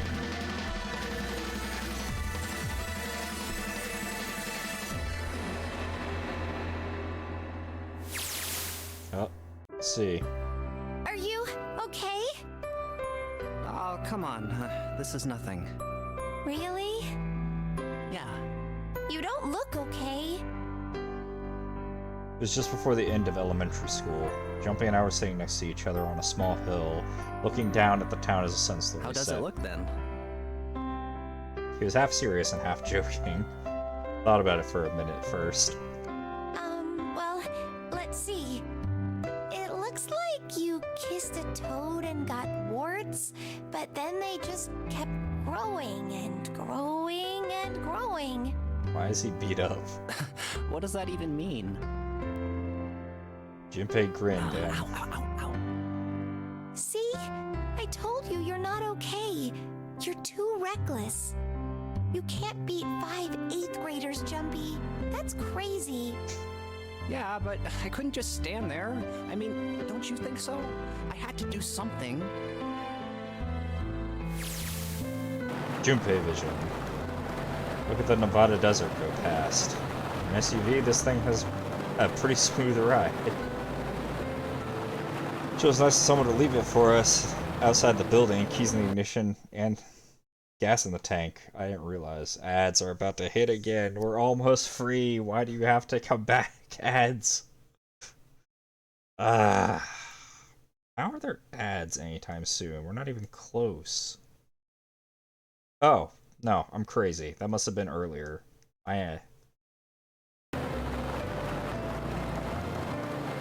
Almost like it was a present, you know? Anyway, we jumped in, and now here we are, screaming across the desert.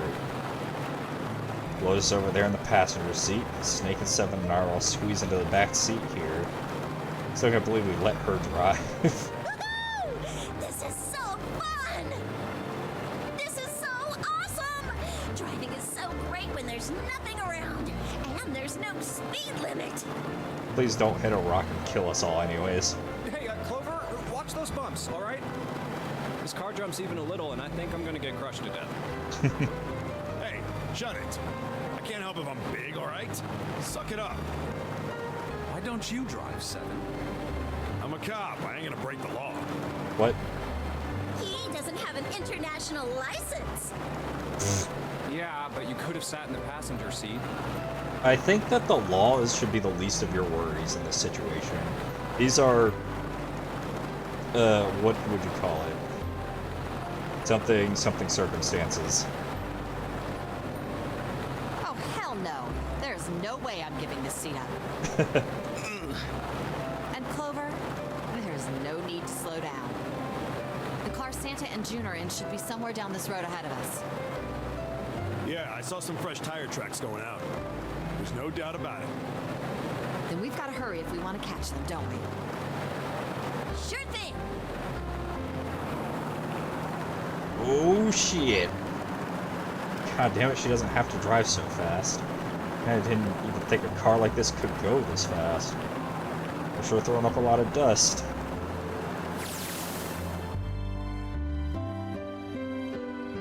It was a couple hours after we run into the junior high students. They'd been hiding in the bushes on the back of one of the hills, drenching a kitten in gasoline. What the fuck? The moment we saw what they were doing, Jumpy ran up to them furious. Hey, what the hell are you doing? Then he jumped on them. Quickly scooped up the kitten and tossed it to me. I caught it and ran for the police station as fast as I could. Help me! Officer, please! You have to come with me! Policeman and I headed back to the hill. All we found was Jumpy sprawled on the ground with a face covered in big, swelling lumps. You couldn't run away after you threw the kitty to me? I asked him. He stuck his tongue out through the hole in his mouth where a tooth had fallen out. Yeah, I guess I could have. Then why didn't you? I didn't want to.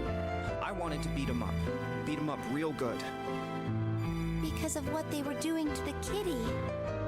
Yeah, that too, but I think they were the ones behind those murders our first semester.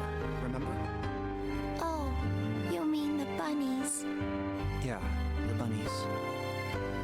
Plucked some grass from the ground and tossed it into the wind. They asked me what elementary school I was from, so I told them. And then they said they'd do the same thing to you that they did to the rabbits. I couldn't forgive them for that, so I... Did you at least get some good hits in? Some stuff I don't get. Of course, they probably don't know any more than I do. Like Ace. Well, I guess I should say Kentaro Hongo. Why did he create the Nonary Project? Anybody? Any ideas? Why don't you ask him yourself? Oh yeah, I guess I could. He's still in the trunk, I assume? Wait. Yeah, he is. Still tied up, I'm assuming, with his mouth taped shut. His eyes just look empty, no emotion. Looks like he'd just given up. I don't think he even cares what happens to him anymore. Hey, were you listening to us? Yeah, go ahead and try to pretend you weren't, you little bastard. Let's get that tape off your mouth. Come on, I know you were. Answer me. You could at least look at me when you talk, man. I only wanted to see the faces. Human faces. I thought if I could gain the ability to access the morphic field set, then perhaps I could see faces. By peering into people's minds, you could understand how they were processing the expressions of others. That's it? Yes, if you want to put it simply. But if you are looking for a more philosophical answer, I can supply that as well. You see, the human collective consciousness... I think that's enough out of you, pal. Time for the tape to go back on. All right. So what's your second question? You said there were some things you didn't get, didn't you? Well, somebody's a little nosy. Well, my next question doesn't really have anything to do with you two. This is for you, Seven. It's about the whole Alice thing. What's the deal with that? Well, see, 9 years ago, after I escaped from the Gigantic, I kept going after Hongo on my own. I'd catch him when he finally slipped up. And during the course of my investigations, I learned a lot more about the Gigantic. I also found out about Bourdain and Alice. Okay. You're not really answering my question. Was there actually a girl who wouldn't melt at room temperature? Sounds like Hunger has something to say. Alright, fine, I'll let you talk, but you gotta behave. What? Alice doesn't exist. 9 years ago, I found Alice's coffin behind the library on the bottom deck. There was nothing in it but the root of a peculiar plant. My research determined that it was a member of the genus Madrigal of the family Solanaceae. Okay. I was able to extract a particular alkaloid from it. I used that extract to create Sokolin. Its creation was a tremendous boon to my firm, and we grew rapidly. Tape's going back on. Shit, this is gonna go on forever. Tape's going back on, Hunger. The rest of my questions can wait a bit. For now, I think I'll just enjoy the ride. God. Here, this is for you. I'm being held hostage, guys. I'm interested. I really am, but fuck. I'm tired. What's this? This is for you, doll. His name is Junpei. Junpei pulled something out of his pocket and shoved out his arm toward me. In his hand was a doll made of yarn, small enough to fit in his palm. Jumpy, are you sure it's, for you, doll? Huh? Yeah, the lady at the shop said so that means it's for you, right? Are you sure it's not a voodoo doll? Wait, what? That's... Oh, man. Oh, man. Well, it sure looks like a voodoo doll. I mean, you do know what a voodoo doll is used for, right? Yeah, I guess calling it Junpei isn't a very good idea then. Why are you giving me this anyway? It just seems really sudden. Well, you know how after June, we aren't gonna get to see each other too much? I mean, we're gonna be in different schools, and I just thought I'd, Oh, okay, well, how about we call it June then? Okay. So, I wanted to give you this. You sound like some sort of tribal chief in a bad movie. Yes. I, head of tribe. This doll, traditional charm of tribe. So I give this. It me. So we always together. Oh, Jumpy. If something bad, then hold and pray. I go wherever you are. So here, take.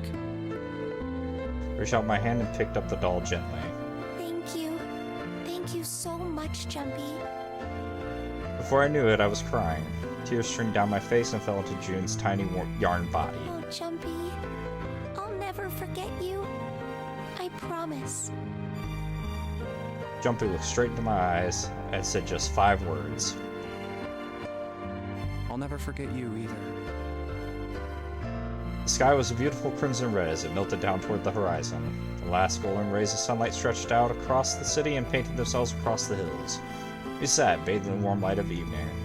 Just the two of us, leaned gently against one another, shoulder to shoulder. The sun set, and we still didn't leave.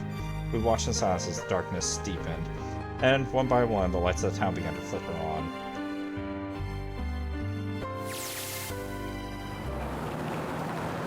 Still one thing I don't get. To be honest, it's the biggest mystery as far as I'm concerned, and also the only one that's really important. It has to do with June and Akame. 9 years ago, she died in the incinerator on the Gigantic, but she's still alive now as June. But how? Was it because I tapped into the morphic field set and saved her 9 years ago? Alright, let's say that makes some kind of insane sense. If I did that, then how do I make sense of what Seven remembers?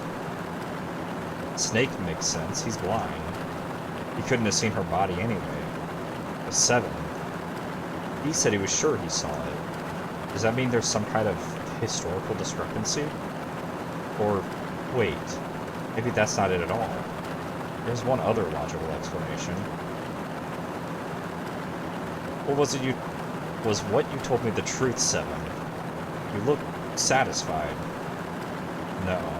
No way. He couldn't. Hey, look! Over there! The we in on it? Somebody next to the road. Huh?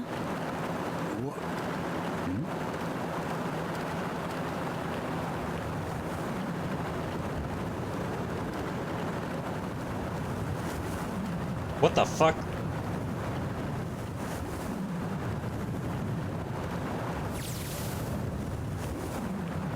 Burning gaze of the Nevada sun pounded down on her head. The desert around her rippled with heat. Standing there, on that shimmering plain, was a woman, her arm out, her thumb up. It would not be long before Junpei realized who she was.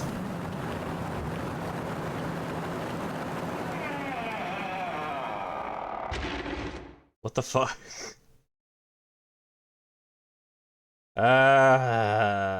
Finished all scenarios, but they didn't finish all scenarios. There's still an ending.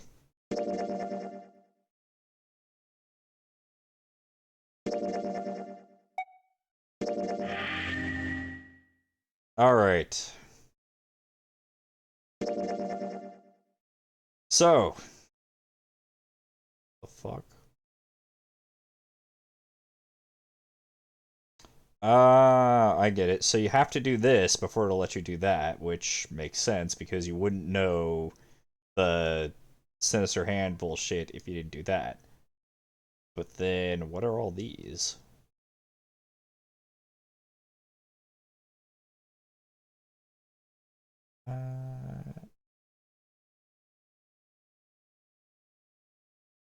Anyways, that's gonna be it for now. Fucking Jesus. It has been a long ass stream. It has been a long ass night. It is now morning, is how long of an ass night it's been. I am going to have to chop this video in half before I upload it. Because holy shit. But I hope you all enjoyed. And we'll try to get this last ending here that it's lying to us about having got all endings. We're gonna do this next stream. Which shouldn't take probably more than a few minutes, I would imagine. So, I hope you all have a wonderful night, and I will see you all next time. Take care, everybody. I'm going to bed.